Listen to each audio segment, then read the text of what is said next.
Warning. You're now entering a stream that isn't suitable for everyone. Be warned that this channel will have swearing, singing, sexual innuendos and lots of jokes that could easily offend. It is advised that you must be a little bit weird yourself to enjoy this channel, as those that thrive and enjoy the stream are weird in their own little ways. The chat is called El Chatty and is a wonderful community. It really is. However, again, it might not be for everyone. We want to hear everyone's opinion, no matter what it is. We encourage debate as long as it's done respectfully. If you're easily offended or don't like differing views, then again, this channel is not for you. By entering this stream you do so at your own risk. If you want to try it out, that's absolutely fine, but if you don't like it, no need to announce your departure, you can just leave quietly, as this isn't an airport.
Dane and Dennis walking down the street. Dane and Dennis, the kind I'd like to meet. Dane and Dennis, they used to wear these tight old thongs. They didn't like them, so they're gone. Dane and Dennis walking down the street. Dane and Dennis, the kind you'd like to meet. Dane and Dennis, these two who look at them, they're definitely growers, not showers.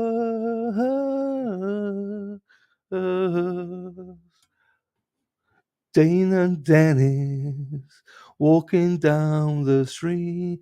Dane and Dennis, the kind I'd like to meet, and I can't wait to go to meet these two speedos pro.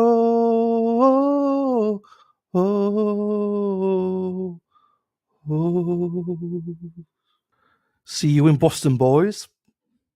Tits and clams, that's a charity. Tits and clams, that's a charity.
Is Kimmy? You know some, Kimmy? I think you're right, because Kimmy says I have early onset dementia. I maybe do, because I'm starting to redo my what do you call it? My shows, and I said You know, I have that diction. I have those words. Why can't I remember these damn words? I probably do. You guys are probably seeing my decline here, my early decline. No, never. Hey, Kimmy, go fuck yourself. Here's the rant. There's the rant for the girl. Hey, Kimmy, go fuck yourself. All right. How you like that? How you like that for dementia, little fuck? Go fuck yourself. I'm sorry, Dylan. I got you struck, but fuck it. I don't even know what's going on. Alexa? Where's the birthday girl? That's right, Kimmy. Go fuck yourself. Early dementia. I don't even know what's going on, but I'll catch up, I'm sure. She's in there. Do you know her? No. Oh, she's trolling. Early onset of dementia. And I don't think she was kidding either. Oh, if you're not kidding, fuck off, Kimmy. Libera. Spot, sex bot. I'm a sex bot. Sex bot, sex bot. I'm a sex bot. Sex bot, sex bot. I'm a sex bot. Sex bot, sex bot. I'm a sex bot. Press the like, press the like, press the like, please. Press the like and subscribe. It would mean the world to me if you like and subscribe. Like and subscribe, everyone. Let's fucking go.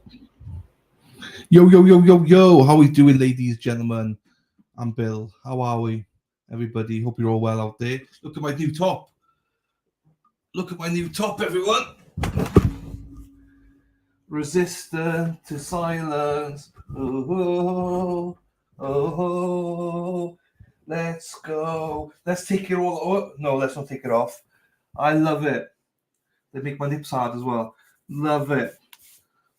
It's a little bit. I just put it on, got off the post, put it straight on. Resistant to silence. Look at, you can see my nip coming through. You can see my nip. Oh, there she is. Hello, sweetheart. How are you? Look at that. There we are, everybody. How are we? And this mic fucked about, you know. How are we, everybody? Hope you're all well, as always. I just want to give a shout out. Thank you so much to Dana and Tracy for. I didn't expect it. I didn't expect this. Thank you so much. I was really surprised when I got the mail today and I opened it up. I was like, yes. I wanted one. And when I was coming out to Boston, I was going to buy one. But they sent me one. Oh, do you know what I mean? Love them. Love you guys. If you haven't done so, please obviously go and subscribe to Resistant to Silence. And also, if you want one of these bad boys, or if you want one of the hoodies, then all the details are at the bottom there. Just send a message to Tracy and Venmo her $30, sorry, for the t-shirt of 50 for the hoodie to Tracy-Murray-1111, or for both for $80. There you go. All you need to know is the size, color, and where to send it. Happy days. Thank you, Tracy, for that. Thank you, Dana. Right, let's get through chat here then. What have we got going on here? Dennis, the big man, the king himself, Dennis Sweeney. Hello, King. How are we doing, the King of Canton? How are you, sir? Good day, everyone. Big protest for us. That's why I like to play that at the start. My heroes at the start. Those of you out there in the stand-downs doing God's work. Thank you, you foot soldiers. Thank you so much for doing that, Dennis, and everybody else out there doing it. No matter if you've done it once or you've done it 1,000 times, thank you so much for the work that you do and spread the gospel for all of us. So thank you, Dennis. Send my love to Brenda, as always. Ken, how we doing, sir? Hope you're well. Robin G. Here she is. Robin G's in the house. Hang on. Is she in the house? We'll check out now. Robin G, riding through the glen. Robin G, chasing all the men. All the men can never find. Robin G, G spot. Don't sure if anyone else's screen just froze there. Mine froze. I don't know what's wrong with that. There, Disney Queen, how are you, my darling? Hope you're well. Robin G says, "Oh, got to get you sleeping, Ken." There you go. How are you doing, Carol? Hope you're well. Let's skip all that. That's everyone. Thank you, everybody. Fancy, hello, Fancy, my darling. Hope you're well, as always. Now, I know there was a troll in here. I blocked them. I've just chucked them out. Go fuck yourself, cult. Right. Tracy V, as always, here you are, my darling. Hope you're well. Free Karen Reed. Let's go, my darling. Gary, how are you, sir? Hope you're well. Won't be in the stream until late this night, my time. Thank you, Gary. It's much love to you and the family, my friend. Nice to see you, and look forward to seeing you later on, buddy. There you go. Oh shit! You see, I've got to go through everything. Bev, how are you, my darling? Hope you're well, Bev. Nice to see you. Here she is, the cheetah herself. Here she is. Daffy Dill, always with Will. Daffy Dill, also likes Bill. Daffy cheats on me with Will and Bill. Daffy Dill. I don't know. It keeps freezing for me. I don't know what's going on. Anyway, nice to see you, Daffy Dill. Nice to see you, my darling. Sassy bartender, how are you, my darling? Hello, miss. Hello to you, my darling. Nice to see you. Hope you're well. Wonderful to see you. Long time no see. But always, as always, lovely to see you, my darling. Tracy, hello from Nevada. How are you, my darling? Joe, hello to you as well. Hey, my darling. How are you doing, love? How are you doing, babes? Hope you're well, Buzz. Hope you're well. Big D Dog himself. How you doing, fella? Hope you're well. It's nice to see you. Nice. I know you don't come in as often now, but it's always nice to see you. And thank you for your sense of humor. I love seeing my brother. Nice to see you, my man. Yeah, Trucker. Hello to you. How are you doing, my darling? Hope you're well. As always. Oh, hang on. We got her here. Hang on, she's here. Rhode Island's on fire. Deb's hair is on fire. Yeah. Hi, Deb. How are you, my darling? Hope you're well as well. Elsie, good morning to you, my darling. Hope you're well as well. I love this. Jerry, how are you? Oh, it's a nice day in Venice, Florida. Lovely. So nice to see you, my friend. Hope you keep you well down there in Venice. Rebecca Hyde, hello to you, Badan. Welcome back. Nice to see you. I'm seeing you for a few days now, but lovely to see you as always. Good day, Sheila. Rebecca, good day, mate. Take your thongs off, put your feet up, love. 11 p.m. with Sheila, Rebecca. Boom, boom, boom, boom, boom, boom, boom. Country roads take me home to the place where I belong. Rebecca, West Virginia. Rebecca, West Virginia. Rebecca, West Virginia. How are you doing, my darling? Nice to see you. I know we had to leave early yesterday, but nice to see you, my darling, as always. I'm trying to see who's saying. I want to say hello to her. Stunning Stone. Good luck, Lisa. Stunning Stone. Hello to you, my darling. Hope you're well. Oh, Lisa Reed. Where's Lisa? Did I miss Lisa? Hang on. Is Lisa back in the chat? Oh, I missed the load. Hang on. What the fuck? I missed the load. Hang on, people. I don't... Well, how have I missed this? Lisa Reed. I've not seen Lisa for probably a couple of weeks now. Hello, Lisa. How are you? Hope you're well. And oh my God, Daffy's in chat before 10 a.m. She is. How are you doing, Lisa? Nice to see you back. Hope everything's well with you. You know, I'm kidding. Weird. Buzz is weird. He's in. Hang on. I saw Dana here as well. Where the fuck? Dana's a Speedo man. Dana's a Speedo man. Dana loves Speedos. He loves his Speedos. Dana's a Speedo man. Dana, here he is. Good morning to you, Dana. I was just saying to everybody, oh shit, you click again. Need to click, get your resistant silence gear, all the details on the bottom. Thank you to you and Tracy for the t-shirt. I love it. You know I love it. Hello to you. Luby Lou, where are you? Luby's pounding Terry. How are you doing, Luby Lou? Hope you're well. Who else we got here? I'm just going through them now. I like to say hello to everybody. If you're new, you will notice I say hello to everybody. I really do try because I love everybody. Well, not everybody, but I like most people. Hey, Karen, how are you doing, my darling? Nice to see you as always. I don't like everybody. But I try. Now, if we did that, Ali, but one was hard. The other one's a bit soft, Luby. Needs a bit of work towards it. Good morning, Lady Di. How are you, my darling? And Katie, how are you? Rough morning. Just remember, did these worth? Yeah, that's true. 1 bill. He's in. Landy, how are you? Nice to see you. As always. Let me just see if I. Boobies. What's it going? Boom, boom, boom. Boobies. Amy's got big boobies. I don't know. I need to work on that. Boobies. Amy's got big boobies. They are nice and curvy. Hey, Amy, how are you doing, my darling? Hope you're well. I'm just a girl in the world. Thank you. Again, I think you disappeared. I did say yesterday, thank you for the gifted memberships, my darling. I really appreciate that. Thank you so much. Helena, good morning, good afternoon to you. Hope you're well, my darling. Shit, there's more here than I thought. Fuck. Right, here we go. Hello, Chris. Hello, my darling. How are you? Hope you're well. Yeah, great show. I've only watched half of it, Dana. I fell asleep. After the first half hour, I fell asleep. But I will watch the rest of it. Great show, as always, my friend. Oh, here she is. Good morning. Good morning to you, my darling. Again, thank you for your generosity yesterday. And thank you for the super chat today, my darling. Thank you very much. Right. Little G, oh little G, a little G, little G, oh little G, we all love little G. Hello, little G, my darling. Hope you're well. Lovely to see you in chat as always. White paint, hello to you. Hope you're well.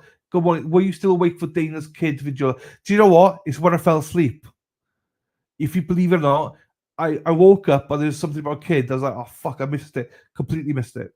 But I will be watching it. I completely missed it though. I'll watch it later on today. Or weekend, sorry. Good day, mate. Good day, Sheila. Get the scrags on the Barbie.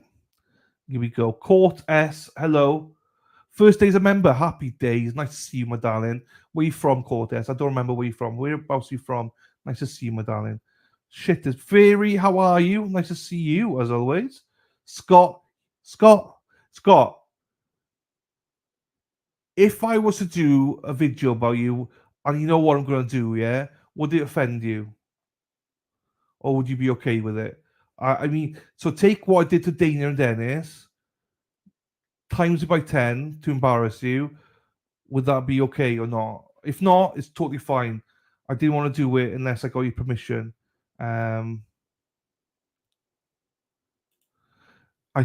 If you stop, So what I do, right, Carol, is I literally, if I've said hello to you, I skip it all then till I see somebody new. So I do miss chats. I do. Sorry about that. I do. There you go. Yeah, Chuck, faithful followers. You're right. Good morning, Crystal. How are you, my darling? As well. Challenge accepted, Dylan. You. So Lubina was a dirty bitch. I didn't know this about her, but she's a dirty bitch. Morning, Carlene. How are you? Nice to see you again every morning. And Kelly Eggleston the same every morning. Kelly, did I say hello to you, Kelly? I did see you. Hello, Kelly Eggleston. Hello, my darling. Chris, how are you? Love you for singing. Thank you, my dad. Not everybody likes it. So I do appreciate when people say they like my singing because most people say they don't. So thank you. There you go, Sweeney. Let's go. Ready to head to Boston. Let's fucking go, Dennis. Much love to you and Brenda. I will, Joe. I will. 100% I will. I need to watch the whole second half of the show. Right. Let's see. Anyone else that I've missed? Hope not. Hope I got you all. They didn't know I fell asleep. I fall asleep all the time. Hey, Marilyn Monroe Bowen, how are you? Scott Healy has to go now. Yes, let's go. I think I caught up. Let's fucking go. Yeah, I didn't know. I didn't know. That's fine. So gloves are off then, basically. That's fine. Gloves are off. Fell asleep with a tool too. Jeepers. I got some coffee here, so yes. Here she is. Welcome back to Lisa Reed. She's not been here for 2 weeks. Welcome back, my darling. Nice to see you, as always. It's always nice to see Lisa brightens up the chat when she's here. So I'm joking. She hates me. I'm joking. Love my sleep. It's a tourist thing to land. I love my sleep as well. I think it's all the medication I take as well. Luby Lou, hey, potty mouth. Is that what I do? Yeah, she's pretty much on your level. Squeaky clean, the clean, dirty bit. She's at your level, girl. She's at your level, girl. I'm telling you. She's potty mouth like you are. Okay, I see the babies. Bollocks to you. You are winding me up now with this babies. You're trying to wind me up, yeah? Right, hang on. What else we got here? Let me play this. Also, can I just say, I spoke to Larry today. Larry's phoning in again next week. He's got a story. He said, I didn't even finish the story. Did you know what? Larry actually gave me a bollocking. He said, you didn't hold the phone close enough to the mic so no one could hear my story. So he doesn't think that you heard his story properly. So he wants to come back on and tell the story again about the strap-on. So we will. Damn you, Lisa Reed. You're supposed to fucking bite. It's a wrench, aka you were a mod. There you go. Yeah, I was surprised. But, I love it. I love those guys. I'll do I'll help them out in any way I can.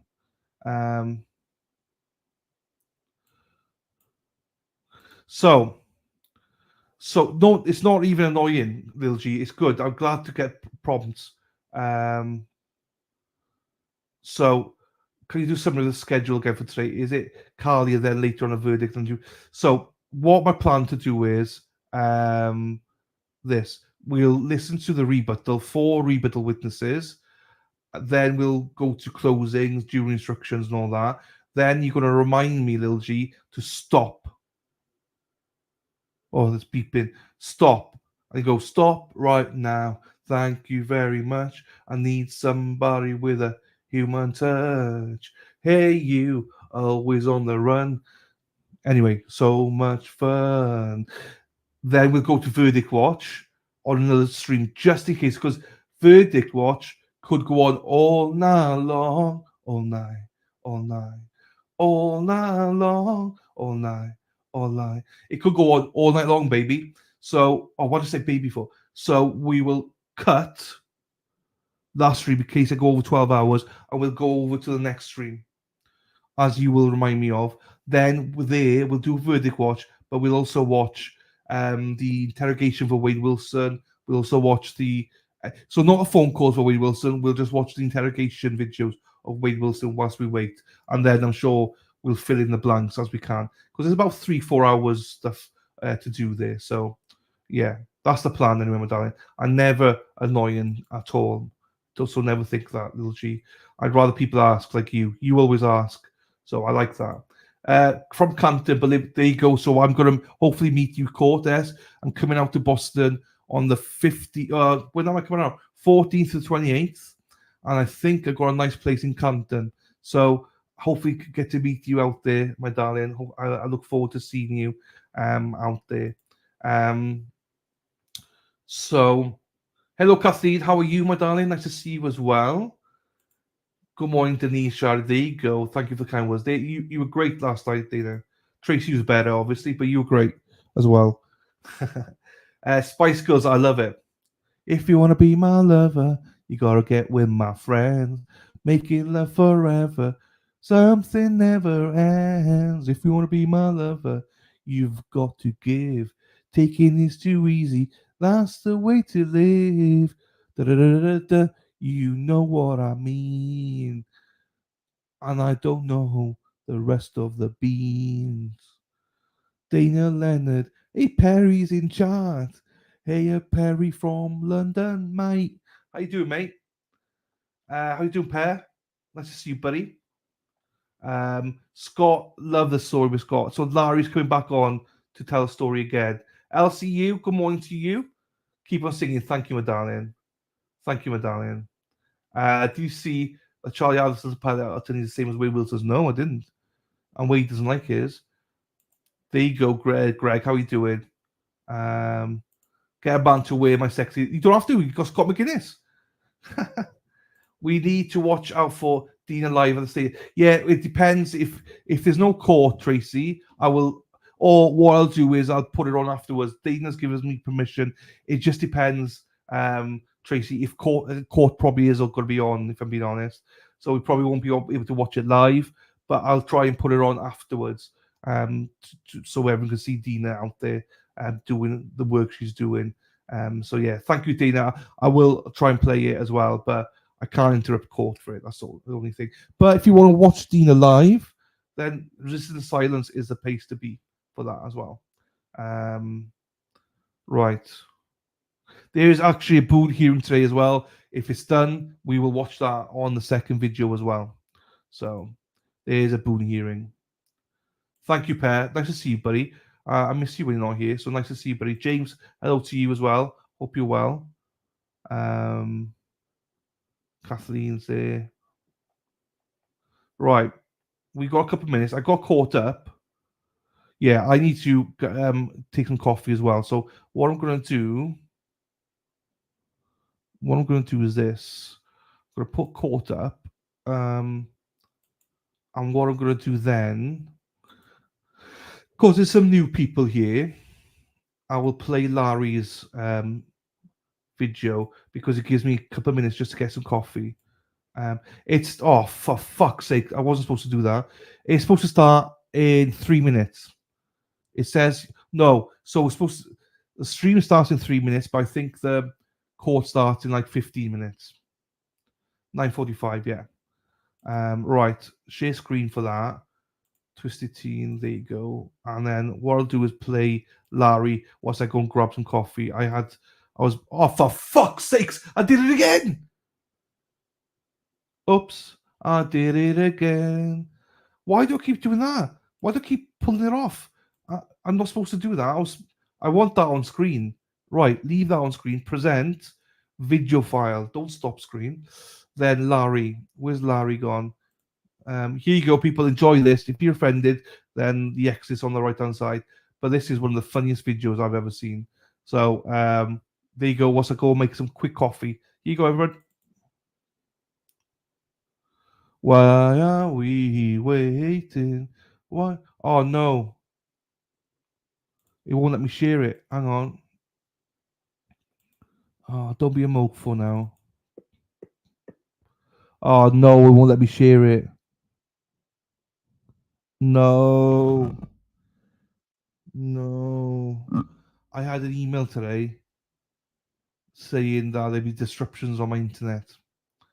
Don't be a mofo. Please, internet work today. Let me try one more time. Oh, no. I did it again! Why do I keep doing that?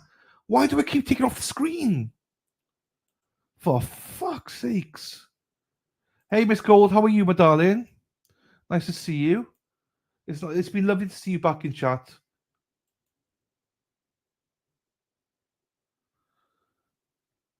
These couple of days. Perry, make sure you get someone to book your flights for you, or you'll end up in UAE. I know. I've done it, thankfully. Fuck, right. Hang on then. Let me try and load this again. If not. Oh my god, I'm not kidding you. You might think I'm doing this on purpose. I'm not. I am not doing this on purpose. I'm not doing this on purpose at all. Why do I keep doing that? My mind's somewhere else.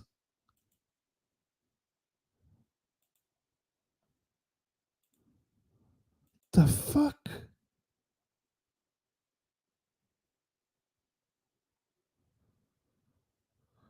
The fuck is wrong with me? Right, do not press stop screen. I was about to press it again. Right, do not press stop screen. Video file. Boston. Gary is in Boston. Joy. Oh no, Stoke. Gary, I thought you were Scott. Sorry. Thank you, my darling. Oh, shit. Hang on, I got Larry on the phone. I'll tell my husband to dress in lingerie just to see what he would fucking. I would do in a heartbeat, so he would as well. Larry,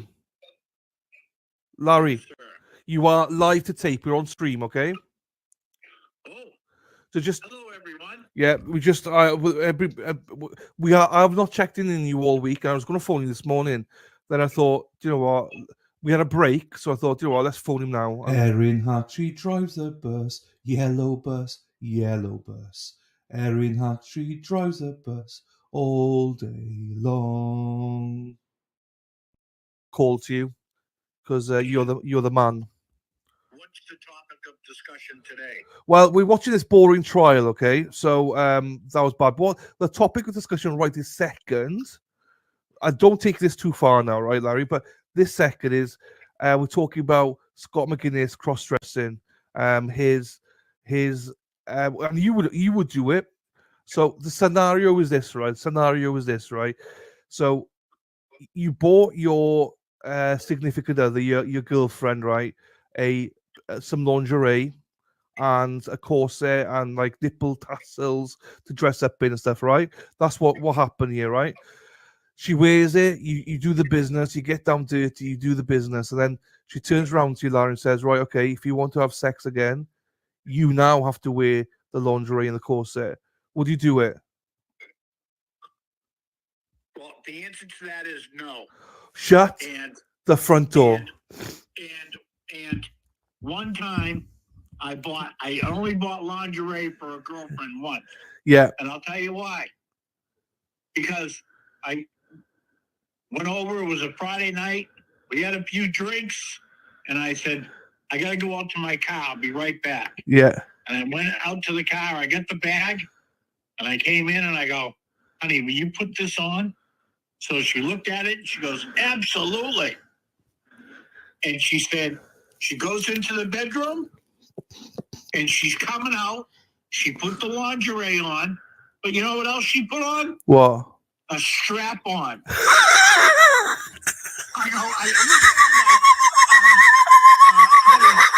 What exactly do you plan on doing with that? She goes, turn around and find out.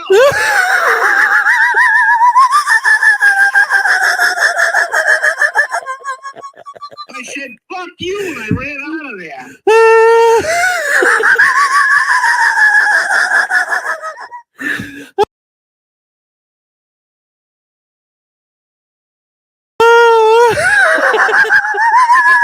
I didn't expect that.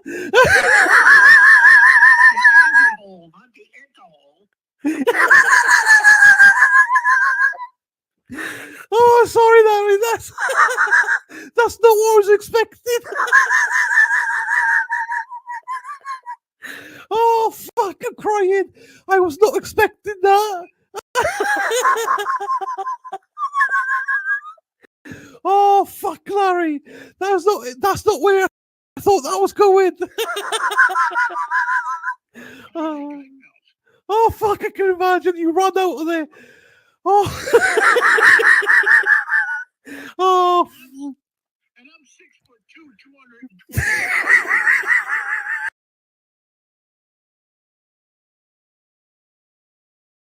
I was running like a little bitch. Yikes.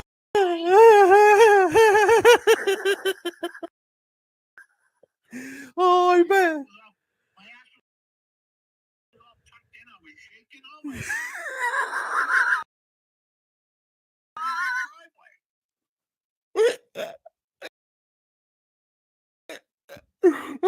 What was her size? Was she huge? Was she tall? And she's like, come back, honey, come back.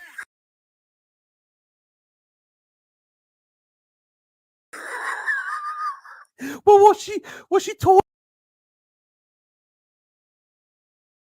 than you or something? No.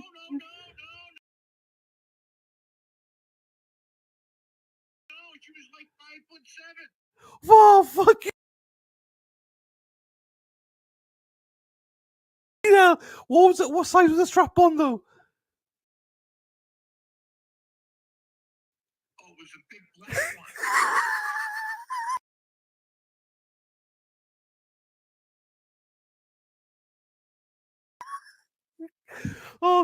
Okay, yeah.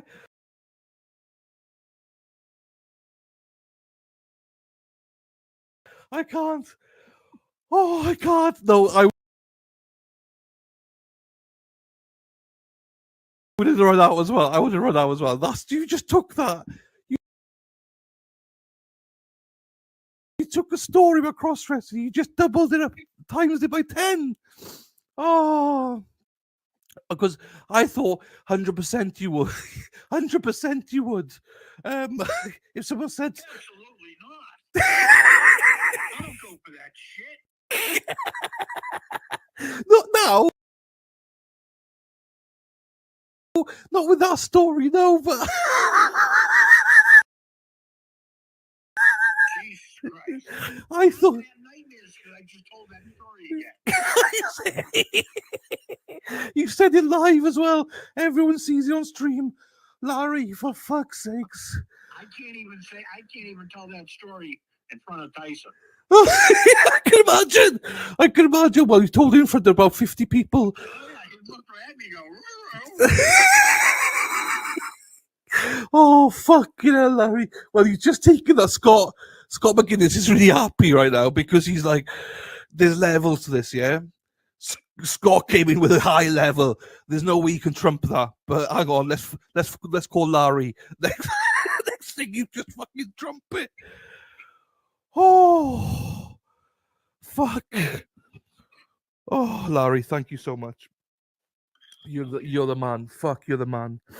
Oh, right, yeah, I'll give you a ring at the start of the week, right? Because I'm doing a members only tomorrow night, telling everyone the dates.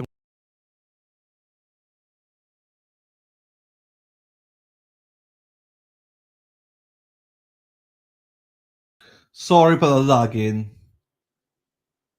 Sorry about the lagging, people. It's me. So what the problem is, right, is this. You know what? Obviously on Monday, my internet went out.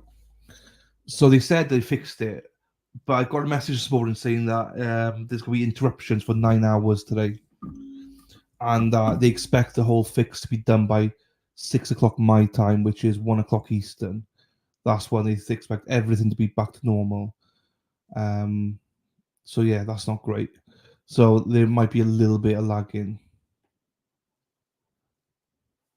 Hello Viv, hello everybody that came in, and I tried to put you on screen and stuff like that. So hello to you. Oh, it was court starting. Let's get into court. It's already lagging. Fuck. So just a reminder. Yes, there is, Miss Gold. There's a WhatsApp group. Carol has got the link for it. Hello, Kim. How are we doing, my darling? Hello, Viv, as well. So I put you on screen. Hello to you, my darling. Nice to see you. Ruka, I did see you come in. Everybody, hello. Nice to see everybody. Kelly, I did give you a shout out earlier on. I'm a bit pissed off at Lisa Reed because she won't bite at me saying that she's never here, because she's always here.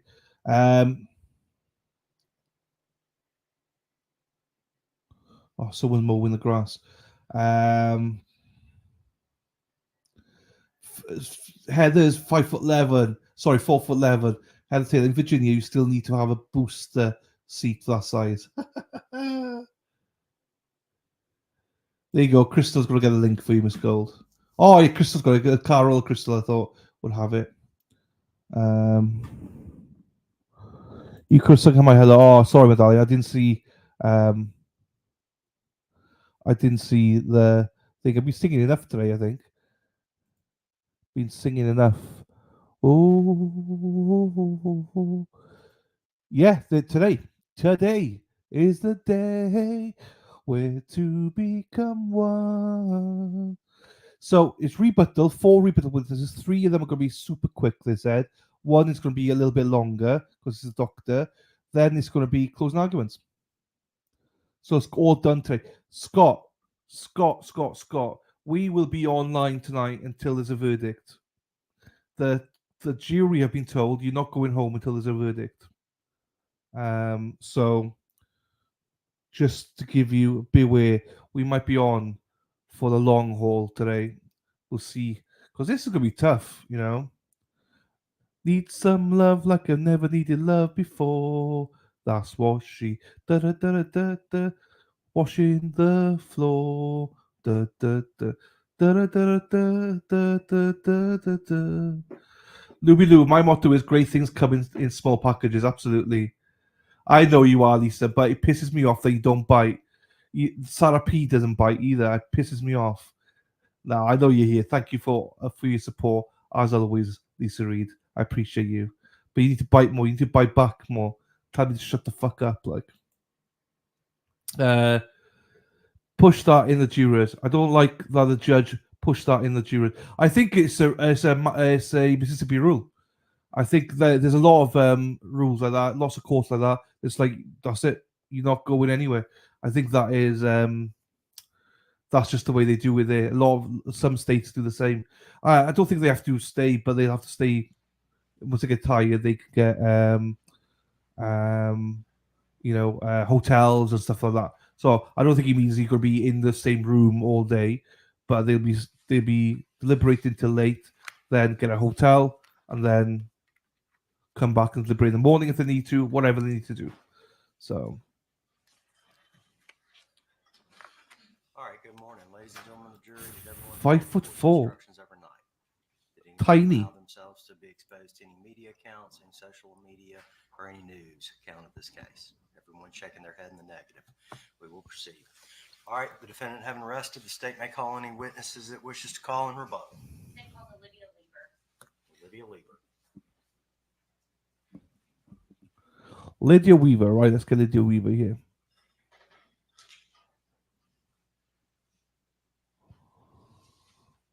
For the jury, if they needed one. I mean, they'll have to deliberate a certain amount of time. Then they just can't get home. They're sequestered, basically. They're sequestered. So.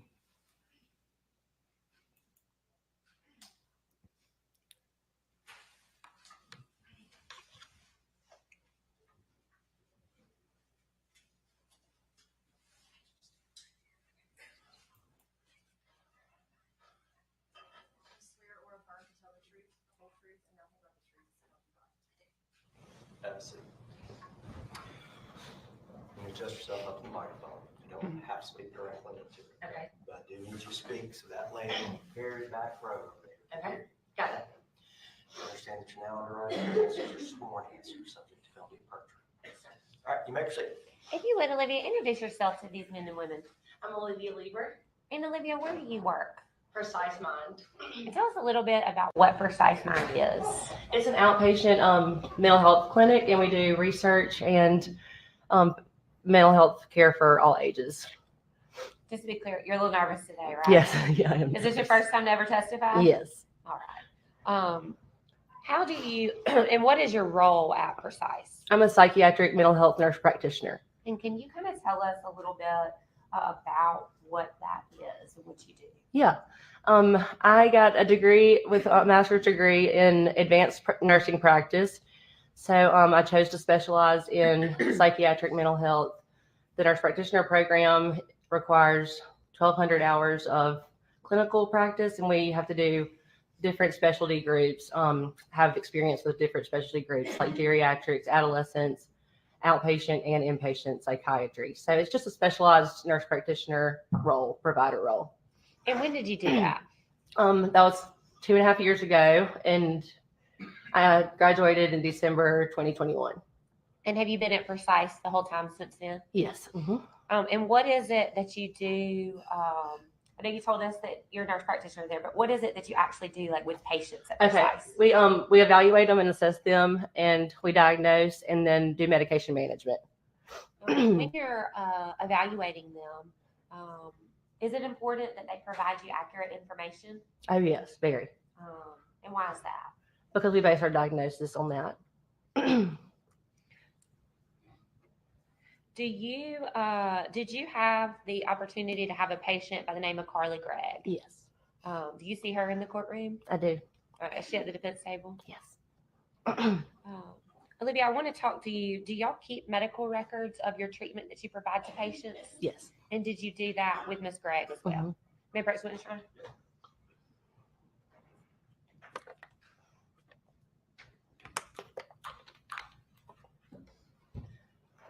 You can take that off if you need to. Thank you. I've given you what's been marked previously as State's Exhibit number 19. If you could take a minute and look at that and see if you recognize those documents. Mm-hmm. Yes, these are my notes from her visits. And again, why is it important that we have medical records? Well, we can't remember everything that we've done, and just to basically keep a treatment plan of what we've seen, what we think is going on, and what we need to address, and then the plan that we come up with the patient and or parents. Do you recall the first time that you met Carly Gregg? Mm-hmm. When was that? That was January 15th, Okay. 2024. And prior to actually having an appointment with you and you being in the room with her, did she also fill out any paperwork or have any testing done? They are required to fill out intake paperwork that have a few screenings and just demographic information. Did you have Ms. Gregg do any additional screenings or questionnaires? No. And who has them fill out if you'll turn to date stamps number, it's 757, Olivia, in that. Okay. I'm looking at something called the cardiac screening questionnaire. Okay. Got it. Kind of talk us through what that is and who has the patient fill out that form. These are all sent to every patient. It's just like a whole intake packet, basically. If they're a minor, usually the parent does it. And this cardiac screening is mostly for patients that we're going to have on a stimulant or something that could affect their cardiac function. And in your treatment with Ms. Gregg, you didn't really need much from the cardiac questionnaire. I want to take you to, looks like there is 2 pages after that. There's an adult ADHD self-report scale checklist. Mm-hmm. Is that similar in nature in that the patient fills that out before they ever meet with you? Uh-huh. Is that something that you review? Yes. I want to talk about just a couple of things on that page. Okay. Olivia, down in question 6, it says, how often do you feel overly active and compelled to do things like you're driven by a motor? Mm-hmm. And the response was very often. Right. Did you review that when you were making rendering treatment to Carly? Yes. What about number 9 when she said she had difficulty concentrating on what people say sometimes? And she said often. Mm-hmm. I see that. Okay. And then if you'll turn back to the next page for me, 760, how often do you have difficulty unwinding or relaxing when you have time by yourself? And what did she say? Rarely. And what does that mean to you? That this is just normal adolescent behavior. We have ups and downs at that age, and typically you can have a range of energy and or sleep disturbances throughout that age group, throughout life. So that just means that she has no trouble unwinding and relaxing, just what it says. And then when you take the page before that, when she talks about being overly active and sometimes having concentration problems, did you take that to be the same thing, just a regular teenager that has ups and downs? Once I asked her more about possible ADHD, that was ruled out. So yes. Okay. And so this is not your entire treatment of Ms. Gregg, right? Absolutely not. I'm going to ask you to keep looking. There's something called, Olivia, the modified mini screen. Got it. On the following pages, it's 761, 762, and 763. What is, if you can tell us, those of us that are not in the medical field, what the modified mini screen is? This is one of the intake screenings that we do just to kind of identify, really to let the patient look at possible symptoms they could be having and then just answer yes or no to those so that we're made aware of them. I usually overlook these before the patient comes in and just to kind of have an idea of what to ask about that I need to, focus on beforehand. And if the patient responds yes or no, you would then ask some kind of follow-up questions. Definitely. When you're meeting with them. Mm-hmm. And did you do that specifically with Carly Gregg? Yes. I want to point you to the very last page of that document. Question number 21. If you could read that for the ladies and gentlemen, what the question is and what Miss Gregg's response was to that. Have you ever heard things other people couldn't hear, such as voices? And she said no. And what date was that was put in your system? January 15th, 24. 2024. Mm-hmm. So, Olivia, you told us a little bit about the, and I think that most of us have been to the doctor's office, right? We have to fill out these forms, different places, different forms. You said you look over those forms, and then tell us about what you do kind of when you meet a patient for the very first time. Okay. Usually I ask about kind of what brought them here, what their chief complaint is, so to say. And then I do a whole mental evaluation, and that includes sleeping and eating habits. For her age group, I would ask about social stressors, friend groups, if she has a good support system, a number of things, just to kind of narrow down what's going on. And I want to talk specifically about Carly Gregg.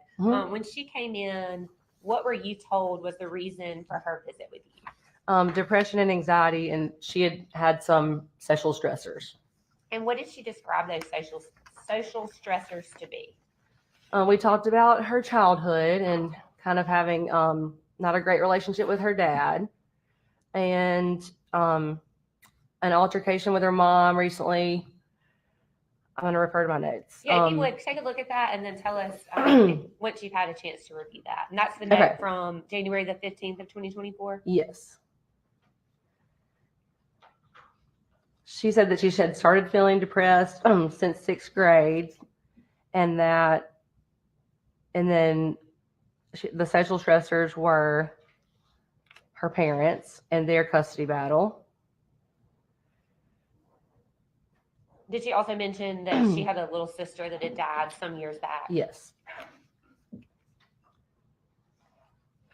want to ask you, it says that about midway down, it says she's in the 10th grade at Northwest Rankin, and she loves school and is the valedictorian. Yes. How did you get that information? I was mostly asking about school in regards to ADHD and ruling that out. And so I asked her how school was, and she said she loved it. She's a great student, and she's a smart girl. Did she tell you that she was the valedictorian? Yes. Would it surprise you to learn she wasn't? No. Okay. Let's see. She talked about, in your notes, it says, talking about that she was in therapy previously. Right. What did you learn about the reason that she was in therapy when she was younger? If I understood correctly, or remember correctly, it was based on the divorce court or custody court ordering her to go to equine therapy. And who was that divorce? If you don't know, that's okay. I think it was a custody battle between her dad and her mom. Her biological dad. Right. Okay. Thank you for clearing that up for us. And at some point, down at the end of the note there in your history, it says her mom says that she's been lying and talking to a guy on Snapchat on a burner phone, and she's hiding it from her mom. Mm-hmm. Her mom made her cut him off after they found out she was cutting her thighs and taking sleeping pills. Right. Is that something that you remember discussing with Carly and Ashley Smiley that day? Yes. And at any point, did Carly say, "No, I wasn't taking sleeping pills"? Not that I recall. And at some point after your evaluation with her and you're in there on that first day, was there discussions about maybe giving her some medicine to try to help with her issues? Yeah. Tell us about that. First, we talked about counseling, and that was definitely recommended. And then we kind of pointed out the priorities and what was getting in the way of her life the most and making things most difficult and what was a priority to address. And then we talked about medication options and what to start. And what did you end up starting her on? Zoloft. And do you remember what the milligrams was? 25 milligrams daily. And tell ladies and gentlemen just a little bit about, is that a lot of medicine? Is that a little bit of medicine? No, that is that's a starting dose, and I'm usually conservative with my approaches, so that was just a normal starting dose for her age. And is that one of the lowest dosages that you can actually prescribe? Yes. I want to walk you through, Olivia, I'm looking at page 744, so I want to make sure we're looking at the same thing under behavioral health history.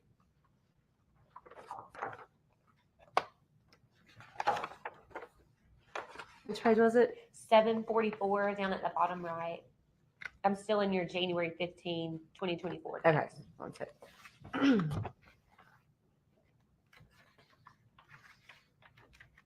Got it. Down there it says Carly had grown tired of counseling and wanted to stop. Do you remember them talking to you about that? Yes. Can you tell us a little bit more? After the equine therapy, she had tried other counselors that she wasn't necessarily happy with and stopped at some point. And it actually even says down there, subsequent providers appeared far less impactful as Carly grew disillusioned with the courts. Right. Were those your words or something that they told you? This portion was filled out by Ashley. Okay. Thank you for that. Mhm. I want to take you to the next page where you talk about mental status exam and risk assessment. And if you could tell us what that is and what you're looking for. We're really just observing for any kind of abnormal behavior or things that stand out, like memory, attention span, they articulate well, if they're cooperative, and then mood, affect, if their judgment is sound, and if they have any presence of psychosis, hallucinations, delusions. So I want to walk you through a couple of those for Carly on January the 15th. Okay. What did you report her psychomotor behavior to be? Well coordinated, which is normal. What about her speech? Normal rate and volume. She wasn't talking really fast or really loud. What about when you go to her about her cognitive abilities on that day? Can you describe, ladies and gentlemen, what you said about her attention span and concentration? They were all within normal limits. Her orientation to time, place, and person. She was oriented to all. And so what does that mean?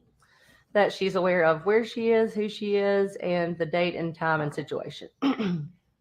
What did Carly report regarding her recent memory, her ability to recall things? That it was within normal limits. And what about remote memory? So things that were not happening right at that moment, but kind of in the past. Same. Down a little further, you talked about her emotional state. Can you tell us what her mood and affect were? They were during the appointment. It was normal and alert and oriented and appropriate. Her judgment and insight that day, is that something you also took into consideration? Mm-hmm. And what did you determine to be Carly's judgment and insight? Within normal limits.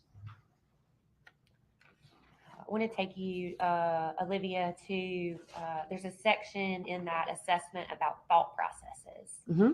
Could you tell us about what you observed and what your records indicate about whether or not Carly was having abnormal or psychotic thoughts on January the 15th, 2024? She denied those. And did she ever tell you that she was having those types of thoughts before January the 15th of 2024? No, she denied hallucinations or delusions. And what was your diagnosis of Carly from your encounter with her in January 15th of 2024? Adjustment disorder with mixed anxiety and depressed mood, and then major depressive disorder, single episode, moderate severity. So for those of us that are not in the medical field, will you break that down for Yeah. us and just tell us kind of what that means? Sure. An adjustment disorder is basically just based on a stressful situation that might have happened that is their reaction to that. So it's pretty common, especially in her age group. So, and then I specify, there's a specifier that you can add that says with mixed anxiety or depressed mood. So I added that. And then major depressive disorder. And then you can specify single episode or if it's been recurrent, and then the severity, if it's moderate or severe or minimal. And you put single episode. Can you tell us what you meant by that? Just that it wasn't chronic, that I was aware of at that time. Okay. And so, and again, you're just able to render your opinions based off the information provided. Right. Mm-hmm. Does that appear to be, I'm sorry, there's actually another page to that. I want to talk to you about that before we move on. Okay. It talks about your clinical assessment and treatment plan, and we've already talked about what medication you put her on. Right. Tell us, there's another paragraph on that page that says SSRI slash SNRI slash TCA, and then it talks about patient warned of possible side effects. Can you tell us what that means? This is just a warning for those drug classes that of possible side effects that could happen that I go over with all my patients. And did you go over those side effects with Carly, Gregg? Yes. And one of those side effects is self-harm, right? Mm-hmm. So what do you tell them, you know, if you're having thoughts of suicide, what do you need to do? Go to the emergency room, call us, and stop the medication, or go to the emergency room if you are afraid that you're going to harm yourself or others. And at any point between January and the next time you saw Carly, did she tell you that she was having any trouble with her medication? No. I want to talk about the next time that you had the opportunity to provide treatment to Carly. Was that on February the 14th of 2024? Correct. And the notes I'm looking at say that was a telemed. Right.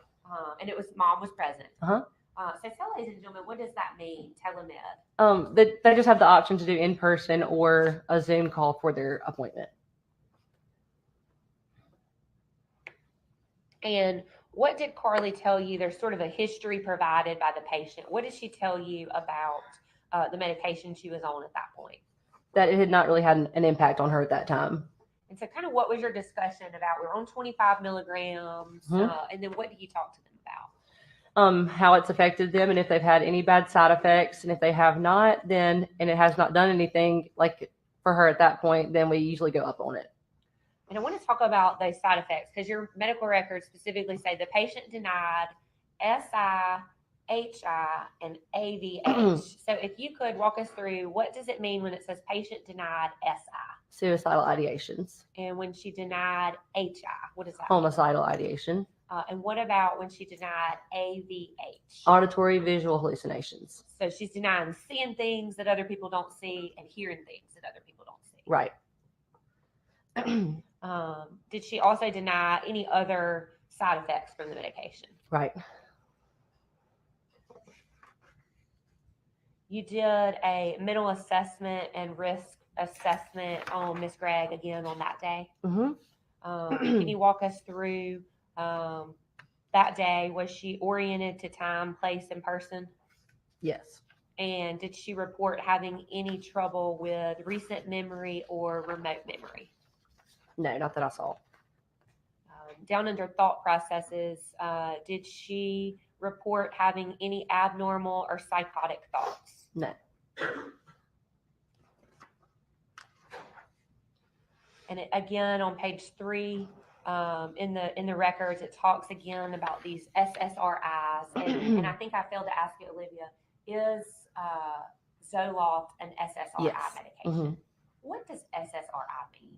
Selective serotonin reuptake inhibitor, and that's the drug class for Zoloft. And that just means that it increases the available serotonin in the synaptic. And what is serotonin? It is a neurotransmitter that most people call the happy neurotransmitter, and it affects mood and sleep.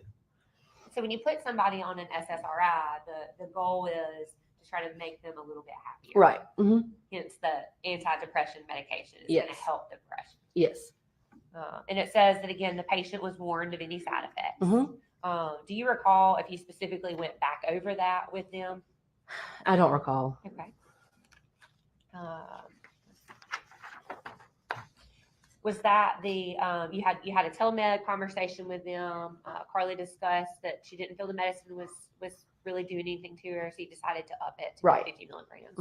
Was there an opportunity that you had to see Carly after that? Yes, one more time. One more time. Okay. And was that in person or was that telemed? That was telemed as well. And the records that I have been provided show that you saw her on March the 12th of 2024. That's right. Could you tell us about what was relayed to you by Carly on the 12th? She said that the medication was making her feel like a zombie. And what was your discussion with them once she stated that she kind of felt zombie-like? I never want that for any adolescent. So we definitely were not going to increase it. And we just decided to go ahead and switch it to a different medication so that she didn't have that flatness and take away her personality.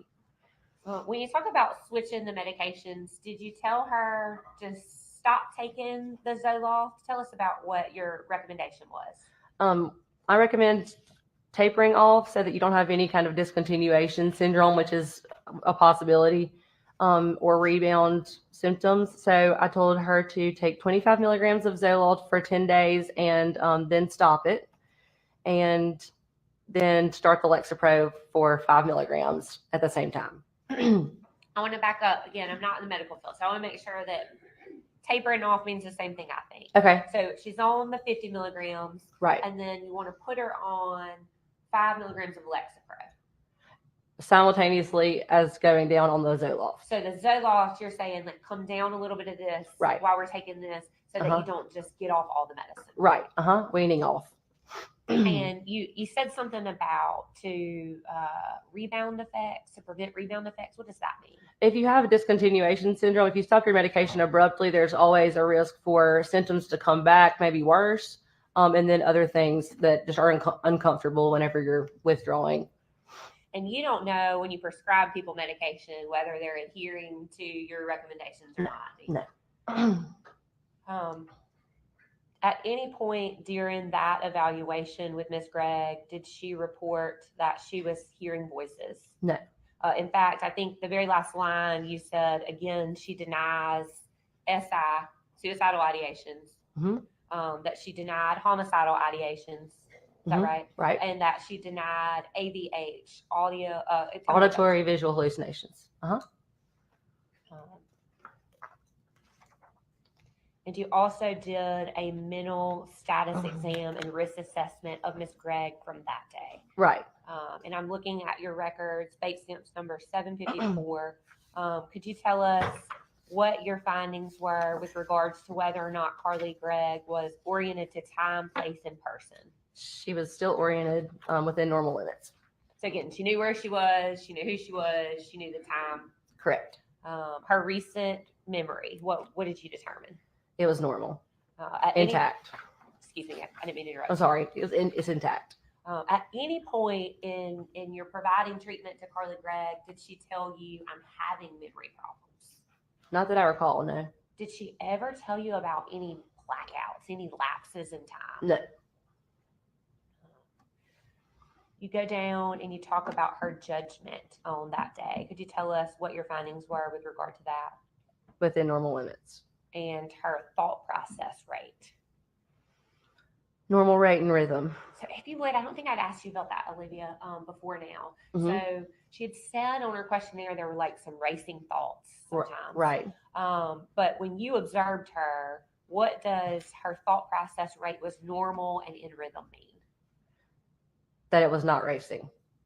And that was the same on all 3 times that you had come in contact with her? Right. And then she also, you had questions and reported in your records that there have been no thoughts of abnormal or psychotic thoughts. Is that correct? Right. So to be clear, at no point in the 3 times that you treated Carly Gregg did she report hearing voices. Right. At no point did she report that she was having lapses in memory. Correct. Did she ever use the word derealized? No. She never described herself as feeling derealized? No. Did she ever use the word disassociation? No. Are those words that people typically use when you're treating them as patients? Not typically, no. Those are more like clinical terms. Right. Court's indulgence. No further questions, Your Honor.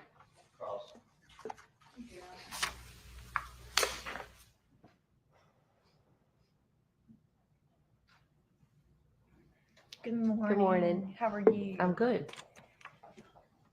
How many times did you see Carly from January to March of 2024? 3. And how many of those times were in person? Once. And how many of those 3 times was Ashley Smiley also present? All 3. All 3. And was she in, like when you were seeing Carly in person, was she in the room with you Yes. guys? And what, if any, conversations did you have with Miss Smiley during the course of your treatment with Carly? For any minors, we have to get consent for treatment and medications. So we talked about the whole treatment plan and what they were okay with and came up with a plan together. Okay. Is it fair to say that you don't have the same confidentiality between a medical provider and a patient if that patient's a minor and their parents is in the room? We can, by law, we have to report anything. We cannot tell anything that they tell us except for if they are a danger to themselves or others. But if the parent's in the room with them? Oh, yes. Yeah. So there's really no confidentiality between you and Carly if someone else is in the room with you. I'm not sure I understand. If a parent is in the room with you, Carly doesn't have confidentiality between you and Carly, right? Because somebody else She could have told me anything. We could have spoken alone. I gave them the option of that too. Okay. Mm-hmm. And if Carly would have reported to you between January and March that she was having auditory hallucinations, would that have been something you felt like you needed to report to a parent? No. You wouldn't have needed to tell her mom that she was not hearing legally, voices? no. Okay. But in your, just based on your own personal treatment, would you felt like you needed to? Personally, yes, probably. Okay. And if you knew that Carly had reported to her best friend and in her personal journal that she was hearing voices, would that have changed your diagnosis of Carly? I can only go off of what I assessed at the time. Okay. If Carly would have told you that she was hearing voices Mm-hmm. And having these auditory hallucinations, would that have changed your treatment of Carly? Yeah. Would it have? How so? I would have to rule out. Well, we would have potentially started her on a different medication. And different how? An antipsychotic is what we use to treat that. Okay. Mm-hmm. And why would you use an antipsychotic in that situation? Because that is what hearing voices is. It's psychosis. Okay. And is it fair to say you can be a great medical provider, great at your job, and doing your very best job, but still miss things sometimes? Sure. And is it fair to say that if a person is experiencing memory loss, they might not always be aware of it? Possibly. Is it fair to say that if a person has lost time, they might not always be aware of it? Sure. And if we can look at, do you still have your report in front of you? I do. Can you look at page at the bottom? I think it's 742 Mm-hmm. in red. And can you look at symptoms? And the visit date there is January 15th, 2024. Right. And was that the first time you saw Carly and her Yes. mom? Uh-huh. And what symptoms were reported at that time? Depression, anxiety, cutting, insomnia, overthinking, hopeless, racing thoughts, and stress.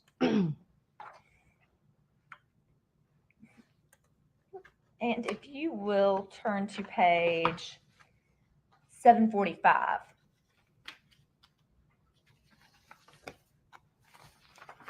Okay.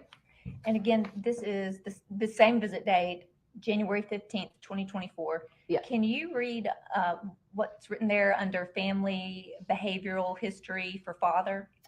It says father, manic bipolar, ADHD, drug, alcohol, and prescription abuse. And this was filled out by Ashley. Okay. And is bipolar disorder, based on your knowledge and experience, is bipolar disorder often hereditary? It can be.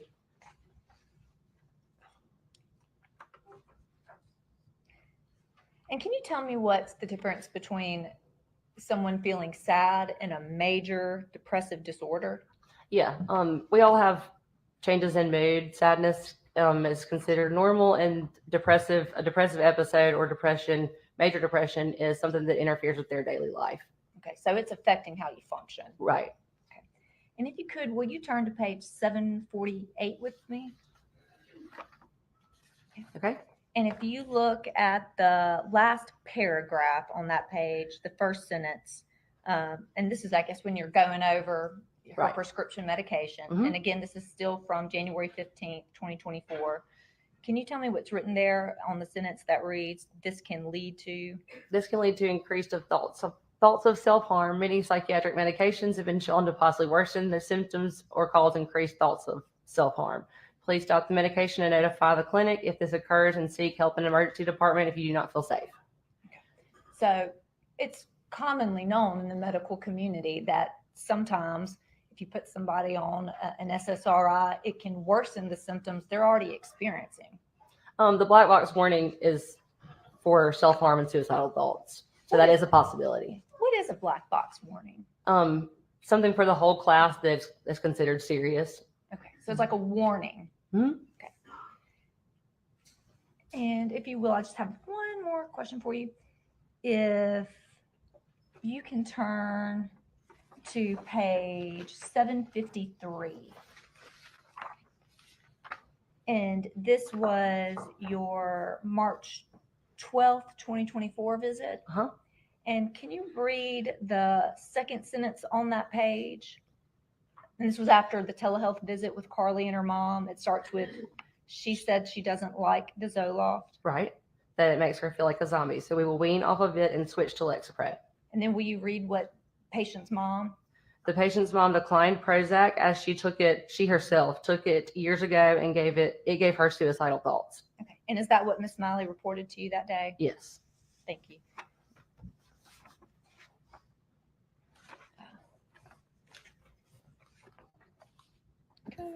Bing bong, a bing bong bay, bing bong, a bing bong bay, bing bong, a bing Beg your bong court's bay. indulgence, Your Scott Honor. likes to wear lingerie.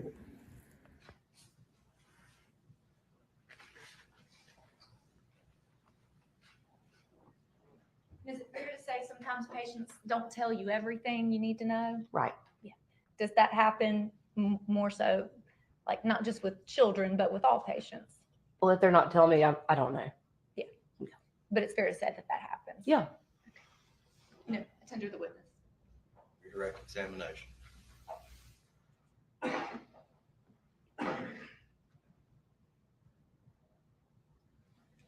Olivia, I think on when Miss Todd was questioning, you said something about that you gave Carly the option to meet with you alone. Can you tell us about that? Sure.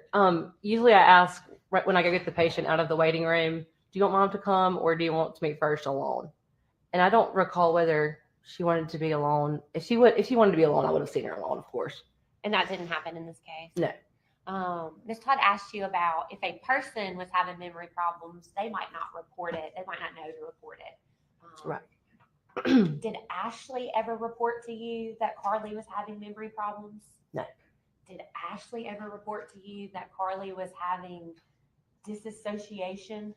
No. Did she ever report to you that Carly had said that she feels derealized? Objection. Starting to ask and answer. It's improperly read. Did Ashley report to you that she had ever had homicidal thoughts while she was on Prozac? No. And I she wasn't on Prozac. Ashley. Oh no. The medication, and Miss Todd thankfully had you read that whole thing. It talks about self-harm. Uh-huh. It never says that it can cause homicidal thoughts, right? No.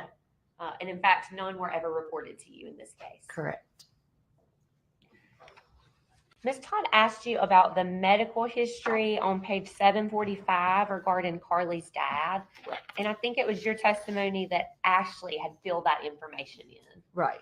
You did not diagnose Carly's father No. with having bipolar. No. They do mention, though, that he has a drug, alcohol, and prescription abuse problem, right? Correct.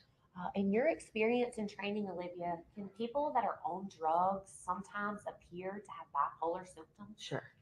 And sometimes doctors, even though they're really good at their job, they might miss something and misdiagnose someone with bipolar.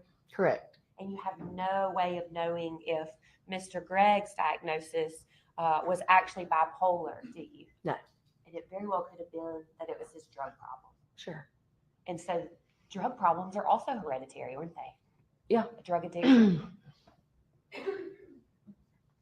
I want to take you to page 753. Ms. Todd asked you some questions about that note, and that was your treatment record from, February the 14th, I think. Hold on, I'm sorry. No, I'm sorry. That's March the 12th of 2024. Okay. That very last line, what did you report regarding Carly's sleep habits? She reported good sleep. So March the 12th, 2024, she's telling you that she's sleeping well at night. Right. Again, just to be clear, you can only treat with what you're provided with, the information you're provided with. Correct. And you were never told that Carly had any memory lapses. No. Any auditory voices. Right. No further questions, Your Honor. May this witness be finally excused by the state. Yes, sir. By the defense. Free to go. Please leave the exhibit. State may call its next witness. State calls Rebecca Kirk. For those that missed it, Scott McGuinness, just for you, Scotty boy. Bing bong a bing bombay, bing bong a bing bombay, bing bong a bing bombay. Scott likes to wear lingerie. Zara P, Zara P, Zara P, P, P, P, P, Zara P, Zara P, Zara P is lovely. Hello, Sarah. Hello, Josie. Josie, I'm of turf. They aren't as lovely. Fuck around and find out. I'm joking, they're lovely. I had to do something for Scott. That was just a very quick one because I literally was doing it right now, this second. So, hello, Coco. It was nice to see you. We resisted the silence last night. Nice to see you there, my darling. Hello to everybody. I can't do anything, Compo. It's not my volume. I can't do anything. I'm sorry, my darling. It's the same as court audio.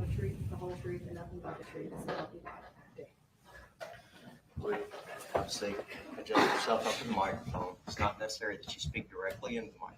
I need you to speak loud enough that lady up there in the corner can hear you. Okay. Do you understand that you're now under oath and your answers are sworn answers subject to penalty of perjury? Yes, sir. All right, you may proceed. If you would introduce yourself. My name is Rebecca Kirk. I'm a licensed professional counselor. And Rebecca, where do you work as a licensed professional counselor? I'm an owner of a small practice called Magnolia Counseling in Madison, Mississippi. If you could tell us just a little bit about your educational history. I received my undergraduate degree in English education from Mississippi College, and I taught some prior and most of it simultaneously while I've been a licensed professional counselor. And then I received I taught accelerated English mostly, so gifted students chiefly. In the 9th grade at Madison, Rosa Scott for 14 years, and 2 years in Virginia. And then I also received my master's degree in marriage and family therapy and individual counseling from RTS Jackson, which stands for Reformed Theological Seminary. And that consists of a very robust master's degree program where we do 400 face-to-face contact hours in clinic, and then 600 indirect supervision hours, and then postgraduate degree. We work and do 3,000 more hours with the public under a licensed supervisor before sitting to take the mental health equivalent evaluation that the state requires for licensure. I also have to do 24 hours of continuing education classes every 2 years to maintain that certification and licensure. And so is it safe to say that you are in fact licensed? I am. And you were back in March of this year too? Yes, ma'am. Rebecca, it sounded like you have a lot of experience working with teenagers too. I do. Did you have the opportunity to have a patient or a client by the name of Carly Gregg? Yes. Do you see Miss Gregg in the courtroom? Yes, Same as Gregg that you provided services to? I do. Do you keep medical records with regards to the sessions that you have with your patients? I do. May I approach the witness?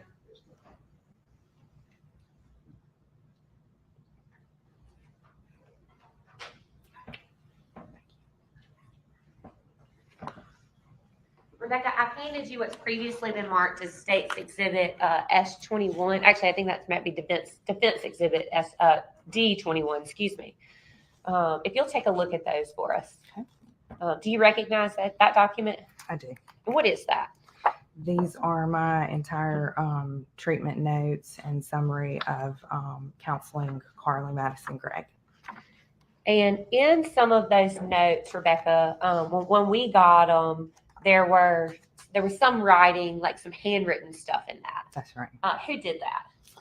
Okay, so that the original intake form that she's referring to is completed by Ashley Smiley, or was completed by Ashley Smiley, and the last page concludes with questionnaires, checking off like just main mental problems that a person might be experiencing.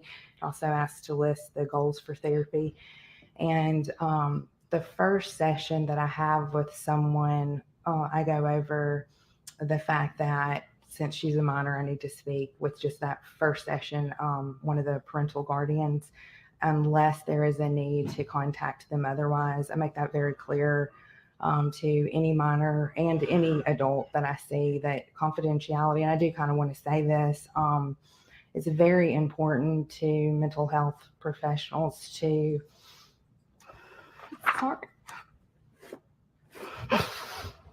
maintain confidentiality and to not really betray that trust.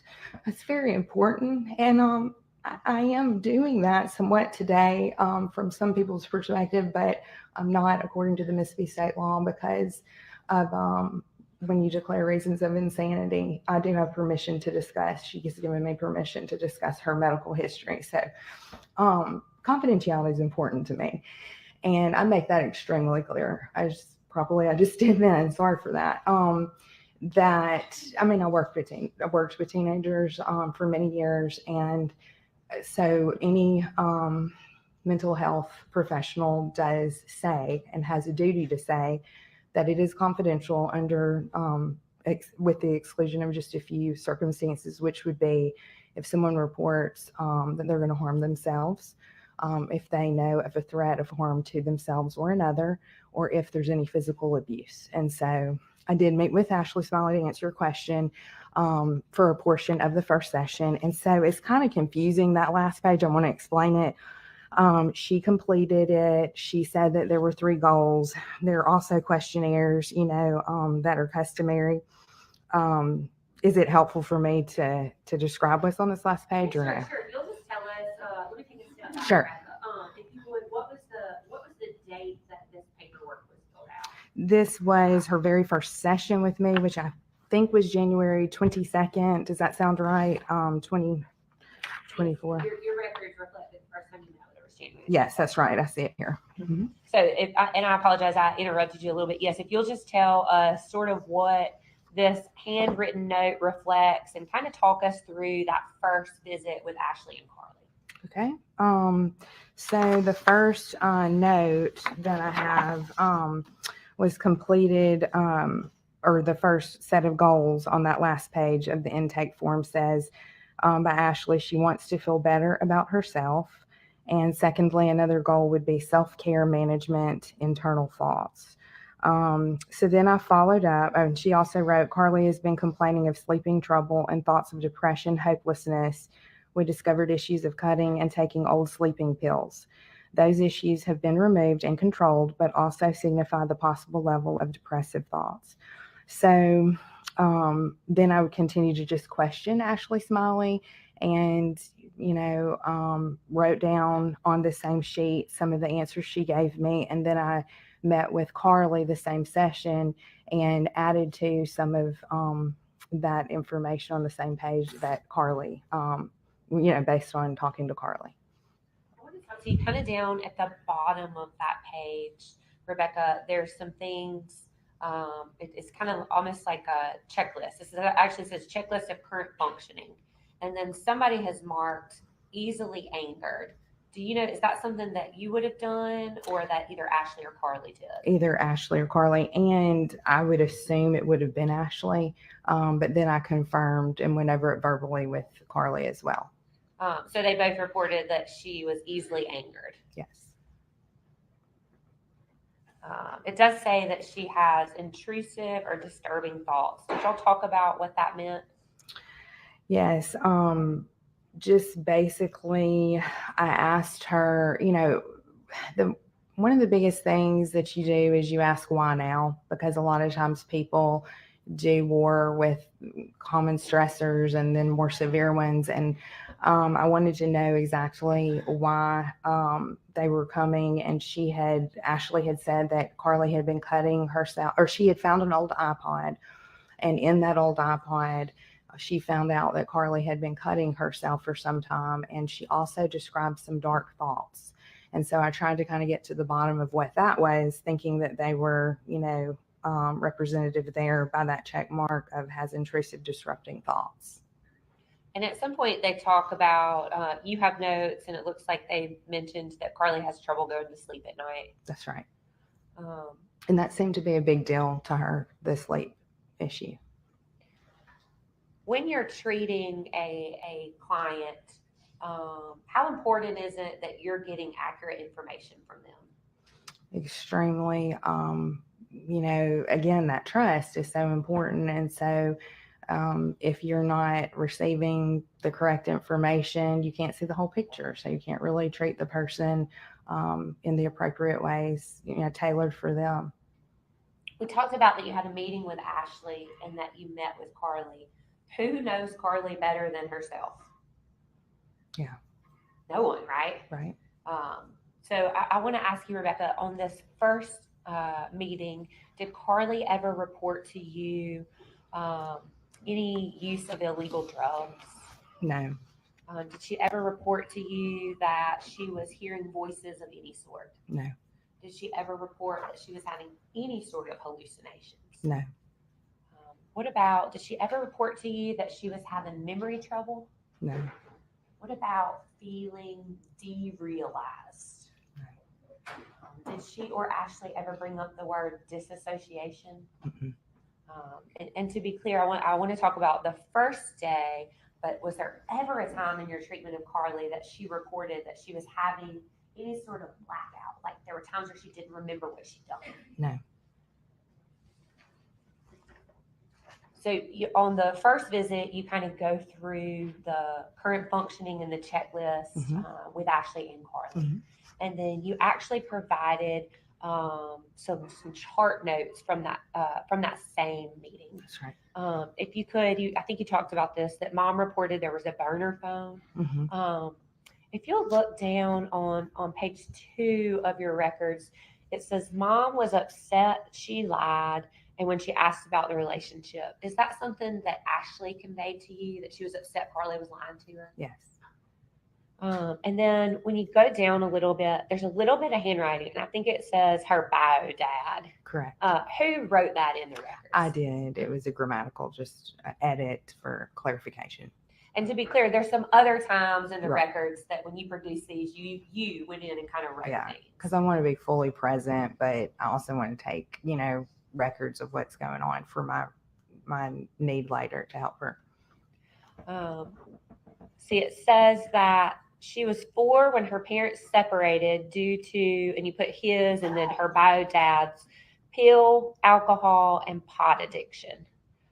It goes on to say he was getting high in front of her. Do you remember who told you that? Yes, both of them did. Ashley actually kind of broke down teary-eyed in the session, which I inferred was what we all feel as parents, which we, feel, am I the best parent? She felt a little bit, I read and then told her this is not your fault, because she had discovered that he had been doing that for quite some time before Carly told her. It may have been like a year and a half, and I didn't get the impression the visits were often, but I mean, that's irrelevant. when she went, said that he would be high constantly in front of her with drugs all around. And then when she did tell her mom, she stopped, and then they were in actually court, discussion with trying to terminate his rights, I guess, permanently. And that was actually going on while she was seeing me. And so she's got these other things that Ashley's told you about, the sleep trouble and the things, but you also learned in meeting with them that there's a custody battle going on. Correct. What about your note also says she was also taking sleeping pills because last month she hadn't been able to sleep and woke up at 2. And then it talks about now she's taking melatonin. So I want to be clear, in your records, it appears that the melatonin is not the sleeping pill. Correct. In fact, it was my perception at the time that was one of the things Ashley was upset about, is that she was taking sleeping pills. Did they ever tell you where she'd gotten those? No, I know nothing more than that. Sorry. Is there anything else that you recall specifically about that first interaction with Carly that we have not discussed? The whole impression of working with her overall seemed to me to center on what was making her cut, these dark, nights of the soul, so to speak, when she was, she reported having like existential thoughts about life and, the meaning and things like that. And so that's kind of what I flagged in my mind as a practitioner to try to develop more trust and a desire to go there to see what was troubling her. And do you recall, you said you kind of build rapport, trust with these people. Do you remember how many times you actually saw Carly between the first visit and your last visit with her? Yes, I saw her every week, every work week, once a week, for a total of 9 sessions, which would have been 9 hours, not counting that time with Ashley. So it would have been a little less, that first session. The next time you saw Carly in your records is from February the 2nd of 2024. Is that right? Yes. I want to talk to you. It says persons in attendance, patient. So can you describe for us, what that means? I am trying to see where you are. Can you tell me what page you're on again? Yeah, sorry, page 4 of 24. Okay. And then about a little more than midway down on the bottom, it says persons in attendance. It says patient. Patient, right. What does that mean?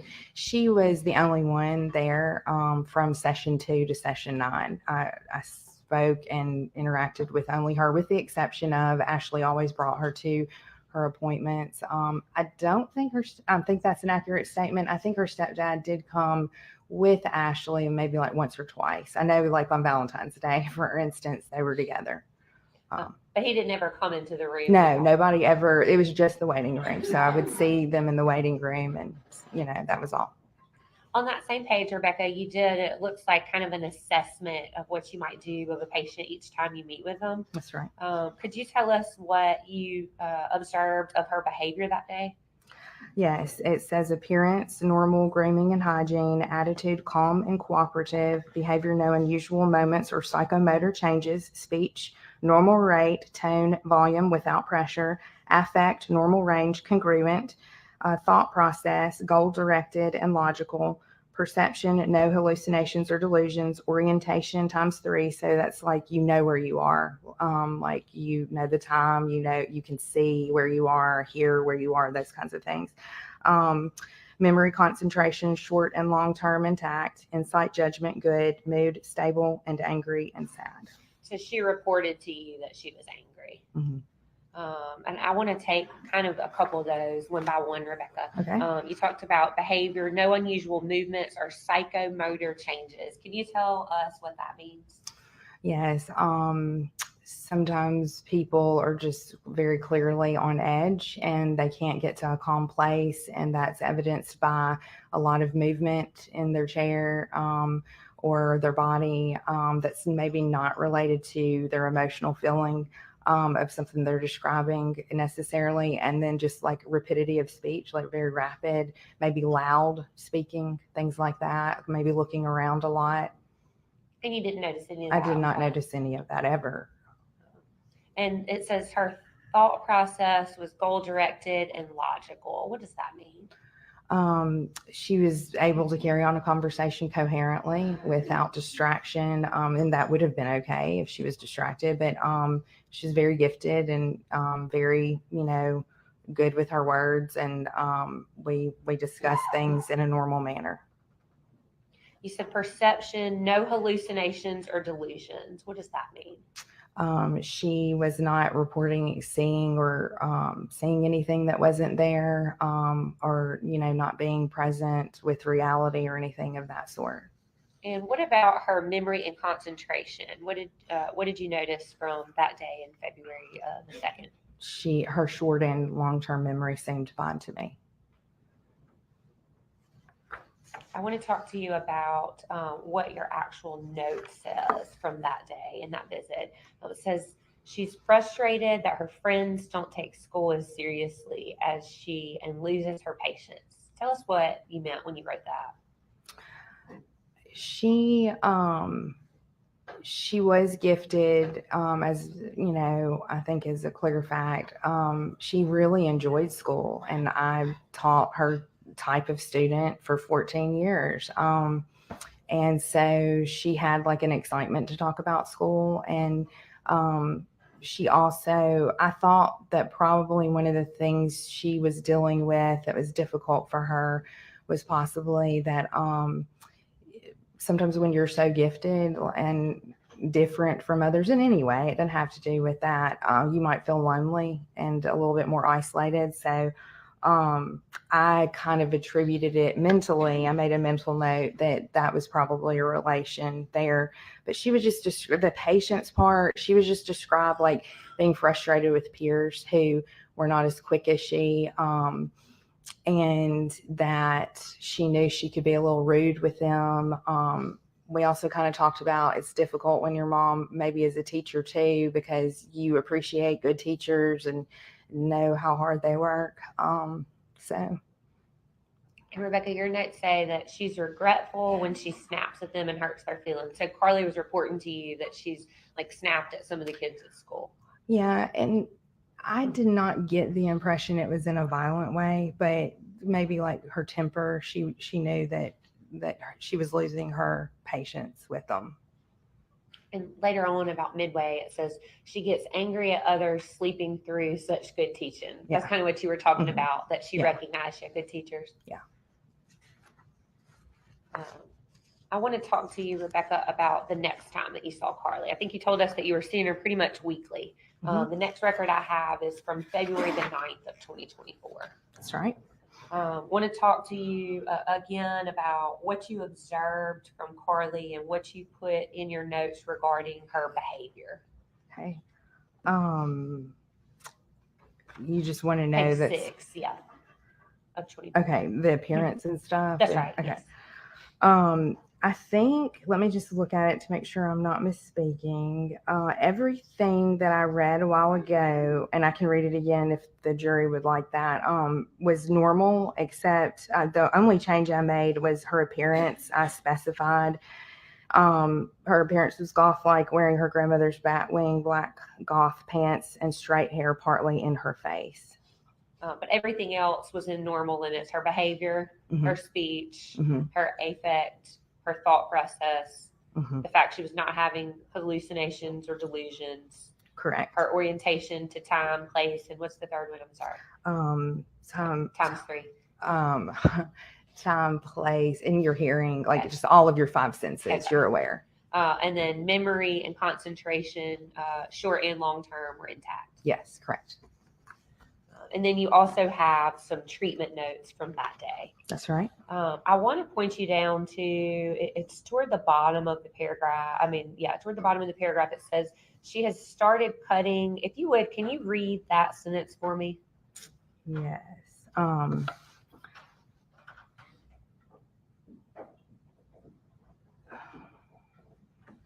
Looks like it's fourth up from the bottom. I'm sorry. I'm trying to, because I have an edit. I have a grammatical edit in there, and I'm trying to make sense of it. 1 second. Sorry for that. No, that's all right. I didn't want to read it myself in case I was reading it in the wrong place. Okay. She has cut, not currently, but in the past, when alone and in her head a lot. It was my understanding that what kind of prompted treatment with the psychiatric nurse practitioner, Olivia Libera, was that she had found that iPod with this information about how she had been cutting and how she had some dark thoughts. And I was trying to follow up, like I was saying a while ago, with like what was going on with you, like in those times. And I think your note actually says, Rebecca, after some existential crisis moments of her atheism resulting in a lack of consciousness. Correct. Can we break that down just a little bit? Sure. Those are some big words for me. Yeah, that's fine. So I never really could get her to open up about that very much. I am, and I want to be clear, that atheism, that was something that I was kind of trying to think might be a possibility. She didn't, as I recall, really use that word. But she did mention the word existentialism, and basically, in my opinion and training, I do think that's related to thoughts of what is the meaning of life, what's its purpose, why are we here? It was my and I could talk more on that maybe, but basically she would get in a depressed state and cut.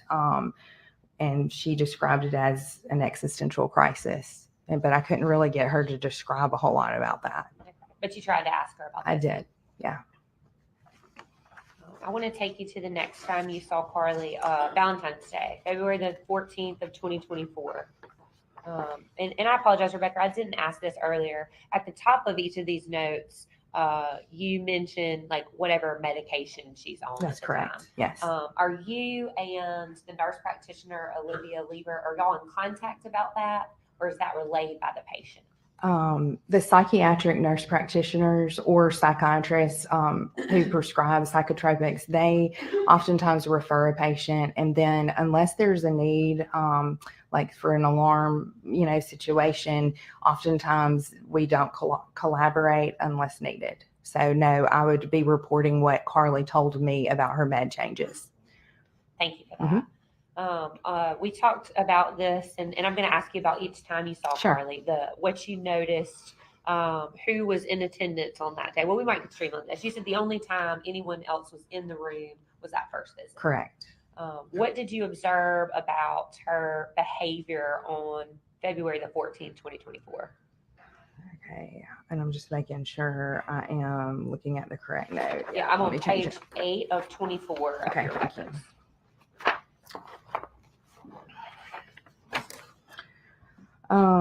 Everything that we have prior discussed was the same. The only difference was her appearance. This time was just black clothing, not necessarily her grandmother's batwing black pants with black shirt. I want to take you to the next page, Rebecca, about midway down. She says, your record says she rated hating herself, including her humor, and says she wouldn't be her friend if she wasn't her because she's dismissive of others' ideas when she knows it's wrong. Was that something that Carly related to you? Yes. Tell us about that. She seemed to, again, be struggling with maybe some social stuff that I believed was stemming from her feelings of being different and having such a zest and fervor, and she really does love to learn. And so she would just talk about, it seemed like she was being introspective about like, what kind of a person am I? And it seems like a lot of her conversations, at least up to this point, revolved around her at school. Yes, that's correct. Was she kind of obsessed with being great at school? Yeah, she liked school a lot. And she was glad that I could tell that she had been affirmed a lot in her life for being intelligent. And so she was proud of that, but she also just had a genuine love for learning. I want to take you to your next visit with Carly, February the 21st of 2024. and talk about her appearance. Does it look like that's the same appearance and behaviors, thought process, no hallucinations, no delusions, things like that we talked about? Correct. Nothing has changed. Your treatment note, the very first line of that says she's reading The Castle and she likes it and will read Crime and Punishment. So you told us earlier that you were an accelerated English teacher. Yeah. What is The Castle? Because I don't know. I actually do not know that one very well. I just know that they're well known. She also mentioned that she wanted to read The Bell Jar. But I had wanted to read Crime and Punishment for a long time, and I've actually owned a copy for 21 years. So I was really glad that she wanted to read the classic. I knew that was a classic. Can you tell us, what is Crime and Punishment? Kind of what's that story about? Crime and Punishment. Your Honor, very approach. Okay, they're going. Shout out to Dina and everyone in Resist the Silence out there. Oh shit, my mic's going again. I thought these were supposed to be quick witnesses, but they're not. So, jeepers. I agree. Who cares what it's about? This is just getting on beyond now. It's like, is this even a murder trial anymore? I don't know anymore. I'm quite proud of the Scott McGuinness song. I like it.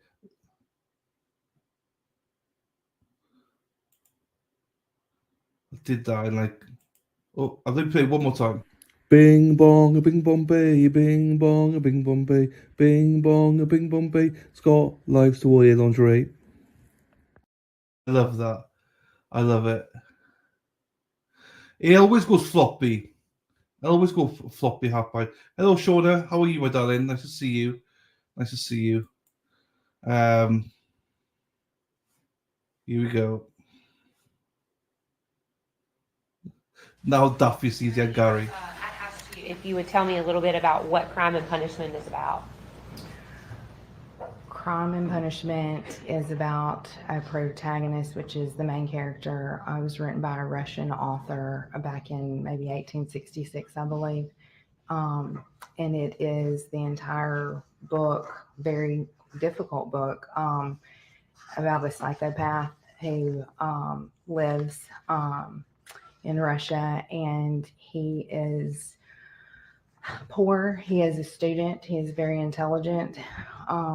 And he comes on hard times, impoverished, and he has this obsession with this obsessive thinking of basically planning to murder a woman with a hatchet.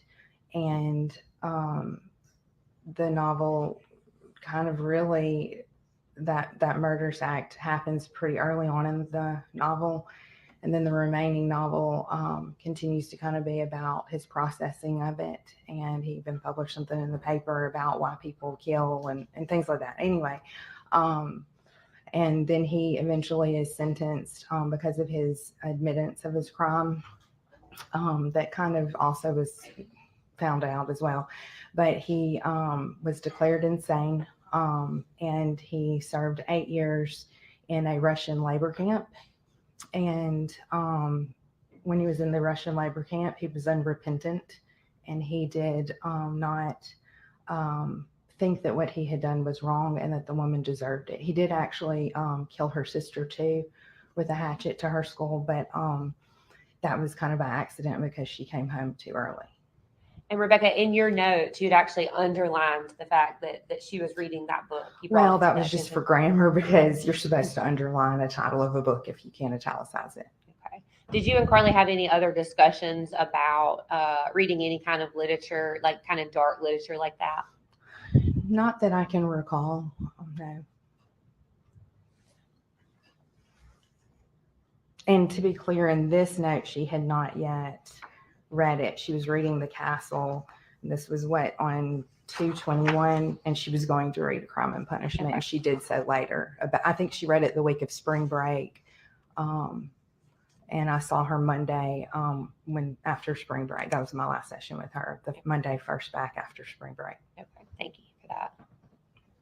I want to take you to the next note, February the 26th of 2024.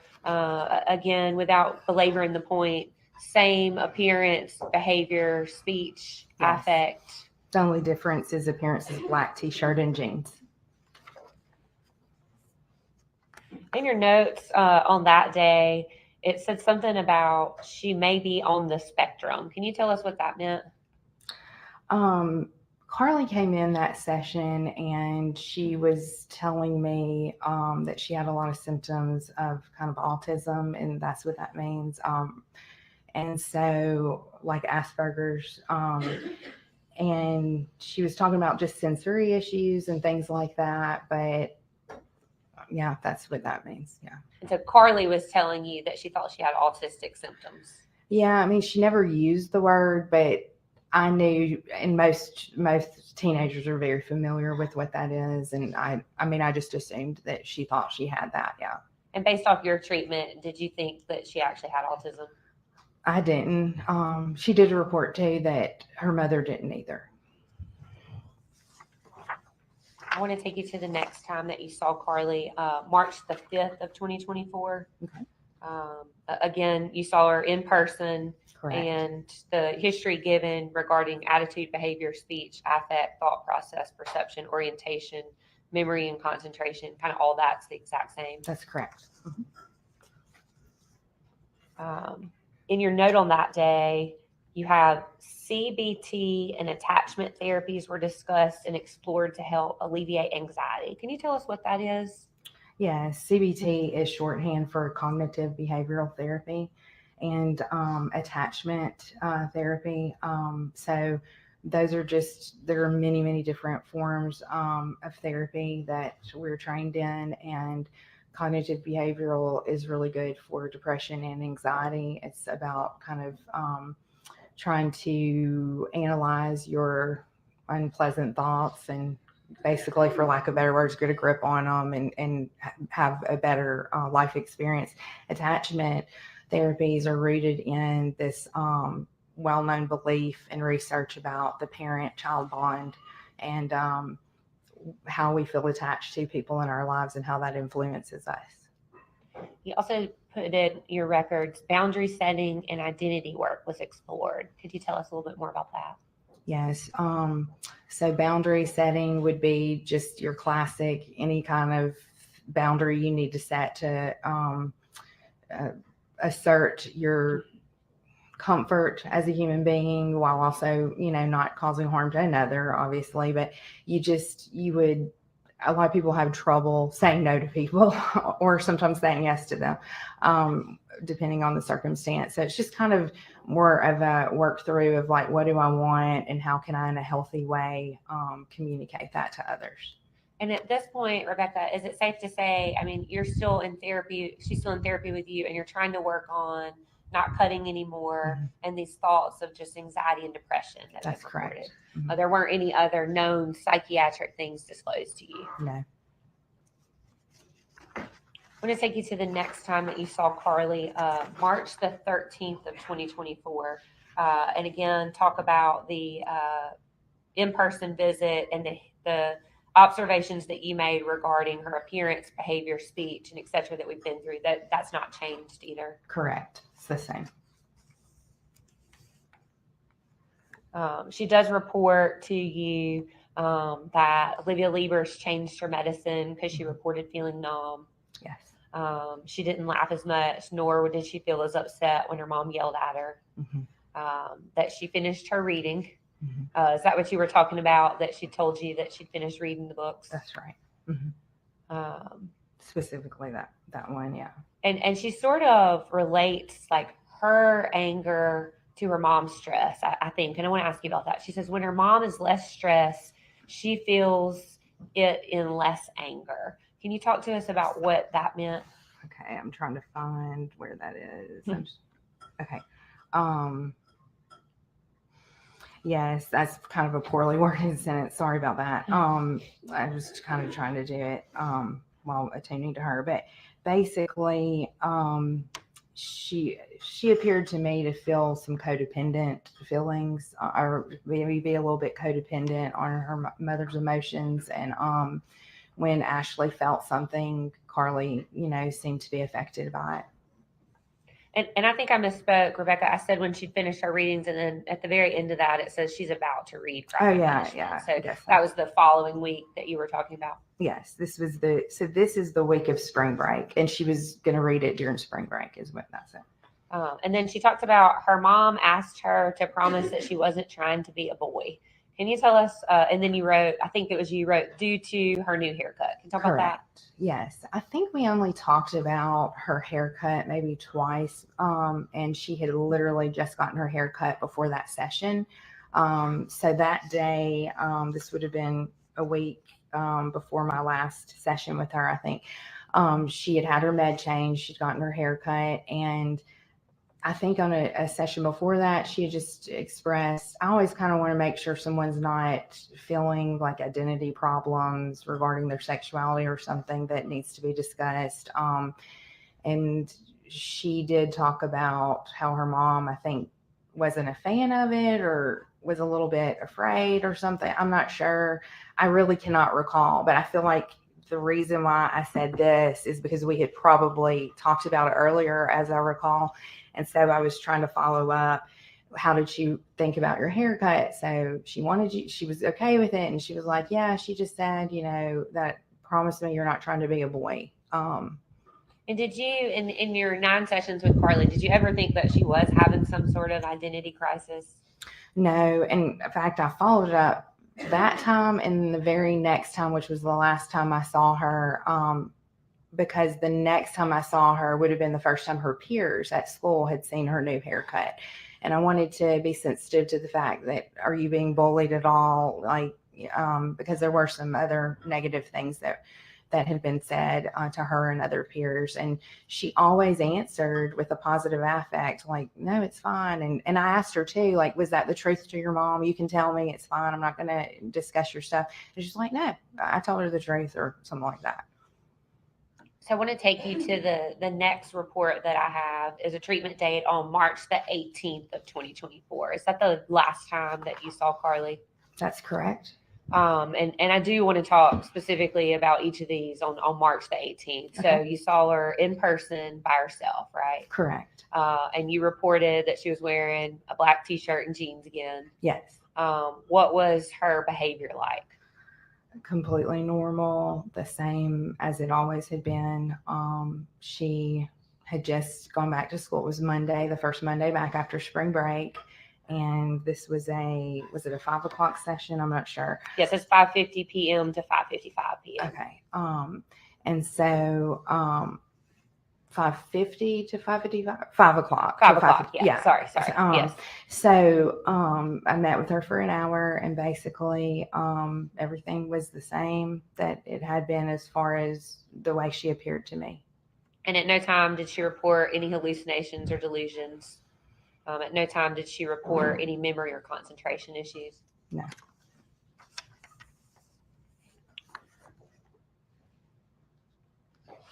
I want to take you to page 19 of 24. This is regarding your psychotherapy notes, that last visit you had with her. And she talked about kind of walking on eggshells consistently while mom's around. And I think you touched on this a little bit. Carly was maybe a little bit codependent on Ashley's feelings and behaviors.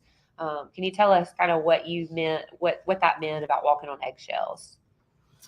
Yeah, but I think I want to say something a little bit before that, if that's all right. Yes, please. I honestly kind of had to lead this session with her and try to dig into some of the stuff that she might be feeling, because I was starting to really kind of wonder if I was really serving her the best I can. And, if I can and someone else can, I want to refer someone. I knew that she was a school teacher. Blue Cross state insurance plans aren't real rewarding on that end. And so I really had kind of contemplated, am I really helping her? Because I felt that the sessions were really mostly about school, but I knew that there had been a big event with why she was coming. And So I really kind of honestly did a little bit of soul searching and decided before this session that I wanted to really try to go there to maybe some painful things that she maybe was being hesitant to speak about. And so I did kind of bring that up. And I think that's important to note. Like, she didn't just start talking about her mom. I was trying to like really get to some hardcore stuff with her in the session. And she, we talked about how her mom, when her mom was angry, it was really hard for her to really handle that. And so I'm always trying to get a gauge, like, obviously, let's rule out abuse. I did not have any indication ever before, during, or after that her mother was abusive, but I can't make that assumption as a clinician. I need to really be sensitive to anything that might not be being reported. And so I wanted to get kind of a measure of like, what does Ashley look like when she's angry? And she described, and it's in this note, that, she raises her voice sometimes, or slams doors, cabinets, speaks in shorter sentences. I think we actually discussed an example that's not noted here of, well, can you give me an example of her being angry or something at you? And she gave an example of maybe grading some tests of some kids. She's a math teacher. And so they were doing poorly on it, which is not what any teacher wants when she's grading tests that she knows she taught well, which I'm sure Ashley did. And she noticed her mood, and she wanted to be helpful, and she kind of maybe had, and I don't think maybe this event had necessarily recently happened. I was asking her to give me one so we could work through conflict resolution and her emotions and stuff. And she said that she had done, had offered to help her, and then her mother kind of snapped at her in response. And so I try to do a lot of work with like, okay, well, let's just take that example then. What do we do when we're upset? How can we communicate calmly, clearly? I emphasize the importance of cooling off. Your body needs to self-soothe. When it gets flooded and your heart rate gets to a certain degree, you can't think properly. And so we talked about things like that. And your report actually says you talked about understanding anger and how to respond to it. Correct. That anger is a secondary emotion, and how to confront her mom when she's cooled off was explored. Is that what you kind of just described to us? I went through ways for Carly to approach anger. That's right. Underneath anger is really sadness or fear or a blocked goal of some sort. Yeah. I know that's the last time that you treated Carly, but there's actually another note that was added to your records May the 16th of 2024. Could you tell us about that? Yes. Whenever termination of care has occurred, it's customary for clinicians to do a summary note.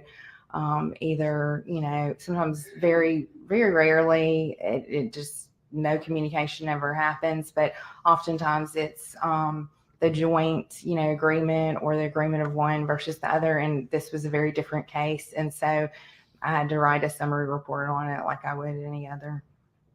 I want to talk to you a little bit about that, Rebecca. Okay. It talks about within 24 hours, something terrible had happened. And you state in your last session with me, she appeared emotionally stable, and she had no suicidal or homicidal feelings suspected by me nor spoken by her. So I want to ask you about that.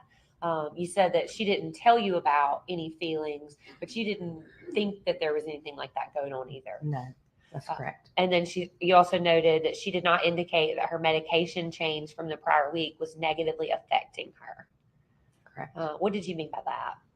Well, anytime that a person's prescription meds change, you need them to be very concerned about side effects, depressive thoughts, feelings of suicide, things of that sort. And so I wanted to follow up and make sure she wasn't experiencing any negative reactions regarding that. You also said that,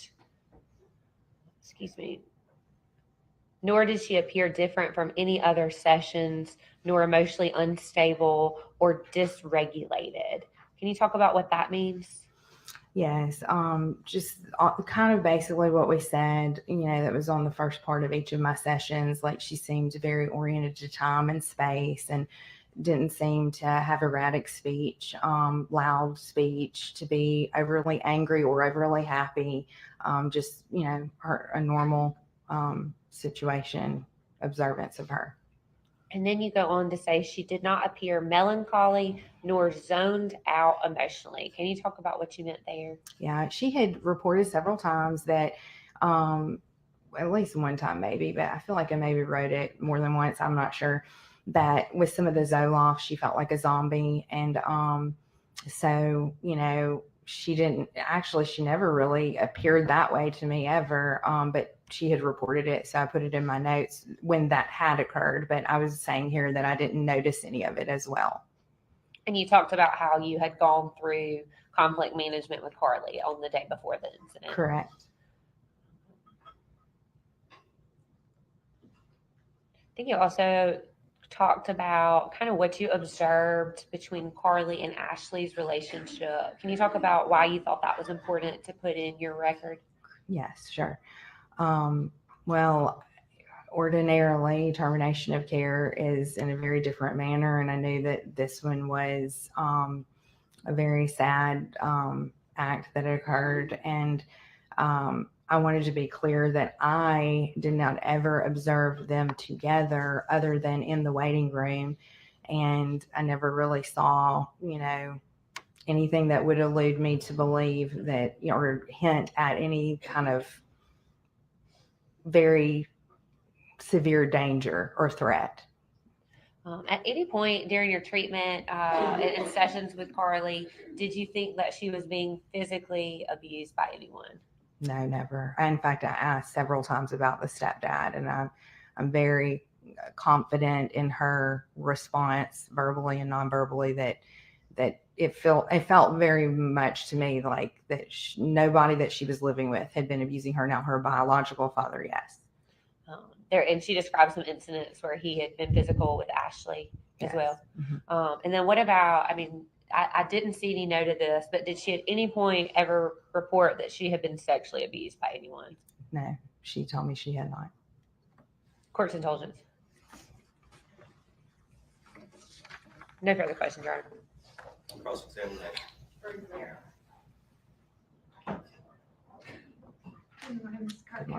Doing well. How about you? Just fine. My high school English teacher is about to be very proud. I too read Crime and Punishment, and you're right, it was written in 1886 by Dostoevsky. And isn't it true the main protagonist of that novel, Raskolnikov, killed his neighbor? The woman he killed was his neighbor, and he killed her because he hated her. Yes. Yeah, I'm sorry, could you speak up? Yes. Mm-hmm. Yes. And isn't it true, actually, by the end of that novel, Raskolnikov felt so guilty about his action and was so remorseful that he didn't only confess, but he actually, in an act of remorse, bowed to the earth? That's not the way I interpreted it, but that is the thing about literature. There's a lot of interpretations. Yeah. Isn't it true, what the book is actually about? The act of murder happens in the first chapter. Isn't it true that the entire book is about how murder is such a horrible act and the weight and consequences that it carries on a person who does that? Yes and no. You don't want to get me started. I'll go into my literature mode, but I really don't think the point of the book was about how murder is such a horrible act at all. I think it was about the psychological dilemma of someone mentally insane, and honestly, I think that's what that's about. It definitely is talked about, and there are different characters in there, including one that tries to kind of convert him to Christianity and stuff like that. But even when he's in the Russian labor camp at the end, he says that she kind of deserved to die. Like, I remember there being something like that. Don't quote me because it's been a minute. But again, he hated his neighbor. Yeah. She was a greedy, she loaned money to people and was very unkind to them, but he didn't know her hardly at all. He just went and borrowed money from her. And he was poor and she was demanding it back. What did you say? I'm sorry. And the main character was poor and she was demanding it back. I mean, it was like a debt type thing. She wasn't, I don't know about the word demanding, but yes, she was greedy. She was definitely greedy. So he had a motive. Yes. Mm-hmm. Did Carly hate her mom? I never got that impression. What impression did you get from Carly? I got the impression that she had complex feelings about her mom, because one time we were talking about her, I tried to talk about the custody case a lot. Mm-hmm.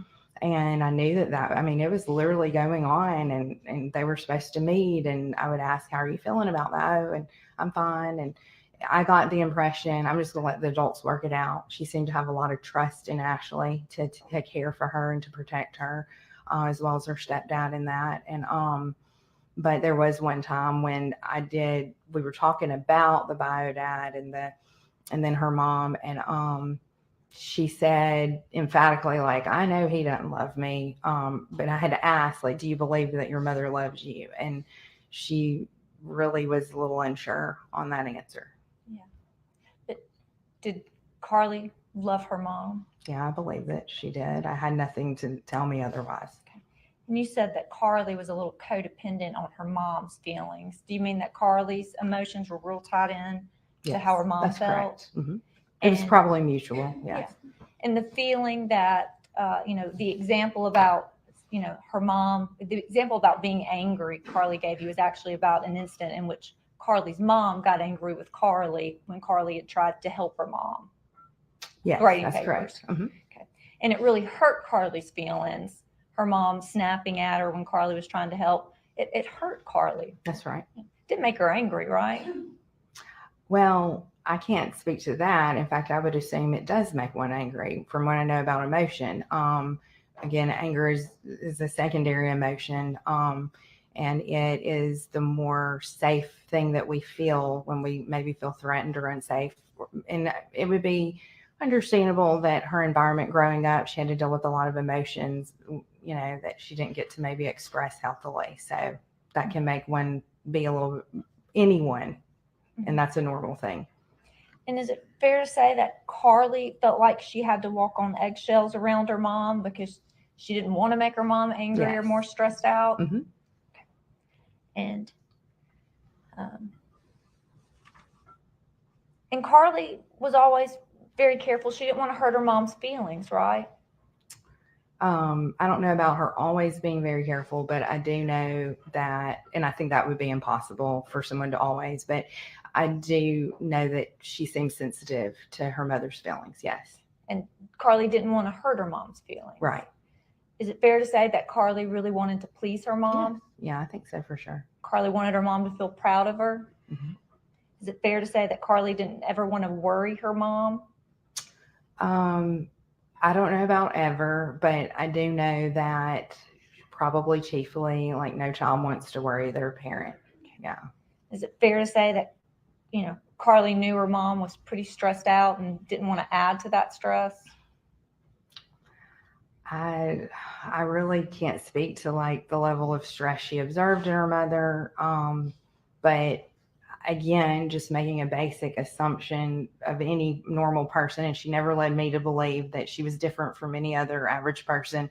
I would have concluded that, but I can't say that because I didn't observe every situation. Yeah. I only know what she reported to me when she came to me. Okay. And is it fair to say that a person can sometimes, if their feelings get hurt and it makes them mad later, that a person can feel mad without expressing that emotion to others? Yeah, absolutely. Yeah. And did you in fact know that Carly never got a chance to read Crime and Punishment? No. I'm sorry. No, it was my understanding that she did. Well, it was your understanding that she was planning to? No, I thought that she told me when she came back the Monday after spring break that she had read it, but.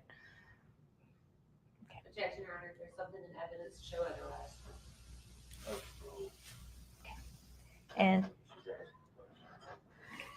And is it, and the question that, that you had asked Carly about her haircut and her friends teasing her about cutting her hair shorter, and about whether that meant something about her sexuality. Isn't it true that in your notes you reported she actually laughed in answering that question and said no? That's right. Yeah.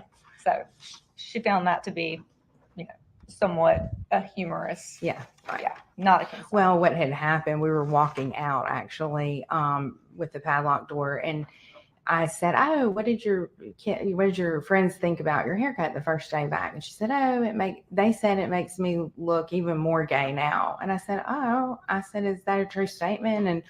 And she said no. And I said, "Oh, well, I'm sorry." And then she replied with, "Oh, it's not a big deal. Like, she's doesn't bother me." Yeah. Yeah. And on the handwritten initial assessment that Ashley wrote to you, is it true that in that she wrote that Carly had been having intrusive, and she marked the box for intrusive and disruptive thoughts? Correct. Okay. Is it true she marked the box that Carly was having thoughts that got stuck? Yes, that's correct. Is it true that she reported several different times on this page that Carly had really been experiencing some difficulty sleeping? Yes. And in her own handwriting, doesn't Ashley write that Carly was severely unable in the last month to sleep? Yeah, that's right. Okay. And somewhat for the last year? Mm-hmm. Isn't it also true that she wrote in her own handwriting that at 2 a.m., Carly had a habit of waking up at 2 a.m. and then not being able to go back to sleep? Correct. Okay.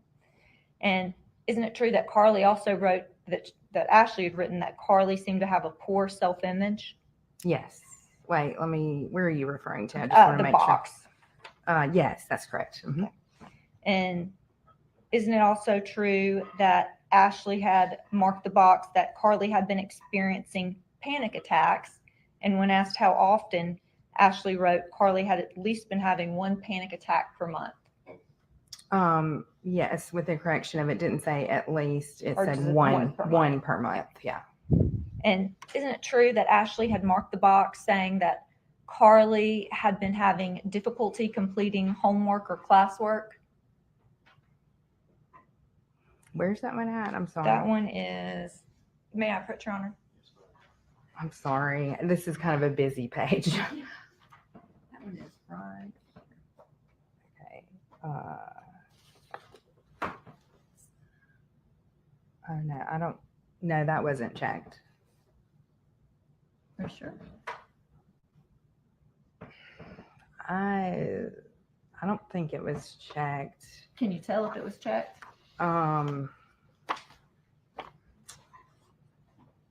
If you can't tell, you know what? Let me look at your page because you're right. Mine is a little bit. Yes, ma'am. I'm sorry. You need to refer to the original exhibit, please, as far as to making a determination. Okay. If you would, please refer to the original to the exhibit. I mean, it does seem hard to read because I have written some notes to the left, but that would be surprising to me, but I'm not saying that it may not be checked underneath my handwritten note to the left. I'm really unsure. It's just hard to read because of the handwriting. That's right. Yeah. So it could be, might not be. Yeah. And isn't it true that what is easy to read is that Ashley had written just a few short places down that Carly had been sad and withdrawn in her mood? Yes. Okay. And at the top of that page, and I know it's kind of a little bit messy, but at the top of that page, isn't it true that somebody reported that Carly had made a 30 on the SAT? Correct. ACT? Mm-hmm. Okay. And that somebody had written in the response to the first question, what are your goals that you hope to achieve through counseling? Mm-hmm. Someone had written, either Ashley or you, she wants to feel better about herself, socially, personally, physically insecure. Yes. And had been so since 5th or 6th grade. That's correct. So she began by writing she wants to feel better about herself, and then I followed up with both of them and added more notes to give more detail to that. That's right. Isn't it true also on that page, in kind of response to the question number 2, it says father had been emotionally and physically abusive, Mm-hmm. and also had bipolar and drug ADHD. addict. Yeah, and drug addict. That's right. And that there had been times years ago that she had reported he, meaning the father, had been getting high in front of her the whole time during his visitation periods? That's correct. Okay. And then briefly describe your or your child's current difficulty. Can you read for us what's written there? Yes, it says, this is written by Ashley. Carly has been complaining of sleeping trouble and thoughts of depression, hopelessness. We discovered issues of cutting and taking old sleeping pills. Those issues have been removed and controlled, but also signify the possible level of depressive thoughts. Okay. So, did Carly's mom, and on this page, there's a box for, hurts animals. That box isn't checked, is it? There is a box for, no, it's not checked. Okay. And it's also a box for hurts friends or siblings. That box isn't checked, is it? Correct. And during the course of your counseling with Carly, did you ever consider her a psychopath? Never. Did you ever consider her a sociopath? Never. And again, you've met with her how many times? 9 hours, roughly 9 hours, yes. So 9 different sessions. That's right. Mm-hmm. From January to March. Mm-hmm. Okay. And were you aware that Carly had written in a journal about hearing auditory hallucinations? Mm-mm. Unless it was the reference to that iPod. I'm not sure if they're considering that a journal or what. But the reference. I was never told about any kind of hallucinations. Just dark thoughts is the way it was described to me in that iPod. Okay. And did you know that in one of Carly's journal entries, when she was talking about feeling like she was losing control of the auditory hallucinations, that she'd actually written in there that she had considered bringing her journal to you? No, not at all. Do you think that speaks to the level of trust Carly had in you? I can't really speak to that. You'd have to ask her. Were you aware of the fact that Carly has repeatedly told people that you were the first counselor she ever felt like helped her? Were you aware? No, it's not. If Carly would have reported to you during one of your sessions that she was experiencing auditory hallucinations, would that have been something you felt like you needed to report to her mom?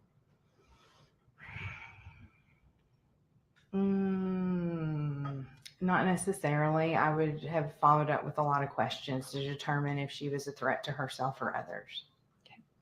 And if Carly would have reported to you that she felt like she was losing control of herself to the auditory hallucinations, was that something you would have felt like you needed to report to her mom?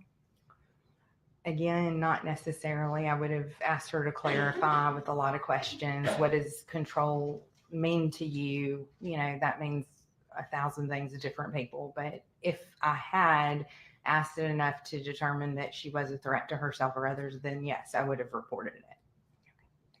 And is it fair to say that Carly had some fear in regards to her dad? Her biological father? Yes. That was very perplexing for me, honestly. I just could not get her to open up a lot about what I knew had to have been traumatic instances. I mean, she seemed very indifferent and apathetic towards him. But yeah. And is it fair to say that Carly saw her father as someone who is not a successful person? Correct. Yeah, she did not like him. Yeah. She was glad she was with her mother. Yeah. And is it fair to say that if someone is afraid of having a certain mental health diagnosis, that might motivate them to not be fully forthcoming with their therapist about what they're experiencing? Sure. And if Carly would have told you that she was smoking marijuana to help her sleep at night, is that something you would have felt the need to tell her mom? No. Okay. would Carly have had any way of knowing without disclosing that to you that you wouldn't have reported that to her mom? Yes, she would, because I told her that on the first session. Okay. But Carly had seen you talk with her mom before, correct? Because she's smart enough to know that legally anyone under the age of 18 has to do it that way. Yeah. Yeah. Okay. And did Carly or Ashley ever tell you about an incident in which Carly had gotten in trouble for taking a knife to school? Never. You don't recall that? No. Okay. And during the time in which you were with Carly, had either Carly or her mom reported to you that Carly had seemed to develop a hypersensitivity to certain sounds? In that session note regarding the symptoms, she came telling me, she just gave me a lot. It's probably in that one. She kind of came in talking about a lot of symptoms that typically is customary to like an Asperger's or autistic diagnosis. And that these certain sounds, when she heard them, kind of caused her to feel irritated? Yes, but again, like it was not ever anything, I want to be clear, like a hallucinatory manner. It was all in the context of that person's tapping that pen or tapping their foot or something like that, Yeah, not furious, but just annoyed, irritated. Right. Yeah.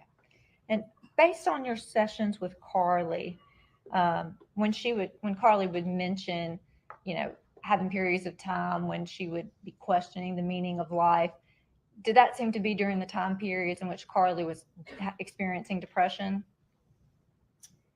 I need you to repeat that, please. I'm unclear what you're asking. Yeah.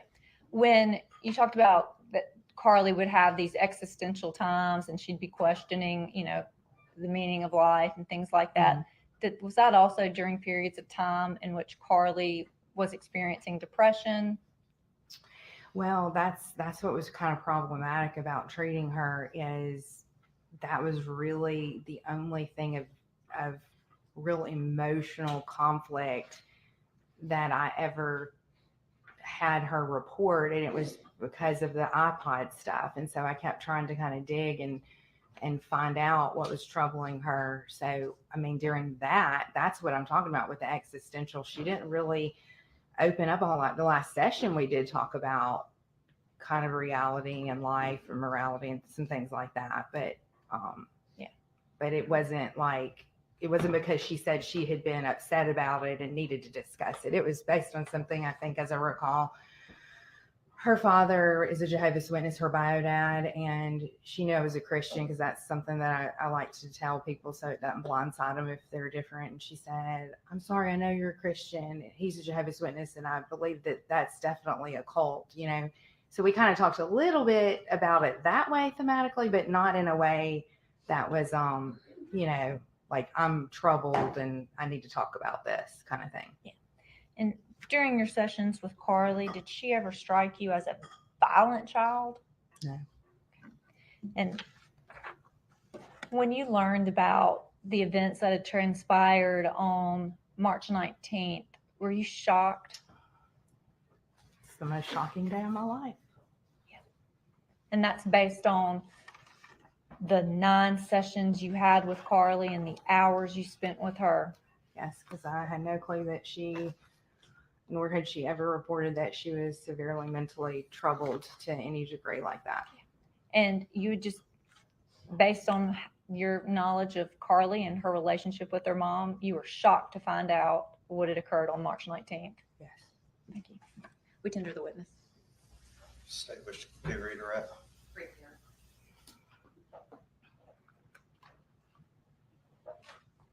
Rebecca, as a therapist, how many people do you see that have complaints about depression or anxiety? Almost every single one of them. How many of them have gone on to kill their mom? 0. Oh, sorry, her. Before that, none. Do you have any patients that have ever reported hearing voices? I have sometimes, yes. And how many of them went on to kill their mom? None. You were asked about whether or not Ashley being mad at Carly made Carly angry and hurt her feelings. And I think you talked about anger being a second emotion. Did that make Carly angry? Sorry, you got to answer. Yes, sorry. You were asked about Carly wanting to please her mom and not worry her. Someone keeping secrets from their mom about a phone mom didn't know about, a secret boyfriend, the fact that someone's using drugs and cutting themselves. Does that sound like somebody who's so worried about hurting mom's feelings to you? Can you please repeat that question? Yeah, sorry, it was a bad one. You were asked about Carly not wanting to anger her mom. Right. And keeping secrets from your parent, doing things that are dangerous. Does that sound like somebody who's worried about hurting their parents' feelings? I mean, honestly, it's I can't really speak to that. I mean, I would think that there could be a lot of motivations regarding that. But Carly never reported having any mental health issues other than depression or anxiety to you, correct? Correct. No further questions, Your Honor. All right, this witness be finally excused by the state. Yes, sir. By the defense. Yes, Your Honor. All right, ma'am, you're free to leave. If you would hand that to the bailiff. Your Honor, may we approach briefly? After I take care of the jury, give me just a moment. All right, ladies and gentlemen, the jury is about 10:30 and the lawyers want to talk. So that's a good time for y'all to use the restroom. Okay, everyone remain seated while the jury exits. Just knock on the door and let the bailiff know when we're ready, okay?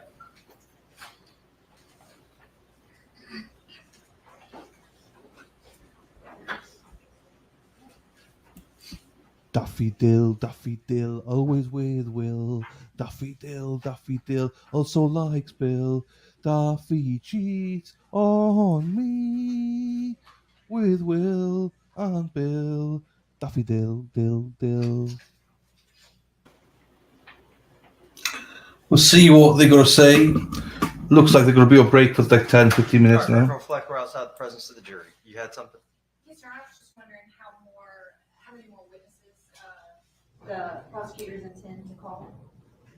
I haven't exactly made that decision yet. I mean, we know 2 for sure. Okay.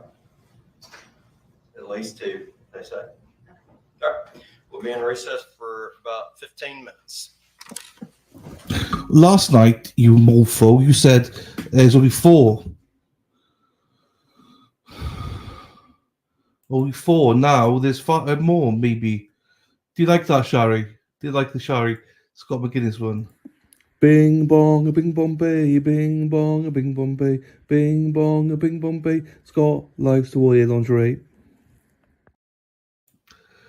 Daffy Dill.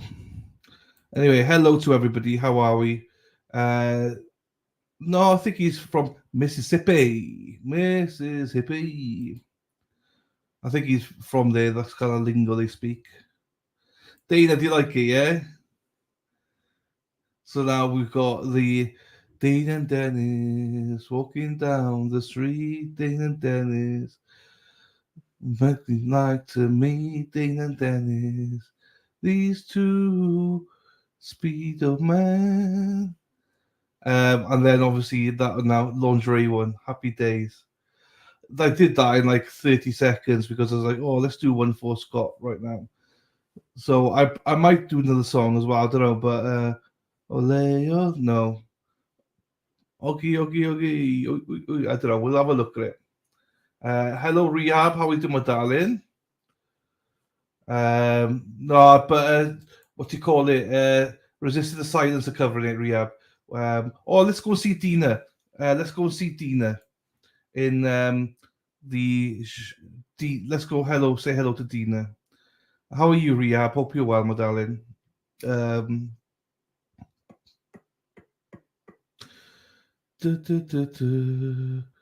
Walking down the street,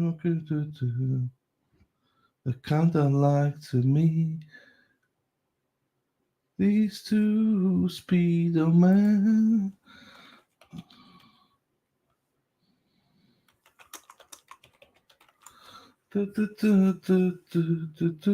Oh, she's finished. It's all good though. It's all good. We'll catch up with her later. Ah, she had to drop. No worries. It's all right. No worries. No worries, little G. No, Tootsie's not seen it yet.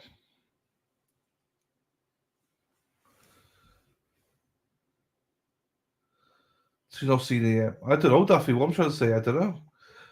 Hamburger, stop right now. Dave's in a mess.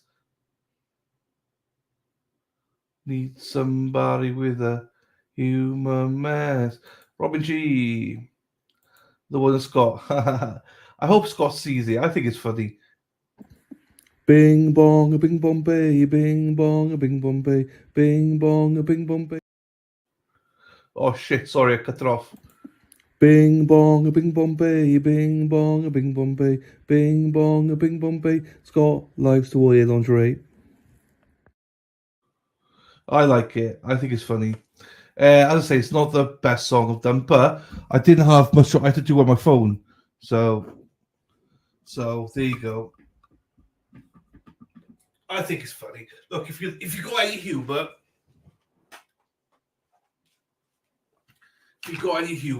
you'll enjoy it. Oh, Scott will be back later anyway, so it's all good. It's all good. Scott McGuinness, I hope you enjoy your new video. Anyway, there's a lot of people here who might be new. Oh, have you seen Scott? He's going shit. The song is good. Sorry, I can't help it. When you go sleep apnea, people, I'll tell you what, it's a fucking pain in the ass. I can't sleep properly, so I'm sorry. Oh, that's why I try to cover my face behind the mic.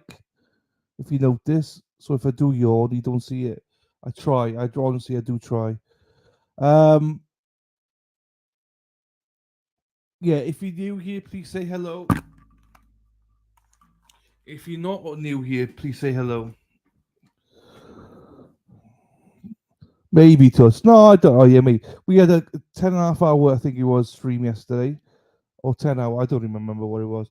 Today could be a monstrous day. It could be. Dave says, I see 4 people in chat I recognize. There's loads of people in chat that you should recognize. Oh, yeah, but you were missing. You were missing, Dave, didn't you? I'm sorry, Robert. I genuinely am sorry. People tell me all the time about it, and I am so sorry, everybody. So sorry. Dana, welcome, Dana Leonard. First time in the chat. Hello, Dana. How are you, sir? Hope you're well. It's nice to really see you. You remind me of somebody. I'm not sure who it is, though. You do remind me of somebody. These famous people from where are they from? From Boston somewhere, I think they are. There's one guy called Dennis. You look like the other guy. Dana and Dennis walking down the street. Dana and Dennis, the kind I'd like to meet. Dana and Dennis, they used to wear these tight old thongs. They didn't like them, so they're gone. Dana and Dennis walking down the street. Dana and Dennis, the kind you'd like to meet. Dana and Dennis, these two who look at them, they're definitely growers, not showers.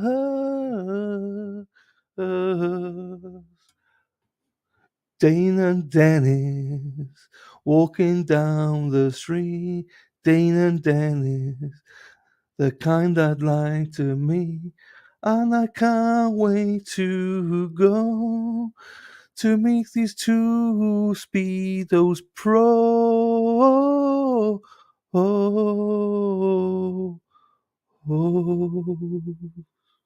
See you in Boston, boys. Bing bong, a bing bong bay, bing bong, a bing bong bay, bing bong, a bing bong bay. Scott likes to wear lingerie. Hello, Boris. How are you, sir? Hello, Anthony. How are you, sir? Hope you're all well. Nice to see you both. It's snowing already in Brecon. Wow. I'm obsessed with the Scott McGuinness one now. Caraway and Brown Dad, get your doctor to refer you to the sleep clinic in Glegg. Hey, I have. I'm on the waiting list, boy. I've been on there for 8 months now, boy. Have you had it, Kaz? Have you had it? Because honestly, it's 8 months now. I'm still waiting. Nightmare, boy. Nightmare, boy. I'm telling you. Robin, by the way, I did see you. I know you're joking. I do apologize, though. I know it's contagious. I know. She's in Wales, in Brecon, about an hour and a half from me. Boris, I'm coming on the 14th through the 28th of May. 14th to 28th.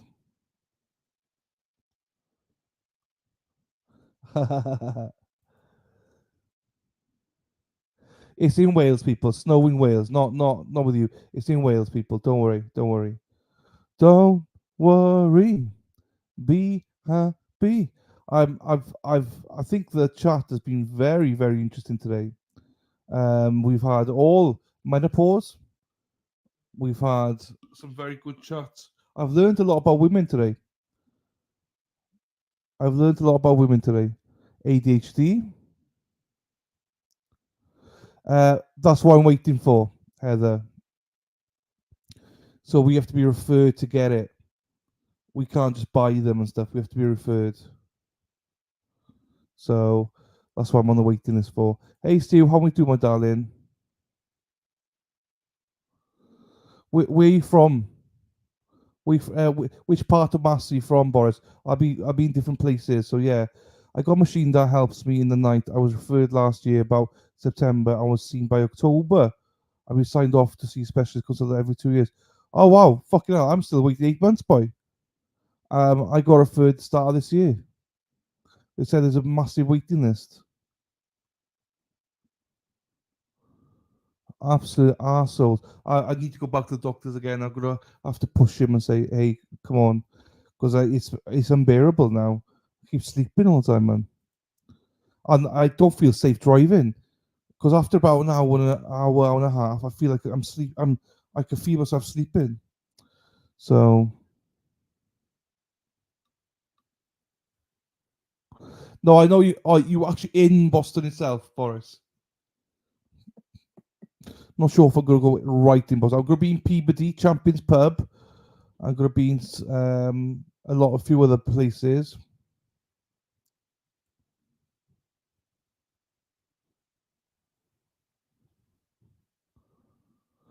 You guys have a universal. It depends. Some things it could be quite quick. It depends if it's serious. Do you know what I mean? If you get referred, it's either express or not. Like I'd be waiting 8 months for my sleep apnea stuff. Carolyn had his in a month. Work 152 times in 1 hour before the machine. Now I'm down to under one. Fuck, Carolyn. So yeah, it's great. So you get to see your GP and stuff, and they then refer you. Yeah, it can be super quick, but it can also be very long. But that is free as well. So it's. But then you can go private if you want, So 152, fucking hell, cars. Yeah, I'm surprised with 8 months as well. I'm surprised. Dana was 72, Carolyn, and he's now also under one. You got to whine a bit. I know to take lessons from me. To be fair, they've been good to me. We'll be honest. The doctors have been very good to me over the years. So I can't whinge at all to them. They've been very good to me. Whenever I need to be seen straight away, they've sorted me out. So.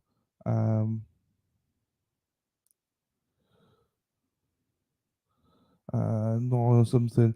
Well, technically, not everybody pays national insurance, Lou. Not everybody pays it. So.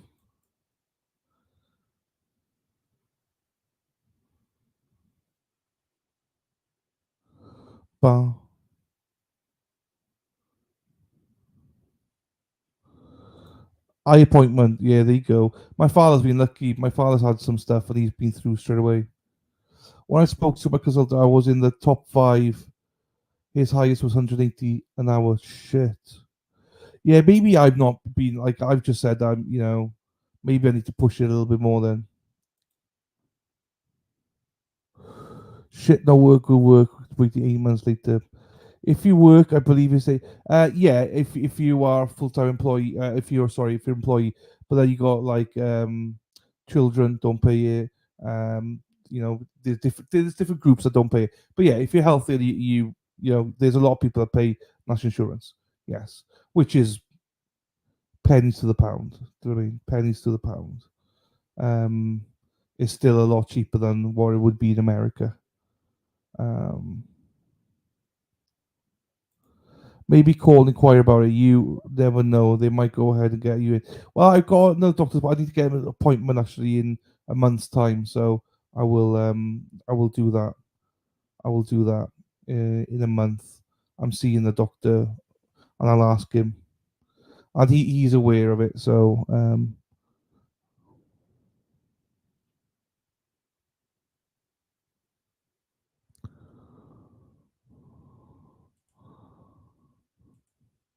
you wait until you dream deep for the first time. It's also, hey, what, Daffodil? What, dreaming about you, my darling? So if I think about you, Daffy, do I then sleep deep? Then now I only need 4 to 6 sleeps. You know, good. There you go. There you go.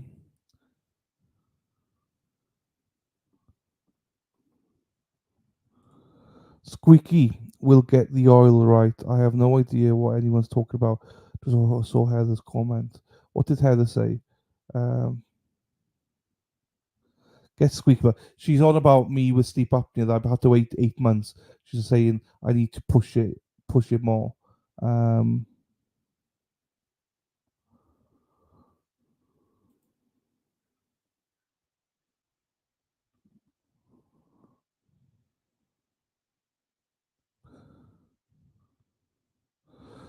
Yeah, there are walk-ins. Yes, but if I had UTI, I would just phone up straight away and get an appointment that morning. They would sort you out. The doctor would sign you off, or stuff like that. Yeah. My doctors are awful. Yeah, I know, but a lot do on here. We can't even get referrals. They're privatizing a lot. Yeah, they are privatizing a lot. Yes, but we love our NHS. It's just so. Yes, they need to improve it. Daffodil's always good to go. My cousin just lives north of you and is proud of the health system. I've had doubts and questions, but otherwise he pays $28 a month to get to the front of the line. Is that right? He must be on Bupa or something. He must be on separate, like private one. I imagine if he's paying that much. Yeah, I think he's paying for a private insurance one. Boston Garden. Yes. I was lucky they had literally just opened in Glenquilly. That's how I was seen so quick. There you go. My dad's waiting for a knee replacement. They've not given him a waiting time because it's over 3 years. Ridiculous, isn't it? I know people need hip replacements. Jeepers. Oops. I'm telling Dilly he's got to get loud about his necessities. Bare necessities. Heather Taylor necessities. Ba ba ba ba ba ba ba ba ba. He needs a CPAP, but he'll be waiting 8 months. I'm literally the last person who would say this, but sleep is important. I know. Till he could wake up if he didn't get his. Please don't wait. No, I'm doing everything I can, people. I'm telling you. I'm doing everything I can to get it. Honestly. Good morning, David Cornish. We'll get him one when he comes to Boston, even if we have to steal one. There you go, Tuts. Hello, Lisa. How are you, my darling? Bupa. What's Bupa? It's Bupa, I think it is. Did you say no? David, hello. Oh my god. The with HC or healthcare or anything for that matter. I just have lots of questions because it intrigues me. There you go. Raoul, some person who designed Brooklyn. There you go. David Cornish, hopefully you had a good night. Did I miss anything good? No, Denise, you didn't. You're fine. Today's word is Bupa. No, it's Bupa. Bupa. I love flowers. Raoul. Just the rest of the therapists, Denise. Caroline, I think they hope people will go private, but few people can afford that. It's maddening because it's the same doctor surgeons most of the time, yes. It's exactly the same ones. Let's take a brief recess. Look at Lil G. She's like my little soundboard, like, you know. Please take a seat. Lil G will tell you what's going on. I love it. Thanks, Lil G. Are they done now? No, there's more witnesses come. Definitely 2 more. There might be more, they said. Daffodil. Dylan, do you need someone to give you mouth to mouth at night? I'm willing. Thank you, Daffodil. I appreciate that, my darling. I appreciate that, Daffy. And I'm glad there's somebody out there. Thank you, Daffy. Does anyone know if the Dream Team came out with a response? No, I don't believe so, no.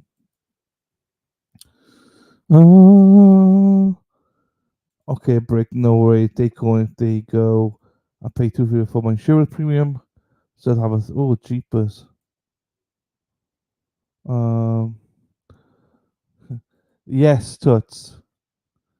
CPAP and cowboy boots and chaps. Lil G keeps a schedule, so don't complain. No, I know. She keeps me on schedule as well. Not at this rate, you will have to start a new stream before they start delivering. I know. I'm going to. Lil G's going to remind me. Lil G's going to remind me, then we will be doing it. Boris, you need a new in company. Alan Jackson made a statement that Christina Rex reported. There you go then. I didn't see that. Yeah, private.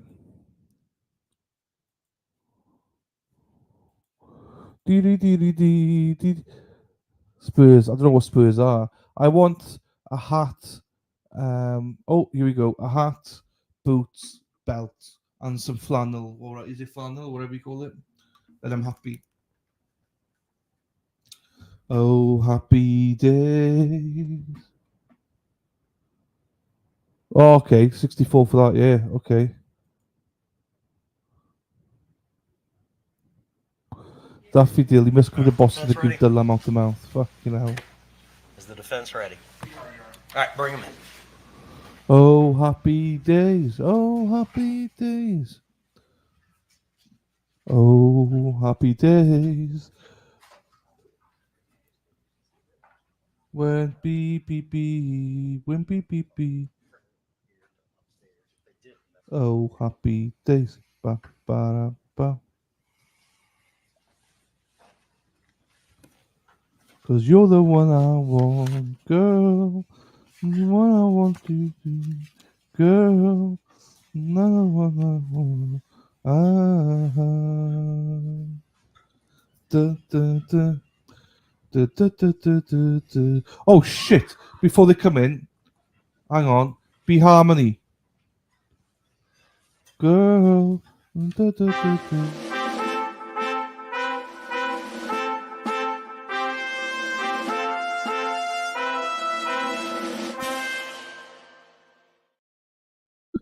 Oh, hang on. They're not called in the witness yet.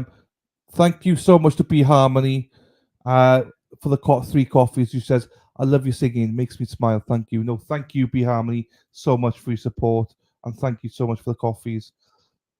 Right, here we go. The witnesses just get on the stand now.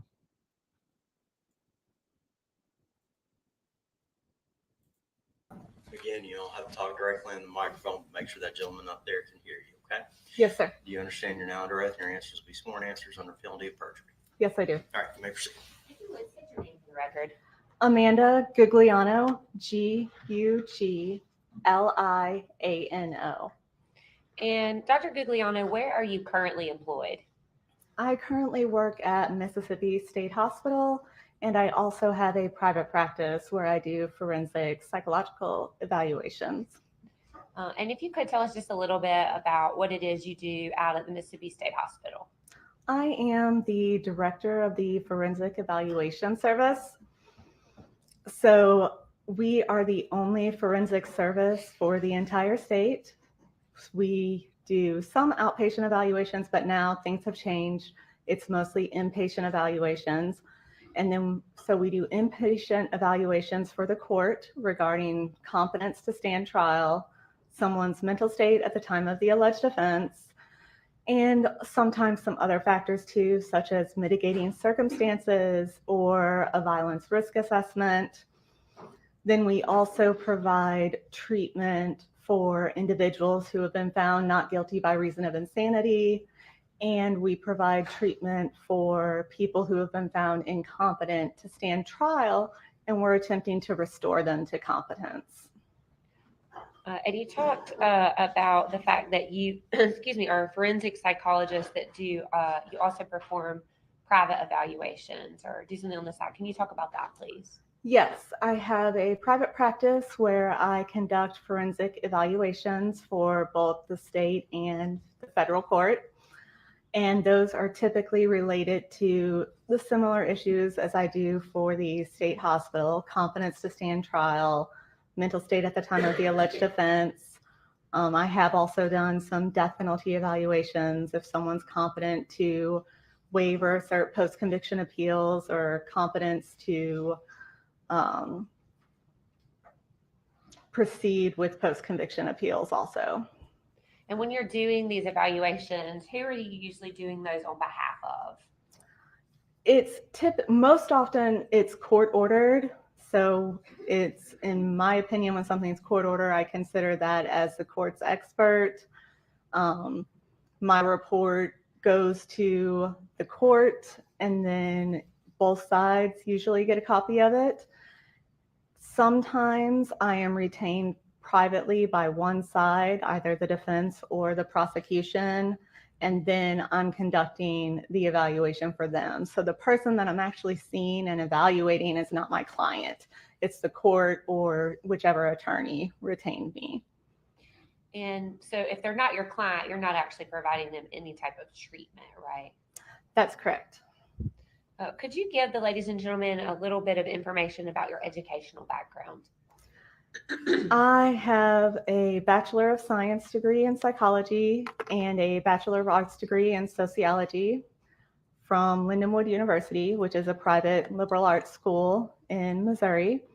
I received my master's in clinical psychology from the Arizona School of Professional Psychology in 2006, and I received my doctorate in clinical psychology from the Arizona School of Professional Psychology in 2008.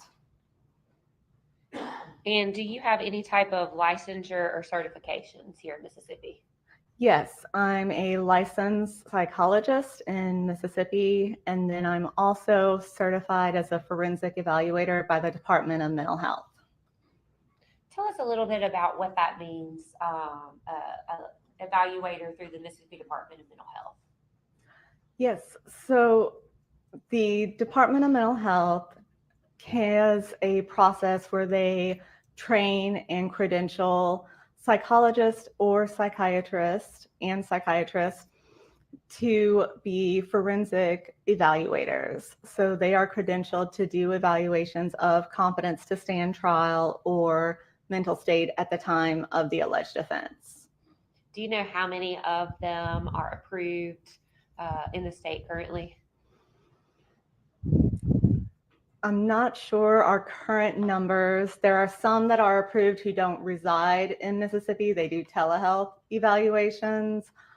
I think we have around 20 right now, maybe, but not all of them reside in Mississippi. And so that's 20 psychologists and psychiatrists that are have meet the qualifications for the Mental Department of Health to do the evaluations? Yes, that meet the qualifications and have applied to do those. Do you have? Do you belong to any sort of national or state level committees? Any type of groups regarding psychologists? Yes, I'm a member of the American Psychological Association. I'm also a member of the American Psychology and Law Society, which focuses on forensic psychology. I am a member of the Mississippi Psychological Association, and I'm also the president-elect for the Mississippi Psychological Association. And I know we talked about the fact that you perform these types of evaluations for both, most of the time for the court, but also sometimes for the party that asks. How many times would you say that you have evaluated someone either for competency or sanity? For competency, probably around 1,500 times. For sanity, probably around 500 times. And have you testified in courts as an expert, as a forensic psychologist previously? Yes, I have. And how often would you say you've done that? Probably about, I don't know exactly, about 45 times. And you've actually been recognized by this particular court as a forensic psychologist expert, right? Yes, I have. Your Honor, at this time, we would ask that the witness be tendered as an expert witness in forensic psychology. No objection, Your Honor. Libera, CV's already been entered by stipulation. All right, she'll be accepted as an expert in the field of forensic psychology. Dr. Guglielmo, if you could tell the ladies and gentlemen the difference in like a treating physician or therapist and a forensic psychologist. So it's a pretty different situation. I mentioned before, whenever you are treating someone, whenever you're the clinician, either a psychiatrist or psychologist, therapist, you're more of an advocate for the client, the person that you're treating, and you are treating and assessing them based on what they're telling you, usually for the most part. A lot of times treating clinicians don't have much information or records outside of what the client tells them. So they just go off of what they see in front of them and what the client tells them. In doing forensic evaluations, the person that you're actually evaluating and talking to and assessing is not your client. As I mentioned before, it's the court or potentially a lawyer. It could also be one of the parents if there's like a child custody dispute and you're doing that type of evaluation, but typically it's the lawyer or the court. And in that case, you are not an advocate for the person that you're evaluating. You are supposed to be a neutral, objective evaluator who forms opinions based on the information that you have, and you offer those to the court. So there's no guarantee that it will be helpful or not to either side or to the court. It also, when you're a forensic evaluator, it's not confidential because you have to share the information that you gather with the court in a report, or you may end up testifying. I always warn people of that also. So it's also different in that doing a forensic evaluation, because there's legal issues involved, you rely on more than just the person's self-report. It's really important to have collateral sources of information. So you are always trying to corroborate what someone tells you to see if there's evidence in the records to support what they're telling you. Do other people say the same thing? You often interview friends or family, maybe even an employer of the person that you're evaluating. So it's not as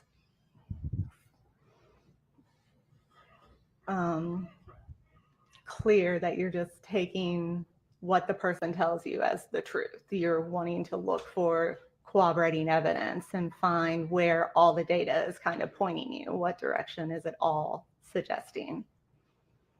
And you spoke earlier, Dr. Guglielmo, about competence and maybe somebody's sanity. If you could kind of describe for us what competency is first. Competency in general can be applied to various different things. It's situation specific.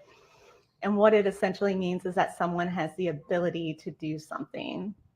So it could be competence to make legal decisions, or competence to be over your own medical care, financial situation, things like that. In the realm of criminal cases, competence is typically referred to for competence to stand trial or to proceed with their legal situation. And so that means, does the person have the ability to understand their charges, to understand the basics about the court system and how that works, to be able to appreciate the adversarial nature of the legal system, and that they're able to assist their attorney in their defense. So competence really has to do with someone's mental functioning presently in the current moment. sanity or mental state at the time of an alleged offense has to do with how someone was doing mentally at the time of an offense sometime in the past. So it's a retrospective evaluation where you're trying to figure out whether someone was so mentally ill that it impaired their ability to know the nature, quality, or wrongfulness of their alleged acts. And I want to talk to you a little bit about that. Is there a certain standard in the state of Mississippi that forensic psychiatrists and psychologists have to follow when rendering opinions about sanity? Yes. Could you tell the ladies and gentlemen about that? I think you sort of described that, but just want you to talk a little bit more about that. Yes, the standards is what we often call the McNaughton standard, because that's the criminal case that the standard developed out of. The person who was the defendant was Daniel McNaughton. And so the McNaughton standard is what we refer to as a cognitive test. That means that it's just based on someone's knowledge about something. So it's, do they know the nature and quality? That essentially means, do they understand the basic facts about what they did? Then understanding the wrongfulness is, did they understand that what they were doing was illegal? So some states have different standards. So some states include whether someone had the ability to control their impulses or whether they appreciated the wrongfulness. But in Mississippi, it's just a knowledge of what they were doing and if it was wrong. So I want to be clear, you said something about other states allow whether somebody appreciated what they did was right or wrong. Can you describe for us what you meant by that? Yes. So knowledge is really just understanding the basic facts about something. Appreciating is having a more in-depth understanding to where you can understand the societal and moral implications behind it and reasoning for it. So for example, someone might know that killing someone is wrong, that it's illegal, but they may not really understand why it's wrong to do that. They know that it's bad, they know they're not supposed to, but they really don't understand why. So that would be more the appreciation, where they don't understand the reasoning behind why it's wrong. And Mississippi doesn't allow us to talk about the appreciation of someone, right? It doesn't include that in the standard. I want to talk to you about the defendant, Gregg. How is it that you became, or did you have the opportunity to work on an evaluation involving Gregg? I did. And how is it that you became involved in that case? You contacted me to see if I would be available to do an evaluation on Miss Gregg's competence to stand trial and sanity. And was it your understanding that you were being court ordered for that? It was. And is that how you went about your evaluation? Yes, it is. And in fact, we talked a little bit about how that's different, but when you're court ordered to do it, you said you return that report to the court and the defense attorneys, right? Yes, actually in Mississippi, I submit my report to the circuit clerk, and then the circuit clerk distributes it to the judge, defense attorney, and prosecution. Does the prosecution have any ability to edit the report that you prepare? No. Does the prosecution actually really have any input into what you put into your report? No. And sometimes those reports actually come back and say that the defendant is incompetent to go forward, right? Correct. And sometimes you will render an opinion that the defendant is in fact insane. Correct. I want to talk to you about this particular case. Dr. Guglielmo, did you prepare a report regarding your findings? I did. And are the opinions that you formulated in that report, are those based upon a reasonable degree of medical certainty? To a reasonable degree of psychological certainty, because I'm not a medical doctor, so we use psychological certainty for psychologists. Thank you for that clarification. And what types of items did you review before rendering your opinion in this case?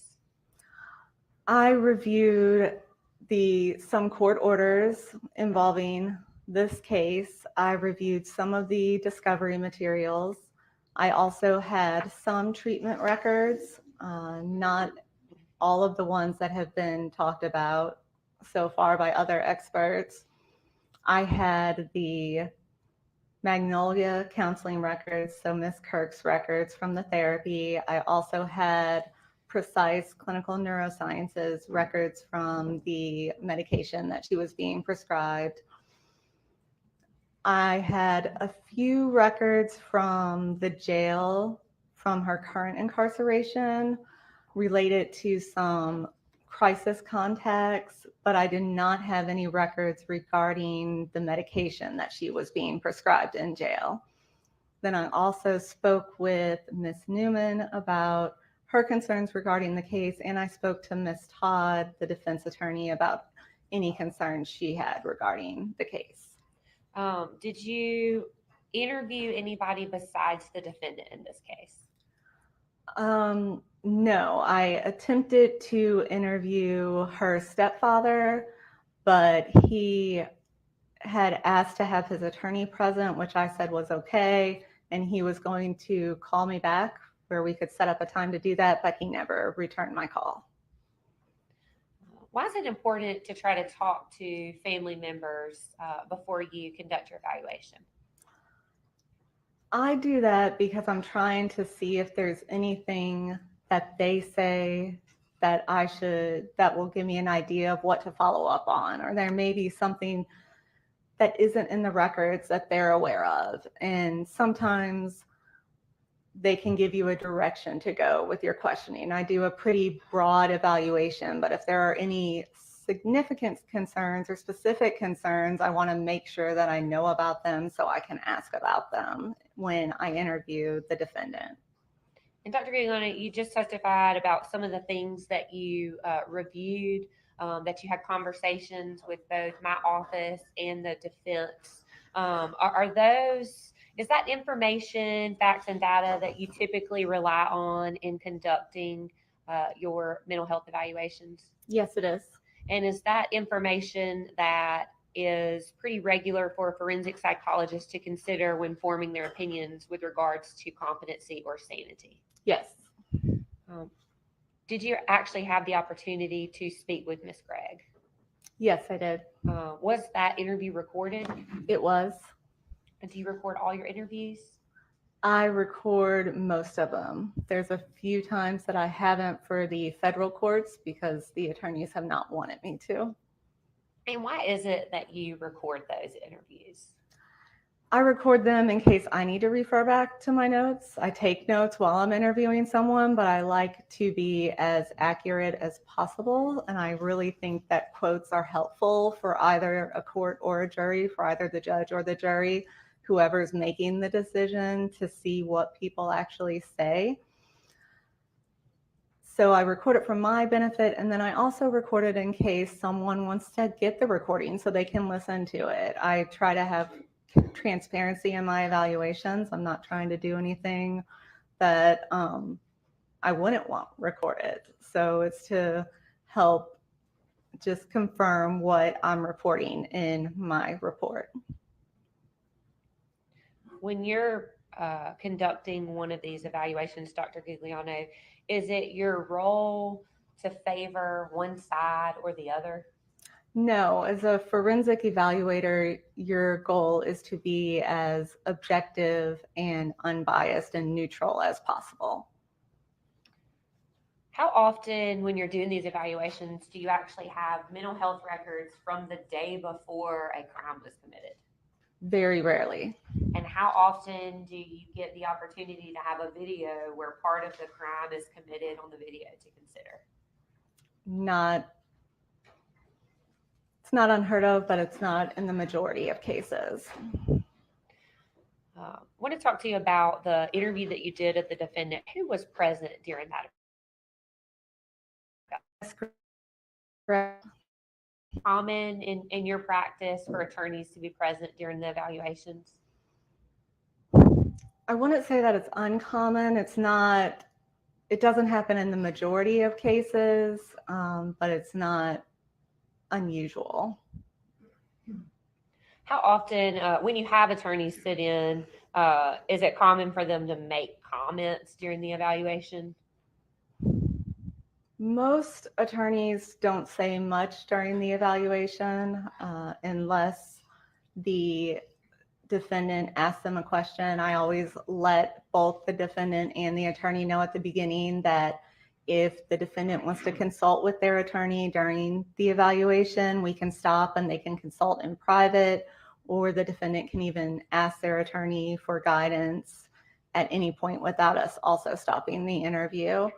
So it happens, but most of the time when it happens, it's the defendant who initiates the consult with the attorney in the moment.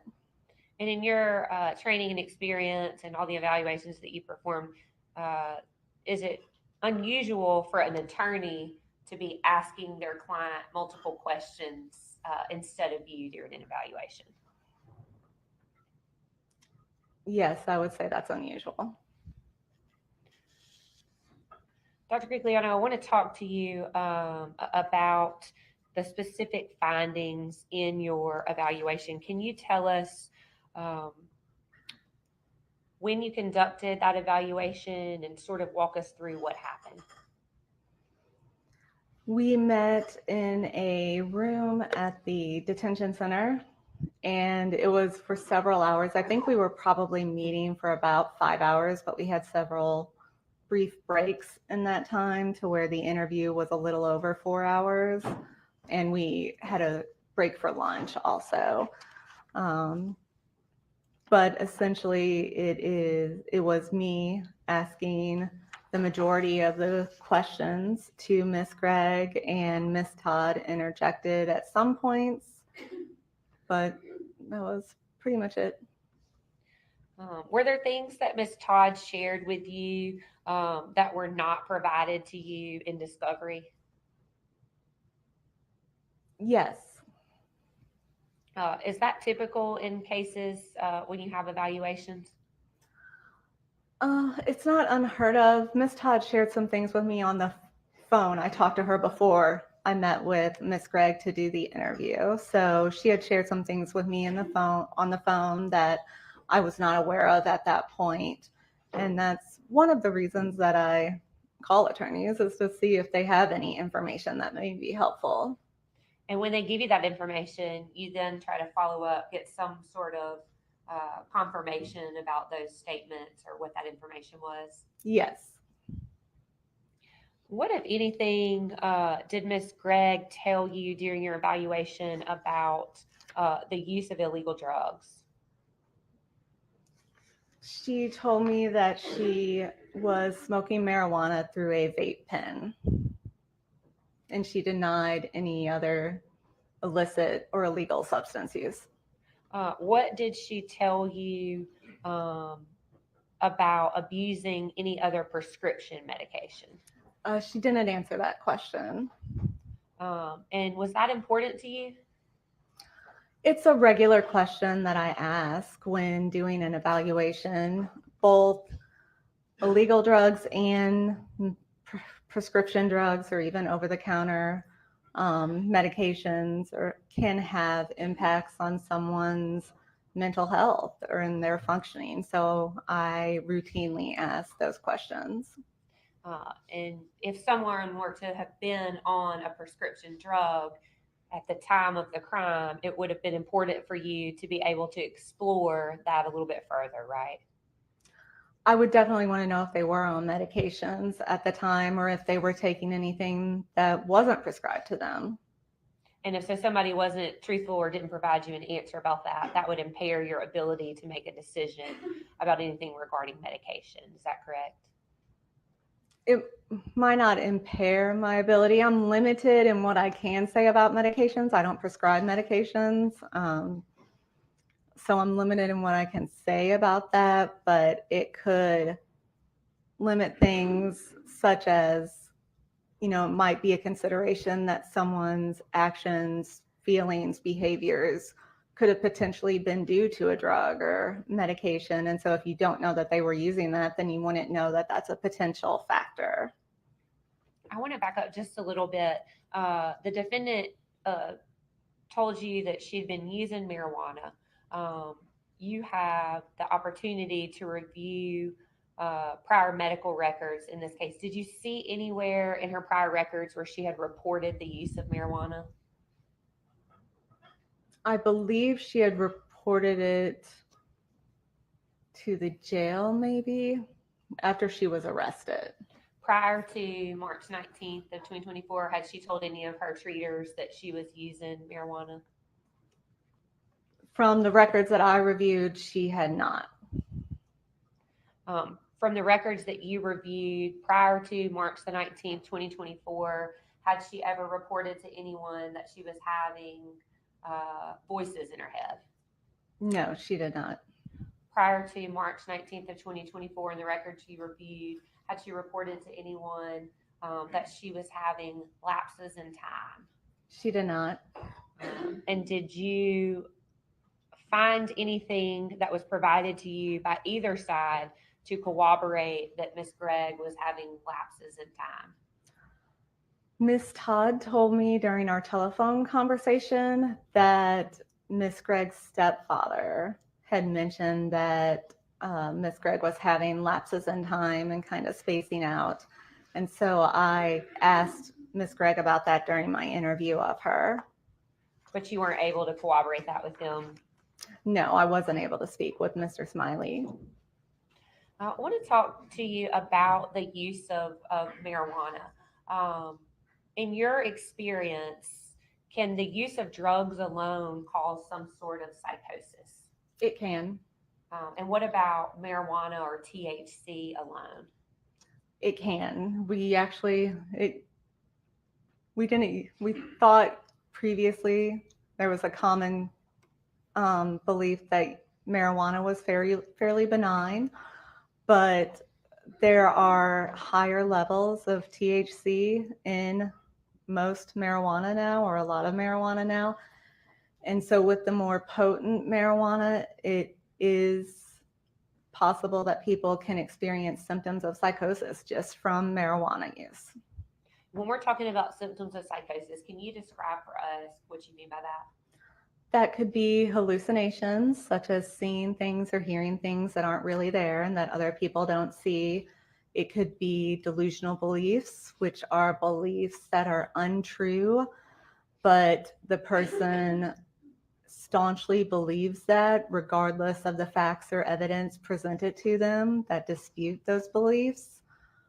It could also be mood symptoms like an emotional flattening to where they don't seem to have the normal range of emotions that most people experience. It could even be slowed thinking or slowed body movements. During your interview with Miss Gregg, did you talk to her about some things that might have been bothering her at the current time? Yes, I did. Could you tell us a little bit about that? Yes, may I refer to my... Absolutely.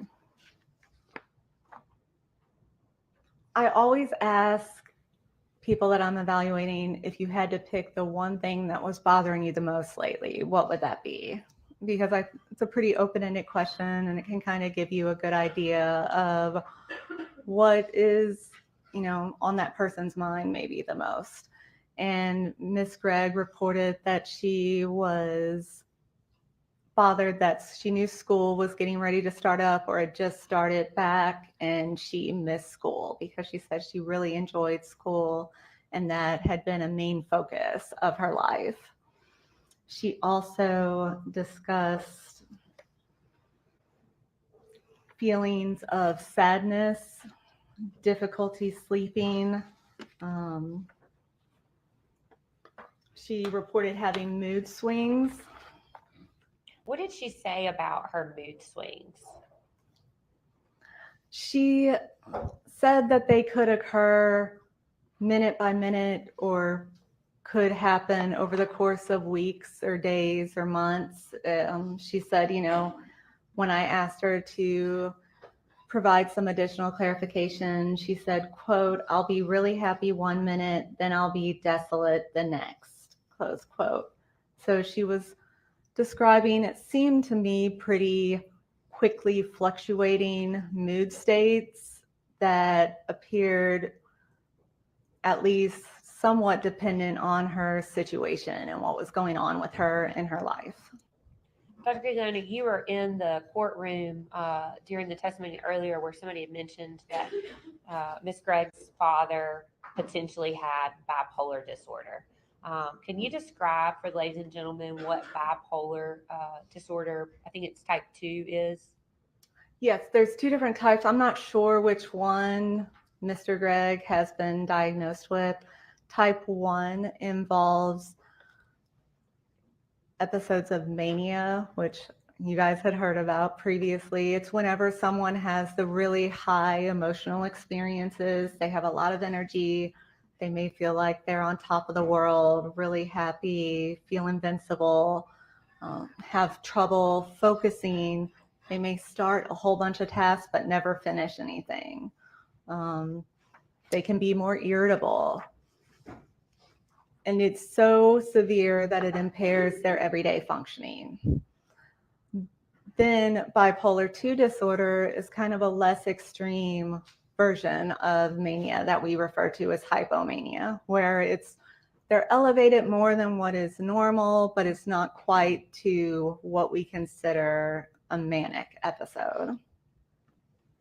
And when you're talking about a hypomanic or an episode in bipolar, is that consistent with somebody whose mood can change minute to minute? No. Could you describe for us why not? Yes, for bipolar disorder, it's something that isn't based on someone's situation. They really have no control over their emotions. It's not due to something good happening in their life or something bad that's happened in their life. And for a diagnosis of bipolar disorder, they have to experience either the manic episode for 1 week, where from every day, more days than not, that they're in this hyper aroused state. For hypomania, they have to experience it for at least 4 days in a row. And so that's not something where you would see fluctuations within the same day or hours. In your evaluation with Carly and your review of the medical records, was it ever disclosed that she had these periods of time that were 4 days or more? She didn't specify an exact number of days. As I mentioned before, she said, it could be hours, days, weeks.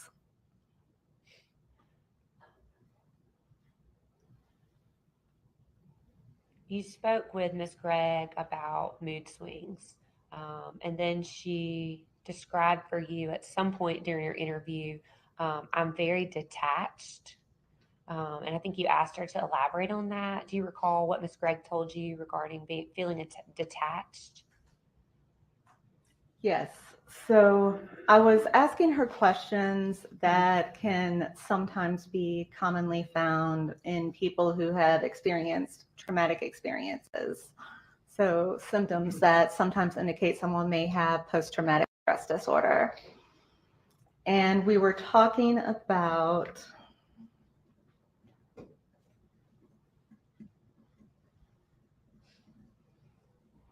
anxiety also, and how she didn't feel as bothered as she thought she should have felt by being in jail. And so I was asking her more about that, and Miss Todd offered that Miss Gregg appeared to be detached, and that Miss Todd thought that might have been due to Miss Gregg being in solitary confinement. She'd been housed by herself in the jail since she's a minor, so she has little interaction with other people other than the guards when they interact with her. And so I asked Carly about that, and she said, I'm very detached.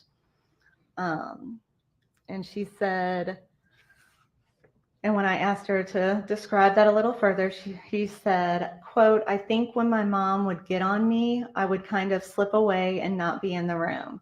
I just kind of feel like it wasn't real. I think that's how I am now because all this doesn't feel real. I mean, logically it is, it just doesn't feel that way. Close quote. And then you went on, Dr. Gugliano, to ask her about blackouts. Can you tell, ladies and gentlemen, what y'all's conversation about blackouts was? Yes.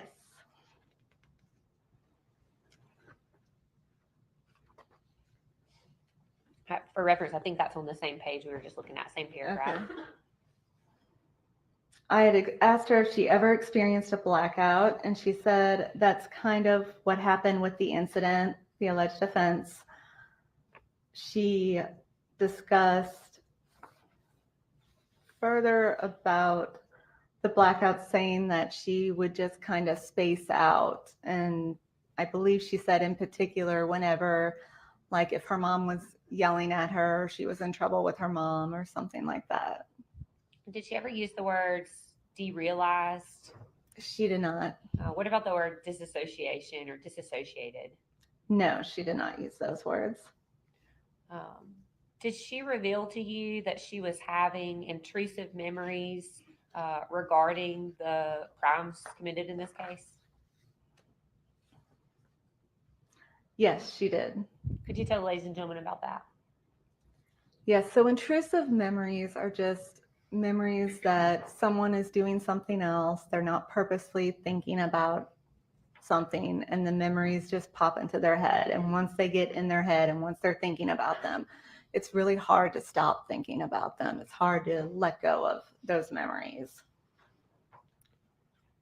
And so I don't think at that point that I asked her for details about the intrusive memories regarding the offenses, because I had not yet determined whether she was competent to stand trial, and talking about that could have potentially revealed incriminating information. So I was waiting until later to ask that, and we never ended up circling back to that. And Dr. Gugliano, was there anything about your conversation where somebody said something about feeling queasy when they were thinking about the event? Yes. Tell me about that, if you would.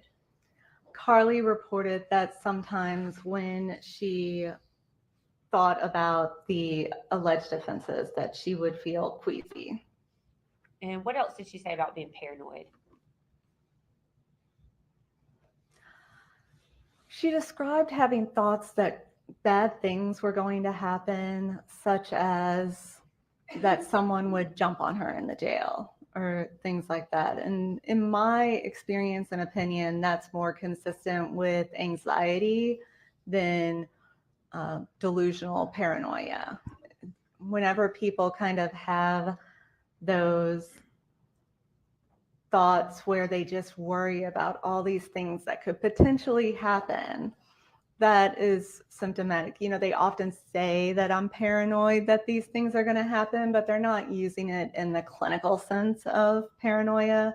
And it's not what I would think of in the clinical sense as paranoia, as like psychotic paranoia. I want to take a step back, Dr. Gugliano. The word queasy, and you talked about that Carly said she felt queasy when thinking about the event. Can you elaborate on what that meant? I didn't ask her, but I was assuming that it meant sick to her stomach. About the crimes that have been committed? About something in relation to them. I didn't ask for any specifics. At some point, Dr. Gugliano, did you have a discussion with Carly about whether or not she was hearing voices? Yes, I did. And what did she say about the voices? She said that she had been hearing one voice, a male voice, since she was young. I think she said maybe around like 5 or 6 years old, which is unusual. And she said that she heard the voice every day and that it was always kind of there in the background, but she could usually ignore it and tune it out. You said that it was unusual that somebody would start hearing a voice at 5 or 6. Can you tell us why? Yeah, that's not really consistent with a psychotic disorder. Typically, people start having symptoms of psychosis for women in their early to mid 20s. For men, it's late teens, early 20s. It's very unusual for a young child, to have what are actually hallucinations. And it's possible that it wasn't what we would clinically consider a hallucination. It could be, as a kid, it could be something like their own inner thoughts or their inner dialogue, and they don't recognize that as what that is. She described those voices that she was hearing them every single day. Yes. Is that common in people in that age group? No. What did she say about whether or not these voices ever told her to do anything? She said the voices never told her to do anything. She said that they made snide comments about other people and just really rude comments, kind of talking down about other people. I specifically asked her if the voices ever told her or said anything about her mom or her stepdad, and she said no. You were present in the courtroom yesterday during Dr. Clark's testimony, right? Yes.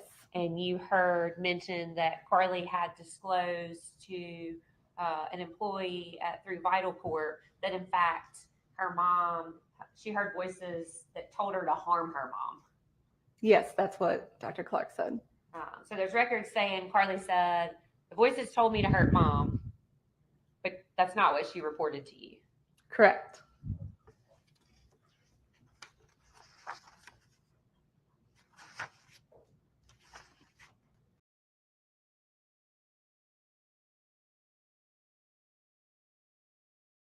Sorry, people, hang on. Let me just get it back up. Let me just get it back up for you. Sorry, I pressed the wrong button. Ruka was in here, Shari. Ruka's been here. Part of your evaluation regarding competency, one of the things you consider is the defendant's ability to recall facts. Could you tell the ladies and gentlemen why that's important? That is a requirement specifically for Mississippi. Most other states don't have that as part of their competence to stand trial requirement. There's not a clear definition of what is specifically meant by that in the standard. The general interpretation that I have for it is that it means that someone can recall basic information about their case. If they have a discussion with their attorney, are they able to remember what they talked about? What do they remember about the alleged offenses? If they don't have a good memory or don't remember the alleged offenses, are they able to go over the evidence and remember the evidence enough to be able to help their attorney prepare their defense? And in this case, what did you find regarding Ms. Gregg's ability to remember relevant facts about the alleged offense? It was my opinion that she had the ability to recall relevant facts. We talked about the month leading up to the alleged offenses and what all was going on with her then. And her report was fairly consistent with the records that I had available. She also did not demonstrate any current memory deficits that would have been concerning. So I didn't talk to her about that day in particular because I didn't end up evaluating her sanity at the time of the alleged offense. So I don't know exactly what all she recalls from that particular day. With regards to your evaluation, did you in fact find a forensic opinion regarding Carly's ability to proceed to trial and competency? Yes, it was my opinion that she had the ability to do so. And is that to a reasonable degree of psychological certainty? It is. And again, just to kind of go through those factors with us, the ability to understand the nature and the proceedings against her. Yes. And then what else is that? the ability to rationally communicate with her attorney about her case, the ability to recall relevant facts, and the ability to testify in her own defense if she chose to do so. And in fact, you found that Carly was competent. That was my opinion. I don't decide that. That's up to the court to decide.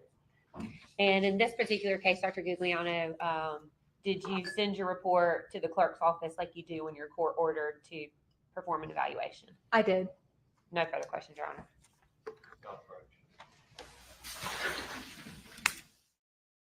Okay, how are we, people? Deb, don't worry, my darling.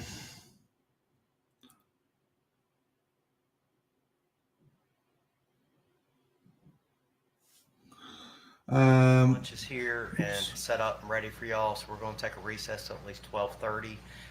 Remember not to discuss anything about the case at this point. Everyone, just whenever you're done, around 12:30 or thereafter, it's y'all's lunch. Knock on the door and let the bailiffs know you're ready. Okay, everyone, please remain seated while the jury exits.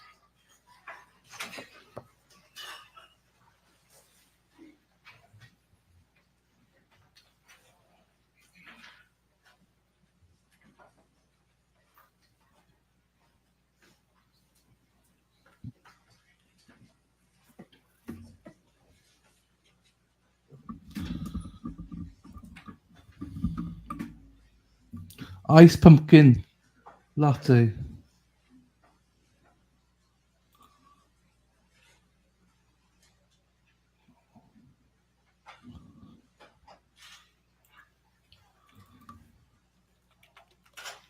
All right, the record will reflect we're outside the presence of the jury. Dr. Gugliano, you'll be free to leave during lunch. Be back no later than 12:30. No later, I mean 12:20. Yes, okay. We'll be in recess till do not discuss your testimony with anybody. Okay. The court will be in recess till at least 12:20. All right. See y'all then. What's 12:20?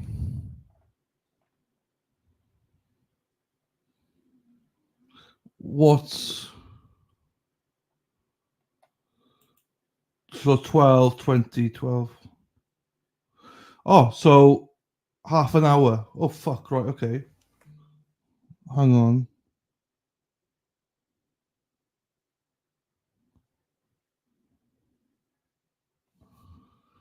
Hang on. Half an hour. That's quick. Right. Hang on. So what we might do is this then. Yeah, I was trying to work out Central Time. Right. What we'll do is this then, right? Because I'm a hero. Am I a hero, people? Yes, I am. I'm a hero. Oh, fuck. I was going to put Sarah Boone on, but she doesn't start yet. Bollocks. Right, hang on.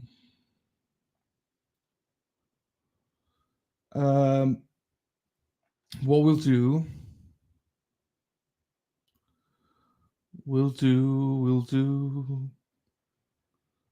Ba ba ba ba ba ba. Ba ba ba ba ba ba. Ba ba ba ba ba ba ba. Hang on. Hang on. Let's do it. Hang on. Do. Ba ba ba ba ba ba ba. Right, hang on. I got a plan, everyone. Right, because we're covering Sarah Boone next. What I'm gonna do, I'll do it for you. I'll play something. Most of you have seen this, right? But I'll play it anyway at 1.25 for you, because Sarah Boom, Sarah Boom, Sarah Boom, bada boom-tastic, very fantastic. Right, what I'll do is this, right? 1:20 Eastern. Thank you, Robin. I'm going to play this. Most of you have seen it. Right? But It's just something to do. Just something to do for now. Because tonight is the night when two become one. So this is at Sarah Boone when they went to the house. So watch this because the trial starts in a few weeks. And then we'll watch her hearing later as well. So here you go, people. Once it opens.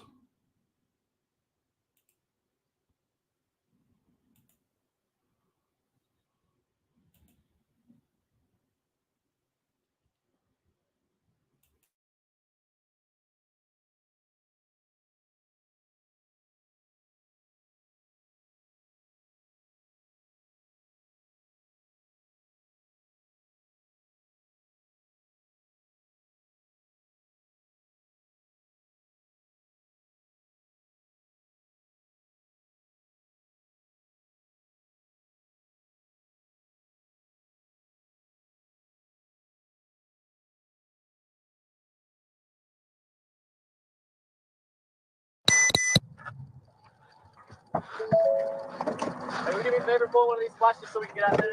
It's 6 till 7, so it's gonna be turned over to you guys. Yep.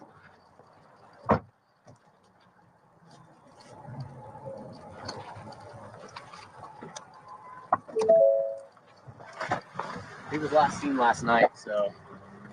You could get all your guys out of there? What's that? You could get everything out of Wrapping there? up good info. You gotta report on the PLD. So. Oh, yes, thank you.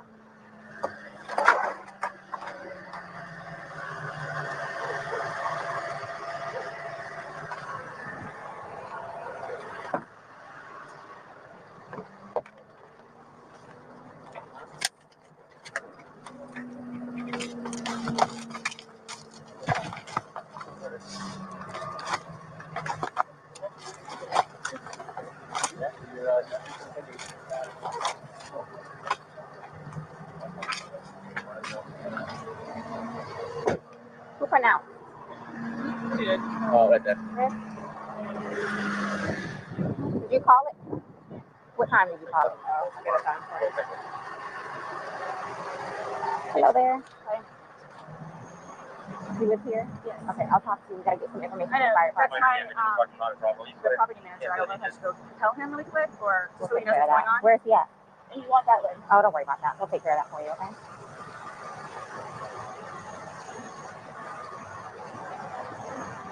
I had a cigarette left. I'll get it for you, okay? Wait 1 second, okay? I really need something to drink. Okay, well, I got my Dr. Pepper on the counter. okay, we'll take care of you. Give me 1 second. It's Armand, you. I gotta block you. I put the time that you called it. That's the time you called it? Okay, perfect. You can't go back inside. What's going on? Who is he to you? Boyfriend? Yes, for like 3.5 years. What happened? He and I, we drank last night. We had a Can you pass this to the around to the FD guys? Stop. They need to sign that for sure. They're with me. So they're Oh, they're not leaving? I think I walk around. No. Each of them has to. This might be a real thing. So each of them has to put their name. Normally I just put everybody. Yeah, you call reporting. What's going on? Sorry, I just got here, so fill me in. No problem. Like, Yeah, he and I put a puzzle together. We've been doing some artwork together. You are putting a puzzle together? Yes, we have a puzzle that we started in there. Okay. We've been doing art, trying to take stuff off the wall to make new art put up there, like having a good time with one another. But we're drinking. We had a bottle of wine last night. Okay. So then it's like we decided to play hide and seek, right? Okay. So he gets in the suitcase. Okay. Who is this guy? That's my ex-husband, my former husband. How did he live here with you guys? No, I called him over here. Okay. I didn't know what to do. Okay. I didn't know what to do. Okay. So then he came over here. Here, let's talk in private, okay? I called you guys. And tried giving him CPR. The problem is I fell asleep. When did you do CPR? This morning when I found it. Before you called? Yes. It's 1 o'clock right now. I tried. I was awake, but I actually got out of the bed at like 12:30ish, whatever. So I came downstairs and I was like, oh, he's in the suitcase still. That's when I found him and I took him out and I tried doing CPR and then I called him and then I called you guys. Did he get here before the fire department got here? Who? Your husband? Or Yes. your ex-husband? Yes. Okay. Where did he live at? Right down the street. Okay. So you were playing and you picked him up. I did, but then I fell asleep. Okay. You're okay. I wasn't here. I'm just trying to figure out what I happened. fell asleep. So I don't know if he suffocated or like had an aneurysm or a heart attack or What kind of what. medical conditions did he have? None that I know of. Nothing that you know of. None You that I didn't take know any of. medicine No, last night? no. No medicine. All we had was a bottle of wine. Literally, just a bottle of wine. Okay. Doing puzzle artwork. then we decided to play hide and seek. That's all that happened. Okay. So I don't know if he had a heart attack or what in there. Like, I don't know what happened. So how long were you doing CPR on him prior to you calling 911? You tried that all morning? Yes. Okay. And then I called him while I was What doing time CPR. did you start? Probably, you know, what ballpark? Here, let me fill this deputy in, okay? Please, may I have my Dr. Pepper? I am so tight now right now. Ma'am, and you can't talk to him until we get done with her, okay? Just don't leave, okay, Brian? Thank you, ma'am. Well, Appreciate it. Thank you. I'll get Lucas. I know. Do me a favor. Stand over there by that mark. Give me 1 second.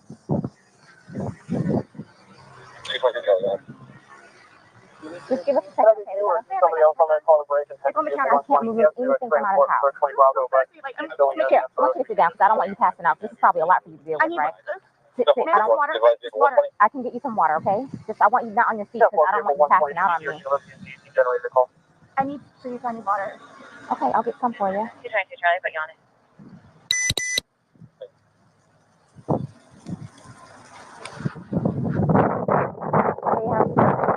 Okay, so you don't live here in this house? No. I live down in Lake Winona Cove. Lake Winona Cove. Okay. Yeah. So kind of tell me how you came here today, or. Well, I've been calling. Come down here. We got to talk about it. I've been calling since. You've been calling your ex-wife or current wife? Yes. Okay. No. Ex-wife. We've been divorced about a year and a half. About 11:30 is when I started calling to find out because this is supposed to be her day. Okay. She's generally not very good about always doing it. They called back and said she was still there, or she came back. So I was calling to find out if she was going to be getting him or not today. Cool. Yes. Okay. Yes. So I started calling like 11:30, called every half hour or so, and then finally got a hold of her at 12:49. Which is when she told me what was going on and if I'd come over here. So I came over. She called at 12:45. Yeah. Okay. Or 12:49. 12:49. Got over here, told her she needed to call 911, get somebody over here, and then basically she said she needed to go outside, have a drink and a cigarette. I walked back out the house because I didn't really want to. Who called? Did you call or did she call? Well, I called. She called me back when I was on my way to make sure I was coming over. But I called her. Give me 1 second, okay? But I called her initially. Do you have water in your car by any chance? I don't think so. Nothing? No, Okay. No, I don't. Okay, so she calls, you get over here. I called her first. Okay. Trying to find out if she's going to be at Lucas. That's when everything's going on. I got my stuff together, put the puppy up in this crate. When I was starting to drive over here is when she called me to make sure I was coming. Then I got over here right after Did you go inside and see and then? I walked inside the front. I didn't see the front tile area. Come on, step this way. I saw legs. I just didn't really want to get there around it. So I told her. Well, just for the sake of the crime scene, I want to know if I were to find your footprint, it would be because you went this far into the house. So did you actually make entry the threshold? I don't think I ever made it to the carpet. I think it was just in that. I've been over here before. Right. Yeah. But no, I don't think I stepped past that tile area. Okay. So I touched the doorknob. I don't think I touched anything in the kitchen. I don't know if that really matters. Okay, so that's pretty much what you have. Well, sit tight for us. We're gonna make a few phone calls and then we'll go from there. Do you know if he has any medical issues or? I don't. Okay, but you've met him before. I've met him before. Yes. Okay. Yes. They've got a whole fun history. Oh, really? Oh, yeah, you guys have called him twice. For the two of them? Yeah, he's been with me like 5 times. Really? Okay, I'm not familiar with. I haven't been here personally.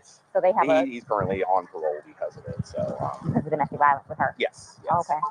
Yes. From last time he got what do they call it? Retrial something or other. He had to go to a domestic violence class. Okay. I know he was doing it at a parole officer, stuff like that. But I mean, like, every time she'd have him arrested, the next day she was trying to get a bail out to him. So I don't know what it is. Oh, she's getting water from the tap. Probably gonna pass out on it. Okay. Well, listen, please do me a tight. I'll make a few phone calls. I mean, where's your kid need to be picked up? Lake Mine Elementary. How soon though? 3 o'clock. 3 o'clock. Okay. I don't leave the house. Let me try and get this going for you because I know you need that.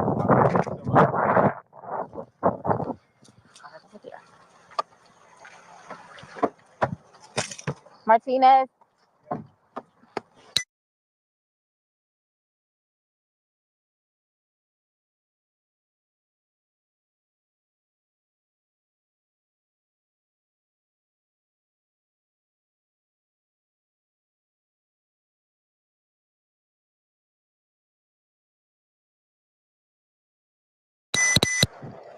I'll go ahead and start making the calls. Sam, could you go ahead and give me his last name, Torres? Spell it for me. Torres. And his first name? George, Jorge. Jorge. Jorge. His birthday? 2/13/78. And this is boyfriend? Yes. How long? 3.5 years. Living together that whole time? Yes. Okay. And your last name? Boone. Spell it. Boone. First name? Sarah. Sarah. Birthday? 10/10/77. So you've had a second to kind of collect yourself. Tell it to me again. You guys were playing last night, drinking a bottle of wine, Putting puzzles together, doing doing artwork. puzzles, artwork. I had a bottle of wine and then decided to play hide and seek. Mhm. So he What gets, time was that? Do you remember? I mean, I know that I was in bed probably by like what, 12:30.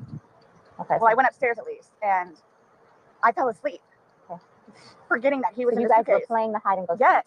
And at some point you put him in the suitcase? No, he got in the suitcase. So Okay. he thought it'd be funny to be put in the suitcase. So I was like, okay, well, I'm going to joke with you and I'll zip you up and make him, squirm a little bit, whatever it is.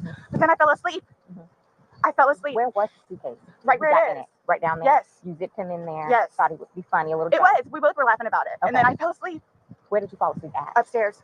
In your bedroom? Yes. Okay. Totally forgetting that he was in the suitcase still. Okay. And then you came back downstairs? This morning or this around afternoon, yes, when I got up. What time?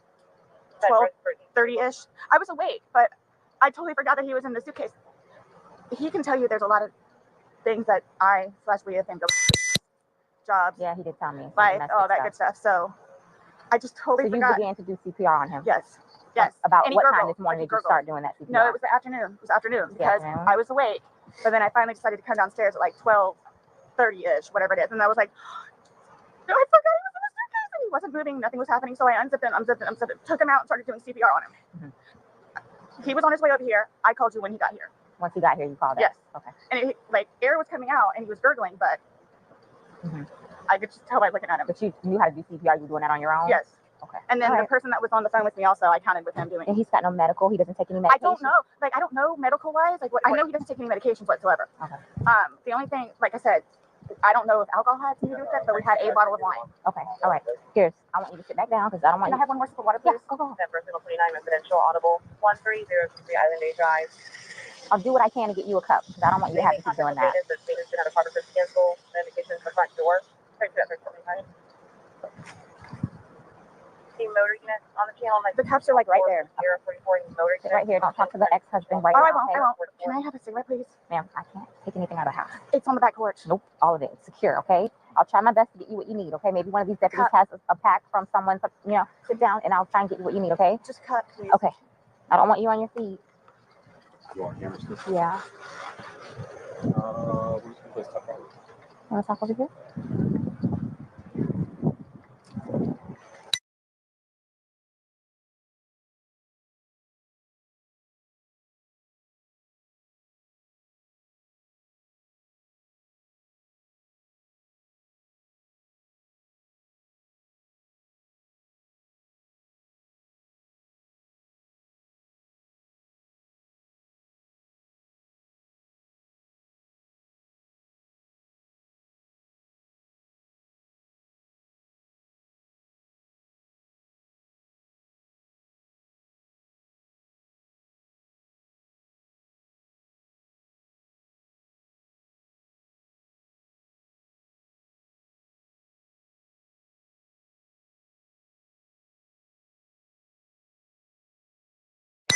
After we got the It's still Boone. Okay. Yeah, And then your first name? Brian, Brian. Brian. And your date of birth? 5/27/75. And your child is in school right now. He's not here with you. No. He's okay. in school. He's in school. How old is he? This will be a fun one. He is not. He's third I grade. can't even start with how you would explain something like this. Okay. Sixth grade, you said? Third grade. Third grade. Third grade. Okay. Yes. All right. So sit tight for us. I'm sorry it's so hot. Maybe the middle of that would be a good spot to stand. So we'll take it from there. I'll keep you updated. Okay. Okay? All right. Thank you.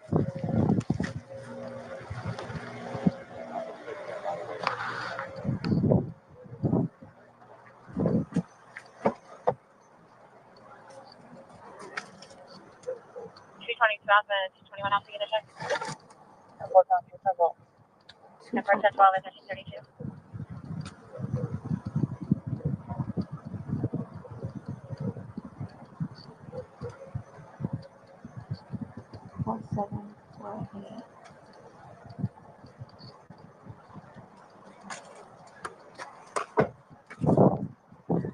Want to do this now? Oh, I don't know. Did we get that dog by any chance? He's sleeping under the. Oh, poor thing. So your backyard's not fenced? Okay. Because we put him in the backyard and I guess he knew to. Sorry? Your dog. We thought the backyard was fenced. The dogs are outside? No. We have them contained. One's deaf and one's blind. Okay. That's why I was making sure they were under the table. Nope, that's yours. So we just wait for getting instructions on what to do next. You got some water, good, okay. Can I please just have a cigarette? They're on the back porch. Not right now, we can't have you go and get anything. Why don't you sit in the shade? You're okay right there? Or maybe a little closer here where the shade is?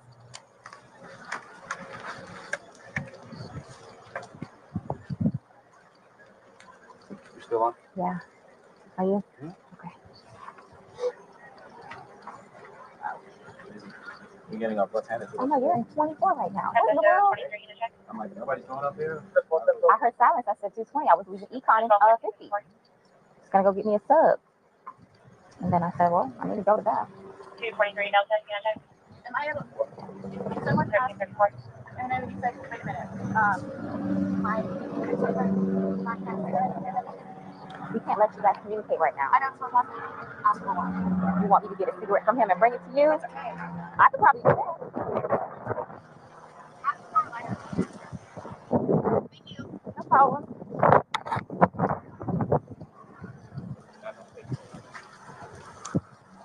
I was going to have him arrange childcare. Okay, good. For the child in school up the street. Okay. My name on there yet? No, sir, it's not. I need to get her on there too, and him. Yes. So they're en route already, probably? Did anybody call? No, you want me to call? Oh, I thought you were calling. All right, let me get homicide.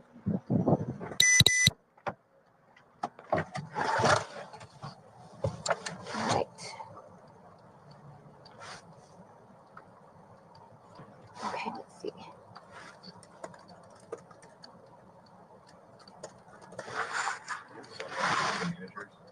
Hold on, I'm still on. Let me.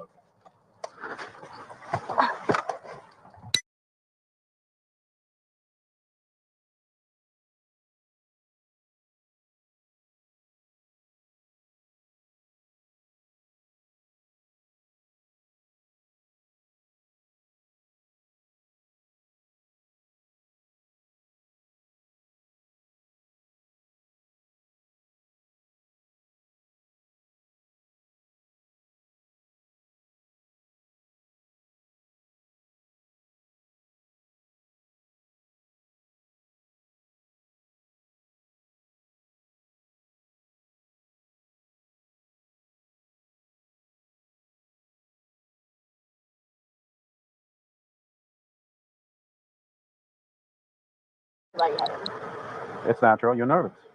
You have anxiety. You're scared, right? I don't know how to explain it to you. It's okay. You don't have to. I don't know how to. I'm just waiting for whoever, so. I can tell you this. I'm going to be here just as long as you are, including my. Here a while. I'm welcoming this breeze right now. It's kind of warm.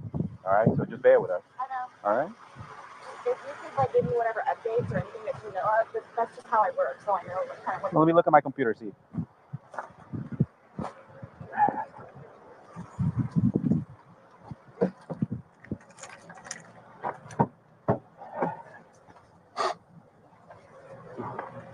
We already got a detective on his way. He's on the screen. Okay.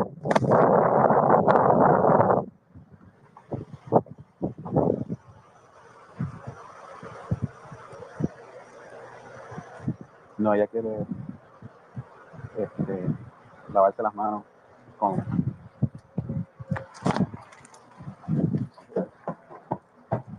Tony, that's my corporal. Let me pick it up.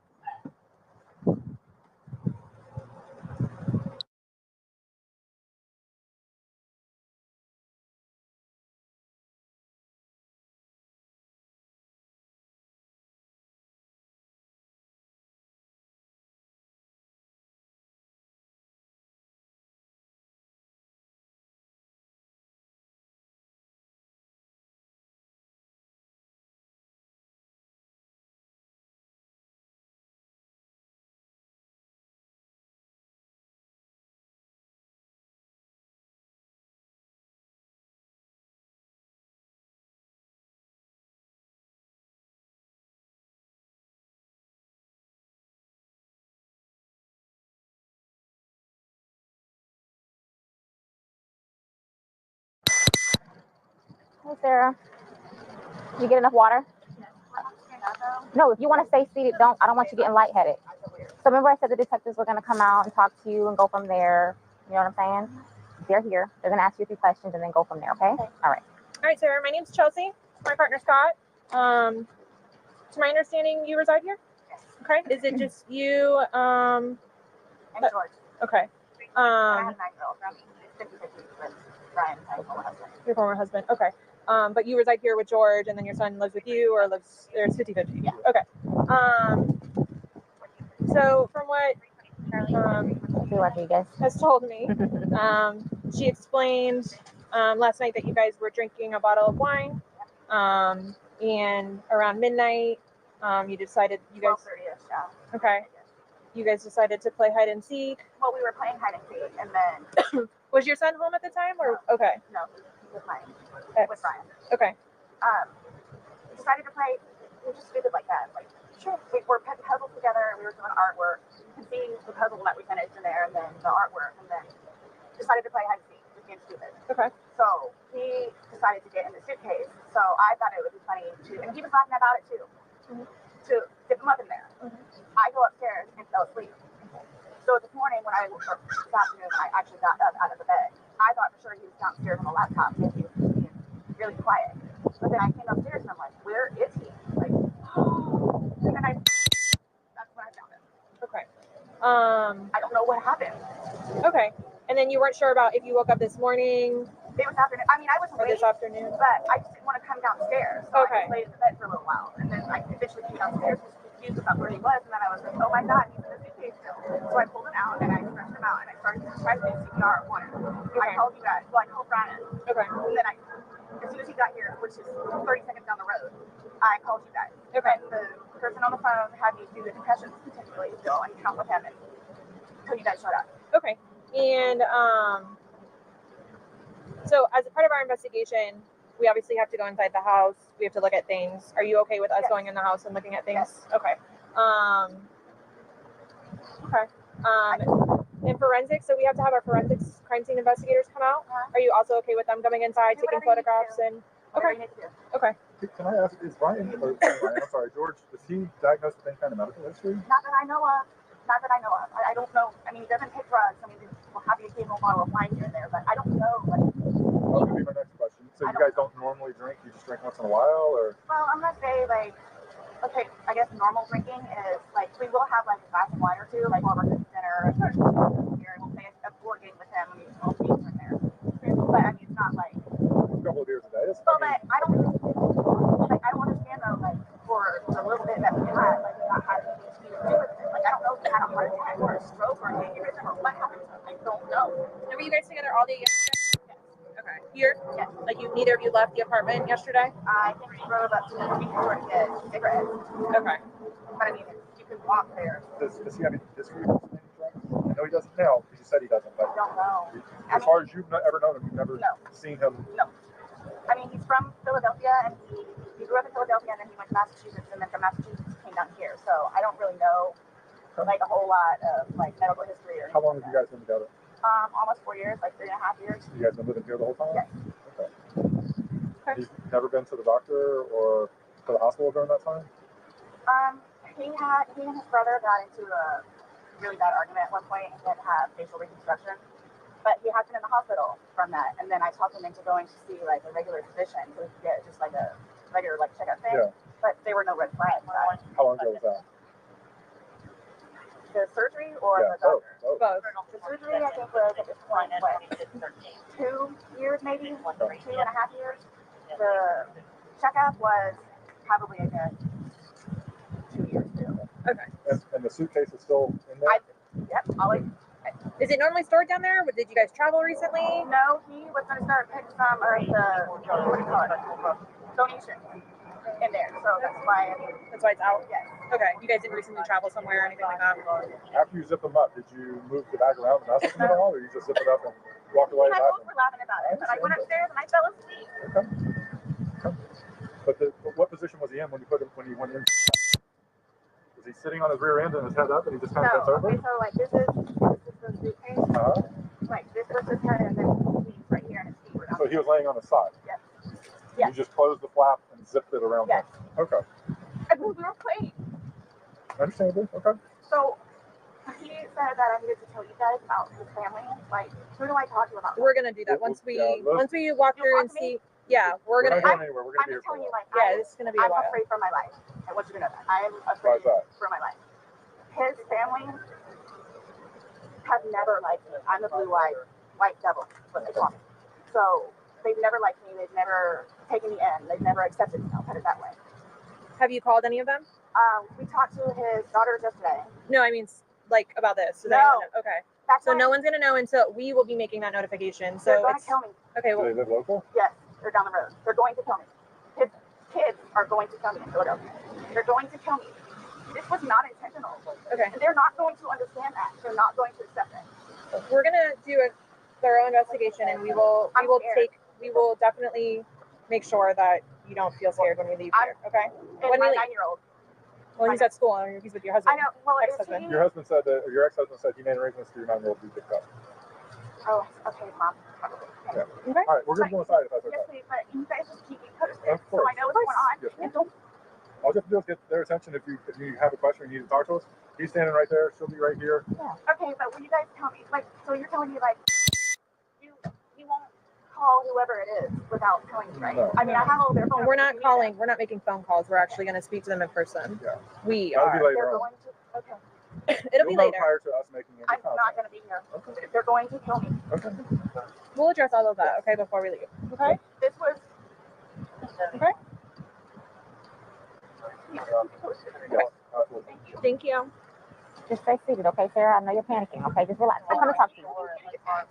We'll keep checking on you. Hey.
They're coming out now. I'll get you somebody, okay?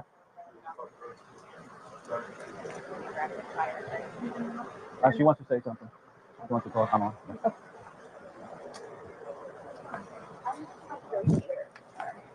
Like, But we're you don't here, know so anything though, like why or how? So we will not know the answer to that because we're not. So what's going to happen is he's going to go to the medical examiner's office and he'll have what's called an autopsy. Yeah. That'll be first thing tomorrow morning. I'll know a lot, hopefully a lot more tomorrow morning as far as him.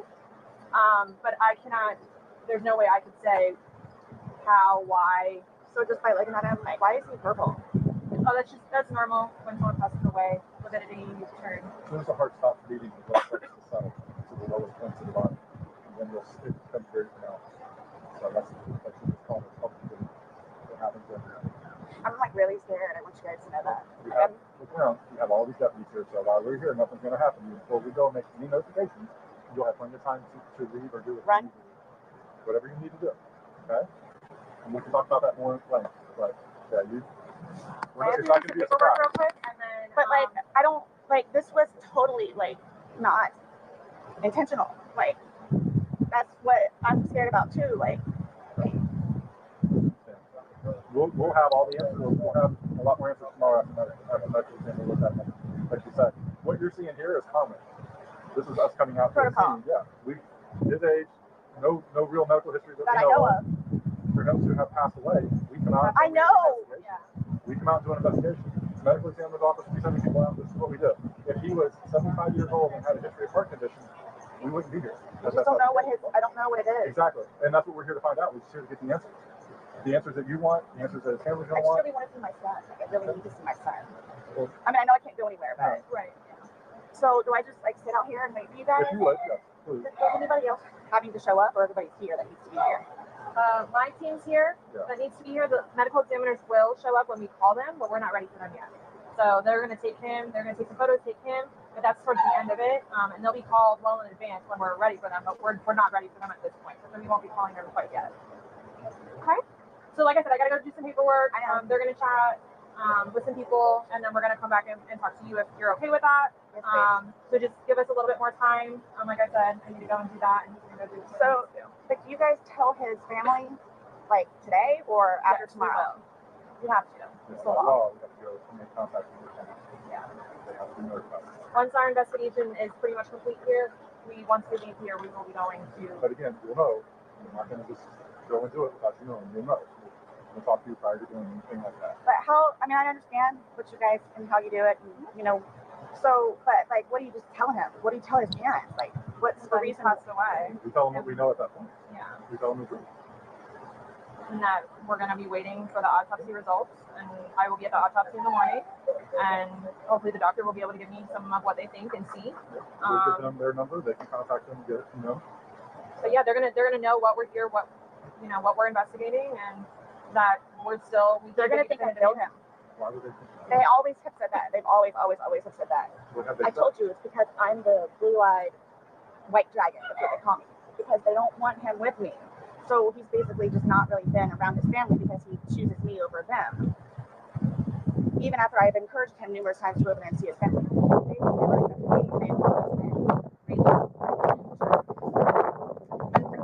me. Where they never accepted me. And everybody in my family has kicked my ass. So especially his sister. He had to pull her off me one time. Do you have somewhere safe that you can go tonight? Both my parents are deceased. My grandparents are deceased. My aunt and uncle are deceased. I got nobody. I have a brother that's in the Marines, and then I've got another one that's in jail. Unless the brother that's Marines is local? No. Well, he's in Altamont, but I think he's doing whatever Marine thing he's doing. But the only way... Your phone's inside, correct? Yes. Does he have a phone? No. He doesn't have a phone. He used my phone. He uses your Yeah, phone. we did it Share together. phone. So the only place I could go is over to Brian's house. So I don't think I'll have a problem with it. Okay. So... Well, like I said, we're not going to leave here. If you do not feel safe, you're not going to leave here with you not feeling safe, because then we're liable. And then his ex-wife in Philadelphia. Well, she's in Philadelphia, but yes. Shoot. There's going to be a funeral. Right. That you're talking like days and weeks. No, I'm talking right here, right now. So let me do my investigation. Let me go do this paperwork that I'm talking about, because we can go back and forth about what ifs like all day long. I know. Sorry. I promise we're not going to leave here for you and you not feel safe. Okay. Please. Okay. Is this? I don't even know what to tell you. It's okay. Just take a seat, have some water, give us a few minutes, let us do our thing, and we'll be back to talk to you. I promise. Okay. Like you said, if you need us again, just let them know. Okay. Thank you. Okay. Thank you. Go up. Yeah. Go ahead and take. Okay. Sit down and take. Just keep like eyes on. Do you have anyone in here? There's nobody here, just me. Okay, that's fine. You're right there, right? Yeah. Sit there and take. You're fine. I have relief coming, so just give me a second.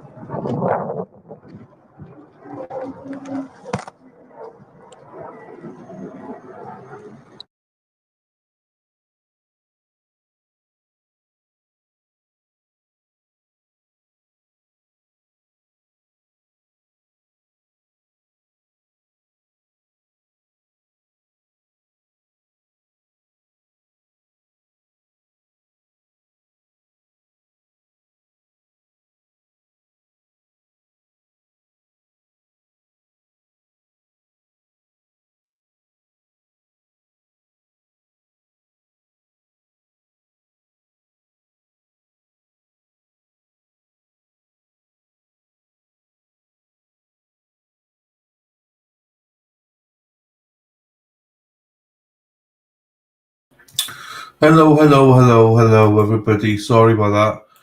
I was just grabbing lunch. Oh shit. It is lunchtime here, that's why I had a quick lunch. Now we're back again. Shady's back, tell a friend. Right. I still love this though. I still love this for Scott. I'm playing this. I gotta play it again because I gotta get used to it. It's so quick though, it's 9 seconds. Bing bong, a bing bong bay, bing bong, a bing bong bay, bing bong, a bing bong bay. Scott likes to wear lingerie. Lunch, ladies, was I had a baguette, sourdough baguette. Oh, another one as well. 3 of you. Sourdough baguette with some wafer thin ham and tomato, or tomato, as you might say it. So yeah, bit of a sourdough baguette, which I love. Thin ham, just a couple slices, and some whole tomato. It was delicious. It was nice. I like the sourdough one, Elsie. It's the one that I can't make it, obviously. Fuck no. I do the pre-bake one, so I put it in the oven. I put it in the oven for like 10 minutes, and it cooks itself. So that's the one I buy. It's nice. I like it. I like it. Yeah, I don't make any bread or sourdough or any, I don't make any of that stuff. So but yeah, boom, boomtastic, very fantastic. Ba ba ba ba ba ba. Ba ba ba ba ba ba ba. The moment we walk in the joint bar. So here we go. So they're going to Cross next. Are they going to Cross next? I think. Elsie loves a turkey ham club. Murph loves a deli over his actual dog food on bread. My daughter's obsessed with making it. There you go. Treats, Murph. Murph. Treats, Murph. Sourdough. I love it. I do love sourdough. No baguettes. I don't know. Not so keen. Daffodil, where are you? Oh yeah, she was drunk, but she also knew he couldn't breathe and still left him in there. Cheers, Gary. What did you have, my friend? What did you have? Because you had a nice one yesterday. Josie, just buy me some dough and pour lemon juice on it. Is that how you make it? Is it? Why was this woman in the courtroom yesterday when Dr. Clark was testifying? Because the judge allowed it. All experts were allowed in yesterday to listen to the testimony, and she's a rebuttal witness, so she's going to be rebutting his testimony basically, and other people. So Dr. Clark was allowed in the court listening to everybody, and everyone was. So they allowed it, and that's quite normal. That's not like it's if you remember Murdoch, like all the experts are in there watching throughout. So so yeah, so easy. I know. Okay, I've just paused it. So competency. Oof.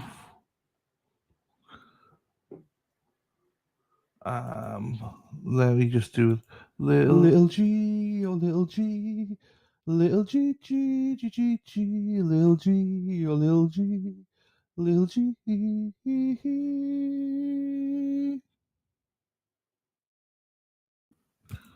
Daffodil, always with Will. Daffodil, also likes Bill. Daffy cheats on me with Will and Bill. Dill. Oh, sorry, Kim. I know, sucks, doesn't it, sometimes? Sucks. Look at, I have treats handy. He chose a chicken skin treat over the mini hot dog treats. Thank you, Delaney says. Well, that's fine, Murph. That's fine, Murph. Good doggy, Murph. Good doggy.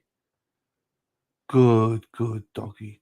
Dad, have you ever had Syrian meat pies? No, never. What are those? Never heard of them, to be quite honestly. Here we go, they're coming in now. Oh, this is court staff.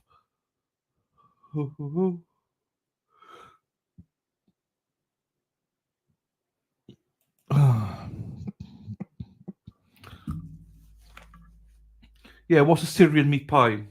What is it? I've never heard of it.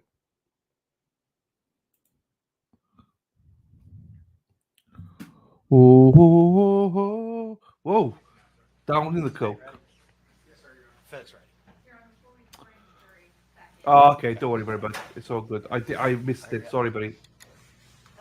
Your Honor, Chicken strips with sauce is nice. Just now, the defense received exculpatory evidence from one of the minors, BG, whose phone had been turned over to law enforcement. And law enforcement downloaded contents of his phone. However, these text messages were not provided to us until BG himself provided them to us earlier today. This was a phone that was taken into custody by Zach Cotton on March 19th. If you look at the state Bates numbered document 283 is actually his arrest, the search warrant for that phone. Now, while they did provide us text messages from the day of March 19th, they did not provide us any of the other text messages. BG found these text messages on his phone and texted them to myself earlier today. I printed them out on the lunch break, and according to both the United States Supreme Court case law, Brady v. Maryland, Mississippi, King v. State, and also Arizona v. Virginia, which is a U.S. Supreme Court state, the failure of law enforcement to disclose exculpatory evidence is imputed to the state, and such disclosure mandates either a continuance until the defense has had time to review this documentation or dismissal of the charges themselves for the failure to provide exculpatory evidence in discovery. Mark. Yes, Your Honor, I would like to mark on Friday. All right, I'll be marked Friday purposes only. So we look at it. Yep, that's a copy right there. I mean, I have a response in general without looking at them. Hang on. Take a look at them. What, where they marked? 23 ID on. Your Honor. The date is on the top text message. It's the one in general that we believe goes to the exculpatory evidence. It is on this page. So it would be this page. BG is in blue, Carly is the black.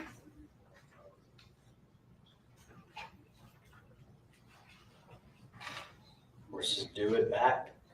Is that the first text message? Yes. All right. So the defendant says, do it back.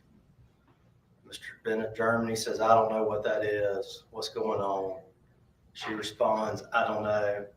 I called Anthony because I wanted to talk to him. And then I saw him and I couldn't breathe. And I couldn't say anything because I didn't know what to say.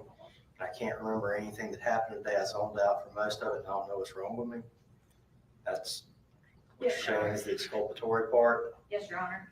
And that this text thread is dated as of November 22nd of 2023.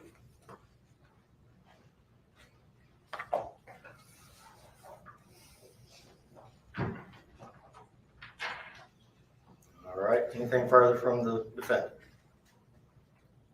By way of motion.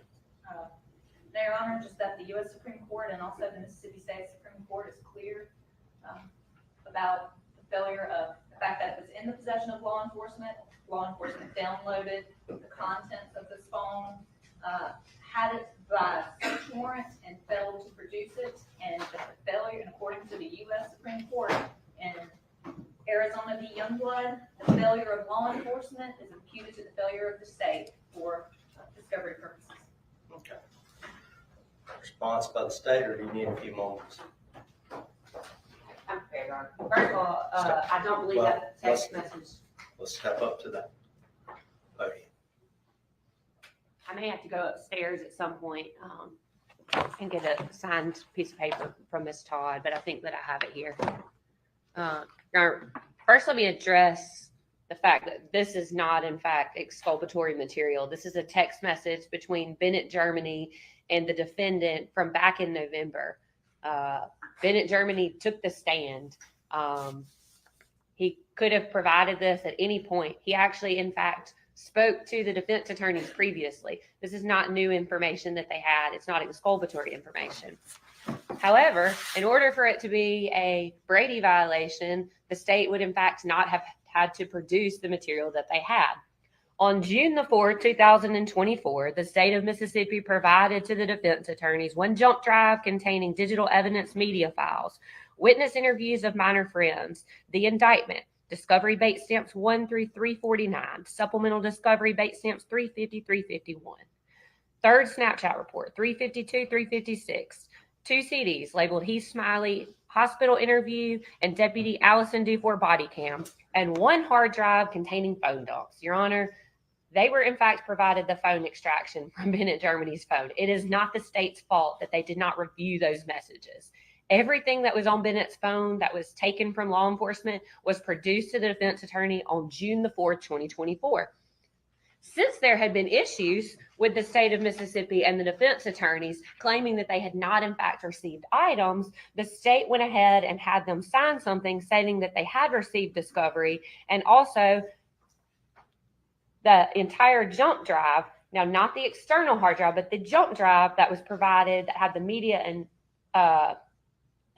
electronic data on it, was screenshotted. Ms. Todd signed off on April the 20th, 2024 that she had received all those items, including through bait stamps number 798. When Mr. Camp reached out to me the day before the defense attorneys had provided their expert discovery, I believe it's by email. I can go back and look, Your Honor. I believe responding to him around 5 o'clock, he said something to the effect of, where are the text messages between the kids? And my response was, well, there's 2 places. There's screenshots that you guys were provided, and then there's messages within the actual phone extractions. Your Honor, they had this material. They knew this material existed, and for them to try to claim now that they were not provided that information is disingenuous. And again, this witness took the stand.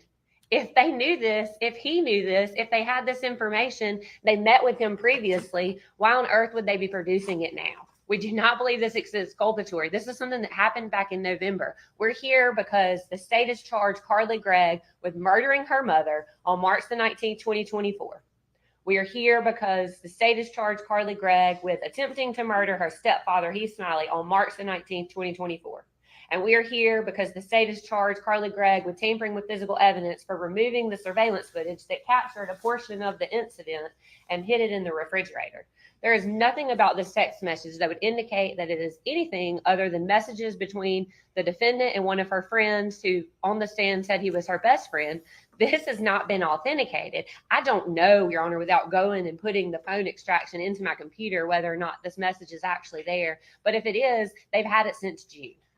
Hold on a second. In a second. I'm going to give you a chance to reply. All right.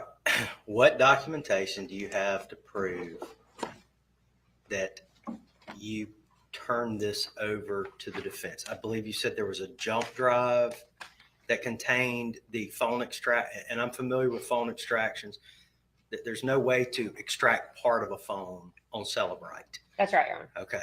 So did you show me what you got to prove that you turned over a jump drive? Of course. And if you need a few minutes to go grab your paperwork, I do not, Judge. Show it to counsel opposite. We've had this issue come up previously, so now we have the defense attorney sign saying they picked up material. All right. Do you have a copy of that we can mark for identification This purposes? is the only one I have, Your Honor. I can rip it out of the file and make a copy if necessary.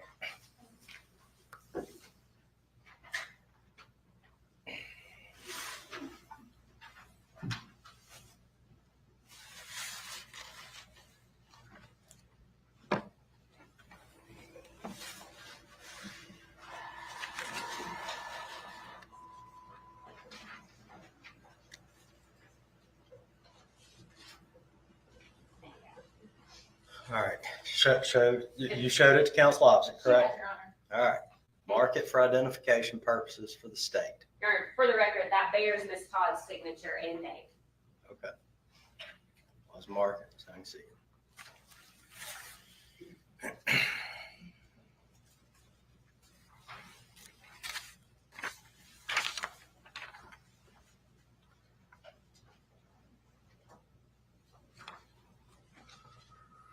All right, and what you're saying is this jump drive contained digital discovery. Is that correct? Your Honor, there was a jump drive that the defense brought to our office. That jump drive contains the digital discovery, the physical file, the PDFs, the 2 CDs that we had in our file, as well as we had an external hard drive that had these phone extractions on them. They were put onto the jump drive that Ms. Todd picked up on June the 4th, 2024, as indicated by a hard drive containing phone dumps. Your Honor, there are multiple emails between myself and Ms. Todd that if I need to, I can run upstairs and print off, where I've said, let me know if you can't open a file. Let me know if you don't have something. I said, in fact, hey, I screenshotted 800 pages and scanned it in. Let me know if a single file doesn't open. Mr. Camp and Ms. Todd were attached to all those messages. At no point did they ever say, hey, we don't have Bennett's phone extraction. Again, just because they don't know how to access something, they didn't ask our office for something, or they didn't take the time to review that material, Judge, does not put that burden on the state. Is there anything else the state wants to move in for the court to look at? I'd like an opportunity to go upstairs and print all those emails I've talked about, if that would assist the court in any way. Can you do it within 10 minutes? I believe so. All right, we'll be in recess 10 minutes. In fact, I'm going to give you a chance to reply, but I want to see her. It's going to go motion, response, reply, I rule, we're done. Nope, not till I see her documents. I want to complete the state's response. That way you can have a reply. We're not going to have a reply, response, reply. It's going to be motion, response, reply, I rule, and the rest of it's up to the appellate courts. All right, y'all got 10 minutes. Your Honor, I believe that I could probably just make a copy of all of this, and that would entail my emails back and forth with Ms. Todd regarding discovery. I kept them because I assumed that there at some point would be some sort of argument that we hadn't produced something. But I do not have a copy of this. This is just the one copy I kept for my file. I saw Mr. McDivitt stand up back there. He can make himself useful and cut down on the jury's time. I think everybody in the courtroom knows I don't have a problem abusing lawyers and their staff. So give him the email, the email. Mr. McDivitt, you go copy it. I think that should be everything. I'm going to make sure that's all of it. And please bear in mind, I got a jury waiting.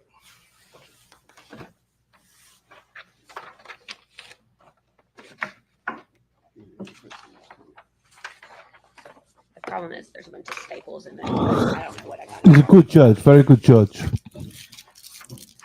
All right. Ms. Gugliano, still don't discuss your testimony with anybody. Well, let me ask this. While he's making copies, would there be some objection to us going on ahead and hearing her testimony? I mean, you're asking me to dismiss the charges, basically, Ms. Todd, correct? Yeah. Okay.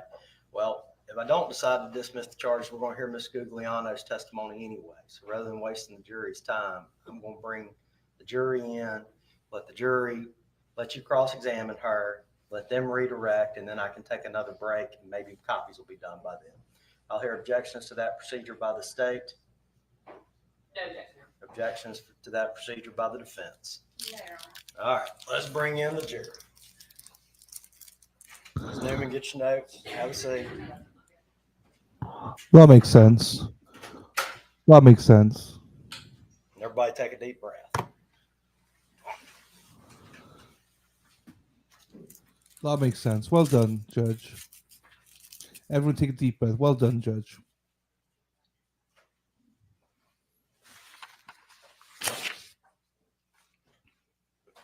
That's very sensible. Bev would be like, just give me a gin. Just, Jim, give me a gin. We'll be in recess for the next hour. That's, what a good use of time. What a good use of time, Judge. Well done. Oh, oh, oh, oh, oh. I can't stop watching Scott McGinnis one. Bing bong, a bing bong bay, bing bong, a bing bong bay, bing bong, a bing bong bay. Scott likes to wear lingerie. Lunch hour, things get slow, people get a little tired. If you get tired at any point in time, just stand up, okay? Stand up, try to shake off the afternoon sleepies. All right. Dr. Gugliano, do you understand you're still under oath and your answers are still sworn answers? Yes, Your Honor. Did you discuss your testimony with anyone during the break? No, I didn't. All right, you may proceed. Cross-examination. Good afternoon, Dr. G. Good afternoon. If you recall during your direct examination, Miss Newman asked you about information you received from me. Is it correct in my understanding that you called me? Yes. Okay. And I provided information upon your request? Yes, you did. Okay. And during an evaluation, when you're evaluating a minor or any person, who's in control of that evaluation? I am. And if you felt for any reason that your evaluation was being hindered, either by something with the location or anything else, what would you do? I would try to take steps if I could to correct it. Okay. And Dr. G, you mentioned on direct examination with Ms. Newman that there was an occasion in which I interjected or interrupted during your evaluation of Carly. Yes. And was that because there was a time or two in which I was aware that Carly was trying to answer a question for you that she didn't know the answer to? There were a few times where you interjected to tell Carly not to answer if she didn't know, or to just say she did not know. And then there were times that you interjected to prompt Carly. Yeah, to make sure you had all the information, correct? I can't say what your intentions were. I'm just saying you prompted her by giving her, a word or something like that, or mentioning, remember this. Okay. And Dr. G, you were originally there to do an evaluation on Carly's competency to stand trial and to determine whether or not she was competent at the time of the incident on March 19th. Is that correct? Yes, her competence at the time to stand trial and her sanity at the time of the alleged offenses. Okay. And can you, explain, but in the course of your evaluation, you ended up just evaluating whether or not Carly was competent to stand trial, correct? That's correct. And that's very different than whether or not she was actually competent at the time of the incident, correct? Yes. Okay. And you have testified for this court once before at a competency hearing. Do you recall that? In this specific case? Or? Yes, in this case. Yes. And do you recall your testimony in that case that you informed the court that you stopped your evaluation because you became aware that medication might be an issue in Carly's competency at the time on March 19th, and you felt like there was someone else who could evaluate that? Yes, it was my opinion that it appeared we had started talking, as I mentioned before, about what was going on with Miss Gregg in the month leading up to the alleged offenses, and she mentioned her psychiatric medications and how she stopped one medication and started another a week before the alleged offenses, and that she had some reactions to those medications. So I recommended that a forensic psychiatrist, do the evaluation because I could not address whether any side effects or withdrawal symptoms may have been present due to medication, since that's not a specialty area of mine. Thank you. I tender the witness, Your Honor.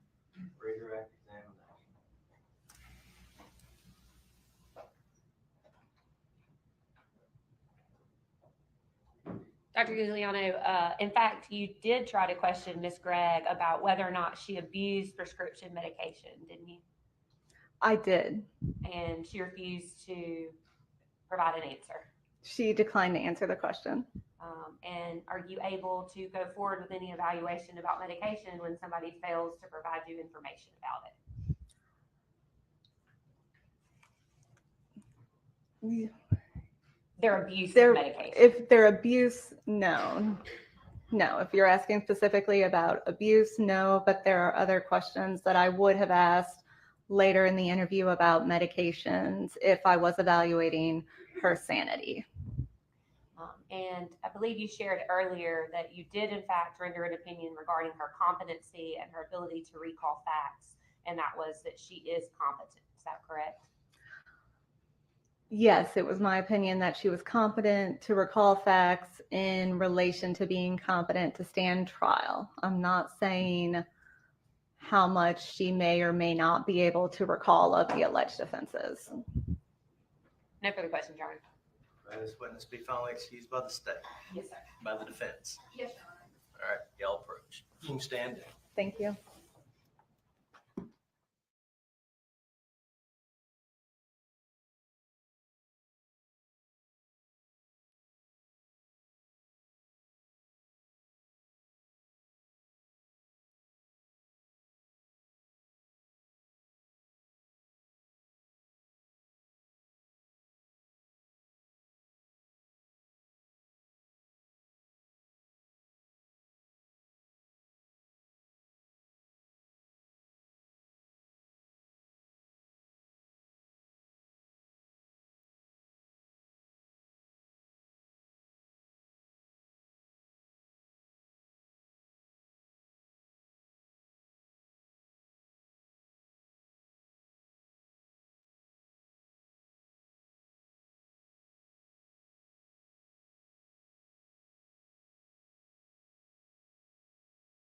Apologize. This is my fault. Okay. We have some things that we have to take up outside your presence. I'm going to ask you to go ahead, step back to the jury room for just hopefully a few minutes. When I say a few, 20, maybe 30, and I apologize. This is my fault. Okay. So I know it's in and out, but nonetheless, just take a breather. Give us about 30 minutes. All right. Everyone remain seated while the jury exits.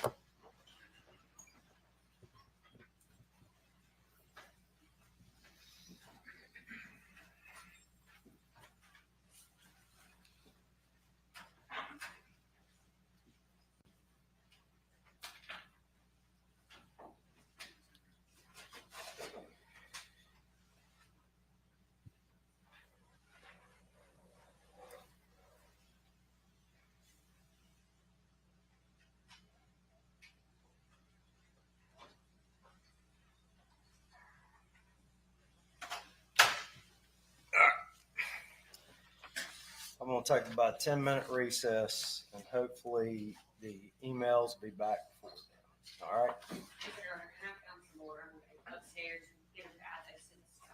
All right. We'll be in recess till 1:05.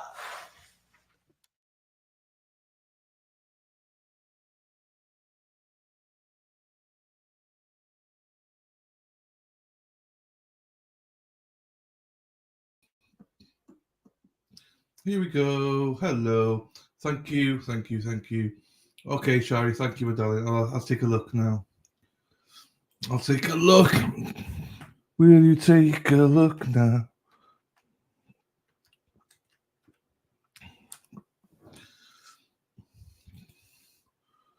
Ba, ba, ba, ba, ba, ba, ba. Dee, dee, dee, dee, dee. Dee, dee, dee, dee, dee, dee. Ch, dee, ch, dee, dee, dee, ch. Dee, dee, dee, dee, dee, dee. Uh-huh.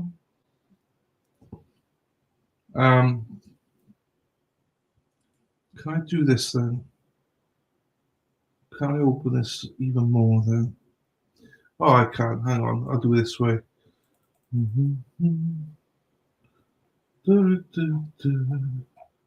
If I go back down one notch, maybe.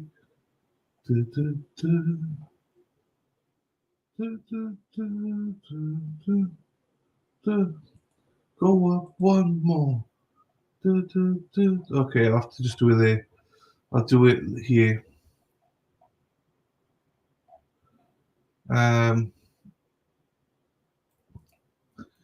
Let me do it this way. Can I do it this way? Hang on, people. Let me have another look at this. No, why don't we do it that way? Let me try this way then.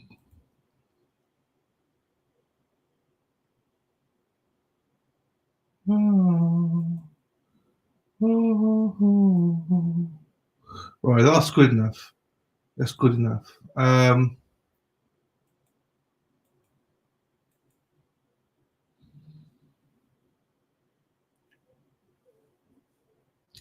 Share screen. Shari D. Here's the laundry man. Here he is. Bing bong a bing Bombay, bing bong a bing Bombay, bing bong a bing Bombay. Scott likes to wear lingerie. There he is, Scotty boy. There he is, with our wonderful, beautiful Dina. Here you go with Dina. And then Scott and Dina again. There they are again. Look at that. Kate, isn't it? Caitlin. And Dina. There you go. There you go.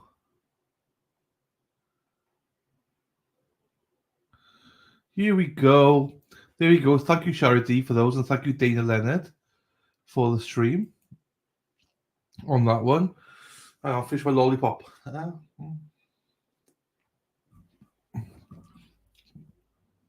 Hey, Stacey.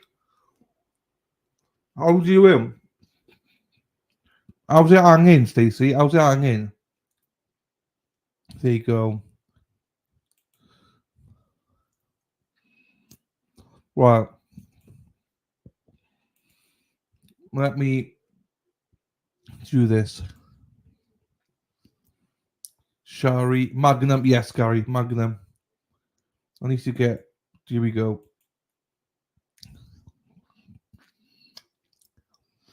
They're just on a 10-minute break. He's not going to dismiss the case, you know. He's not going to dismiss the case, people. That is for sure. It got too far now to dismiss the case. Both sides need a fucking kick up the ass. My preference is the white one, Gary, but it's not. It wasn't. It was a chocolate one, but my preference is the white one. That's my favourite one. Hello, Vicky. Be looking while working. There you go, my darling. Hope you're well. Hey, Spacey Stacey, look at this. What we did for Scott McGuinness. Look at this. I can't stop playing this. Bing bong a bing Bombay, bing bong a bing Bombay, bing bong a bing Bombay. Scott likes to wear lingerie. Go. I just love that one. I don't know why, but I play that all the time now because I love it. I love it, Gary. Love the white one. Hey, Stacey, you love it. Can't wait for Scott to pop in. I'll be like, I might stop the fucking trial. Just be like, hey, Scott. I was going to do a proper song for him, but I didn't have enough time. And I was on my phone. So, yeah, it came to my head. I was just singing along different songs. And I just thought, because I was going to do the Robin G one. Robin G, chasing all the men. But then it's like, oh no. I need a new tune, and for some reason, bing, bing, bing, bong, that came into my head. I don't know why it came into my head. Maybe I was thinking about boobies, boobies, boobies. Amy's boobies. Smooth all day long. But he looks good in it. Yeah, he does. I didn't do him. I did him justice.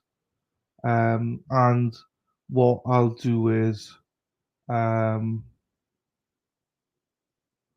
what was I doing?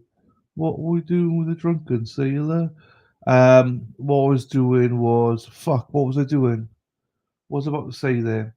It was something inspirational as well. Fuck. Damn. I forgot what it was. Oh, all night long. All night. But what? I hate that when it happens, when I had something to say and I forgot what I was going to say. Especially when, it was quite intelligent, what I was about to say. I presume he was quite intelligent because it's coming from me. So, but anyway,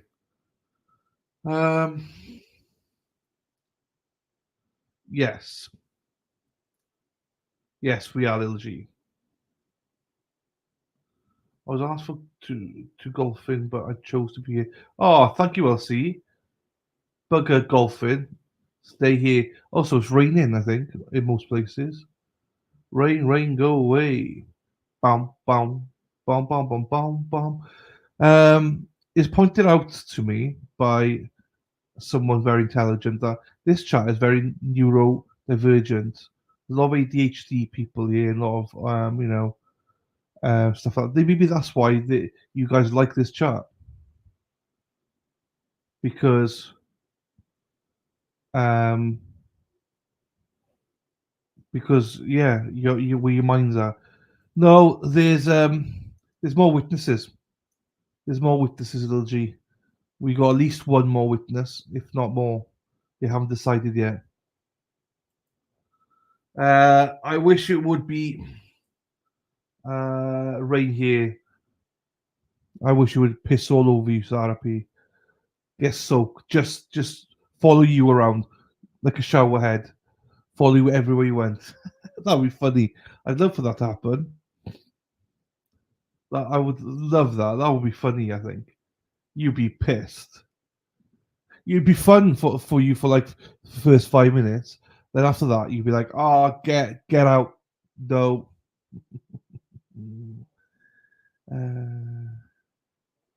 Yeah, they go more allegedly, Lil G. Allegedly, they said 4, but there might be more, and that was 3. That was the third one. Yeah, so they said yesterday 4. They said after the break when the defense asked how many, they said we're not sure. The judge said, "Well, but you did say there was definitely 4," and they just nodded.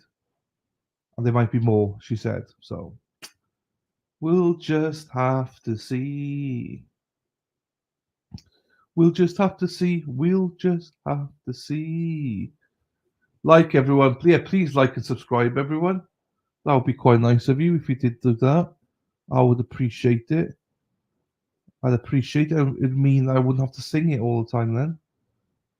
And I'm sure you'll all enjoy that one. But didn't have to always sing. Press the like, press the like, press the like, please. Press the like and subscribe. It would mean the world to me if you liked and subscribe. Like and subscribe, everyone. Let's fucking go. Your green beans, yeah? Your tomatoes and your green beans. Sarah P knows the joke there. Daffy Dill, you split your pants. You get ready for the boys. Daffy's ready for the boys. Go, Daffy. It's your birthday, Daffy. Splitting it up already. Go, Bill be over now, Daffy. Bill, he'll fly over. Bill will be on the way now, Daff. Bam, bam, bam, bam, bam, bam. Yee. Bam, bam, bam, bam, bam, bam, bam, bam. We a little bit, not as colourful as probably you guys, but yeah.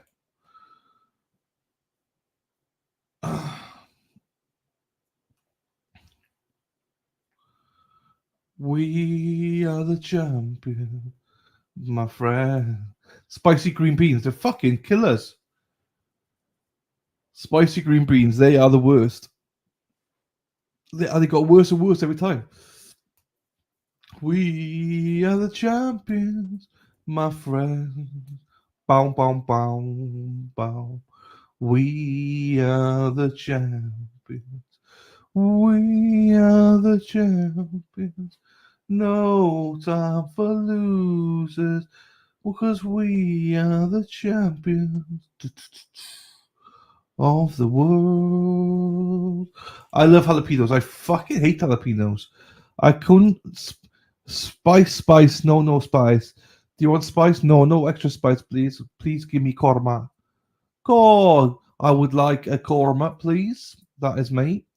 But a chicken or korma? Thank you, Governor. Gary is spicy.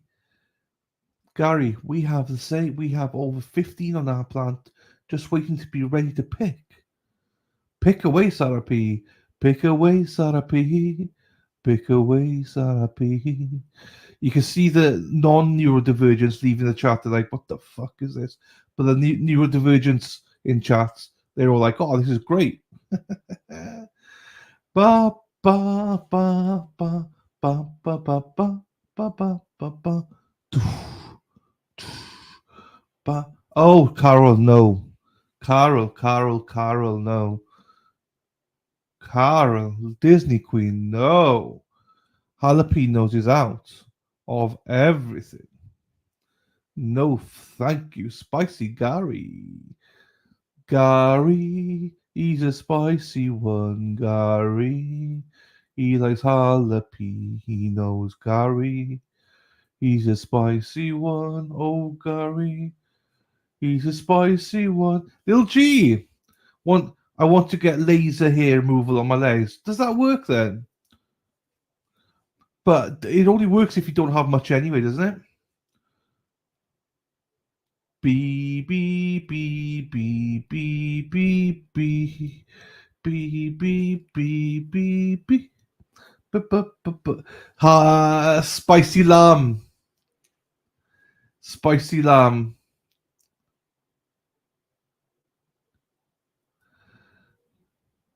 Nice one, Dana. Dana loves the spicy lamb. So, Lil G, I have laser hair removed on my underarms and on my cookie. Oh, that must have hurt though. No, it does. It only pinches, doesn't it? It only pinches, I believe. On your cookie, on your clam, you mean? Yeah. Spicy. Do you know what? Spicy Moroccan lamb is a huge hit.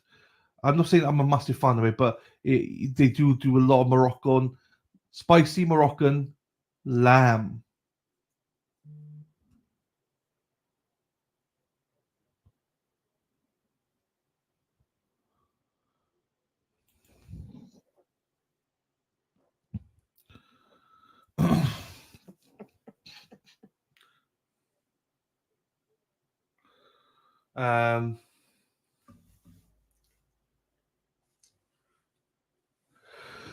No, they're not done. They're just taking some a break because of an incident.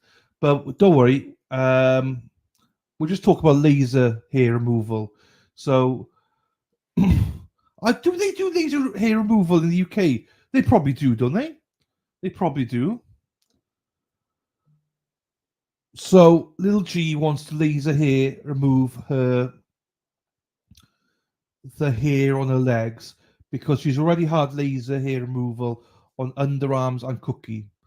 So, the gooch. Yes, the clam, Elsie, the clam. You know the one that Shari D loves. That one, yeah? Tits and clams, that's a Shari D. Tits and clams, that's a Shari D. You've had laser removal. Does it hurt then? You hate shaving. Yeah, I'd wonder, does it hurt? Because I heard, you know, that you do laser for tattoos and stuff. It says it like pinches. It doesn't hurt, but it pinches. And they say for tattoos, you need to have like 9-10 times. Like you need to get hair removal for your speedo fit in. That's Manscape. That's me, Dana, Dennis. It's a little bit bushy inside of this place. We men, we are an absolute disgrace. We need to trim it, we need to trim it, we need to trim it now. We need to trim our bushes now. So you girls do that. Fair play to you for doing that. Us lads, we just go into that massage parlor. You get a back sack and crack, like, you know. That's what the boys do. That's what the lads do. We just go into the massage parlor. They say, "What do you want? Back sack and crack, please." And they want, "Do you want a hand at the end?" Yeah, give me a hand, like a clap at the end. Do you know what I mean? So, I'm a bit of a baby, so I'm going to say yes, but not really. Always thought it would be nice if body hair stopped growing. Yeah, it would be nice. They're good, right? Yeah, especially at the end where they're so nice to you at the end. Do you know what I mean? Oh, some people won't get that joke, but sure. Here's Heather Taylor always has a top bit, doesn't she? Have a handheld laser remover, similar to like that I'm sure you've seen all over TikTok. Use men's razors too is more than the hair on my legs grows so fast and it's so annoying. Robin G, my poor cookie. Yeah, you were meant fair play. You go. I had there was somebody said to me, Gary gets 20% off. Gary, you get 20% off. They used this machine on my leg and said because it was like pulling hair, they put it on my leg. Fucking hell, did it hurt? I just screamed like a baby. I fucking get the fuck out of here. Just because I was interested to see does it hurt, you know? But it was a machine that you just I've never heard that was really, really painful. Really painful. Men's razors are better than women. Well, some might say men are better than women. So I don't say that. See, Miss H Gold gets it. Miss H Gold gets it. It's a fucking joke, everyone. Me and Gary got it. Don't worry, Gary. You and me, we got it. We got it. But the women are disgusted with us. They're disgusted with us. Here she is. Now, what is he bitching about? Fucking hair removal. Erin Hartree drives a bus, yellow bus, yellow bus. Erin Hartree drives a bus all day long. Hair removal, yeah. So I had that once. I've had Veet. I've tried Veet before. Veet was great. Veet was great. And by the way, can I just say, people, I have not been to a massage parlor. I've been offered to go to one once, and I turned it down. I've never been to one. So before anyone starts that rumor, I've never been to one. Look at Lil G taking accountability. Thank you, my darling. It's not your fault. It's a joint fault. I led with it. Dana loves it. Now, Dana might have been to... No, let's not get Dana into trouble again today. Dana's never been to one either. Dylan, I like getting off. Hey, that's Daffodil. However you want to get off Daffodil, you go, girl. You go, girl. You've already got slit in your pants, so you got easy access there already, girl. There you go. Men's socks are better than women's. There you go. Yeah, men's socks are great. I think they're great. Doesn't Veet smell like... No, I don't. It smells a little bit burning, maybe. A little bit of burning. But not really. I only had a little bit. Do you know what I mean? I only had a little bit. It wasn't... it wasn't... You know, so maybe it does, but I didn't have enough to try it, you know. Gary's never been to one either. There you go. We're good boys. We're good boys.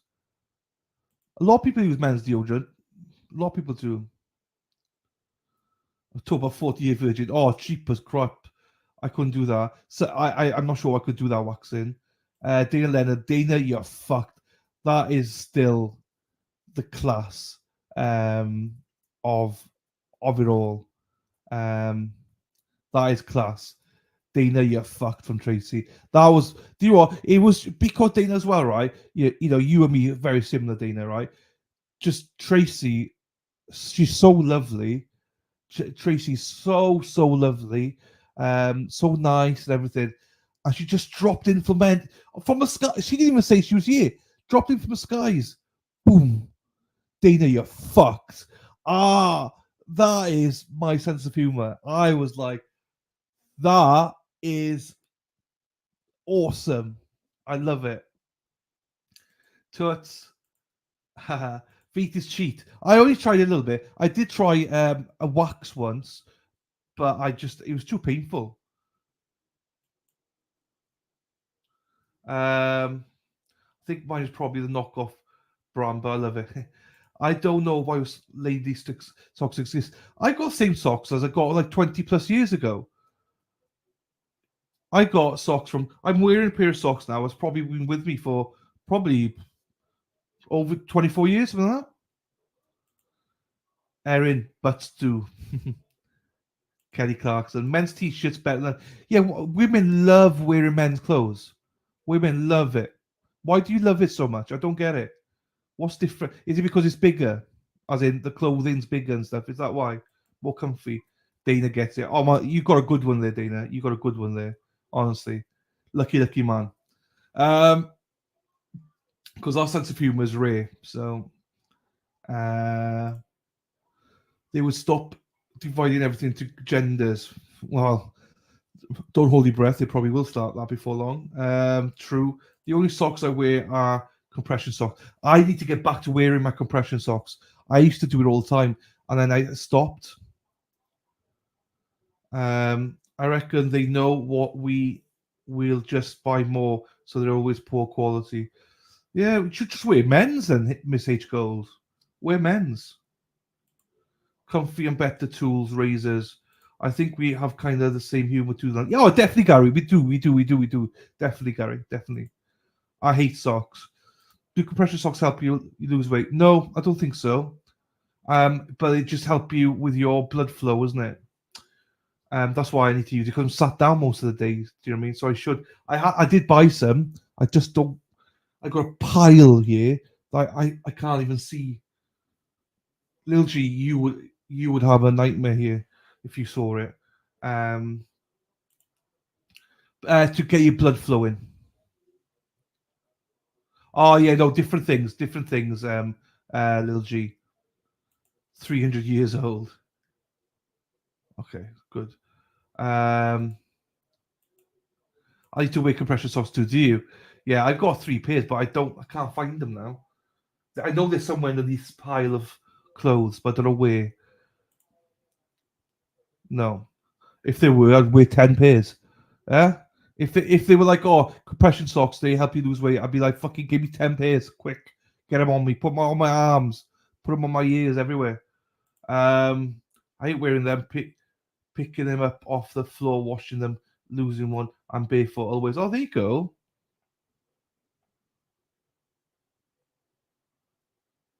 You wear men's, yeah. Socks, you mean now, or just clothes in general, Miss Gold? A rake. No, you're doing well today. You're giving good feedback today. You're giving us reminders what's going on, so you're doing well. You should wear them on the long flight, both Dylan and Goldilocks. Who's got? Oh, Miss H Gold. Yeah, I will have to wear compression socks. Yes. Good. I need to put that on the list, Little G. Compression socks. That's a really good idea. I always forget. So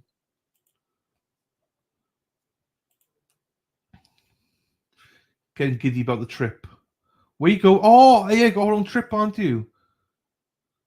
Bad circulation, because it helps people who do CrossFit. You see, Heather, Potty Mouse, like 10 minutes behind everyone else. But that's why I love this girl. This is why I love this girl. She's just fucking so far behind. It doesn't matter.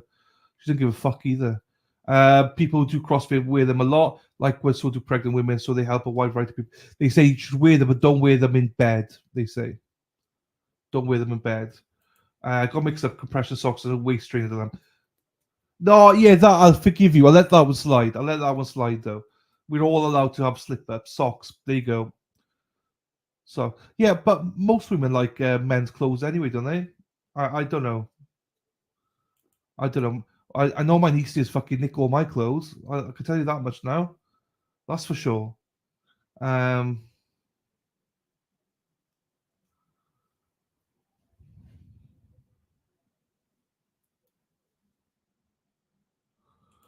Dylan, thick socks or thin ones? As if I wear thick, my feet sweat. So, right this second, I got thick ones on, but most of them are quite thin. Depends on the weather. I mean, if it's winter, I want thick ones. My feet don't sweat.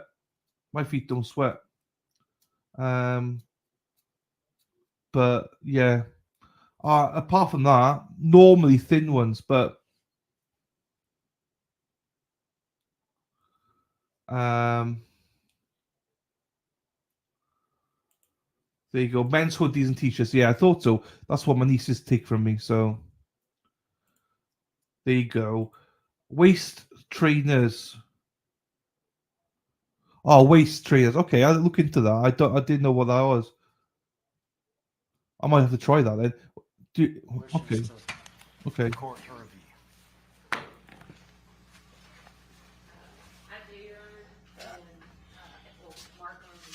Mark them all as a deposit next to number.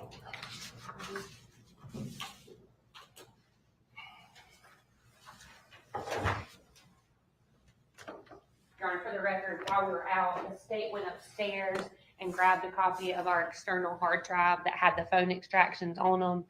We opened that extraction. It was dated April the 30th. It included Bennett Germany's cell phone. We found the messages that Ms. Todd showed the court are in fact on that external hard drive found within the phone extraction that was turned over to them on June the 4th. Ms. Todd is currently in the process. She initially told me she did not have Cellbrite on that file. I showed her on her jump drive where she had it, and she's currently in the process of opening up Bennett Germany's cell phone extraction that was produced on June the 4th. Your Honor, I have it open right now if I can respond. All right. Hold on, time out. Where's the stuff you wanted to mark for ID? Is there any further response from the state? Well, Your Honor, the fact that the witness took the stand already. Okay. So let's finish up the response. Yeah, Your Honor. I get motion, response, reply, I rule. Okay? Yes, sir. Your Honor. They were provided the information. This witness has taken the stand already.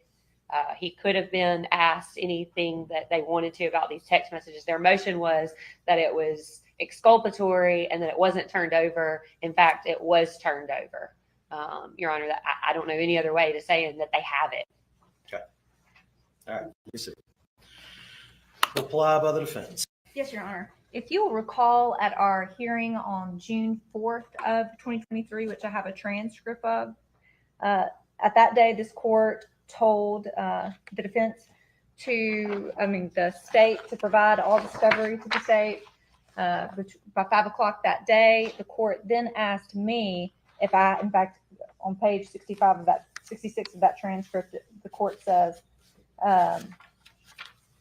Ms. Todd, do you have an external hard drive you can turn over to the state? And I said, yes, Your Honor, I do. And it said, you owe that to them by 4 o'clock today. And at that point, Your Honor, I did provide an external hard drive to the state before 4 p.m. that day. The state, I think Catherine was just a little mistaken when she said the state gave me these files in digital on the thumb drive. They weren't on the thumb drive. They were on a hard drive, and on the hard drive, it contained specific screenshots from March 19th with Bennett. And then in a different section of it, it contained like a summary on the external hard drive of like, it looks like this, of text messages. They're not in chronological order. There doesn't really even seem to be a date order, but I did type in one of the words from Bennett's text message that I gave you on March 28th, which was zoned out, and it's not pulling anything up. Your permission to assist her? Do you know how to use the Cellbrite extraction? Do you know how to use the Cellbrite tool, Ms. Todd? Yes, Your Honor. So you've looked for it in the reader. Yes, in fact, it even says here, select the current words. And when Ms. Newman typed it in on her computer, she typed in zone and it pulled up that particular text message, but it's not pulling it up on this one. Or maybe assist her and see if it's in fact on her copy. Sure.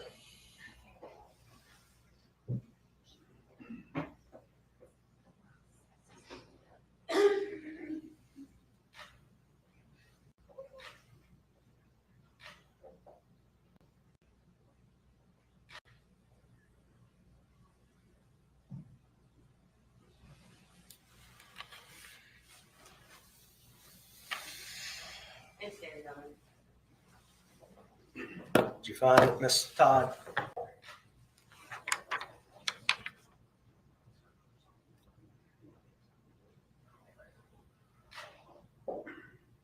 Yes, Your Honor, I did provide it. So you did in fact receive it. Yes, Your Honor. All right. Ms. Todd, I'm going to say this. When you accuse a prosecutor of a Brady violation, if she had in fact committed a Brady violation, should be terminated. That's a very serious allegation. Now, as far as Brady versus Maryland, this is the court's ruling. First, the court finds that the defendant did receive it. As such, there is no Brady violation. Second of all, the first prong is that the state possessed evidence favorable to the defendant, including impeachment evidence. In fact, what I've read in this does contain impeachment evidence, but it impeaches Mr. Bennett Germany and your client. This talks about drug usage back to November of 2023, when their testimony is she didn't begin using drugs in any form till January. Second, that the defendant does not possess the evidence, nor could she obtain it with any reasonable diligence. As this court, in fact, the defendant did have it. And obtaining it with any reasonable diligence, as I recall, Mr. Bennett Germany testified that he was her best friend and that he got on a bike and rode several miles to come see her on the day she said she needed help. I think Mr. Bennett Germany has been more than available to Mr. Gregg. Third prong is that the prosecution suppressed the favorable evidence. In fact, they turned it over. And finally, that had the evidence been disclosed to the defense, a reasonable probability exists that the outcome of the proceedings would have been different. If I'm being frank, this reads more like she has some crush on some boy named Anthony, and there's a talk of a whole bunch of use of taking drugs and sleeping pills. I don't see where that would create a reasonable probability of a different outcome. And finally, the court would note that the state has no duty to search out and discover all possible exculpatory evidence. For those reasons, the motion to dismiss the case for a Brady violation will be denied. All right.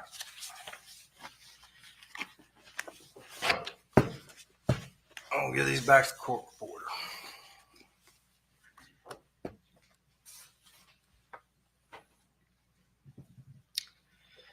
All right. Anything further from the state before we bring in the jury? No, sir. From the defense?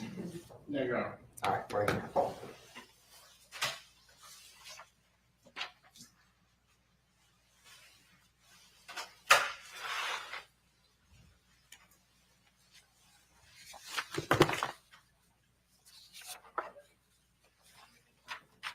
Oh my God, defense. That could have been huge. Yeah, Robin, huge. Fucking hell. The judge is right to be pissed as well. The judge is absolutely right to be pissed. State, get its next witness on the front row, please.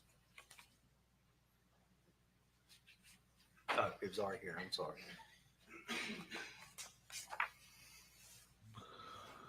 Oh, because imagine if he'd have ruled something different and agreed with the defense, it would have been a fucking mistrial. It would have been a fucking mess. Fuck.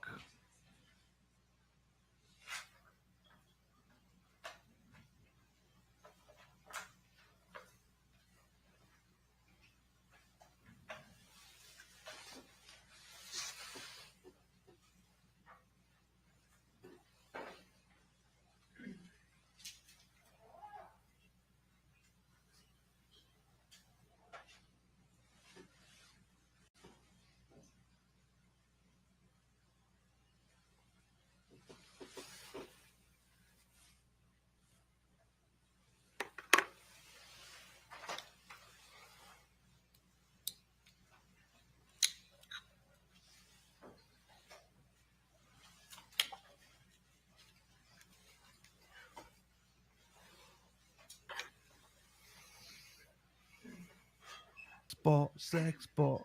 I'm a sex bot. Sex bot, sex bot. I'm a sex bot. Sex bot, sex bot. I'm a sex bot. Sex bot, sex bot.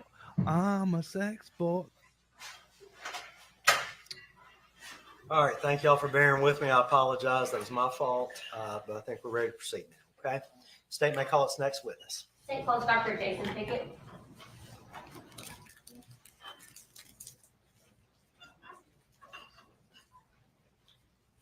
I would not want this defense.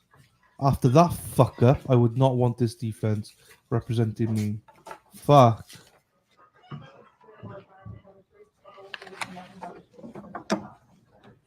Thankfully, the judge is awesome. Fuck.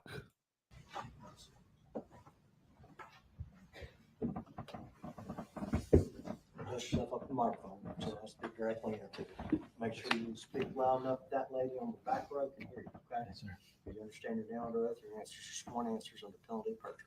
I do, Your Honor. All right, you may proceed. Dr. Pickett, if you would introduce yourself, please. Hey, my name is Jason Pickett, Pickett. I am a board certified psychiatrist. I am a board certified emergency physician and a board certified forensic psychiatrist. So I want to break that down one at a time. Tell us about you are a board certified psychiatrist, what that means. That means I did a residency in psychiatry. I did it at the University of Virginia.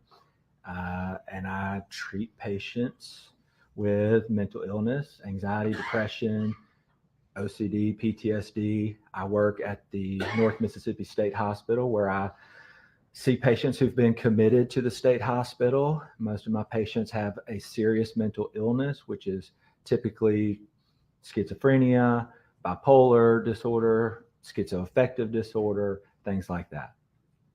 As a emergency medicine physician, can you describe for us what that is?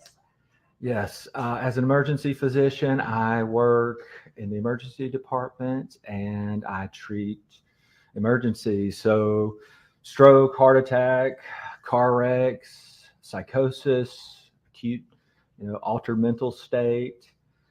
Patients are brought in by police, paramedics, family, so whatever can walk in the front door. And we heard from Dr. Gugliano earlier about what a forensic psychologist does, but what is it that a forensic psychiatrist does? So a forensic psychiatrist, we do a lot of the things that a forensic psychologist does, but we also have the expert experience from residency dealing with and prescribing medications.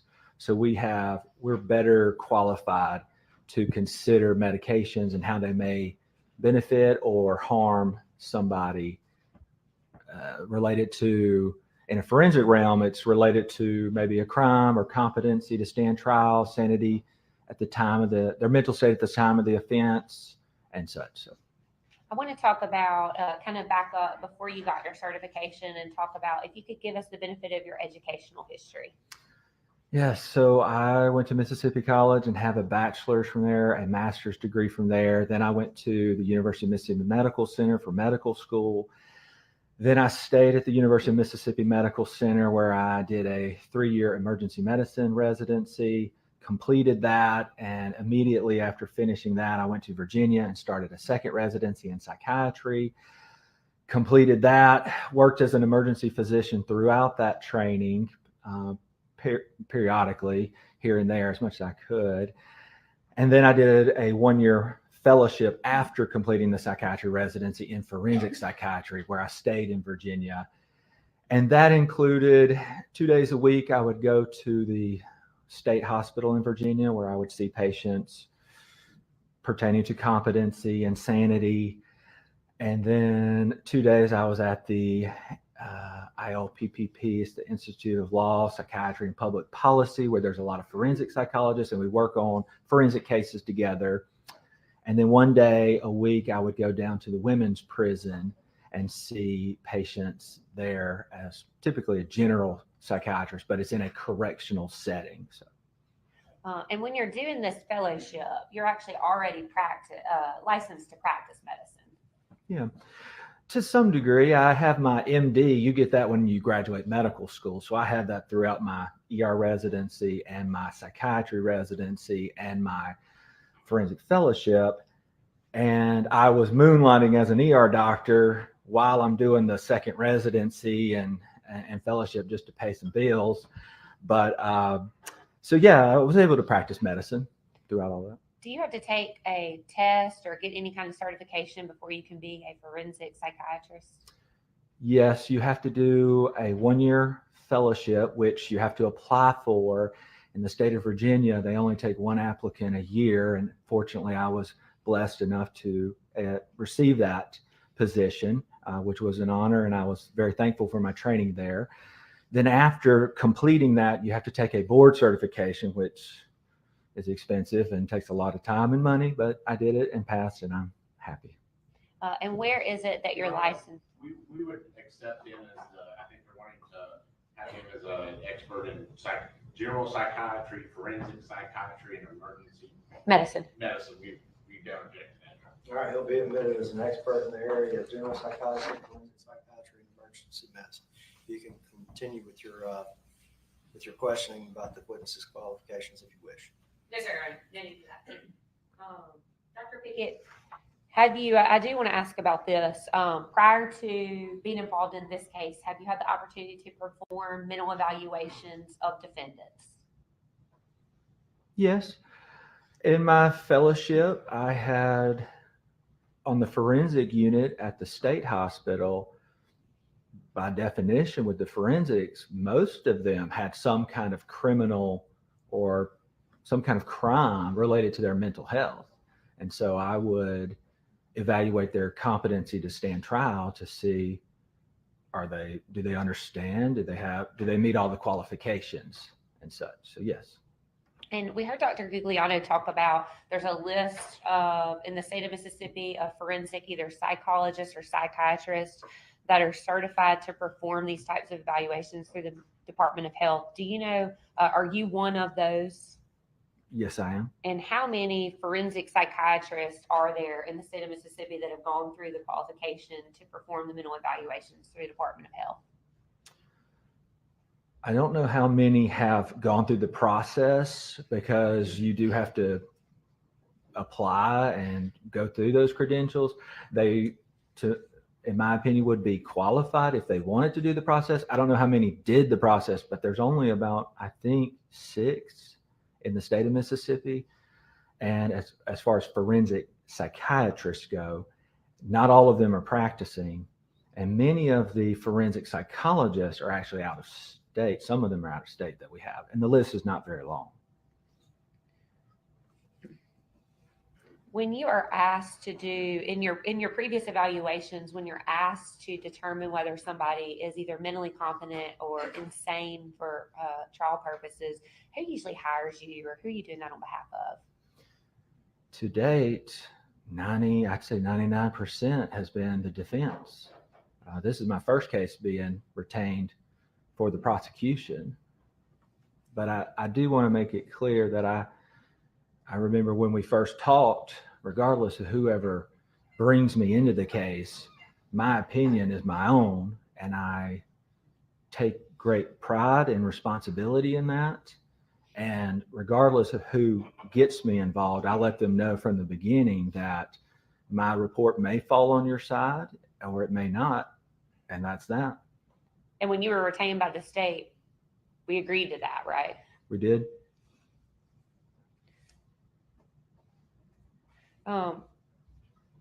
Can you explain, and I know you were present for Dr. Clark's testimony and that you were in the courtroom for Dr. Gugliano's testimony, but I just want to make sure that we're talking about the same insanity standard. Can you describe for the ladies and gentlemen what the McNaughton standard is in the state of Mississippi? Sure. So the McNaughton standard for insanity, it does vary from state to state. In Mississippi, it is named after Daniel McNaughton, a guy in 1843 who he thought he was killing the prime minister, and he actually killed like a secretary, and he was found insane. And so at that time, they came up with a law, again, this was 1843, I believe, where you have to have a threshold mental illness just to consider insanity. If you want to move forward, you have to have at least a mental illness. Once you have that mental illness, that's like your ticket. That's like you cannot pass go without that ticket. So you get that diagnosis, and then we can consider the other prongs of this standard. And for McNaughton, it is, did the individual understand the nature and the quality of what they were doing at the time of the offense? That's one. The next one is, did the individual understand the wrongfulness of what they were doing? And so you may have a mental illness, schizophrenia, bipolar disorder, PTSD, whatever it is, but that does not equal insanity by the McNaughton standard. You have to meet the other prongs. I want to talk about those prongs, Dr. Pickett. You said to know the nature and quality of the acts you were doing. Can you kind of break that down and explain that for us? Yeah. So nature, to understand is, from my understanding, is a relatively low bar. It's a knowledge. You know what you're doing. It's a fact-based knowledge. An appreciation, in my opinion, would be a higher standard of you. I think, as Dr. Gugliano testified to earlier, you would also understand the social implications and the ramifications. It's a higher standard. But in Mississippi, according to the Mississippi Rules 12 of Criminal Procedures, which talks about the standard and such, there's simply an understanding. Did this individual know what they were doing? Did they understand the nature? For example, understanding the nature. Let's say somebody is really psychotic. They are out of their mind. They are squeezing a lemon, or they think they're squeezing a lemon, and they're squeezing, and then in reality, instead of squeezing a lemon, they're choking somebody to death. They would not, in that instance, understand or have an appreciation or an understanding of the nature and quality of what they're doing. They think they're squeezing a lemon, when in reality, they're choking somebody to death. Or, yeah, so that's basically that. And as far as the second part of that prong, did they know right from wrong? Did they know wrongfulness? I think we all kind of are taught as children right from wrong, but can you describe for us in a legal sense what that means? Yeah, so in Mississippi, the second prong is, did they know, have an understanding of the wrongfulness of their acts? And in Mississippi, it's a legal wrongfulness, just simply knowing that it's illegal, not even necessarily morally wrong. In other states, it's a moral, like, yes, I know it's illegal to do that, but it might not be morally wrong. I have to, let's say, yes, I know murder is illegal, but I have to kill this alien to save America. So they wouldn't understand the nature because they're psychotic and delusional, and they wouldn't understand the wrongfulness morally because they think it's an alien and they have to kill this alien to save America. So morally, they might not think that was wrong in that example. But in the state of Mississippi, it's simply a knowing legally that it is wrong. And so just to clarify, even if they didn't morally know it was wrong to kill that alien, they thought it was an alien. In Mississippi, you still don't get to insanity. Correct.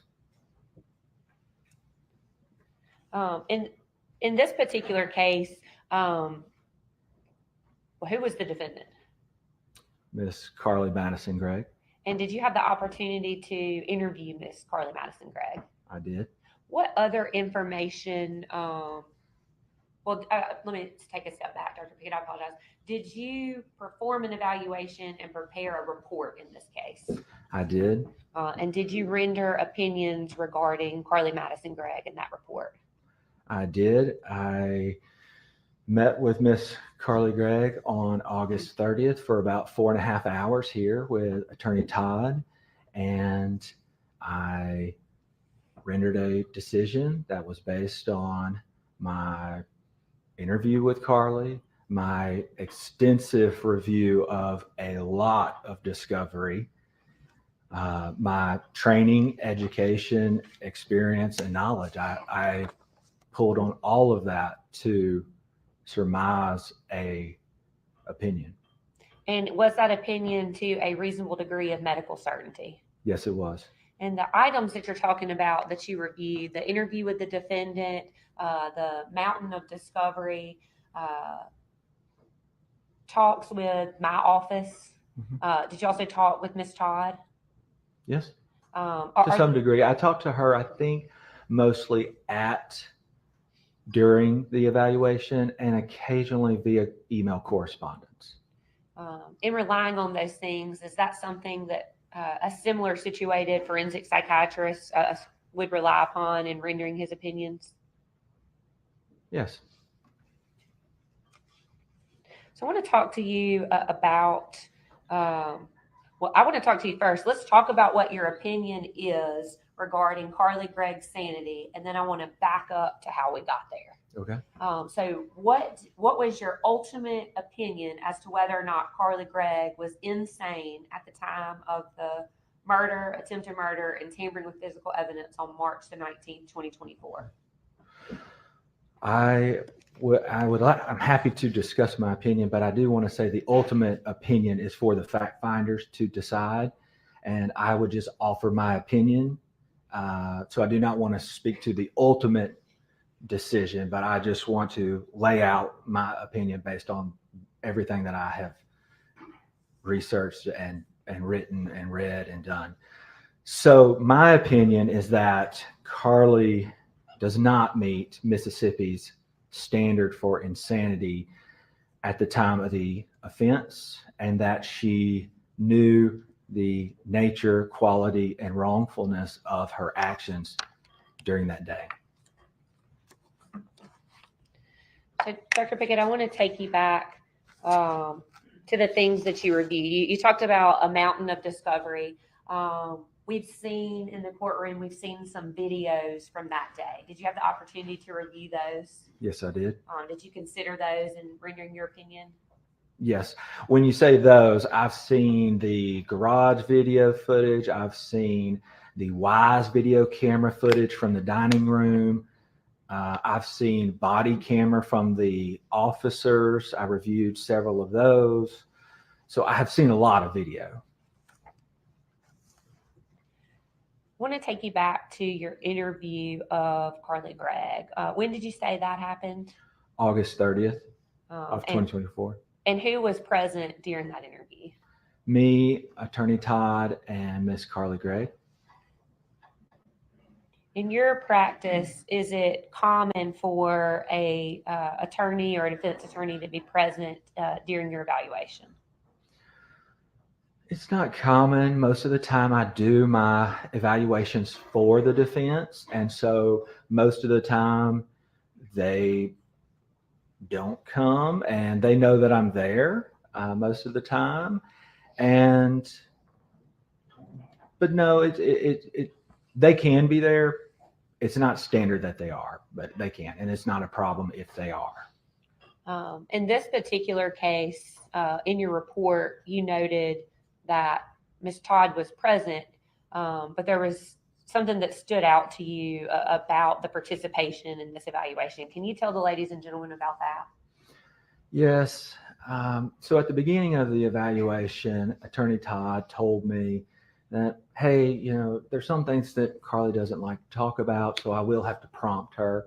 And I told her, that's fine, especially in adolescence and a 15-year-old.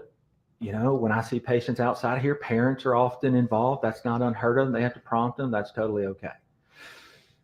As the evaluation went on, though, it seemed to be significantly more than just simple prompting. It seemed to become very leading questions, close-ended questions, interjecting particular things and redirecting the conversation at specific times.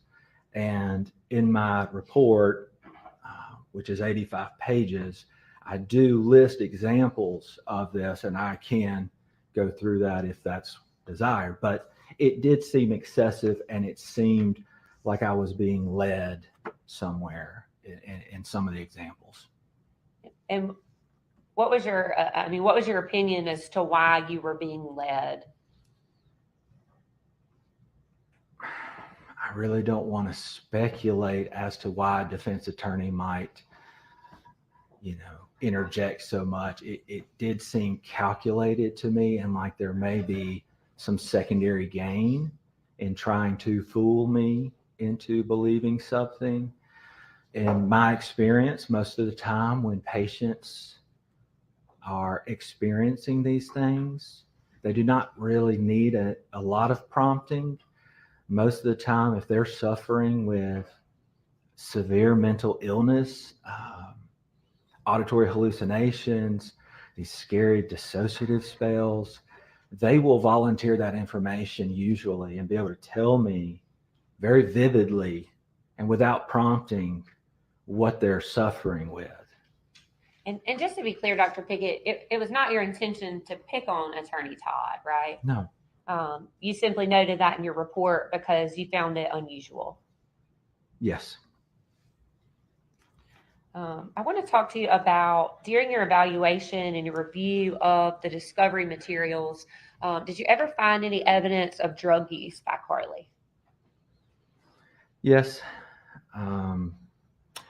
There's a lot of mention from her friends, and which, I try not to put too much weight into that because that can be hearsay, opinion, text messages here and there about substances, but there was a lot of it, which made me think there could be more involved here with substances. And it seems like that was the trigger or the impetus for the conversation on the 19th between her and her mother. So I do think substance abuse is relevant. Did you also review the results of a drug screen of Miss Gregg? I did. Could you tell us what a little bit about that? Yes.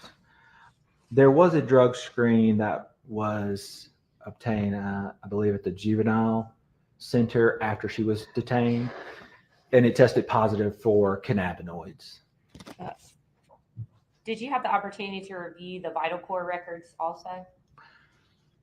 I got some records from Region 8 afterwards. I did not get the vital records afterwards. Only it may have been in discovery, but by that time, I think I had already written my report. And what was in the records, medical records, mental health records after the fact, to me is highly skeptical. And so I don't necessarily put a lot of weight on what was said after the fact, given the very large suspected secondary gain. Dr. Pickett, if there were another drug screen in the vital core records that showed the presence of marijuana, what would that indicate to you? It would indicate that she had used marijuana at some point in the recent history of that drug test. I want to talk to you about some of the other things, Dr. Pickett, that you relied on in your evaluation of Carly Gregg. May I approach the witness room? Yes. Go with the counsel. It's not happening.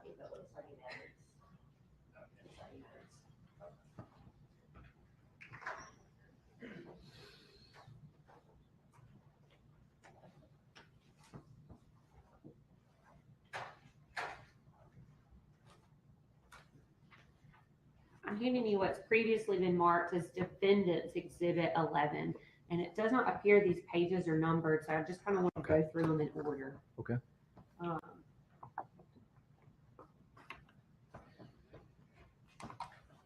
Does that look like something that you reviewed previously? Yes. If you could tell, ladies and gentlemen, what's on the very first page of one of the journals and or sketchbooks or scratch pads from Ms. Gregg's room? It says water, fire, earth, air. Water, fire, earth, air. Water, fire, earth, air. Fire is circled, and it says, I choose fire. It is powerful, beautiful, and deadly. These are the traits I desire, so I choose fire! Exclamation mark. And did you consider that whenever you were rendering your ultimate opinion? I take everything into consideration that I have, that I can. When I look at this, in these journals, there's a lot of things in these journals. And I took the time to look through them, and some of them are concerning. Some of them, I question the truthfulness of it. Is it more theatrical? Is it truthful? I think it's hard to know, but I try to use my judgment as I'm reading it in the context. This one seems to me that she writes down in her journal that she desires powerful, beautiful, and deadly. What were some of the other journal entries that stood out to you, Dr. Pickett? Can I look at my report, please? Sure. Okay.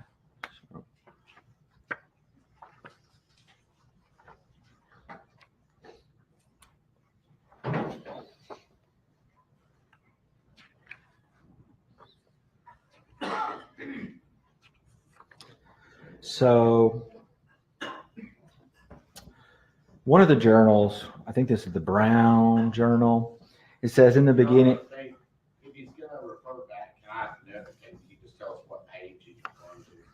This would be, I'm sorry, this says entry January, it would be the first, I think it's the first one on January 2023, 2024, the Brown. Yeah, if you can tell me what page. You didn't base stamp. They're not bait stamped. That's what I said. It's hard to tell because they're not bait stamped. No, I think, weren't you saying? Approach. Yeah. Oh, here we go. Hello, TJ. Hello, TJ. Right. Page 20. He's on page 20 of his report. Yeah, page 20 under the subsection regarding Carly's journal.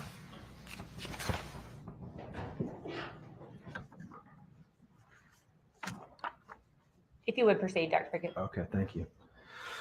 So it says in the first entry of this journal, I know one of y'all is going to read this eventually, which I guess I have no control over. So to me, the very first entry of this journal, she acknowledges that there's going to be an audience. Somebody's going to read this journal, and she suggests that she has no control over that. And so as I think about that, I ask myself, is this a personal journal where somebody puts things that they are really trying to keep secret? Or is this a budding, articulate author that describes things for theatrical reasons? And so as I go on, there's other things that make me say that. For instance, she talks about various movie reviews. One of them was Pinocchio, the still life. It's a new one that came out, and she talks about her favorite scenes were when the bomb was dropped on the church that killed Carlo. Mussolini, he's like, he was an imperialist that was associated with Hitler, believed in xenophobia and imperialism. And so I believe signed a pact with Hitler at some point. And so her favorite parts of the movie were the war crimes, Carlo getting killed. And then there's other things where she talks about Harley Quinn, which is some of this stuff is childish, but it shows us into her mind. And so she's right. Harley Quinn is the Joker's girlfriend, and she's crazed and psychotic and does these violent crimes. Then one instance in her journal, there's a little pin mark where she says, it looks like you just poked the paper. And then she writes beside it, look what I did right here. I stabbed my journal like it was Tom Riddle's. Tom Riddle is from Harry Potter series, and he turns into Lord Voldemort, and he's evil. And so in her journal, she talked about Harley Quinn, war crimes, Tom Riddle. There was another page where I can find where she says, what do I believe?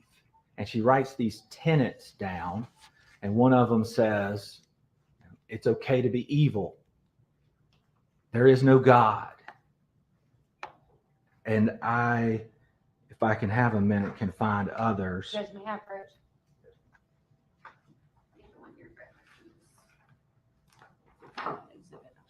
Yeah.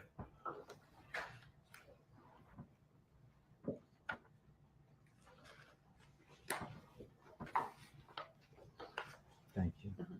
So this one in the journal also, what do I believe? There is no God. Heaven and hell are fake. Love is important. You don't need family. Writing your own destiny with a check mark beside it. Loving yourself. Having friends is important. Don't belong to anything. Never be alone.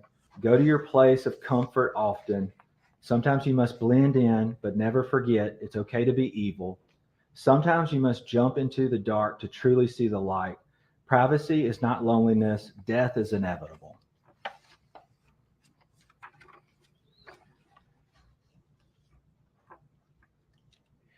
Were there other portions of the journal that you found concerning? Another part where she talks about her reported auditory hallucinations. She says on March 12th, 2024, this is on page 21 in my report, she mentions enjoying books about crazy people.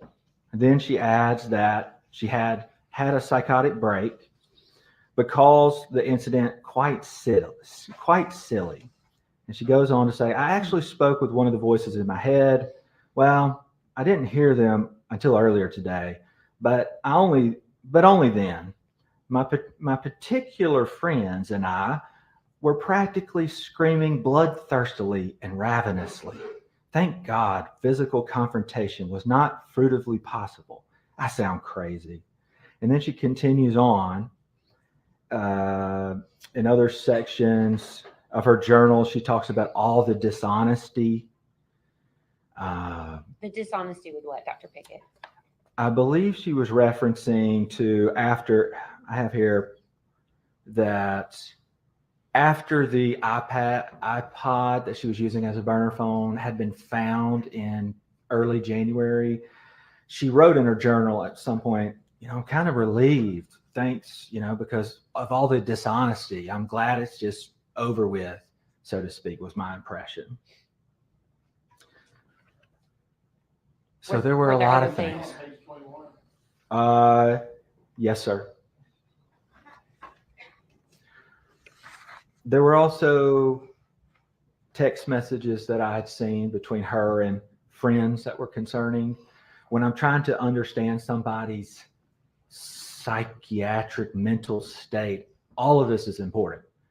Text messages with friends, conversations with friends, parents, what's going on at school, what's going on at home, drug use, medical history, psychiatric history, all of this is important. And so there's a lot of detail here. And so as I was looking through text messages, one of them she says this is on page 22. She's talking to Thad on February 7th, 2024. And she says, you don't understand how fucking psycho I was that day. I almost murdered my parents.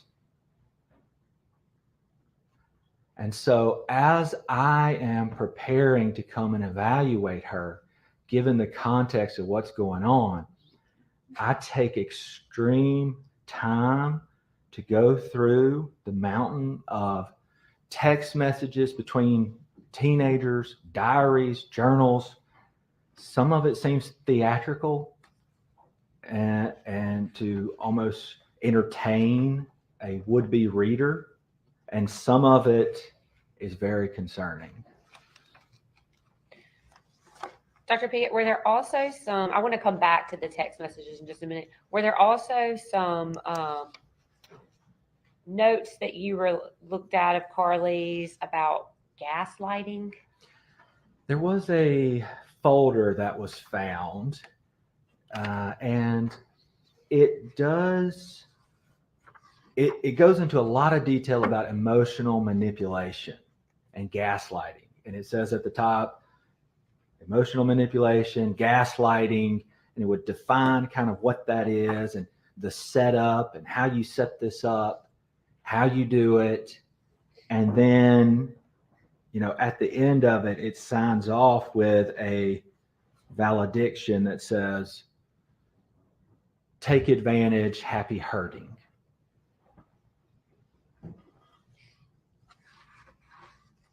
There were also, I guess, what had been labeled as a dream journal. Do you remember looking through anything where she described some of her dreams? I do remember one of her writings where she talks about her dreams and kind of leaves the reader with like a cliffhanger of, I had something along the lines, I'm paraphrasing, of I had a really good dream last night. I hope I have another one tonight. Should I write my dreams down? In other words, to like share them with whoever might read it in the future. Do you recall also seeing Dr. Picket something where she said back in April in one of her notebooks, I have depression and anger issues, but no one gives a shit? Yeah, I think she used the word rage. And before I move on, I think there was another one. There's actually something that was produced in Discovery, and you were present when Dr. Clark testified. It was like a piece of paper that was in green, like a green marker handwriting. As your understanding and from the testimony yesterday from Dr. Clark, that Carly denied ever writing that or knowing who wrote that. Is that right? I don't know that I asked her specifically about that page during our evaluation. Have you reviewed his report? I have. And he asked her about that. He did? And then I believe he did. When you were present when he testified yesterday about that? Yes. What did Carly say in one of her journals or notebooks about innocence? There was a quote in one of the areas that said, let me see if I can find it. I think I'm on page 46. It says, life's greatest illusion, innocence.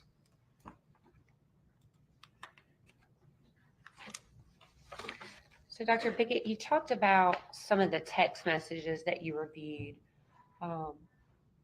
Were those messages from the day of the incident, March the 19th, 2024? Yes, some of them were. I reviewed text messages for a long time, various people. But yes, I did review text messages from the time, very close to the time of the offense. So I want to walk you through that. So the messages that you reviewed, can you kind of tell the ladies and gentlemen about why that was important in rendering your ultimate opinion? Yes.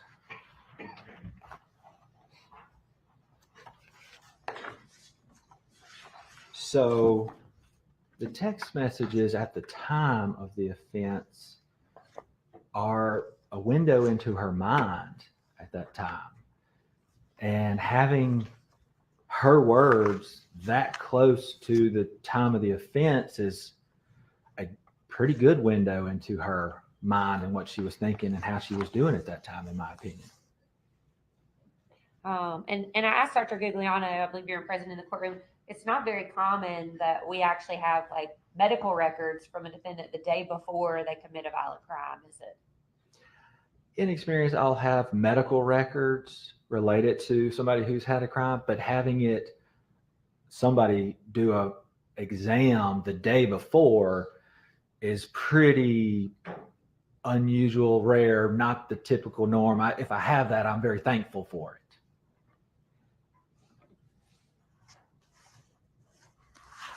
I want to talk, when we get to your what you relied upon on the day of the incident, I want to talk a little bit more about the text messages and things too. I want to call your attention to something in your report where you talked about that Carly's responses seemed almost textbook perfect. Tell us what you meant by that. Well, when I would ask her to tell me about some of her reported dissociative spells, she would give me the cliche answer of, well, I just felt like I was outside my body, like I was right here. She kind of did that hand motion like that and said, it's like a dream, like I was just watching myself. And that was another example was when we were talking about racing thoughts. I asked her to, can you elaborate on that? Tell me more about your racing thoughts. I think she said it's like the ocean. And sometimes from experience, people who may not actually have a diagnosis will have trouble going beyond the simple textbook cliche answers. Whereas when I see people who legitimately suffer from schizophrenia, bipolar disorder, or even I've seen a few rare that actually had a dissociative disorder. It is rare. They usually can vividly describe these things to me. And oftentimes I see them objectively. They can't hide it. Sometimes they don't even have insight into it. And when somebody comes to me to the state hospital, I mean, it's hard to give a impression of racing thoughts, but these patients, they go from 0 to 100 and their thoughts are one after another, boom, boom, boom, boom, boom. And they may or may not connect, and their pressured speech, it's hard to get them to stop. It's very obvious when they're to that degree. If they're psychotic, it's even more obvious. In my opinion, you don't have to be a psychiatrist to recognize some of these things. Their cousin or their mother or their brother will say, Johnny's not doing good, doc, and they'll drop him off in the ER or they'll drop him off at the state hospital. Well, they'll get committed and come to the state hospital, but it'll be very obvious.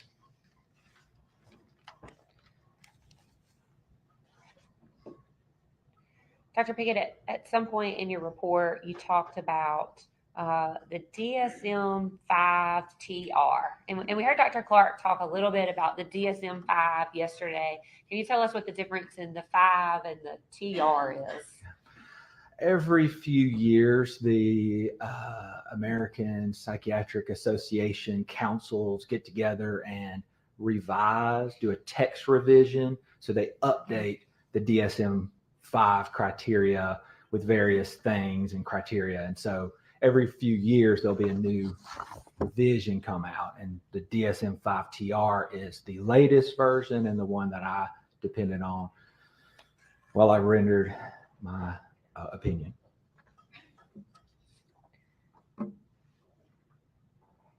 Part of your report talks about Carly's thought process, that it was linear, logical, I think reality-based and goal-directed.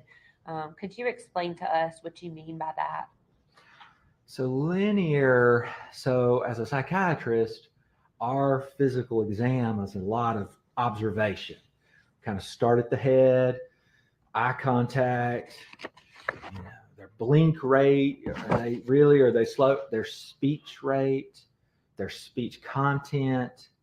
We get into their thought content, their thought process. Is it linear, A, B, C, D?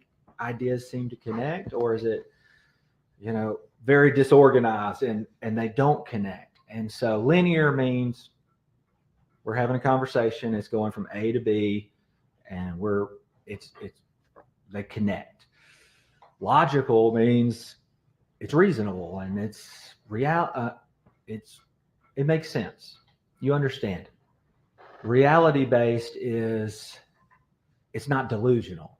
So somebody that I see at the state hospital who's psychotic, they may come in with delusions and they'll say, the FBI's after me. And I know it because I saw a gas can at the gas station. And I knew that gas can was a sign that the FBI's following me. Or they'll come in and they'll talk about revelations and the black horses and the white horses and the orange horses and the 6-point stars. I mean, it is very disorganized. It's hard to give you an example, but when you see it, it's pretty obvious. We've heard testimony. Dr. Clark described a manic state and a hypomanic state. During the course of your evaluation with Carly, did it ever appear that she was having any sort of manic state? Not during my exam, certainly not. In your review of the medical records, did it ever appear that Carly had reported any type of manic state? No.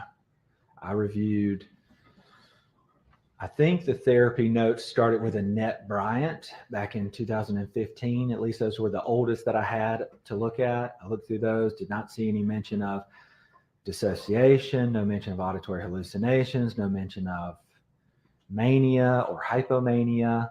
So that was from 2015 to 2019. Then I reviewed the LPC Kirk, the counselor, her charts from January of 2024 through March of 2024, the day before the event. There was no mention of auditory hallucinations, dissociative spells, hypomania or mania, or disorganized thoughts, or anything consistent with psychosis. And then I reviewed the mental health nurse practitioner, Libera. I read all of her notes, January, February, March, and none of those mentioned it either. I also found some medical records from UMMC. I think she would have been about 11 years old. There's a Dr. Vaughn and another doctor. Those were well child visits, but a lot of times, commonly, if a general practitioner recognizes that somebody has bipolar or schizophrenia or whatever, they'll put it in there. And I didn't see anything in those either. I want to come back to the talk about disassociation, but I want to talk a little bit about Dr. Clark said that Mr. Gregg, Carly's dad, had been diagnosed with bipolar. Did you see medical records that had him listed as a diagnosis of bipolar? I saw very sparse records that listed him as bipolar. Based off your training and experience, if someone also suffers from a substance abuse addiction, would it be hard to diagnose them as being bipolar? It is hard. It's not impossible. But can I elaborate about his notes? So I reviewed and I asked for any records, any psychological records pertaining to Mr. Gregg's mental health. And the only thing I got were the 3 records from Dr. Hardy. And there was some mention of his bipolar disorder in some of the therapy notes, like I believe LPC Kirk's, but that was secondhand that had been given to her from Ashley. The only ones I could see to confirm, supposedly confirm, is from a Dr. Hardy. And so as an emergency doctor, as a psychiatrist, anytime a patient is brought to me, whether they're in the ER or whether they're in the state hospital, I do my best to go back and review these diagnoses, because I do not like to just simply accept them, because it is common for people to be misdiagnosed with some mental illnesses, especially if they abuse substances heavily, which, according to my review, Mr. Kevin Gregg was well known for his substance abuse and for many years. And I talk about that in my report, if you want me to go into that. Sure. So let me see if I can.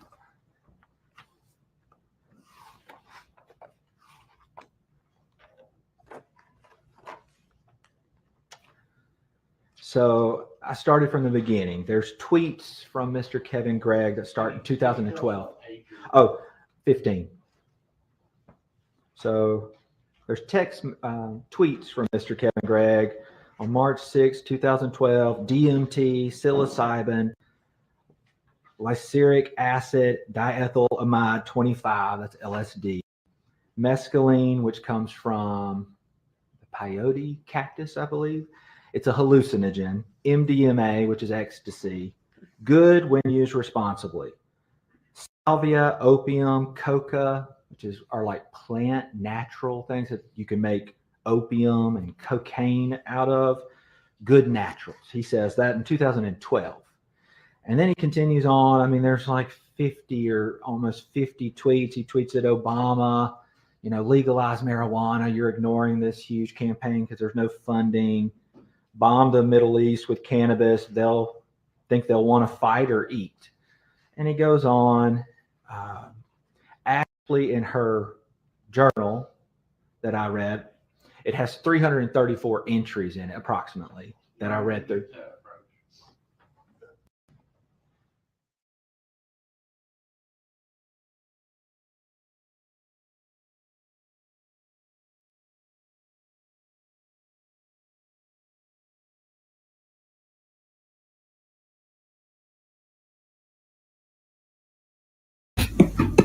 This is what the fuck. Anything I need to know? Yeah. What the fuck? Lil G, go to Little G's posts and she'll fill you in, Miss Gold. I don't. Hey, B Harmony, thank you so much, my darling, for the coffees. I did bring the to say thank you to you. I'm not sure if you were here, but thank you so much for the coffees this morning, my darling. I really appreciate them. You like to give me coffees. Right, I'm going to fucking find another stream because this stream is pissing me off with how it is. Law and crime. Try Court TV then. Because it was freezing. Right, we're a little bit behind on this one, but that's fine.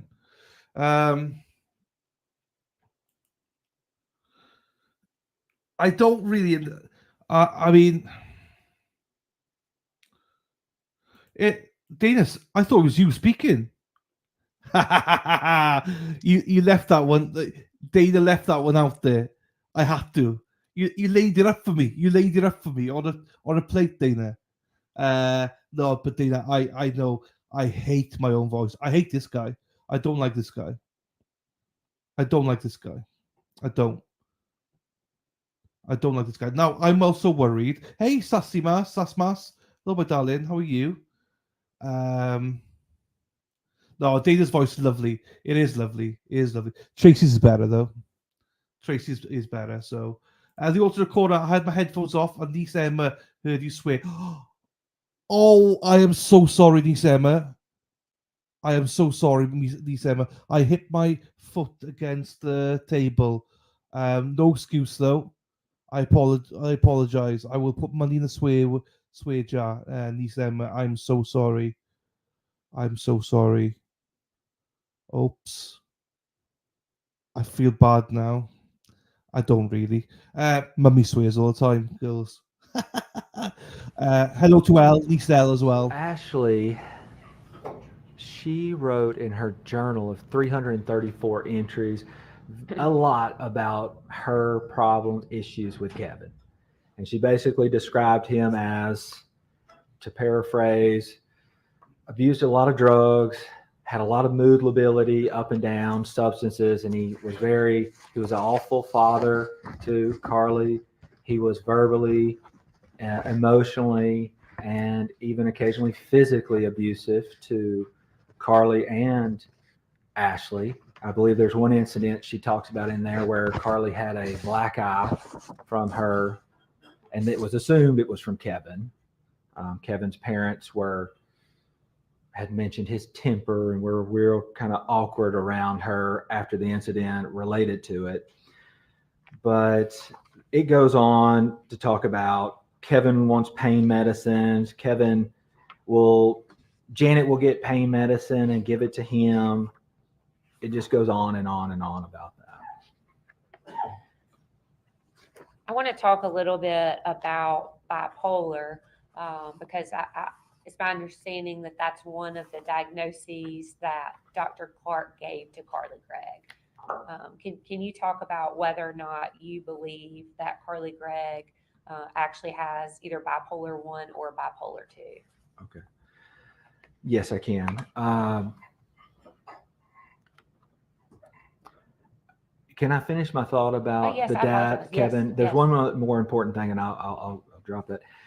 when I was talking to Carly during the evaluation about her biological father, Kevin Gregg, I mentioned benzodiazepines. I was talking about drug use that did she have? Can we talk about that? And I mentioned benzodiazepines, and she said she knows what benzodiazepines are. And I said, okay. And she explained, I know what benzos are. My dad took them. My dad had this drug cabinet. It was this cabinet full of drugs. Like, he had prescription pills from like everybody. Again, then I went on, I said, and I'm on page 12. I said, talking about LSD and hallucinogens and mushrooms, I brought those up. She said, again, that's my dad. He took all of that, but I did not.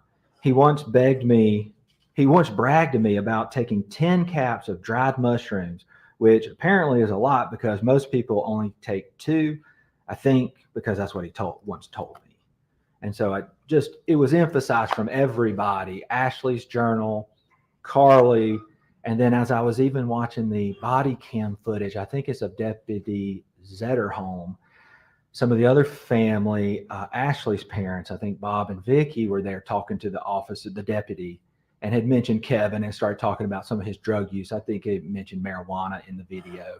And so it seemed by all accounts, going back as far as 2012, with his tweets saying this stuff, family describing him as this, and Ashley even mentioned that he would get Janet to give him pills. To me, it made the diagnosis very skeptical of Mr. Gregg to have bipolar disorder. The very limited and sparse records from Dr. Hardy made it very questionable. And then lastly, Dr. Hardy, who supposedly are the records that support this diagnosis, saw him 3 times, totaling at 1 hour. And he ultimately prescribed, along with other things, Adderall, Ambien, and Klonopin, which are 3 highly addictive, highly abused neurostimulator and neurosedatives, to a person that, by all accounts, everybody knows him as somebody who habitually uses drugs. And to me, prescribing 3 controlled substances to a known person who uses drugs is not what a responsible physician would do if they knew the truth about an individual's substance abuse. And lastly, if you have bipolar disorder, I would hesitate to put you on Adderall, because if anything's going to push you into maybe a manic state or a hypomanic state in bipolar 2, Adderall is a lot more likely to do it than an SSRI. So I want to talk to you about the bipolar diagnosis, and then we'll come back to a SSRI, which nurse practitioner Libera told us a little bit about this morning. So the bipolar, Dr. Clark testified that Carly had these desolate, I believe, I don't recall his exact word for using that, but very specific times of mania, kind of discrete, thank you. Some ups and downs, discrete periods of ups and downs. In the medical world, what does that mean? So the DSM-5-TR has specific criteria for bipolar disorder. What makes that? We all have a mood. Let's say this is neutral, and there's a zone that is considered normal variation, where we can go up, we can have a good day, we can have a bad day, we can have a good day, we can have a bad day. People with depression, unipolar, that's one pole. Bipolar means there's 2 poles, they're opposite ends. Unipolar depression, they have the downs, and it goes below that normal area, way down here, where they start to have depressed mood, loss of interest. We call it anhedonia. They don't enjoy the things they used to enjoy. Maybe feelings of guilt, hopelessness, worthlessness, concentration difficulties, appetite issues, psychomotor slowing, which is like a sloth, like they don't want to get out of bed. They don't go shower. They don't bathe. They don't brush their teeth. They're so depressed. They don't cut their toenails. I could tell you some stories. Or they go the other end. They're manic and they have too much energy. They are restless. They have pressured thoughts. Their thoughts are racing. They may start one task, but they can't finish it. They may be very easily distractible. Little noises, some things will distract them. They may have a grandiose view of themselves. They may have flight of ideas, so their ideas are bouncing all around. It's really hard for them to go A, B, C, D, E. There can be activity increase where they don't want to sit still. They're restless. They're moving around. There can be sleep disturbances, and there can be very talkative, pressured speech. And so those are the differences. You have the unipolar depression, you're down here, or in bipolar, you not only have the depressive periods, but you have the manic periods. In bipolar 1, you have mania. It's the most severe form. It can be so severe that you even develop psychotic symptoms. So you're so manic, pressured speech, racing thoughts, restlessness, not sleeping. And interestingly, these patients who don't sleep, they feel great. They may have only gotten 1 or 2 hours of sleep last night, but they feel really good. They're not tired after that. And you oscillate between these two periods. For bipolar 1, mania, really high, it's 7 days of a persistently elevated mood, all day, every day, to the point that it interferes with you socially, occupationally, or interpersonally. It is obvious to people around you, and it is causing significant troubles for you, one way or another. But you feel great. You're not sleeping, racing thoughts, pressured speech. That's 7 days for bipolar 1. Then you go down, you will oscillate. Eventually you'll come down and you may be depressed for 2 weeks or 2 months. It doesn't know. And then you'll come back at some point and you'll have another manic episode and you'll go up and down, up and down. That's bipolar 1. Bipolar 2 is called hypomania. It's a little less than mania. I've seen patients and treated patients who have this, and they can live pretty functional lives. I can remember specific patients that they had more energy, a little bit more talkative than usual, wasn't sleeping as much. They'd had periods of depression, and they qualify for bipolar 2, but they were functional individuals. They were not, it wasn't to the point where they're psychotic, usually, from my experience, at least in hypomania. And you can live a pretty good life, and especially if you're put on medications, can help you, typically a mood stabilizer. So Dr. Clark diagnosed Carly as being bipolar 2. Do you agree with that diagnosis based off your evaluation and the review of all of her medical records? No, I do not. And why is that? Well, politely and respectfully to Dr. Clark, providers can review different things and we can draw different conclusions. Looking at our reports, my sources are about 8 pages long.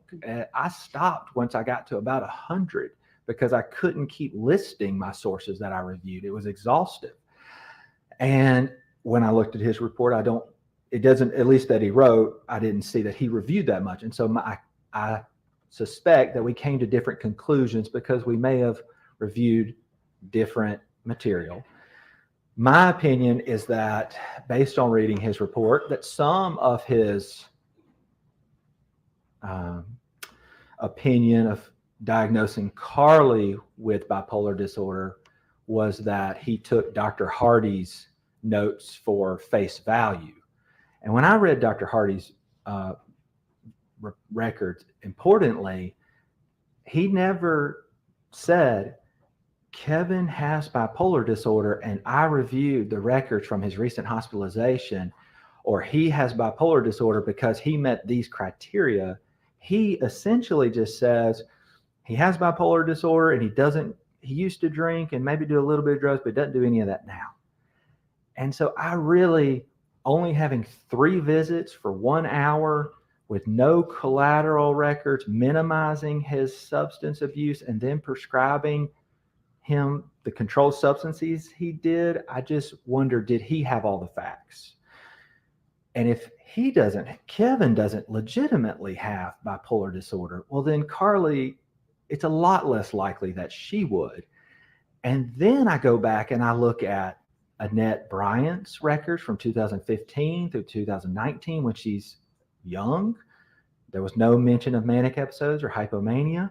Then I look at LPC Kirk's records from January through March. There was no mention of hypomania or mania.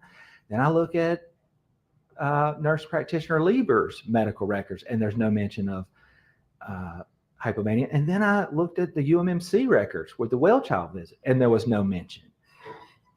And so given all of that, and given the fact that Carly acknowledged using marijuana, and there's discussion of when that started, text message conversations between her and I think Thad, he talks, it's not a text message. I think it's a really, really long Snapchat message. I mean, the Snapchat message was this long. It was pages and pages of a Snapchat. So he talks about, thank God she stopped using marijuana, all these substances. He mentions that around Christmas. So she would have been doing it at that time. So long story short, given all of that, I highly doubt and do not believe that Carly has bipolar disorder. I want to walk you through the second diagnosis that Dr. Clark gave to Carly. Was based on her, it says, several year history of auditory hallucinations occurring quite frequently. Dr. Pickett, I want to know, in your review of the records, was there anything to indicate before Carly was arrested on March the 19th, 2024, that there were any auditory hallucinations?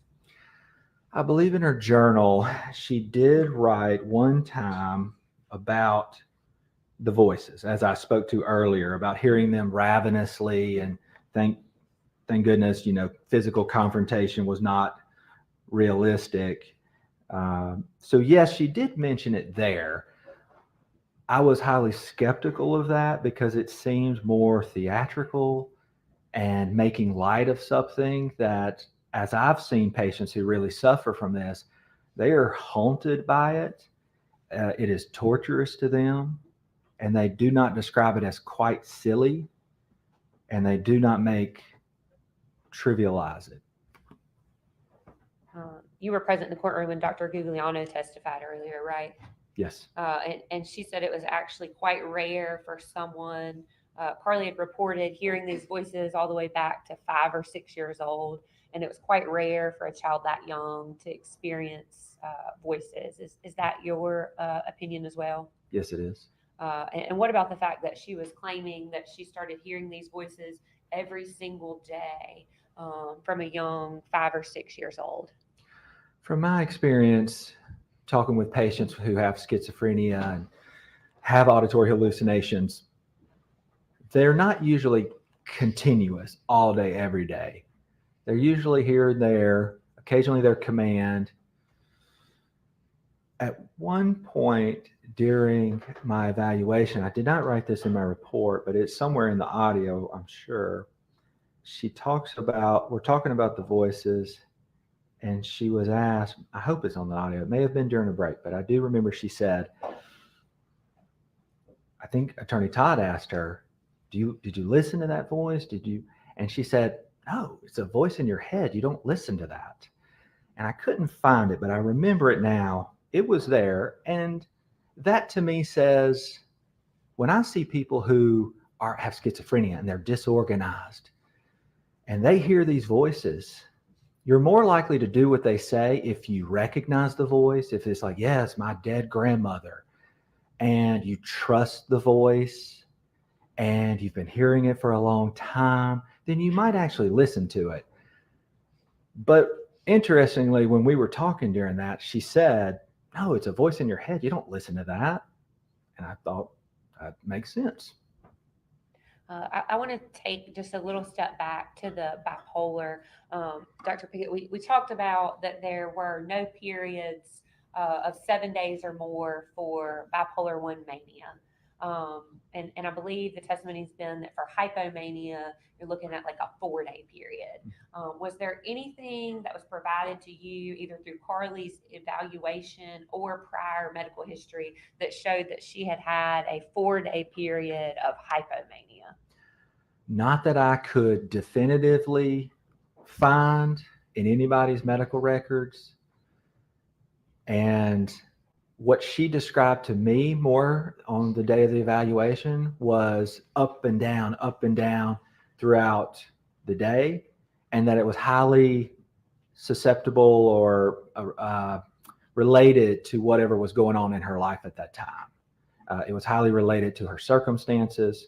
At one point, I think when I'm asking her this, I'm kind of pushing her. I'm kind of probing, like, all right, now tell me more about that. And I can find it in my report if I can. But I asked her that, and she kind of gave me all the answers. At one point, she said, like, it could be minutes, it could be hours, it could be days, it could be weeks, which sometimes people will do if they don't know the right answer. If I'm asking that, or if they're not legitimately having them, they will kind of give me all the answers as if they're hedging. And so I'm skeptical of that. But ultimately, I mean, it was a 4.5 hour interview. So, I mean, evaluation. So she's kind of said it different ways at different times. The main theme that I picked up from her was that it was up and down within one day, like a roller coaster, and highly susceptible to what was going on around her, which is not consistent with bipolar disorder. And I believe we heard testimony earlier that she had been diagnosed with more something more akin to like situational responses, and that's why she was given a depression diagnosis. Yeah. My understanding from reviewing their records is even Annette Bryant, the first therapist that saw her, mentioned anxiety and adjustment disorder. So she was acknowledged that she's anxious and she's having trouble adjusting to something, her life circumstances. And then I think LPC Kirk also said adjustment disorder with mixed anxiety and depressed mood. And then I think nurse practitioner Libera said adjustment disorder, and she said single episode of a major depressive episode. Indicating that this was not a manic or hypermanic situation. No, if anything, it would have been the opposite. She would have been depressed and down on that spectrum, not up. Dr. Clark also diagnosed Carly with a other specified feeding or eating disorder. I don't know that would have much relevance in insanity, but have you ever seen where an eating disorder calls someone to commit murder? No, I have not. And without diving into it too far, I mean, there were notes in the records where Carly had either binged or restricted her eating at some point. Yeah. I think even we talked about, I believe that I know Ashley, certainly Carly told me that Ashley had issues with food and would purge. I believe that I've heard that Carly may have at some point purged. I can't remember who told me that or whether that's true or not, but I think like her mother, there were some issues with food and restriction of that. I didn't think it particularly pertinent to sanity. I didn't necessarily dive into that in depth. And my thoughts were, if she's taking a medicine and she's vomiting, if anything, it's going to be less medication in her system, not more, depending on when she vomits and when she takes the pill, but it's not going to be more medicine in her system. So I didn't put a whole lot of weight on it. So you brought up medicine, Dr. Pickett. I want to talk about that now. And we mentioned the SSRIs earlier. It's been the testimony that Carly was, back in January, put on 25 milligrams of Zoloft. And that she didn't feel like it was doing anything, and then was up to 50 milligrams of Zoloft. Is that what you found to be true in the medical records you reviewed? Yes. And then we heard from nurse practitioner Olivia Libera this morning that she told Carly, I want you to kind of taper off the Zoloft while also taking the Lexapro. Based off your evaluation with Carly and Dr. Clark's evaluation, is that what Carly did with the medication?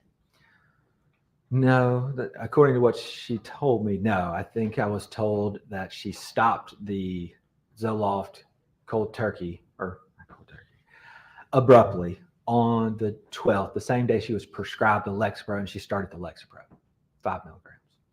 And is Lexapro, we heard earlier that Zoloft is an SSRI. Can you tell us again what that SSRI stands for? Selective serotonin reuptake inhibitor. Is Lexapro also a SSRI? Yes, it is. And so that would affect the serotonin levels of the brain. Yes. That process takes time, though.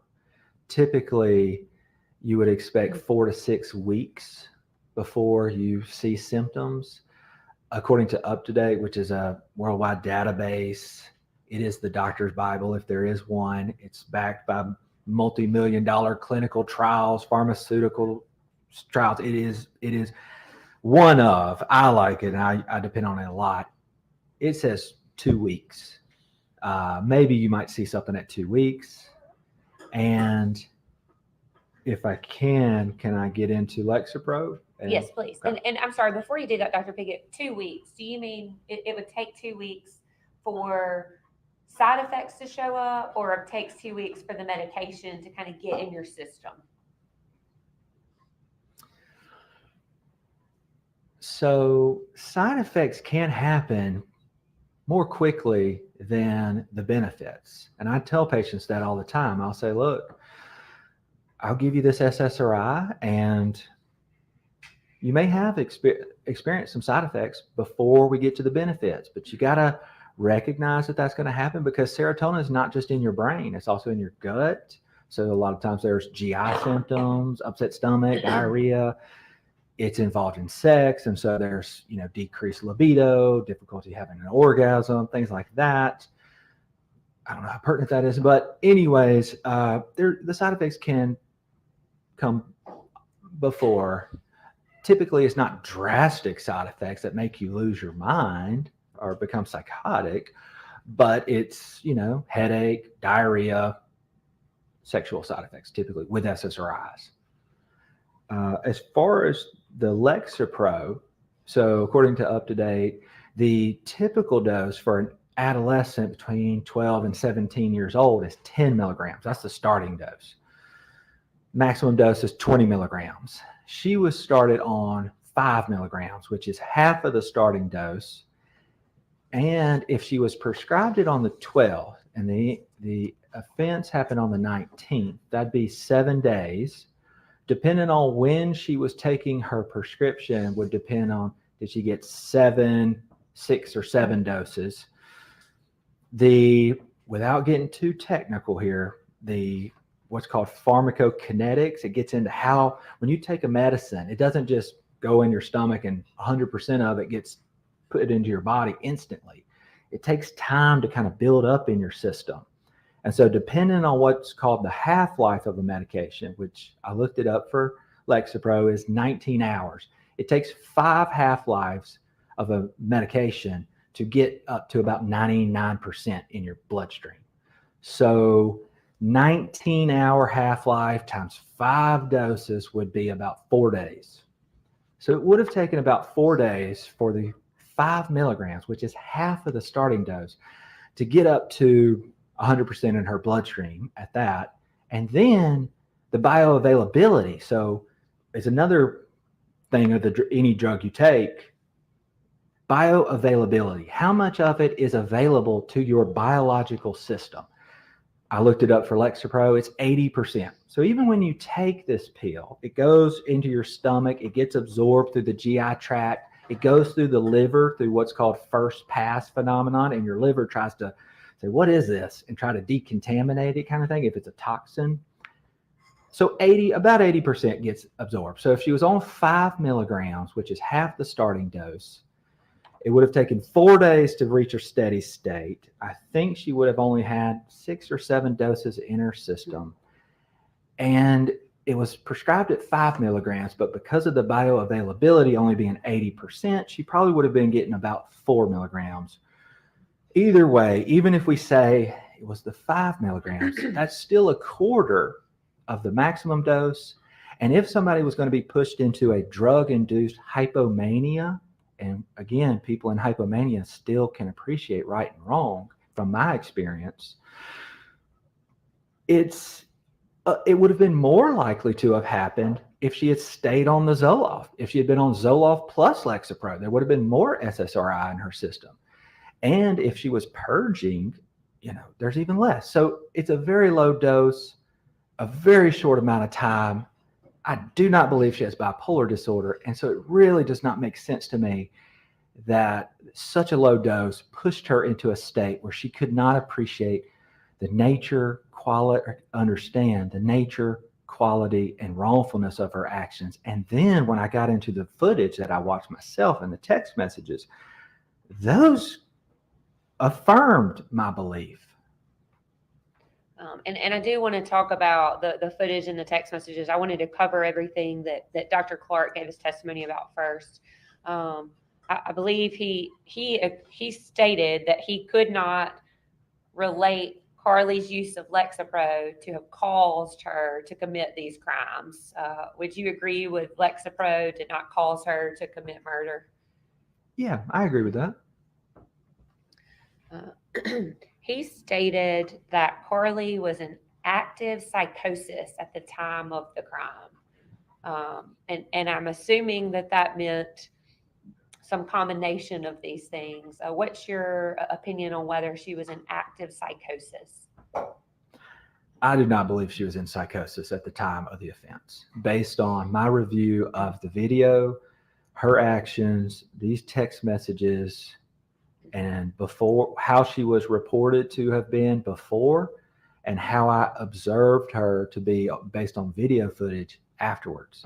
Psychosis, in my experience, it does not just turn on and off. Mania, hypomania, does not just turn on and off. If a patient comes to the state hospital and they're committed there and they're manic, which is worse than hypomania, it doesn't just turn off. And psychosis doesn't either. They will be delusional, disorganized in their thinking, and very illogical until we start them on a medication that can help. And maybe it helps. It doesn't always.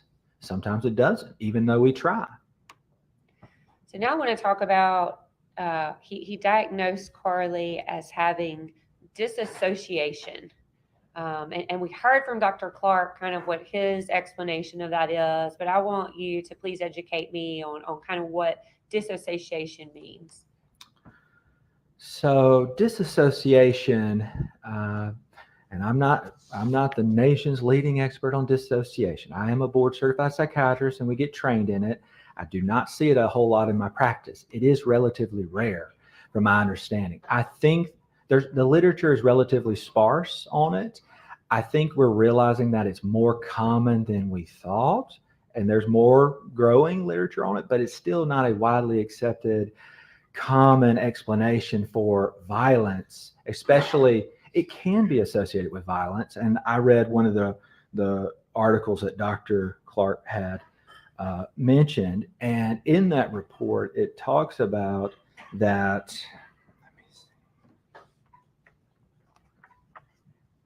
I think that's on page 50. Thank you.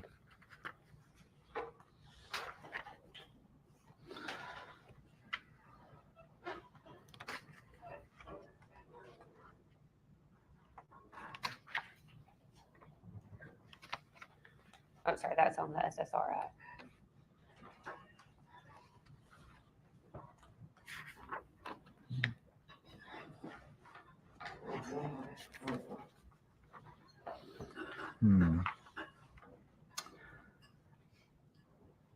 I'm not sure if that's the article.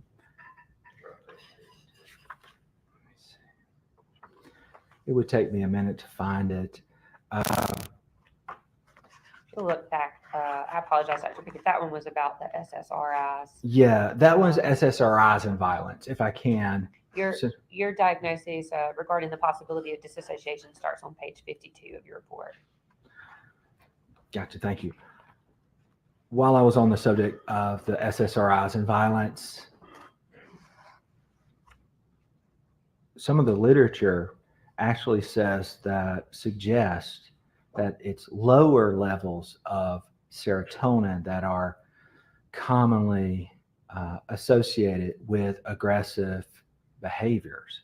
And they go into animal studies with monkeys and how it's the lower levels of serotonin that are more associated with violence. And then as far as the dissociation, I believe the literature talks about, yes, there can be violence, but my understanding is it's not a specific violence.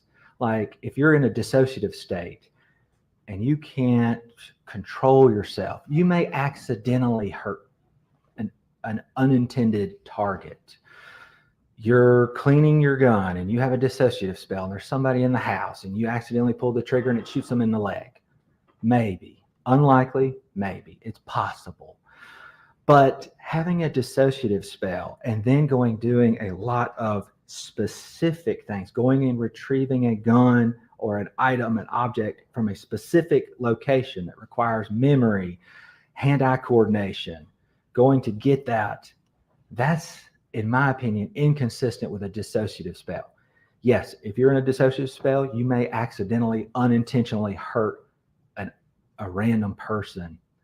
But I do not believe there's a lot of literature out there that supports you have a dissociative spell and you go and hunt down a particular target. I just don't believe that. Sorry, Dr. Pickett, I didn't mean to cut you off. I wanted to continue on a little bit about the dissociation if I can, or you can. Yes, please. So when I was considering the dissociative spell, one of the books that I was using to read and talk about is on page 53, The Principles and Practice of Forensic Psychiatry, 2nd edition. It says, quote, on page 643, it says, quote, malingered amnesia is also seen frequently in forensic settings, as well as being the arguably most common manifestation of malingering in specific clinical situations such as homicide. And the literature goes on to talk about how we as providers have an Bing bong a bing bombay, bing bong a bing bombay, bing bong a bing bombay. Scott likes to wear lingerie. obligation to consider malingering when there's a huge secondary gain of having decreased culpability by being able to blame it on that. And so I took all of that into consideration. Continuing on, as when I was considering the dissociative stuff, Carly never mentioned these spells to any of her providers over decades. You know, her trauma that she experienced. So the DSM talks about this, the DSM-5-TR talks about this. The chapters related to trauma, PTSD, stuff like that, and bing bong, bing dissociative disorders are put right next to each other intentionally to show their relationship. In my understanding, at a basic level, there are some dissociative disorders that you dissociate uncontrollably, with no prompt, with no stimuli.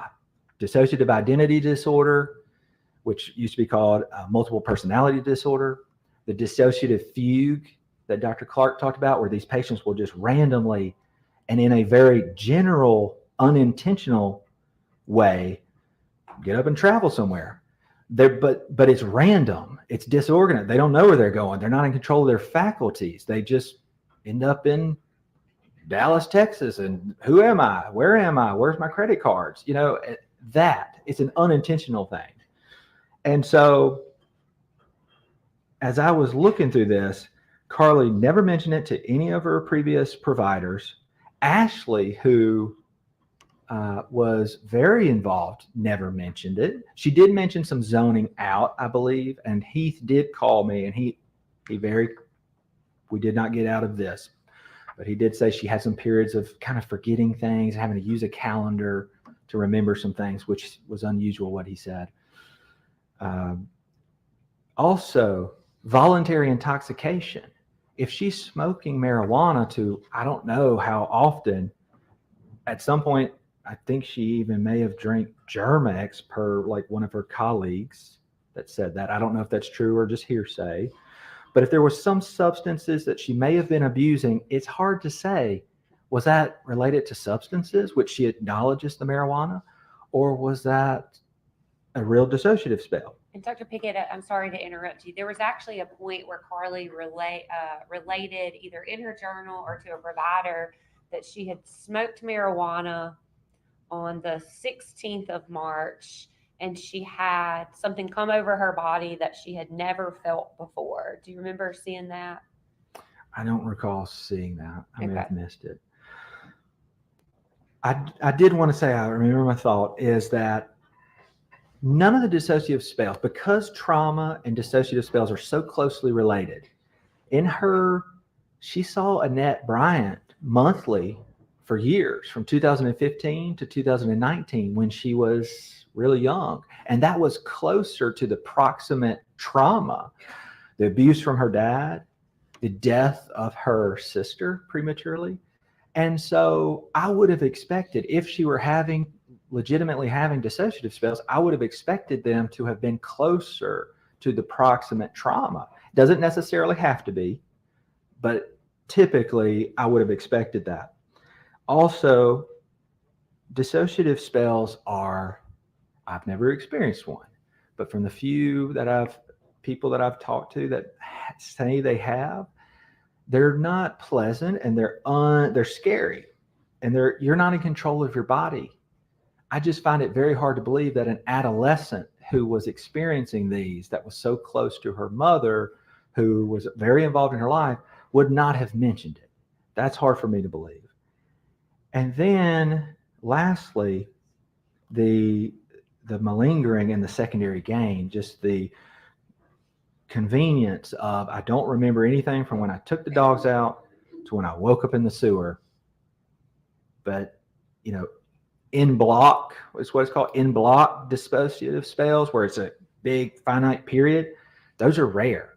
As Dr. Clark said, the patchy dissociation is more common. And so to say that you don't remember anything from these periods, given all of this, is just really hard for me to believe. You were here yesterday when Dr. Clark testified, right? Yes, ma'am. And I think he talked about that that it's more common, that it's patchy, and Ms. Todd kind of attempted to clear that up, and he was saying that still wouldn't change, even if she remembered certain things, that wouldn't change his diagnosis. But Carly had reported to him in his evaluation that she was having, and I don't think flashbacks is the right word, but that she was hearing gunshots in her dreams, that she was having, she told Dr. Giuliano that she was queasy thinking about the incident. Is that in line with somebody who does not remember an event happening? If she were having patchy amnesia, I could say maybe. But if you're reporting in block amnesia from a period, I would find it very hard to believe that you have those symptoms related to an incident that you don't remember. I want to ask this too. This may seem like a silly question. You've used the word malingering a couple times. For somebody that's not a psychiatrist or even in the medical field, is malingering just kind of faking? In very basic terms, they're similar. It's deceptive. It's lying for a secondary gain. You have a reason. Maybe, you have a reason to lie, and you do, or you exaggerate your symptoms for a secondary gain. That's what malingering is. And in this case, you consider that Carly, now talking about these dissociative spells, is in fact her malingering because she has a secondary gain. In my opinion, that's a very high probability, yes. And Dr. Clark actually testified yesterday that there are times, quite frequently, that people that commit the crime of murder claim that they were in a disassociative state because they have huge secondary gains. Yeah. According to some of the literature I quoted, yes, that's very common. It's one of the most common. I want to talk a little bit more about this disassociation. We know from all the testimony of her providers and the medical records that there was no history of this noted in any of her records prior to March 19. Did Carly report to you that she had had any additional spells of disassociation after March 19th? Yes, while we were talking, I cited in my report the time. I asked her, I said, have any of these spells, and I'm paraphrasing, have any of these spells where you do not remember things or dissociative spells, have any of those happened since the incident? And she said, yes, actually I'm having one right now as we were doing the evaluation. And that was a 4.5 hour evaluation in which I did many tests that tested her intelligence and ability to complete tasks and recall and spatial awareness and language and all these things. And she said she was having one then. And she also said, well, back Tuesday in court, I had one, and Attorney Todd agreed with her and said, yes, I could see it on your face. And so when I asked Carly about these spells, she said they happened every time her mother yelled at her. But she did say that she seemed to remember those incidents, was my impression. And yet this one, she said she did not remember it. That's my understanding from talking with her. And so it was very inconsistent. And there's one thing I do think is important. I think we need to distinguish between zoning out and inattention, which happens to all of us, and dissociative spells. As I was saying earlier, there's some disorders that you legitimately have where you don't have control over and you dissociate. And what you do during that period, we can talk about and discuss. But there's disorders that it happens sporadically, and then there's kind of peri-traumatic dissociative spells. And what Carly seemed to be describing to me were peri-traumatic dissociative spells. When her mother would yell at her, she would dissociate because that triggered her. That's a trauma in her eyes. The DSM-5 TR gives examples of a prisoner of war who's being tortured, and their body cannot take it anymore. And so their brain essentially hits, for lack of a better word, the ejection button. And the brain says, I cannot take this anymore. I'm under so much stress. I'm out of here. And it dissociates. Or another example that the DSM-5 TR gives is human sex trafficking. Somebody who's being repeatedly raped over and over. Their bodies cannot take the trauma that they are experiencing anymore, and their brain hits the ejection button, which, to my knowledge, the brain does not do this half-heartedly. It leaves the body in a very vulnerable state, being dissociated. You are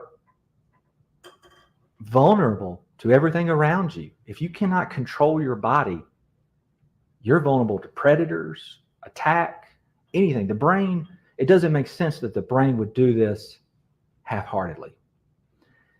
Again, there are disorders where it happens sporadically and you cannot control them.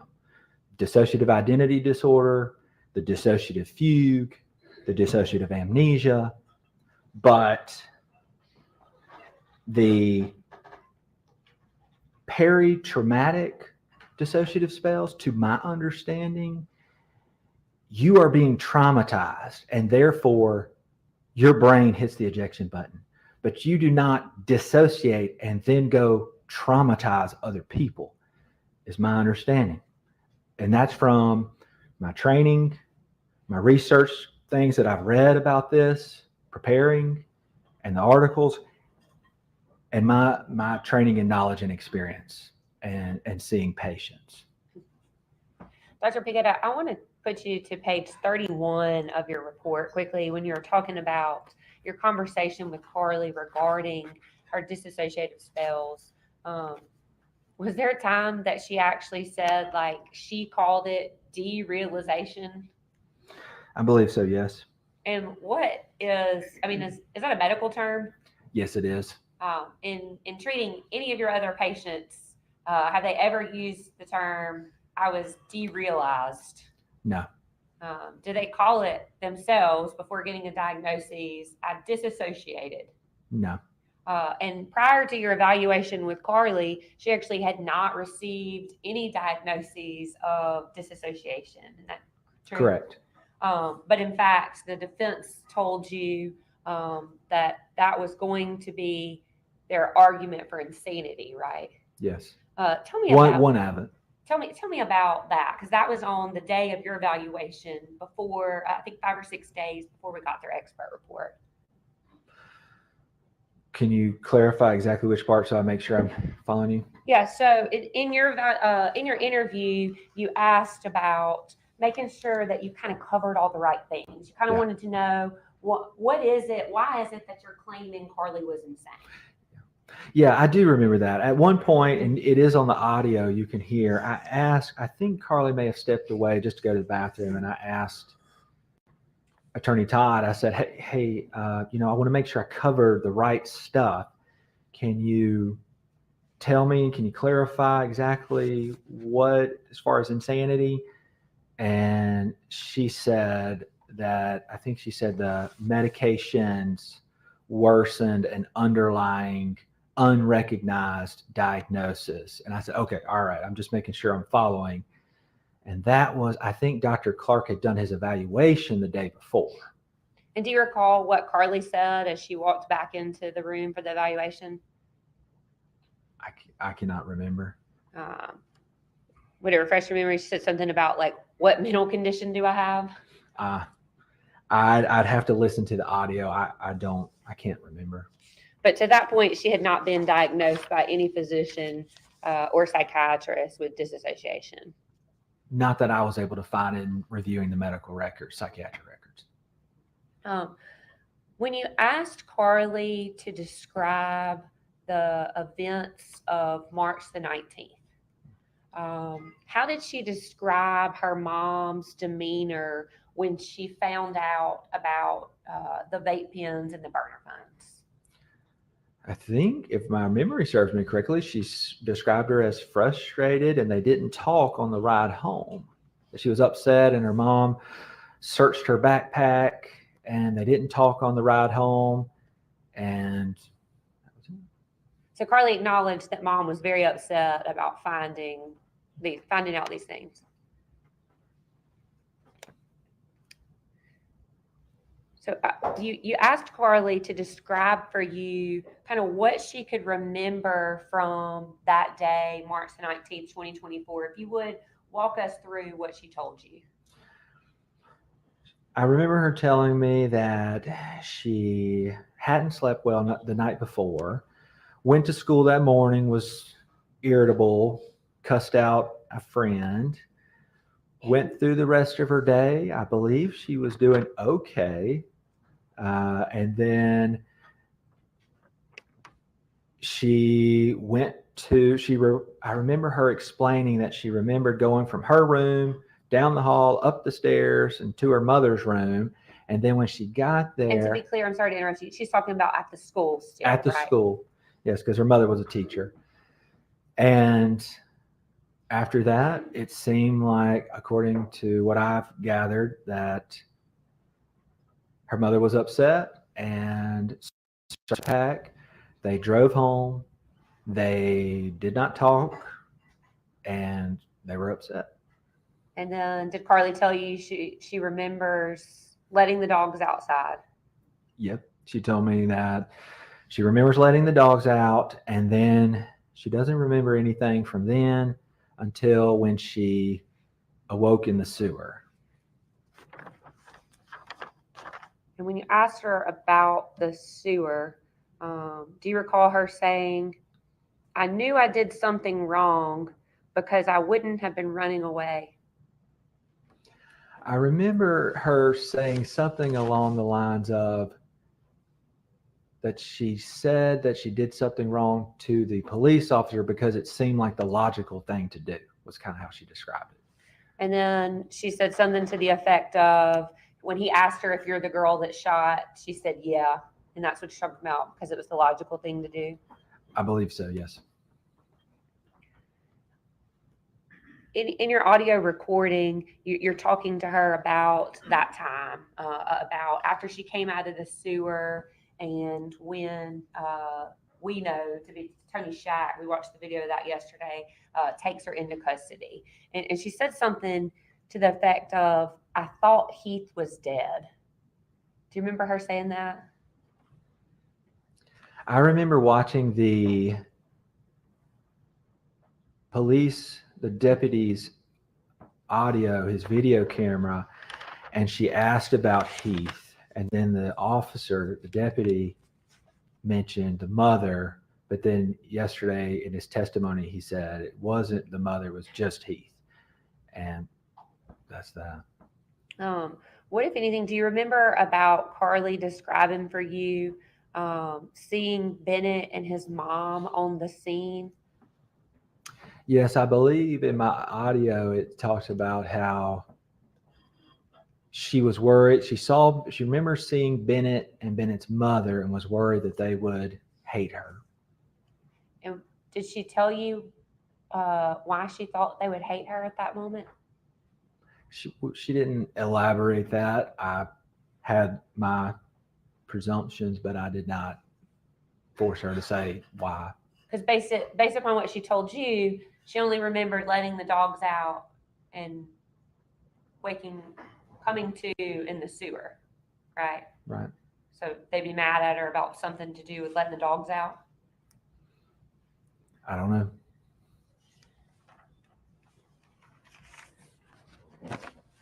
Dr. Pickett, I want to talk to you a little more about your opinion regarding the McNaughton standard, right? So we, unfortunately, people had to see these videos where Carly goes into a room, we hear 3 gunshots, and then she comes out. I want you to walk me through the reasons that you believe that she had specific intent to commit these crimes and that she knew right from wrong at the time. Okay. Well, backing up a little bit, just knowing the context from what I was told, or from what I gathered from reviewing Discovery, was that Bennett and a friend were really concerned about her substance abuse. That's what I saw in text messages with Discovery, reading that. So they approached her mom, and Carly went there after school. They rode home, but did not talk. This is per Carly. She was frustrated. Ashley was frustrated, per Carly. And then when they get home, I start in the garage video footage. I see Carly, what looks like she kind of jerks the door open, looks frustrated. Then they go inside, and they're at the kitchen. They put everything down, and they make eye contact. And Carly looks her in the eyes and kind of rolls her neck like this, which is kind of, to me, seems like a tense situation. They're not talking. And then Ashley goes straight to Carly's side of the house, presumably Carly's room.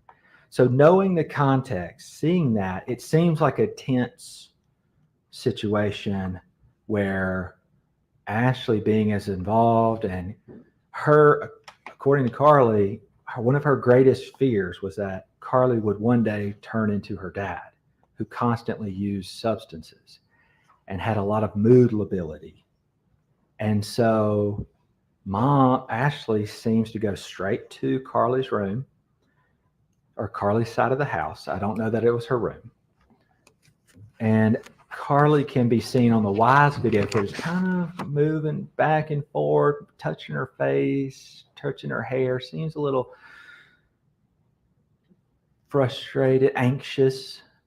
And so I go through all that video, I watch it, and then after Carly walks back in the house. So at one point you see in the video, Carly takes the dogs out.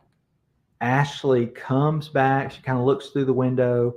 At one point she has what looks like a little black cylinder shaped small object in her hand. I don't know what it is. I presume, based on the context and knowing what about it, that it is maybe a vape pen. I don't know for sure. And so then Ashley goes back towards, I think, her room and then Carly's room or area, side of the house. Carly comes in the house, and at this time, Ashley is on Carly's side of the house. Carly kind of comes up to the entryway. She's leaning forward. She's got both of her hands, not in fist, I don't want to say fist, but down by her side. She's leaning forward. She pauses as if she's thinking something, and then slowly turns towards her room. And then she quickly, briskly walks directly across the screen from Carly's side of the house to Ashley's side of the house. So given the context and seeing her walk so briskly, seemingly purposefully, directly to where the object is that could kill her mother or kill somebody, to me shows an intact memory. It shows an intact motor function. It shows coordination, and it suggests a specific intent. She did not walk to the kitchen and grab a banana. She did not walk in a disorganized state of mind. She did not walk to the living room and grab a remote control in a confused, dissociative spell. She walked directly to where the sole object that could kill her mother was, and she retrieved it. To me, that says that this person shows a very specific intent on what they plan to do. And that suggests that she understands the nature and the quality of what she's about to do. That's why she went specifically to where the gun was, not to the kitchen or to anywhere else. Continuing on, and it gets even more convincing to me as I watch the video, at 16, 14, 15 on that video, she peeks around the corner and she's hiding something, concealing something behind her back. To me, this shows a spatial awareness. So Ashley could have moved. Ashley could have moved to the kitchen. You've got to look around and see, because if that person has moved, your intended target has moved, you don't want to just walk straight across to your room with this object. They could intervene. They could see you. They could stop you. Instead, in a very methodical manner, she peeks around the corner with the object behind her back. To me, that shows spatial awareness. And these are high functioning executive skills that your brain has to, different areas, the frontal lobe, the parietal lobe, the occipital lobe, all of these different areas of the brain have to do this for you to do such intricate things. This was done, in my opinion, as a forensic psychiatrist reviewing this video, to locate the intended victim, to ensure Ashley had not moved so that she could not intervene, and so that she could, and she did it in a very, just her head around the corner, hiding the object. That suggests, that's almost predatory in my opinion. That is looking, that is intentional, that's not accidental, that's not dissociative, that's not psychotic. Then after she does that, she clears the kitchen, she sidesteps with the object still behind her back, and this object is still directly where the Wise camera cannot see it. And it's an awkward sidestep, and I wouldn't expect somebody to do that unless they were intentionally trying to conceal or avoid detection from the surveillance camera. And that to me suggests strongly that she appreciated the nature, quality, and wrongfulness of what she was doing at that time. Then she goes into her bed, her side of the house, I presume her room, and we hear the gunshots. And then we hear some screams. And as I know from reviewing the autopsy pictures, there were at least 2 shots in Ashley's head. That takes that marksmanship of landing those shots on a relatively small target that if you shoot it once, I presume with gravity and whatnot, it might move. So to stay on it and shoot it again shows a high level of brain functioning. Motor centers, the cerebellum with coordination, the occipital lobe with the visual centers. This is a high level of functioning. So then, continuing on, then Carly comes, a little time passes, Carly comes into the dining area and she gets Ashley's phone. I believe it's Ashley's phone from what I've been told. And there's a passcode on it and she unlocks it, which that to me shows that she has some degree of intact memory, hand-eye coordination, and that this was calculated and specific. You have to type in a specific code to unlock the phone. It's not a disorganized, unintentional, random numbers. It's a specific code. And then she texts Heath, her stepfather, which is a specific target. It's not a disorganized, confused, psychotic, random numbers. It's Heath's phone that she dials. And then she texts him and says, "You almost home, comma, honey, question mark." In my report, I used some very strong language just to describe this one aspect. I used the word diabolical. And I stand by that word. I do not believe Carly is a diabolical person. I do not believe she's an evil person. I believe all of us have the potential for good and evil, and in us, it's human nature. As a psychiatrist, I study human nature, anger, lust, greed. These are things I study. And so we all have the potential to do that. But when Carly on that day went and unlocked the phone, texted a specific target, her stepfather, who she told me was more of a father figure to her than Kevin was, and said, "When are you almost home, honey?" Using that honey is an enduring term. I might use it for my family, a loved one. I wouldn't use it for a stranger. When she did that, to me, that was very specific and diabolical. And that to me is not consistent with a dissociative spell. That is not consistent with psychosis. That is not consistent with mania. And it's definitely not consistent with hypomania. To me, that was deceitful. And so the fact that she did it from Ashley's phone instead of her own phone, I asked myself, why would she do that? If I don't know the norms of their family, I don't know if it's normal for Carly to text Heath and say, "Hey, when are you going to be home?" That might have, if that's not normal, that might have been a warning, or like, something wrong. Why are you texting me? Why are you texting me when I'm going to be home? So to me, the fact that she did it from Ashley's phone, posing as her mother who's in the other room dead or dying, really suggests a specific intent, that she understood the nature, the quality of what she was doing, and I would suggest even the wrongfulness by she didn't use her own phone because she didn't want to raise alarm, in my opinion.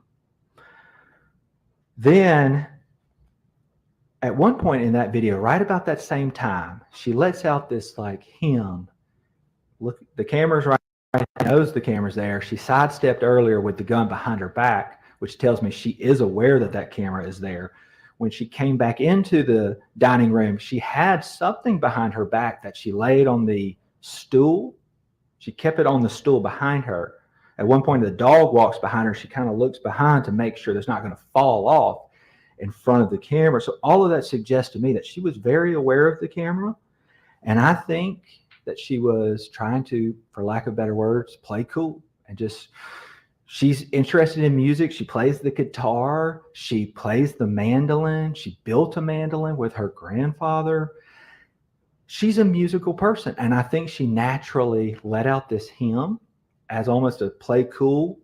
I know the camera's on me, but it was not disorganized. It was not in some weird, disorganized fashion. It was not weird language. It was not a demonic voice. It was not. It was a short hymn. And I think she was trying to play cool. And I think it, to me, that was callous. And so I also think it was related to some nervous adrenaline. Like she's very, and she lets out this hymn. Continuing on, as I watched the video, at one point she goes back, after that, she goes back to her room, or her side of the house. I don't know, there was room. And the dogs are in the dining room and they make some noise. And she yells out, Heath, Heath, Heath. That was a very specific name.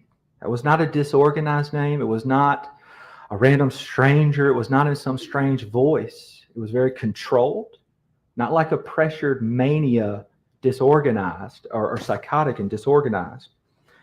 To me, that shows that she knew exactly who was going to come home. It was not disorganized. It was not illogical. It was logical.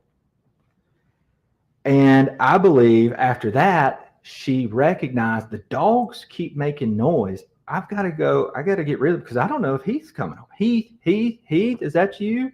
Because she is in the room with her dead mother. That to me suggests that she strongly understood the nature and the quality of what she was doing at that time.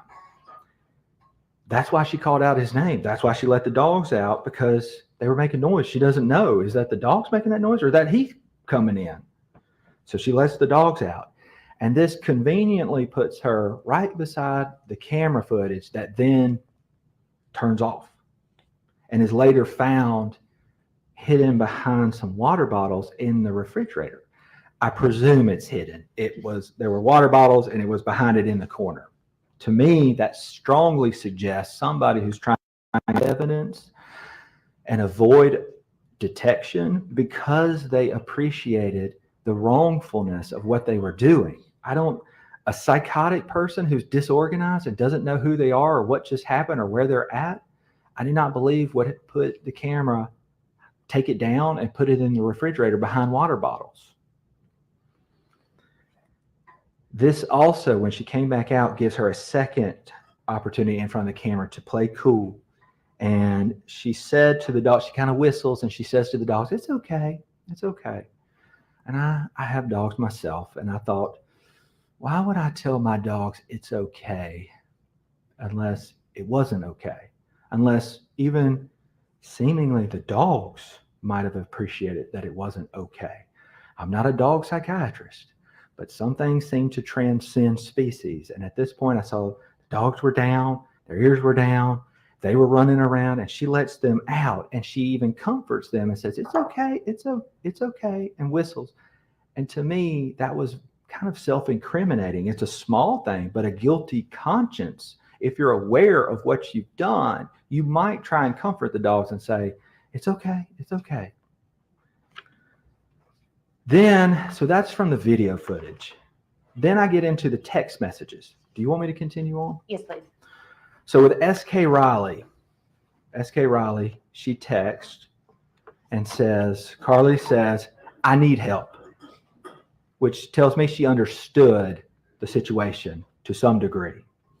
Then she capitalizes it, emphasizing, I need help, which tells me she's serious. She knows, she understands the nature and the quality of what just happened. Then she replies, I can't tell you, which again tells me she understood the wrongfulness, because why couldn't she tell one of her best friends unless she couldn't tell her because she understood that it was wrong? And then she said, I'm not going to KMS. That stands for kill myself or anything. She even appreciated that her friend was concerned that she was going to harm herself. And she recognized that and was able to tell her friend and comfort her friend, I'm not going to kill myself. That showed me a awareness of her situation and even an appreciation of her friend's concern. Continuing on, she referenced, I'm glad you met Raymond. So I found out through discovery and things and talking, and that Raymond, I believe, is a boyfriend of Sarah's or a friend or a lover or something. And she references this Raymond. And S.K. Riley even thanked her for that.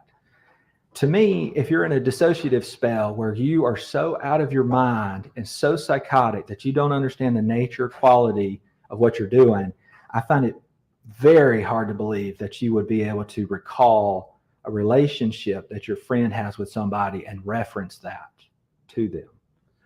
Your Honor, maybe approach for just a second. Yes. Maybe can we approach, say, what the fuck is he talking about? Can he create his own narrative anymore? Like Miss Gold said, gun expert, pathologist expert. Fucking hell. What the fuck? Why the defense are not saying or doing anything? Come on.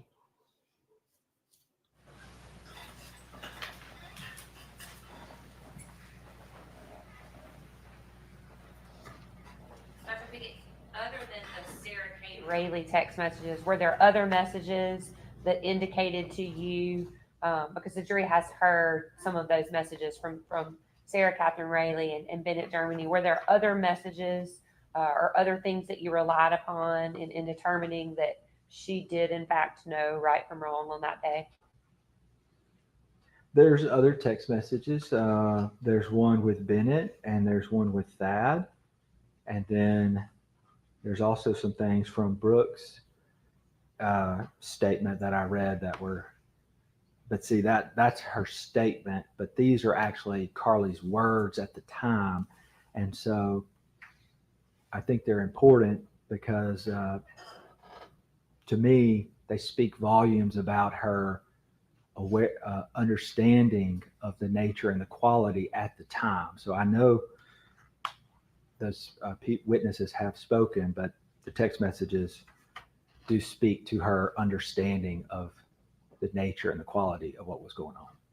And included in some of those messages, I think Sarah Catherine read out something to the effect of, last message was, I'll tell you tomorrow if I see you. Did you consider that one? Yeah. That to me suggested that she had a more than an understanding, even an appreciation that there might be some consequences coming my way for this, and I may not see you tomorrow. And similarly, when she told Thad, excuse my language, I've fucked up. I mean, that would indicate that she knew that she had done something wrong. In my opinion, yes. She was able to tell Bennett what her address was and where she was. Is that your understanding of the text messages between them as well?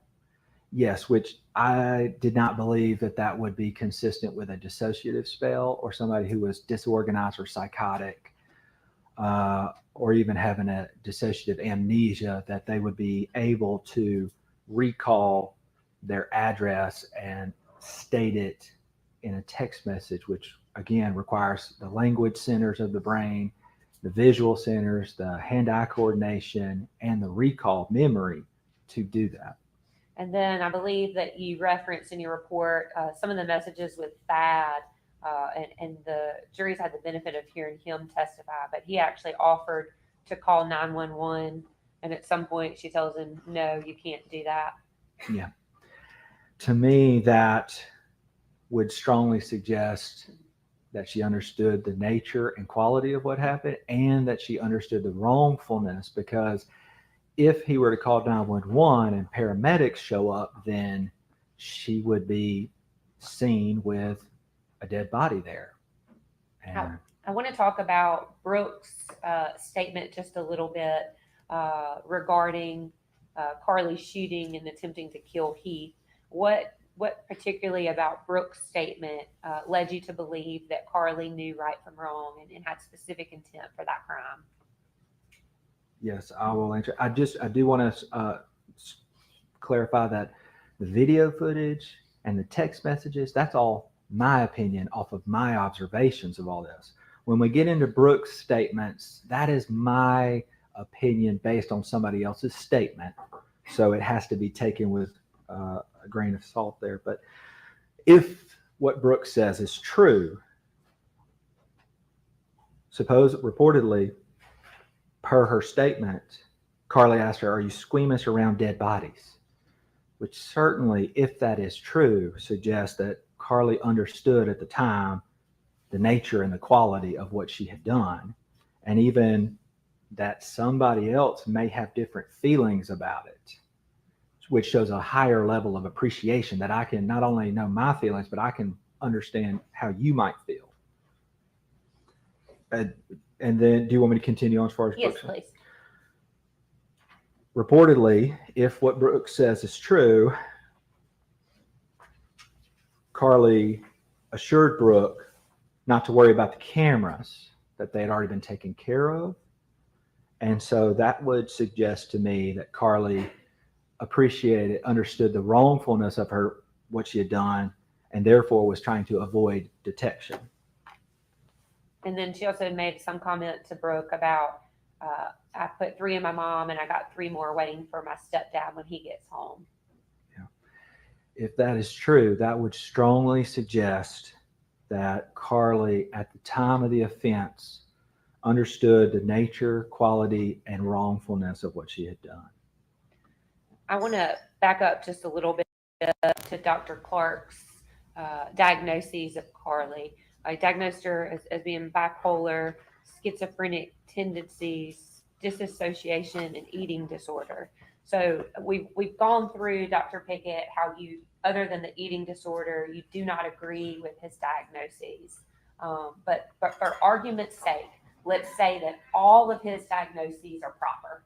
That Carly did suffer from bipolar, some form or symptoms of a schizophrenic-like situation and possibly a disassociation. That does not mean that she is insane, correct?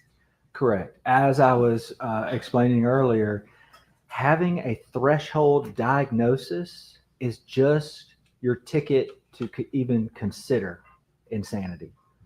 Without a diagnosis, you cannot even consider the other prongs of the standard. You have to have that just to even be considered. That in and of itself does not equal insanity, in my opinion, from what I know based on the state standard. I have, from experience, I have patients who have schizophrenia and bipolar disorder, and they know when we talk, hey, all right, you're going home soon. You know you don't need to do this or that. You take your med. They know right from wrong. Just because they have the diagnosis does not mean they're insane. I do have my diagnoses. Yes, I was about to ask you if you could tell the ladies and gentlemen kind of what you diagnosed Carly with, and then kind of your overall conclusion regarding those diagnoses and how that might have affected her on that day. Yes. So based on record review, she was diagnosed with adjustment disorder with mixed anxiety and depressed mood and a single major depressive episode. I agree with those based on the records and what I've reviewed at the time. I think those were reasonable. I also, in addition, felt like she met criteria for generalized anxiety disorder, which includes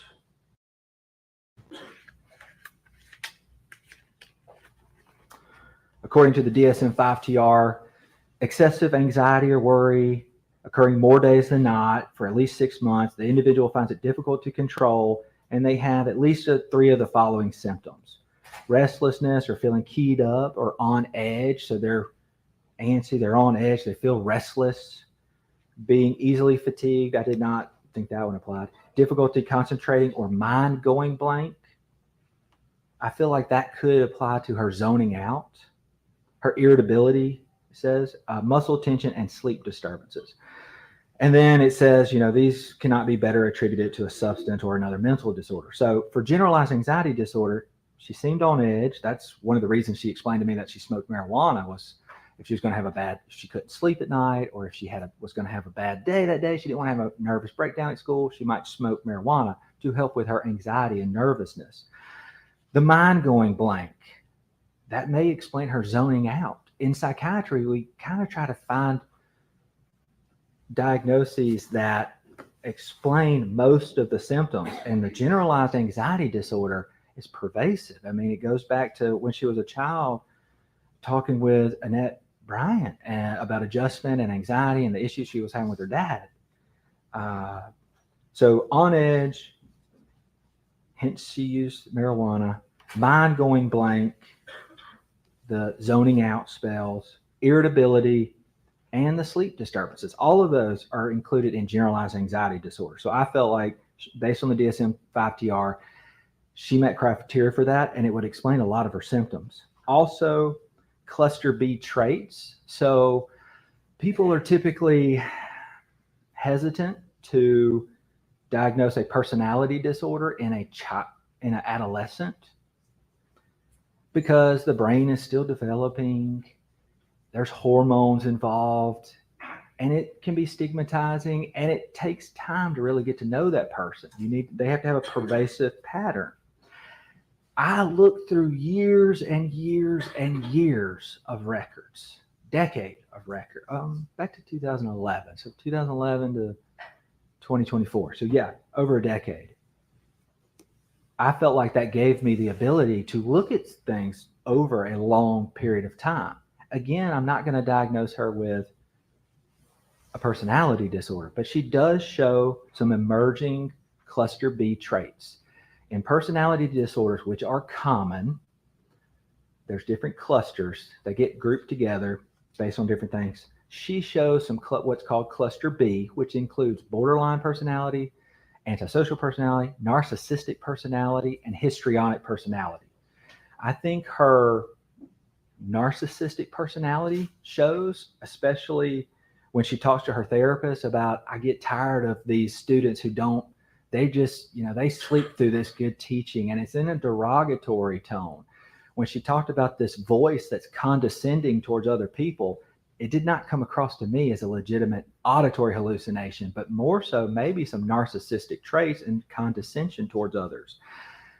In her journal, she talks about, well, when you read this one day, maybe I'll, make the nuclear bomb. Not that I plan to, but herself as this child genius that she described in her, based on her school records, which I agree with. She might be. You'd need intellectual testing to formally prove that, but her grades certainly suggest that she's very talented and gifted. But the cluster B traits, the most important one is the borderline. So borderline personality and bipolar disorder commonly get confused. Commonly. This, because both of them have the mood lability, the ups, the downs, the ups, the downs. Both of them have that, but they have a different cadence. And bipolar disorder, like I said earlier, bipolar 1, 7 days, bipolar 2, 4 days, and then depressed for 2 weeks. Importantly, in borderline personality, your mood lability can be minute to minute, hour to hour, and it's often related to the circumstances around you. And it's often seen in people some of these personality disorders are often seen in people who have experienced childhood trauma. Borderline personality disorder also traits shows cutting or self-harm. Relationships are also usually very intense with your friends. I love them. I can't live without them. And in her journal, she does talk about, I can't Couldn't go a day without them. Some of her friends. I'm so lucky to have them. There's also some devaluation. There's idolization and devaluation in your relationship. So one person you idolize, one person you can't stand.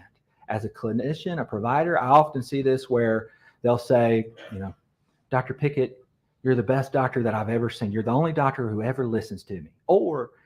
But then they'll go see another doctor, or they'll come see me and I'll say, Dr. Picket, you're the worst doctor. I hate you. I can't stand you. But this other doctor, he's the only doctor. So there's idolization. And with her, with Carly, I believe there may have been some idolization of Ashley and devaluation of Kevin. Then borderline personality also deals with abandonment. Now, when I asked Carly about abandonment, whether that was an issue, she did not make it a big deal. But the way she describes her friendships, I would be skeptical if one of her friends were to abandon her, how she would take that. Would she start cutting more? A lot of patients will trade emotional pain for physical pain. So they'll cut. It's not an attempt to kill themselves, but it's an exchange.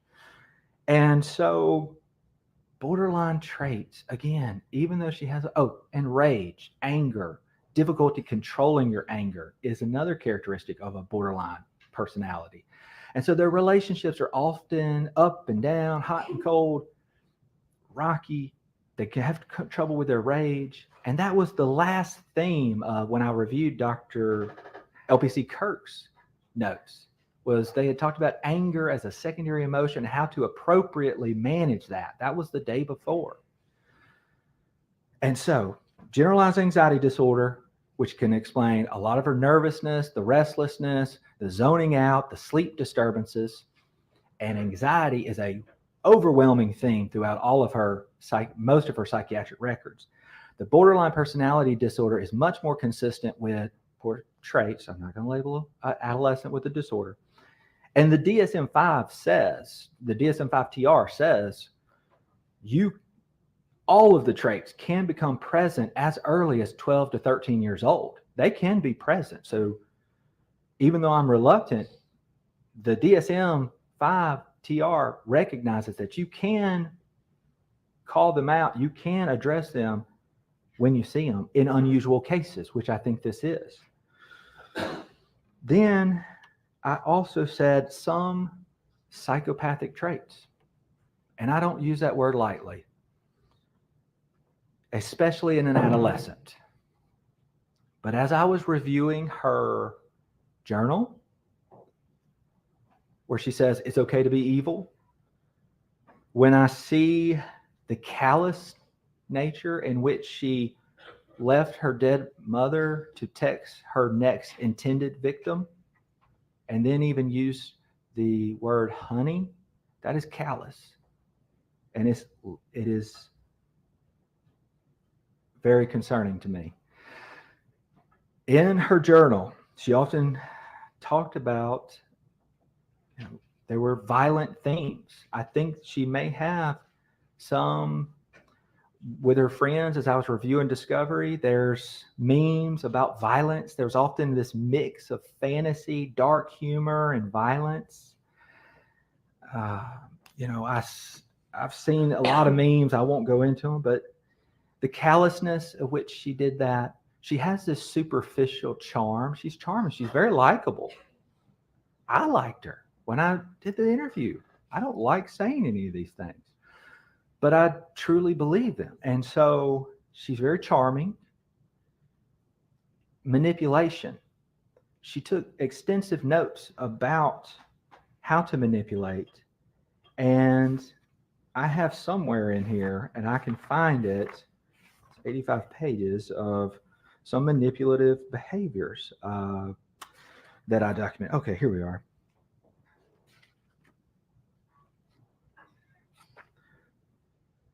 I can find that if we really need to. I'm happy. That's all right, Dr. Pickett. I mean, based off of the evidence that you reviewed and her journals and sketchbooks, and the interviews with the other children, family, and friends, you determined that she had some manipulative behavior. I did. Real quickly, and I'll move on, I thought there was a lack of remorse. I think she has shown some remorse now. Your Honor, Yes. Tell you what, ladies and y'all hold on. Ladies and gentlemen, the jury, we've been going for a little while. I'm going to let y'all go ahead and take your afternoon restroom break. Okay.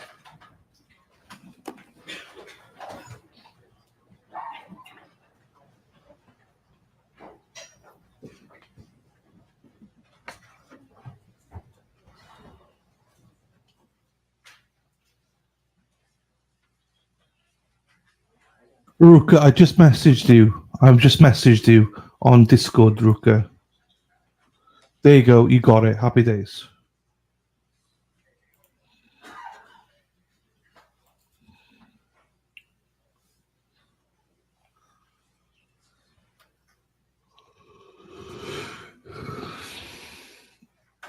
All right, record reflect or outside the presence of the jury, yes to approach.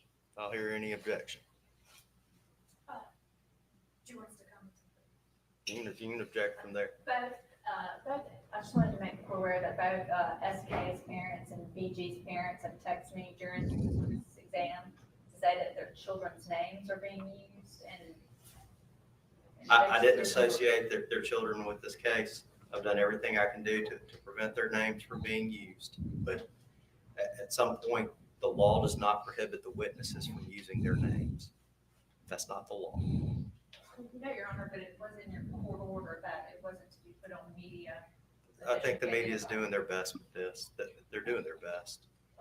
I mean, the most important people in this case that everybody seems to have forgotten in this room is the jury. So we're going to take a 15-minute break and both sides take a pregnant pause and think about the jury. Fucking hell. Wow.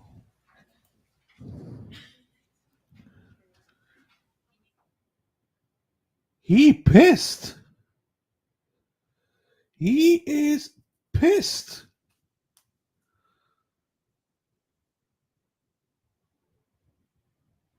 Fuck. I've not seen a judge that mad. I don't blame him. This is going on and on. This is going on. They're supposed to rest today. They're supposed to rest this morning. This is supposed to be done ages ago. Totally rested. They're supposed to go to the deliberations this evening. He's pissed. It's been dragging on for too long now. So I don't think we're going to be doing closings tonight or verdict watch tonight. I don't think so. I think that'll be tomorrow. Like, this is supposed to be done by tomorrow. So no, the reason he's mad is because they're only getting paid $25, and he told them that this would be done before Friday. So because some of them are still working as well at the same time. So he's trying to accommodate that. I can't believe how shit jurors' pays is. But anyway. Oh, right. Okay, let me just check. No, Kim, I disagree. Tough boobies, I disagree. They got lives and stuff to do as well. Do you know what I mean? They got bills to pay. So, that's not enough for them. They got some of them are not being paid whilst they're there. So you want to get it through as quickly as possible in a timely matter. I think the jury should be paid a significant amount of money. Because I don't want them to rush it. I don't want them to rush the decision. But if you're only getting paid $25, they're just going to be, yeah, that's the exact point, though, Kim. Because if they're going to rush it, go, right, fuck it, I got to go to work tomorrow. I got a family to feed. That's the whole point. Keep to it. Don't drag it on. Do you know what I mean? We need to fucking get it in a timely manner. But, we need to get through the witnesses quicker. We need to get through the witnesses quicker. I mean, these guys are droning on about stuff. It's like, come on, let's go. This guy's not adding anything. Erin, it's supposed to be 3 days. It's supposed to be 3. He told the jury it was 3 days, with 1 day maybe for deliberations, as in stuff. So that's what the jury were told. 3 days, it'd be completed. Well, 4 days, sorry, with everything else and stuff like that. Trying to keep it like to go like that. Jury should be fucking. Jury should be paid a lot more money.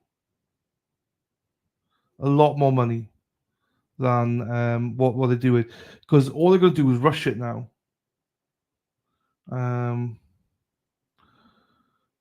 I don't agree with rushing stuff. I think it should take time.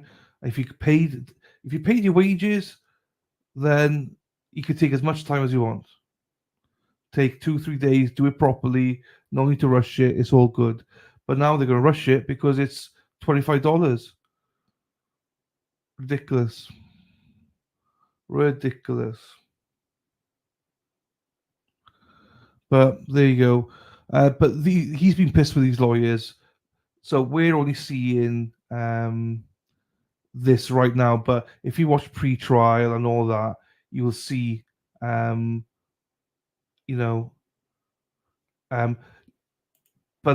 what she was paid.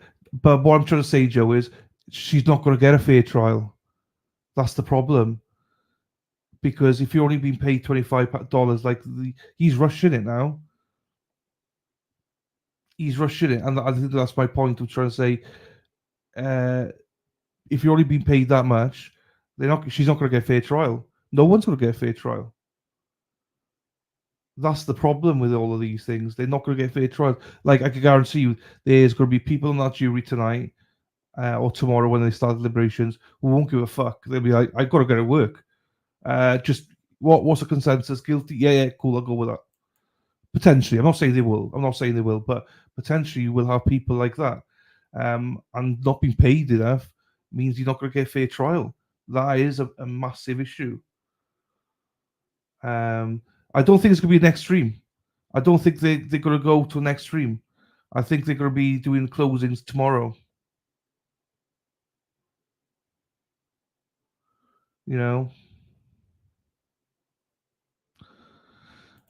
But again, are there any mothers on there? Thank you. I know. Thank you, my darling. Thank you. I appreciate you. We're not going to go over though, because I don't think there's going to be any closings or anything tonight. I think this is a massive issue in trials. If you see some of the trials when you speak to the defendants about how they rush it as well. Thank you, Bill, for the coffee.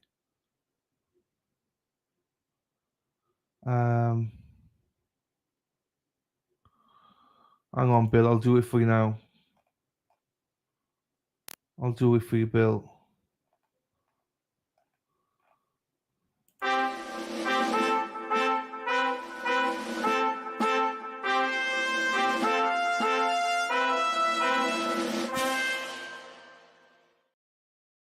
Hang on, Bill. I can't find it, Bill. Hang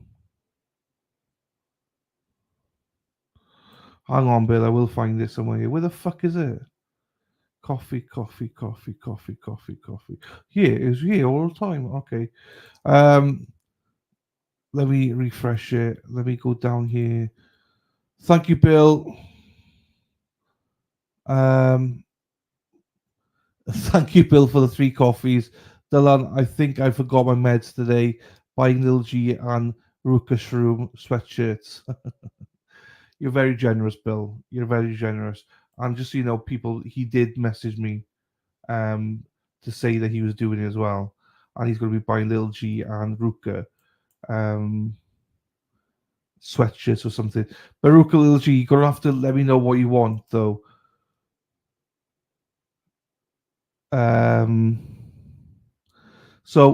But thank you, Ruka. Sabrina, I got you, right? But can you tell me what you want? Hoodie? If you want a hoodie, what hoodie do you want, my darling? Same with little G. Message me, but tell me what you actually want, though. Because I don't know what you want. I don't want to get you the wrong thing.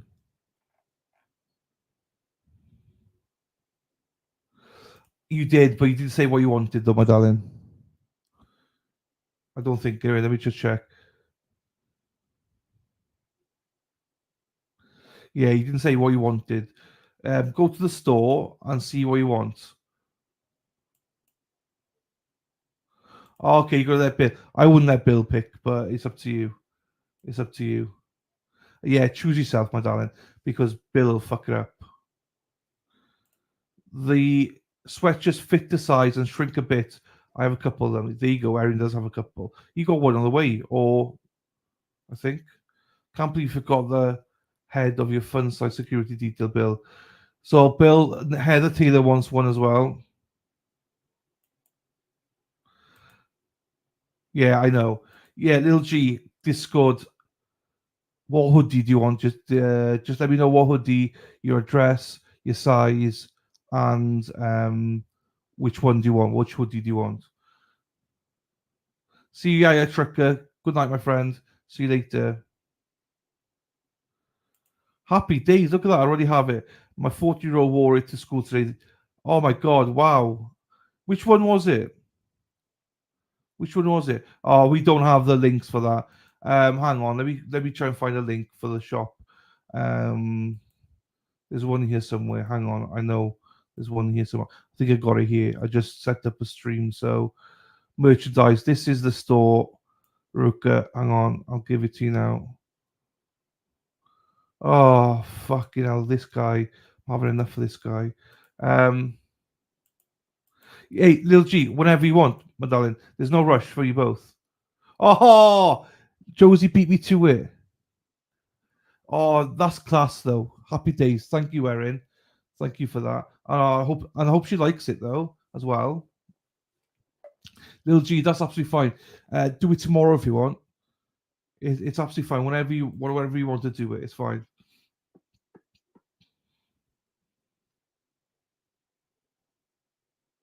Oh shit, did she? Sorry, Erin. I didn't see that. Now I looked. I saw it. Sorry, Medalia. I genuinely didn't see it. I genuinely didn't see it. Because I was off the page looking. There you go. Thank you for being honest, Josie. I didn't see it. So thank you, thank you, thank you. No, Bill will buy one for Heather. Don't you worry. Bill. There you go. Crystal and Heather Taylor, you're next till we get everyone coming to Boston has one. Bill, how the fuck are you going to pay for these things now, Bill? That's the problem. No, he's giving one to Heather anyway. Heather and Crystal, and I presume Carol now as well, Cinema Express. We got, who else is coming?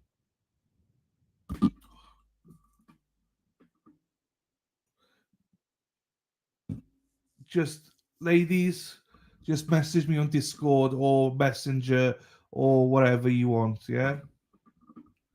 Little G, just message me whatever you want, yeah? And then your address and your size and the what merch you want as well. And colour as well. Hello to you, ASDF JKL. Who else is going to Boston? Carol, Disney Queen's going. Miss H Gold, Bill, Miss H Gold's going to Boston.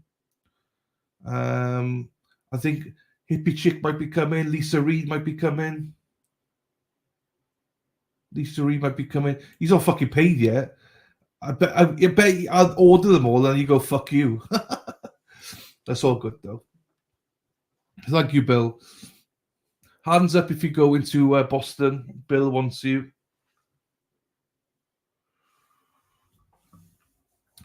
Little G, they'll all be going off the same time.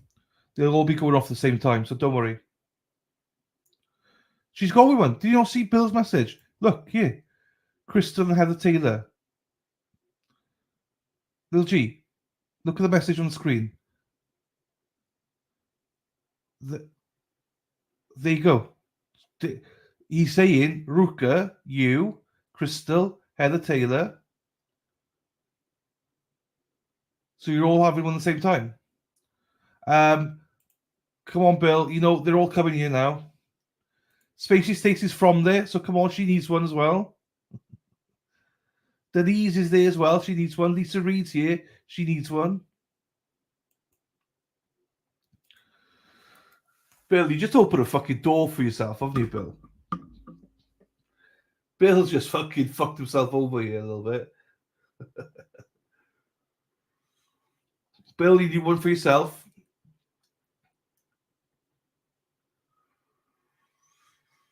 Hey, don't be sorry, Ruka. He's loaded, so it's fine. Don't you worry about Bill. Bill is loaded, so it's fine. Big bucks, Bill.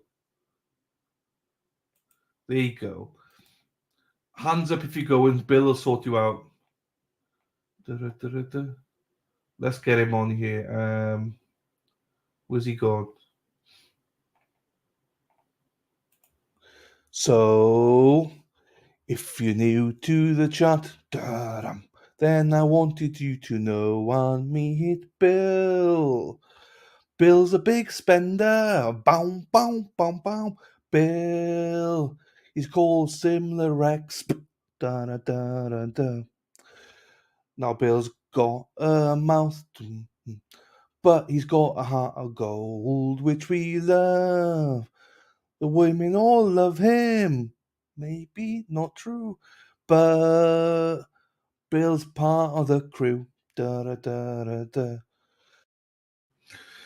So Bill is saying that Lil G, Ruka, Crystal, and Heather are all getting one, and 5 other people are getting one as well.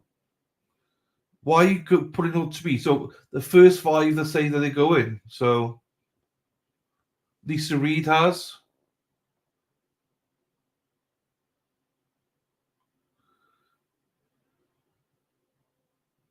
Maybe not true. I know. I love that. I love that.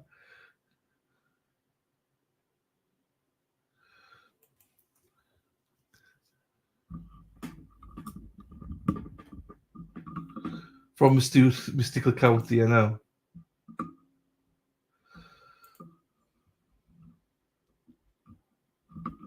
What about your house? Well, I could put names on the wheel, yes, but it's like I don't know what. Oh. Let me put this thing up here now. Then. Hang on. The rig wheel. Shut up. It's not rigged. Oh shit! They're back. It's fine though. They're not talking. Well, Bill's put this on me. I don't know how he's put it on me. First of all, you said you want everybody that's going to Boston to get one. Now you're saying the wheel of milk. I know.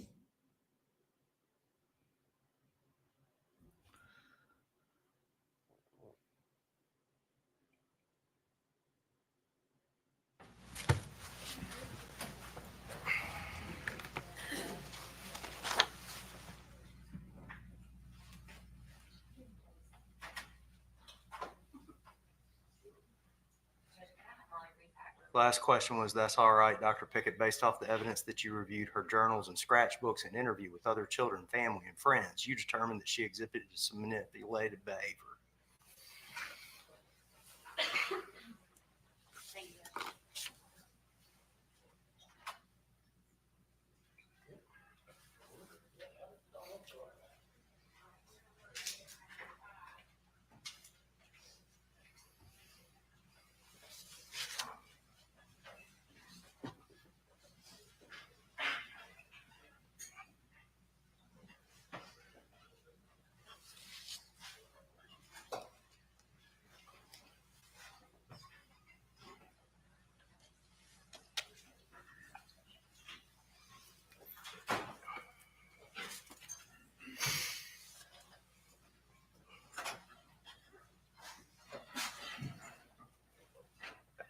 Next question. Dr. Pickett, we were discussing the diagnoses that you had rendered about Carly. and we left off, you were talking about manipulative behavior. Were there any other diagnoses that you attributed to Carly? Yes. I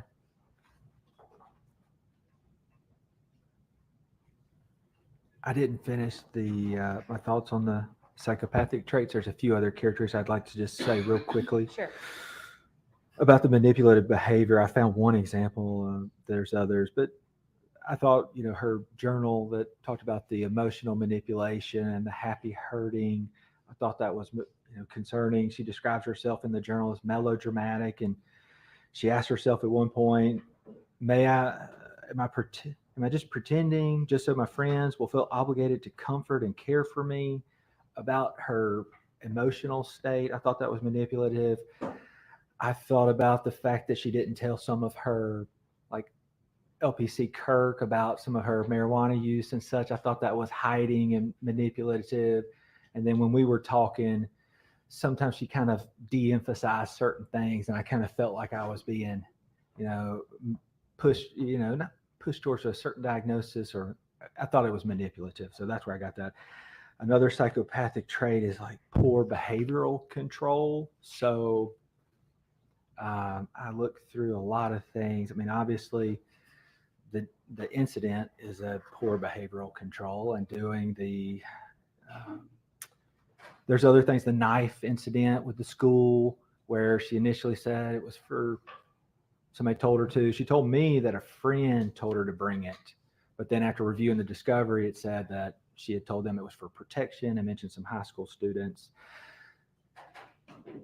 And then some promiscuous sexual behavior. There was a sex toy found at the scene. There was the nipple piercings. And so I'm certainly not diagnosing a 15-year-old as a psychopath. I'm just saying there are some concerning traits. And given me trying to rationalize why did this happen, that played a factor to some degree. And then lastly, I agreed with some other specified trauma and stress-related disorder, like an adjustment disorder with prolonged duration of more than 6 months without prolonged duration of the stressor, which basically adjustment disorder, which is a type of trauma-related disorder. And considering all of those diagnoses, what was your final conclusion? We talked about it kind of in the beginning. I want to come back to it. Your final conclusion about whether or not Carly meets the standard of McNaughton insane in the state of Mississippi. So all of those diagnoses gets me to consider McNaughton. So she's got the ticket, she meets the threshold to consider it. So I considered it, but her actions, for which I observed on the video and reading on the text messages and reading all the discovery and understanding what seems to be the context, in my opinion, her actions strongly demonstrate that she understood the nature, quality, and wrongfulness of her actions on that day. And therefore, in my opinion, the ultimate decision is for the fact finders, but my opinion is that she does not meet Mississippi's standard for insanity. And is that opinion to a reasonable degree of medical certainty? Yes, it is. Attorney Whitney Sharn. Cross.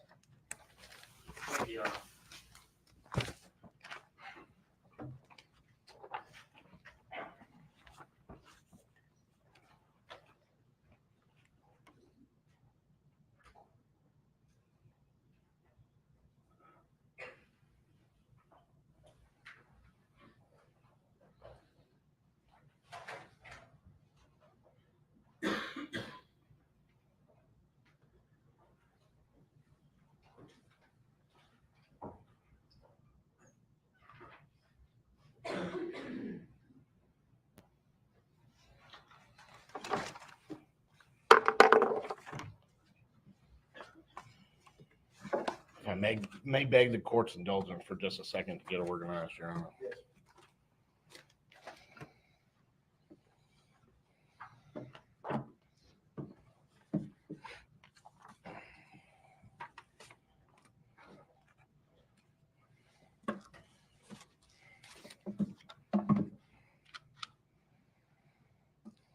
Good afternoon, Dr. Pickett, or May Police Court. Yes. Good afternoon. Good afternoon. I have a few questions for you, I guess, regarding the report and everything that you've just testified. Yes, sir. First of all, I know you're a forensic psychiatrist, and I know you're, I think you're qualified in emergency room technique or as emergency room doctor, as a psychiatrist and as a forensic psychiatrist. Yes, sir. My understanding is, when did you become a psychiatrist? I guess when you become a forensic, or when I say psychiatrist, a forensic psychiatrist, that's when you become board certified. Is that sort of, or do you just take the classes and then you get board certified? So you complete your psychiatry residency first. You graduate from that. You get a degree that you're a psychiatrist, but at that time you're just a general psychiatrist. You still have to take whatever state boards to be licensed. Then you apply for a fellowship. It's a very competitive process. You get selected, and then you are a fellow. You're not on your own, but you are seeing forensic related cases under the supervision of your supervisor. And when did you become, become an official board certified forensic psychologist or psychiatrist? So I graduated from my fellowship in forensic psychiatry in June of 2023. And then I believe I took my boards around September. No, what was that? That would have been September 2023 when I got my board certification. But you're doing forensic cases, that would have started in July of 2022. Okay, so you've been doing forensic cases since July of 22, which is approximately 2 years. Approximately, yes, sir. Okay. And you actually became board certified in, I guess you said October? I'm estimating September of 2023. Okay. Yes, sir. So it'd be about a year from now, right around about a year. Okay. Approximately, since I was board certified. Yes, sir. Okay. And you don't have a specialty in child or adolescent psychiatry, correct? No, sir. Okay. And wouldn't you agree that anytime you're dealing with kids, adolescents, there's little nuances and differences in those situations, correct? I think there's certainly subtle, little, as you said, little nuances. But as a general psychiatrist, we do have experience with pediatric and adolescents. We do at least a year in our residency of exclusively child and adolescent. So we do get trained on it in residency. And as a general psychiatrist, you commonly can see whatever age you feel comfortable with. You don't have to be board certified to see it, is what I'm trying to say. Not saying you don't. I guess my question is, I'm sort of getting into, there's an actual, I guess, board certification, which is for children and adolescents. Yes, sir. And so how many more years of school would you have to go to get to that point? That's 2 years, I believe. Okay. And that sort of, you get all the specialties and everything, so you know the nuances and how everything works. Is that correct? I think they have more training in it. I agree with that. And Dr. Clark, who you watched testify yesterday, he's board certified in children and adolescent psychiatry, correct? According to what he said, yes, sir. Yes. And are you doubting what Dr. Clark said about his qualifications? No. Okay. So he would have more, I guess, training and stuff in as far as, I guess, with children and adolescents, correct? Yes, sir. Okay. And he's also, I think, been practicing for, I think it was 25 or 30 years, correct? I think that's what he said. Yes, sir. And so he would have a lot more experience than you do, because you're, I guess, where you're at for forensic psychiatry just started about a year ago. Would that be correct? What part of that are you asking is correct? That my training was just a year ago, or that he has a lot more experience than me? He has a lot more experience than you. Yeah. Yes, Okay. sir. And in fact, he's even taught psychiatry, correct? That's what he said. Okay. Now, Les, I want to go through this. It seems like, have you ever heard of the term confirmational bias? To some degree, yeah. Okay.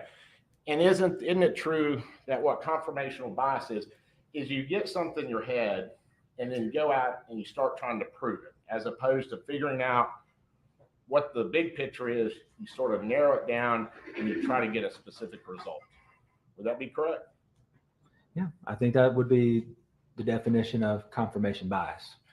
Now, do we have a little bit of confirmational bias in this situation? Honestly, I do not believe so. I told the prosecutors that I'm going to be as objective as I can, but once I start reviewing discovery and learning about this case, depending on what those point me to, will determine my opinion. And once my opinion falls on the side, then I'm going to, advocate my opinion. Well, there's some things that I guess where I'm not going to go through everything as far as your report and everything, because I'm not a psychiatrist, and you know a whole lot more about psychiatry than I could ever ask you questions about. But you would agree with me, Dr. Clark testified that he had diagnoses that were very different from the ones that you had today. Yes, sir. And you would also agree that Dr. Clark has a lot more experience, correct? Yes, sir. Okay. Now, there's some things that I wanted to go over, because you talked about, I guess, that there wasn't really anything that that could be used that would lead you to believe that she was suffering from, I guess what Dr. Clark called wasn't delusional. What was it? What did he term it? What was her condition? He said many things. Yeah, wasn't it dissociative or something? What was it? What was he saying that she was suffering from?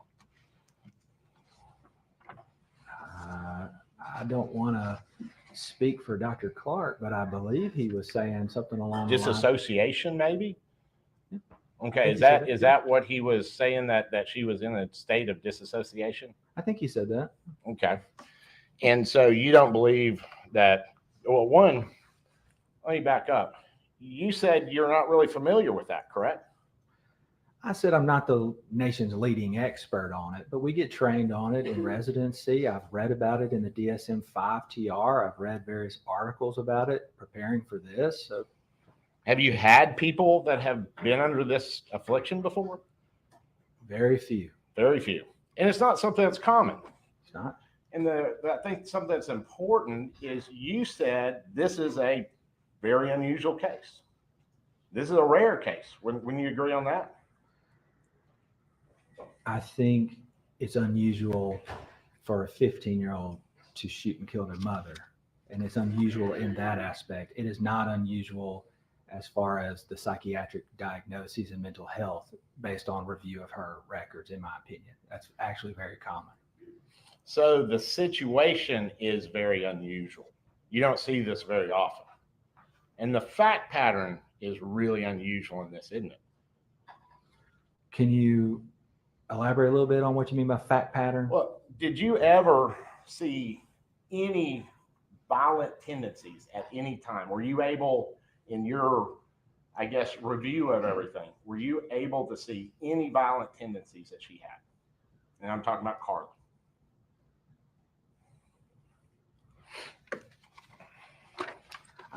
I'm simply trying to recall some of the journal entries, because some of them had negative themes, that I would say, and they idolized characters who were violent.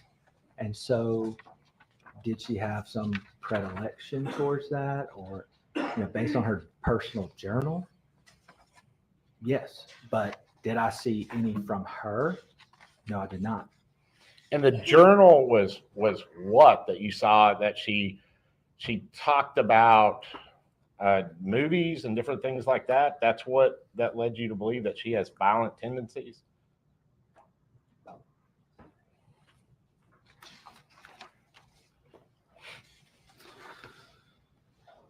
In her journals, she talks about happy hurting with her emotional manipulation. She talks about she really liked the Pinocchio movie, and her favorite parts were when the bomb dropped on the church that killed Carlo and Mussolini. And she referred to that she might one day be famous for making a nuclear bomb. Not that she had in plans to do that, and it's okay to be evil, and she chooses fire because it is powerful, beautiful, and deadly. So no, I did not see her do violent acts aside from the offense, but I did see a theme of concerning things, and many of them had violent themes. And that's it. That what you just read off, that was it. I do not believe that's it. That's what I could find as a needle in a haystack of an 85-page report, but there were themes of that. Now, you said you brought this up, and you said life's greatest, what is it, illusion is innocence. Mm-hmm. And you made a big deal of that, right? And you said that you thought that was, I don't say inappropriate, but her putting it in her journal caused you concern. To some degree, yes, especially given the context of where we're at now. Do you know where that comes from? It comes from a video game. That's it. It's a video game. It's called Skyrim. Yeah. No clue, did you? You had no clue that that's where it was coming from. Did you think she made it up? I am familiar with the game Skyrim as a gamer myself. Her screen name was Lazy Assassin. That was her online screen name too. Mm-hmm. We're going to talk about video games and violence and Skyrim. And Skyrim is an adult game. And there are some things in there that I don't think are appropriate for a 14-year-old, but that's just my personal opinion. Mm-hmm. And kids play that all the time. And I agree with you. There's probably things that are inappropriate. But that's the game. Did you not recognize it? No. Now, there's also, I think you would agree with me that there's a lot of, in her journals, there's a lot of, I guess, quotes from songs or lyrics from songs and things like that. And that's all pretty benign, correct? Yes, sir. Now, the one thing, and this is where I get into this confrontational bias a little bit, every time there's something that points to a different position or for what Dr. Clark brings up, you say you're discounting the journal, that where she says that she's hearing voices and all this kind of stuff, and she's hearing voices before this incident. You're like, I'm going to discount that. That doesn't really count. But then you turn around and want to use stuff like this and say, yeah, I'm taking these little statements and it's violent tendencies. So why is it that you're sort of, how you say, cherry picking the different parts of it that suit you? I would have to disagree with that. I'm bring up a few highlights that are concerning to me. But also in my report, I mentioned that in her sketchbook, she has some sketches of little ponies. That wouldn't support that she's violent. That's included in my report. And also, some of the journal stuff is inconsistent in that she mentions, feeling numb and things like that in January in her journal. But then come February, she tells that to the nurse practitioner and they attribute it to her Zoloft. And so some of the things in her journal, are conflicting with what I'm hearing from other sources. So I don't put a whole lot into it. I'm certainly not basing my decision about her insanity on those things. But to even consider insanity, you have to have the prerequisite threshold diagnosis. And therefore, I did a deep dive into an adolescent's journal, but that was only one piece. Now, the biggest thing that you said led you to believe that, caused you concern was that you were not seeing, I guess, any reporting from either of the two. I guess it's Kirk and the other therapist, and that caused you some concern because you were saying that normally, individuals are going to confide in that person. Would you agree? Generally, most people would confide in their mental health professional about things that they were concerned about regarding their mental health. Yeah. Now, we had some testimony from one of the therapists today, and she said that it had taken her, I guess, 1.5 years before Carly had opened up about some issues. And I think with these people that she started seeing in January, that would have only been about 3 months of seeing people, correct? So there wasn't a lot of history with therapists between, I guess, when she went in January 15th to when the incident happened. Would you agree on that? I agree that there was only those 2 within that period, but there are older records from a therapist that were also reviewed in my report. And she wasn't having these issues back then, or correct? No, and that was actually closer to the traumatic event. Now, are you sure that's the traumatic event? Because that's one of the things, you go to the traumatic event.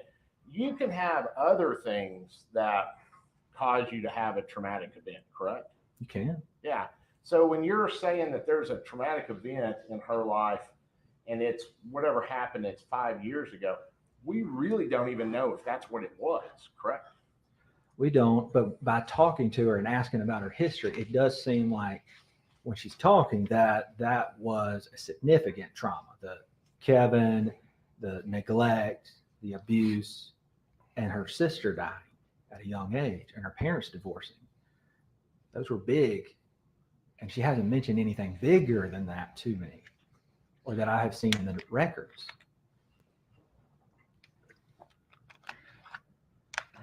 Now, she was diagnosed with that. I guess it would be a major, psychological issue in January. Was that correct? I believe LPC Kirk diagnosed her with adjustment disorder, with mixed anxiety and depressed mood, and the mental health nurse practitioner Libera agreed with that. Also diagnosed her with adjustment disorder and said that she met criteria for a single episode of major depressive disorder. Yes, and medication was prescribed, correct? Yes, sir. And it was never discontinued, correct? No, sir. And when we're saying discontinued, I'm not trying to, play loose and fast with my question. It is, she's continued to have medication to this day since January of January of this year until currently, as far as you know, correct? I know she had it up until the incident. I have heard some of the things that she's been on in jail or being detained. I don't know the specifics of all that. Now, in jail, she was diagnosed with a psychological disorder and treated with high doses of antipsychotics, correct? I would say it's a moderate dose. I think it's 10 of Abilify, Dr. Clark said. I mean, when I'm at the state hospital, now these are adults, I do go up much higher doses, 20 milligrams even, maybe even 30 at times. So 10 milligrams, adolescent, seems moderate. One of the current is, I believe she was on Celexa in jail. So Celexa, that one's a little concerning to me because Lexapro and Celexa has Lexapro in it, essentially, in a very basic term. Citalopram is 2 mirror images, the R citalopram and the S citalopram. They're mirror images. It gets into biochemistry, blah, blah, blah. But it has both in it. The Lexapro is just the S citalopram portion.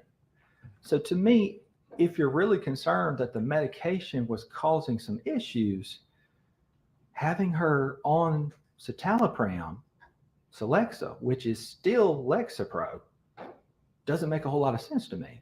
Now, the Abilify, we use that for many things, and that could explain some of the, Well, and this is one thing. Dr. Clark had explained it yesterday, and he said that, yeah, your Celexa has the Lexapro, but it has the other, whatever the other qualities, and it affects the brain a little bit different. So some people that don't do well on Lexapro do well in Celexa. Would you agree on that?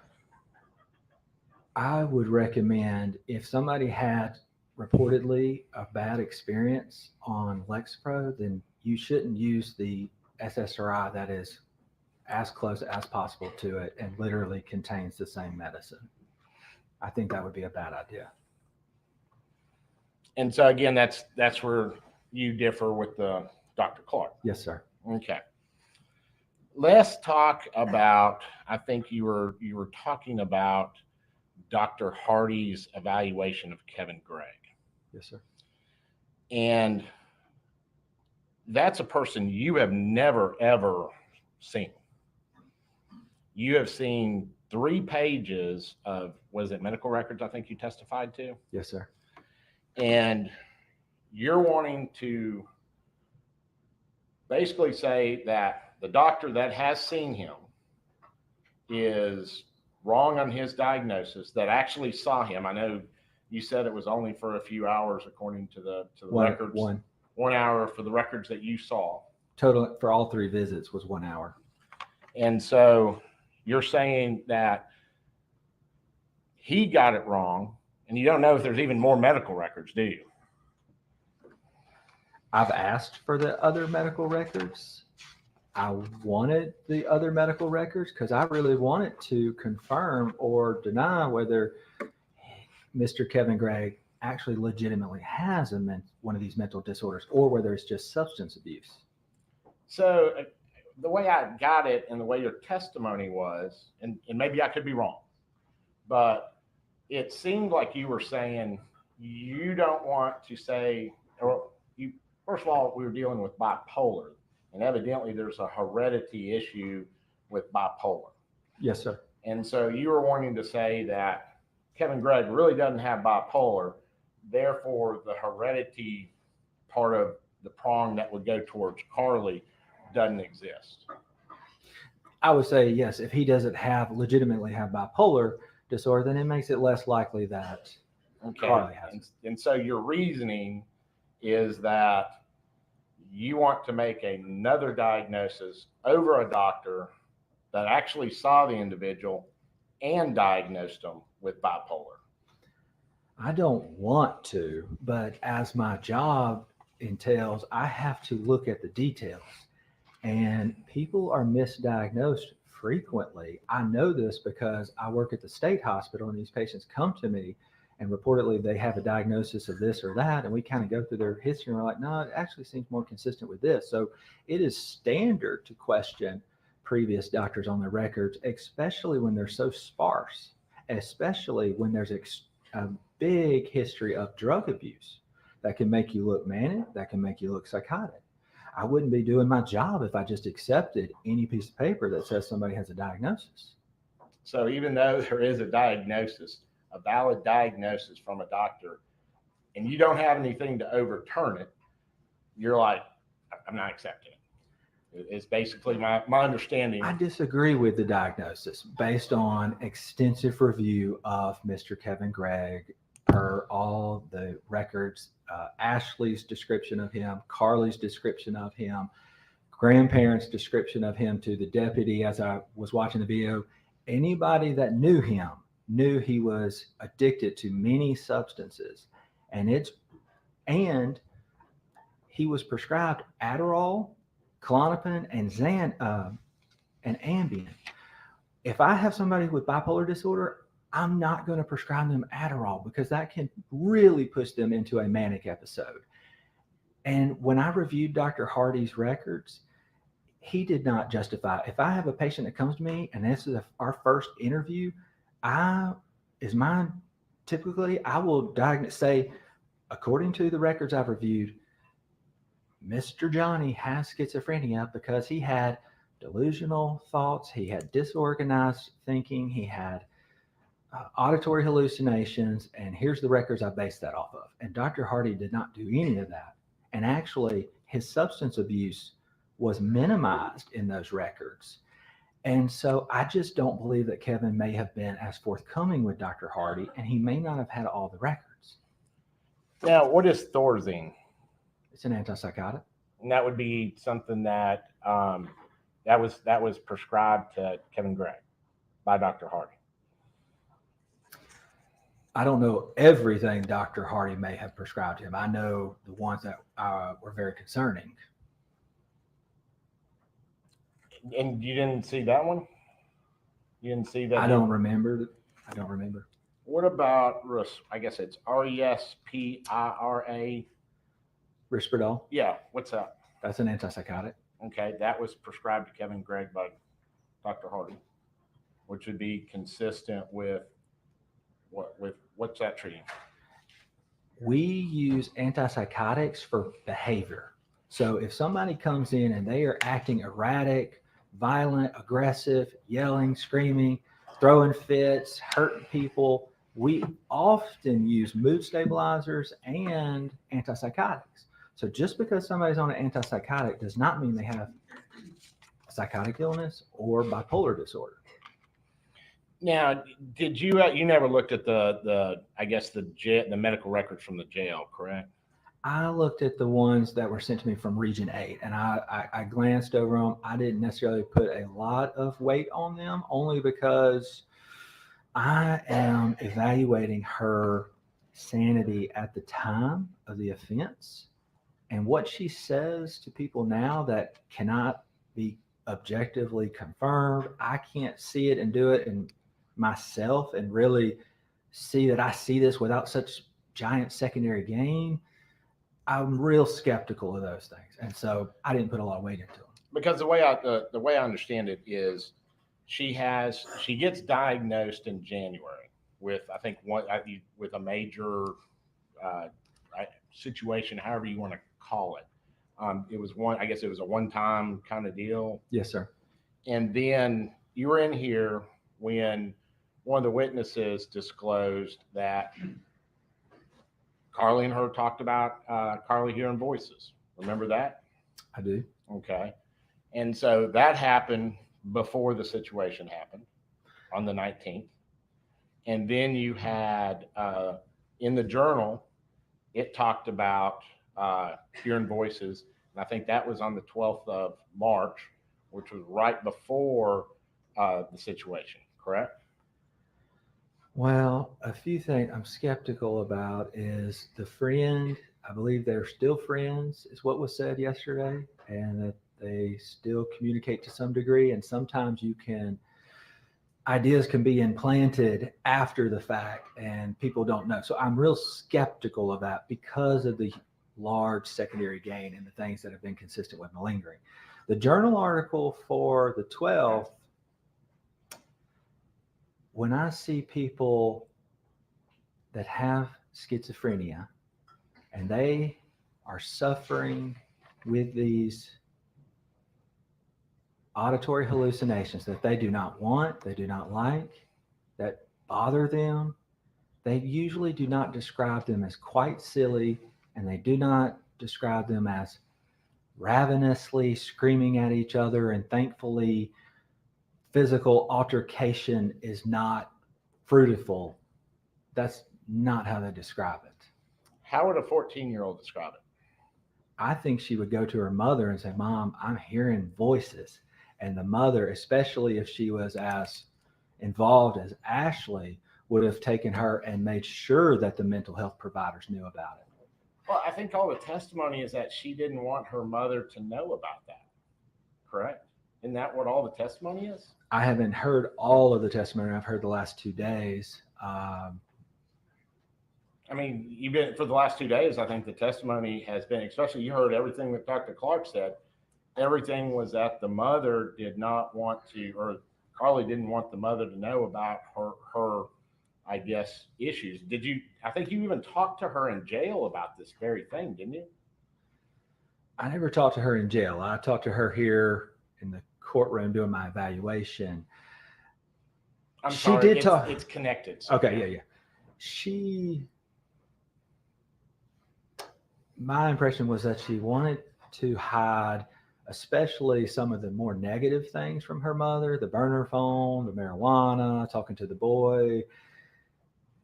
It's not my impression that she was trying to hide her mental health from her mom. I think her mother, from everything I could gather, was very aware of her mental health, and therefore her mother insisted on taking her to seek help. Now, you did bring up a good point, and you brought it up a couple times, the individual, like clients, patients, however you want to characterize it, a lot of times they're not forthcoming with everything to people like psychiatrists, psychologists, individuals that are therapists, people like that, correct? Yes, sir. And I think you heard from one of her therapists today that she was having to drag stuff out, that she was almost about to, say, hey, we need to switch to another person because I'm not getting a lot of, I'm not pulling stuff out of you. I'm not helping you a whole bunch. Do you remember that? My impression was that Dr. Kirk thought that she was doing fairly well and was considering discharging her, or referring her elsewhere if necessary. But at that last visit, pried her, kind of pushed to talk about the stuff with her mother, and that's when the rage and the anger came up.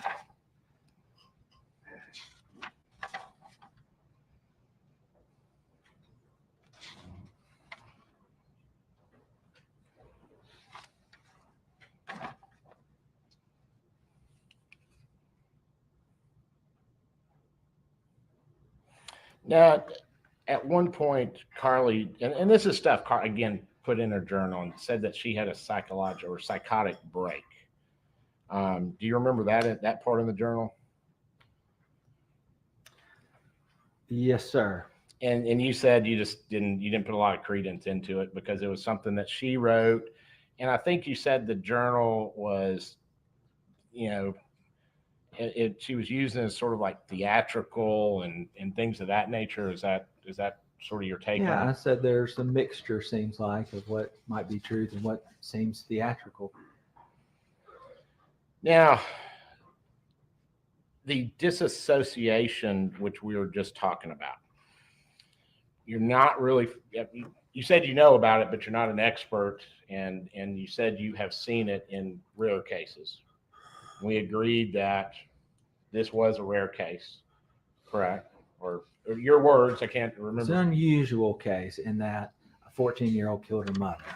It's not unusual in that her mental health, as well as anxiety and depression, those are common. And Dr. Clark had gone through and spelled out exactly how disassociation works and how it could work with her, how it was working that on the 19th, correct? Yes, and I enjoyed the academic exercise of talking about dissociative spells, but in my opinion, what Carly did that day was not consistent with dissociative spells at all because of so much specific intent. And just getting into the specific intent that you're talking about, if you're in the dissociative, I guess, situation, you wouldn't be knowing what you're doing with all that. You can be doing that. And I think the research shows that you can do that, correct? I think the literature is very sparse on this.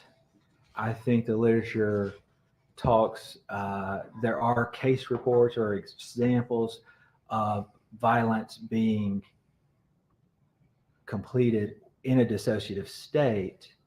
But again, based on my review of the video and Carly's text messages at the time, it, in my opinion, shows way too much intentional high-level executive functioning to be in this unknown dissociative spell and yet do so many specific things. Right, and it sort of goes back. You're talking about. I think what the literature says is that happens. It's rare. This is a rare case to begin with, and then you have more, I guess, rarity in a lot of the facts. So, I mean, it's possible that happened, correct? It's in the realm of possibility. Yes. But I have to say that what's a lot more common and the literature supports is arguably the most commonly malingered thing is malingering amnesia, particularly after a homicide. And that's much more common than what you might be able to possibly do in a rare dissociative state. Right, and that's where you go back in and you start looking at sort of different things that had happened as far as you're looking in the journals, you're talking to the friends, you're seeing things like that. One thing that on the jail records that was very important was it showed that she had said that she was having hallucinations. I think more than, I think she did that in at least a couple months, and they gave her a Abilify. I think you remember that.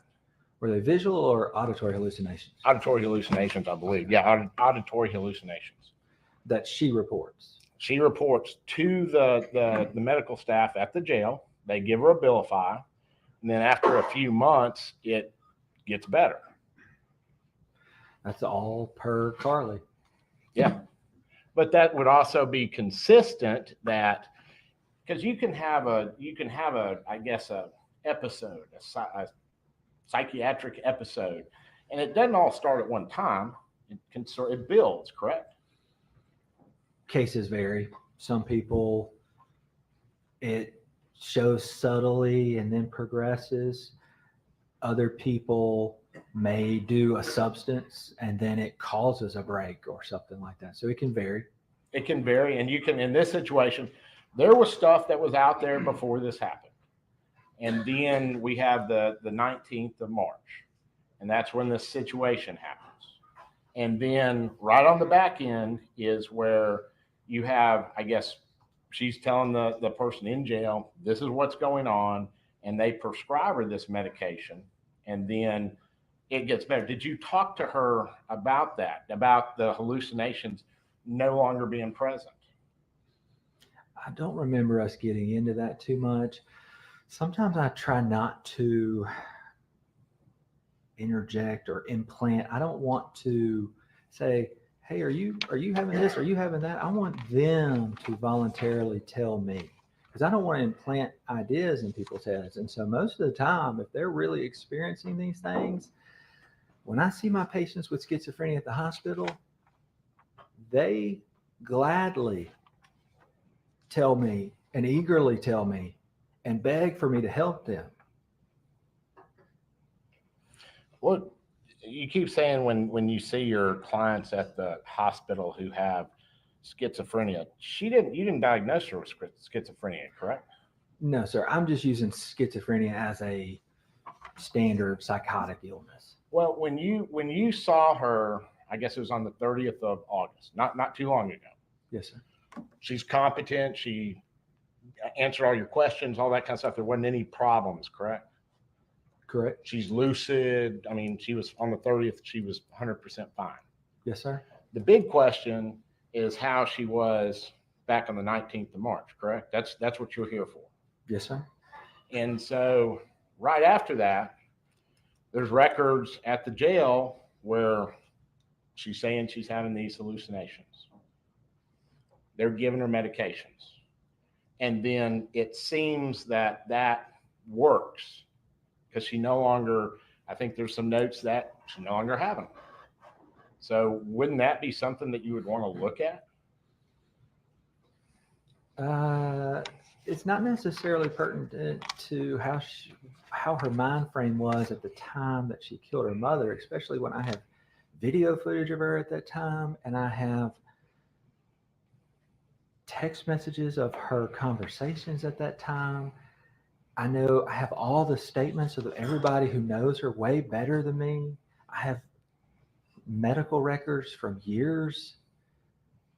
Hearing exactly what she says afterwards when there's a big secondary gain. Well, what about the victim in the case, her stepfather? Her stepfather describes her as, that's not Carly. That's what his testimony was. And he's the person that actually saw her. And I know you haven't said anything about that. And that would seem that would be something that's very, very important when he's saying she was not in her right mind. And that's when it's happening. I tried to call him and interview him, and he didn't want to talk to me. But later he called me for about 6 minutes on the phone at the request of Attorney Todd, and we talked, but it was very limited to Carly's been forgetting things and zoning out. I wanted to talk to him and hear his side. Did you not hear testimony? I didn't hear his. I was only here for yesterday and today's. Okay. Because he said that would this have any impact is if he's saying that she did not look like she knew who Heath was. Well, she called his name 3 times when she knew he was coming home, and she texted him and said, "Hey, when are you coming home?" So I find it hard to believe that she didn't know who he was.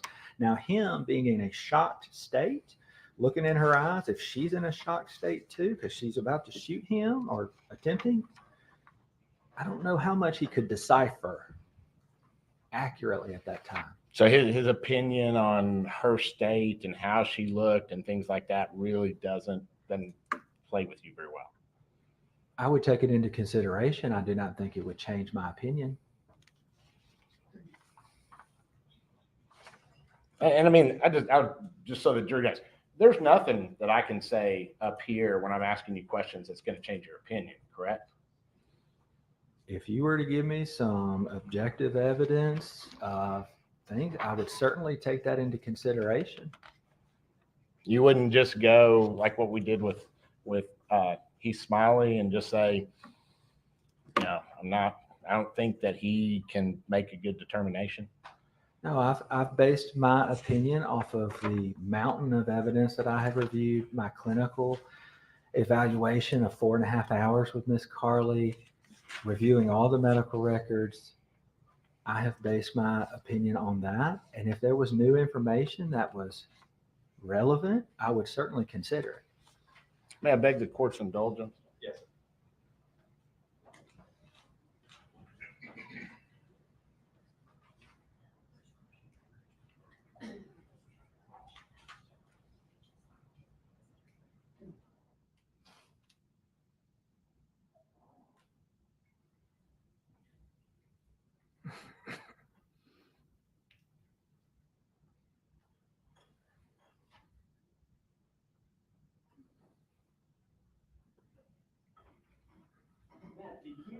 I know you're a regular psychiatrist, forensic psychiatrist. Did you treat many kids at all? Not as a general psychiatrist, not as a forensic psychiatrist. As an emergency physician, I frequently treat kids. And just dealing with I guess your role as a forensic psychiatrist in this situation, how many evaluations on adolescents and kids have you done? As a forensic psychiatrist? Yes. Probably my first. Okay. How many times have you been qualified as an expert to come in and give opinions? I did have to testify in another case on a patient who was bipolar, and the ex-wife was trying to say just because he has bipolar, he couldn't see his kids. And I said, he's doing great. He's taking his med. He could just see his kid. I was an expert in that. It wasn't, I mean, it was mental health in the legal system. So I think that would qualify, but that's my only other time. Okay. So this is your first time in a criminal case. Yes, sir. Okay. And this is your first time doing an evaluation on a 14-year-old. I'd like to clarify my last answer. This is my first time testifying in a criminal case. I have done competency evaluations and sanity evaluations for patients regarding criminal cases. I just haven't testified in those cases. Gotcha. Have you done many evaluations of children and adolescents? No, sir.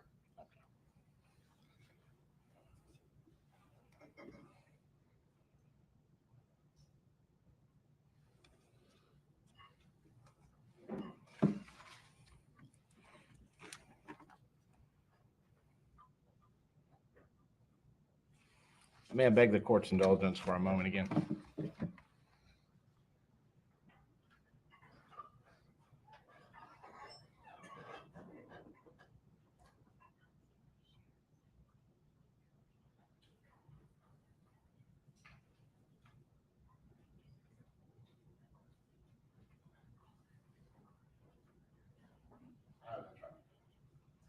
Okay. And this is one thing, there were two other evaluations that were done, and that's Dr. Clark and I think Giuliano. Yeah. Okay. Neither one of them came to the conclusion that there was malingering, correct?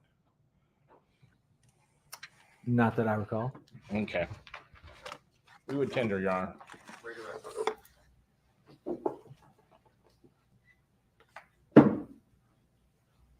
Dr. Pickett,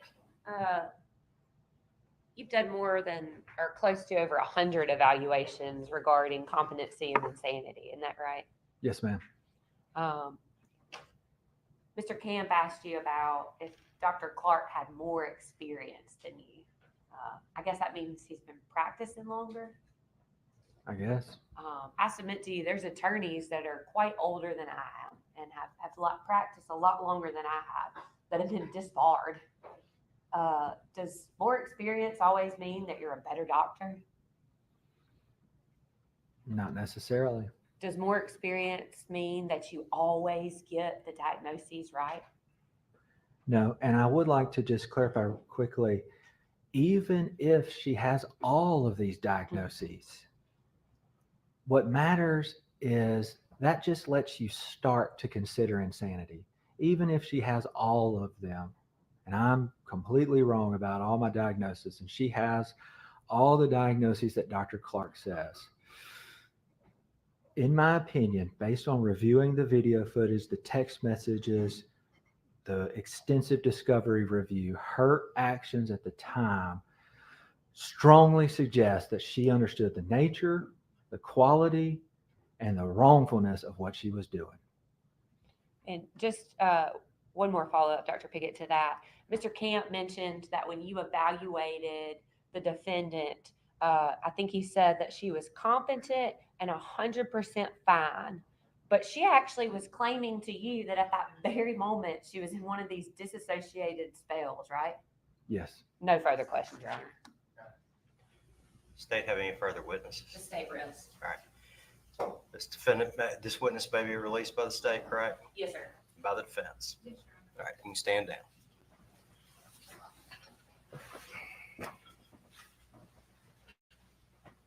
And the state finally rests, correct? That's correct. Right. Ladies and gentlemen of the jury, it's 5:05. I'd ask y'all to be back in the jury room 8:45 tomorrow, ready to go, okay? Everyone remain seated while the jury exits.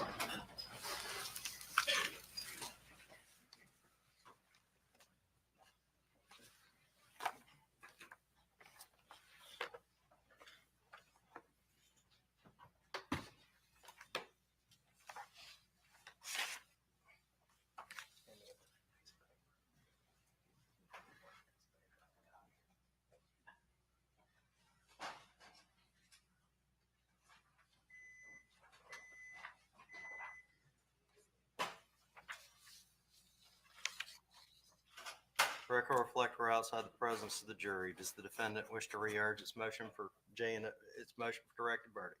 Yes, we would, Your Honor. Any further grounds? State have any further arguments? None other than we've already made, Your Honor. All right, court will again deny the motion for directed verdict. Y'all need a few minutes to gather your stuff for jury instructions. Briefly, brush through break, and then if we could have about 5 minutes or so. 10-minute recess. We'll do jury instructions. Be back 5. I'll tell you what, be back 5:20.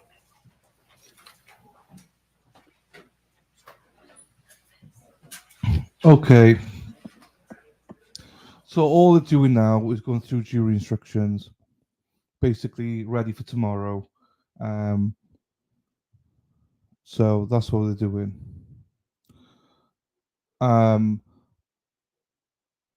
I don't think that. See you, Stacey. I don't think I'm going to stay on for this, people, because it's been over 9 hours now, and they're only going through finalising the jury instructions, which I don't think we need to do here. So I'll end the stream in a second, and I've redone the other stream. It's ready for tomorrow morning, 2 o'clock Eastern. No, 9 o'clock Eastern, 2 o'clock UK time. So that's what we'll end it with there. As I say, I know Law and Crime and stuff, Court TV will have this on, but literally they're only going to be doing, do you agree with this? Do you agree with that? Do blah blah blah blah blah, arguing about that. And I'd rather hear the whole jury instructions tomorrow morning. I know some people might be interested in that. On that. So, right, everyone, thank you so much for that. Thanks for being here today, people. I'm going to end with a couple of videos. Obviously, got a couple of new videos with Scott. And then I'll see you, the rest of you, tomorrow. And with that, have a good evening, everybody. Love you all. Take care. Ta-ra. Sex bot.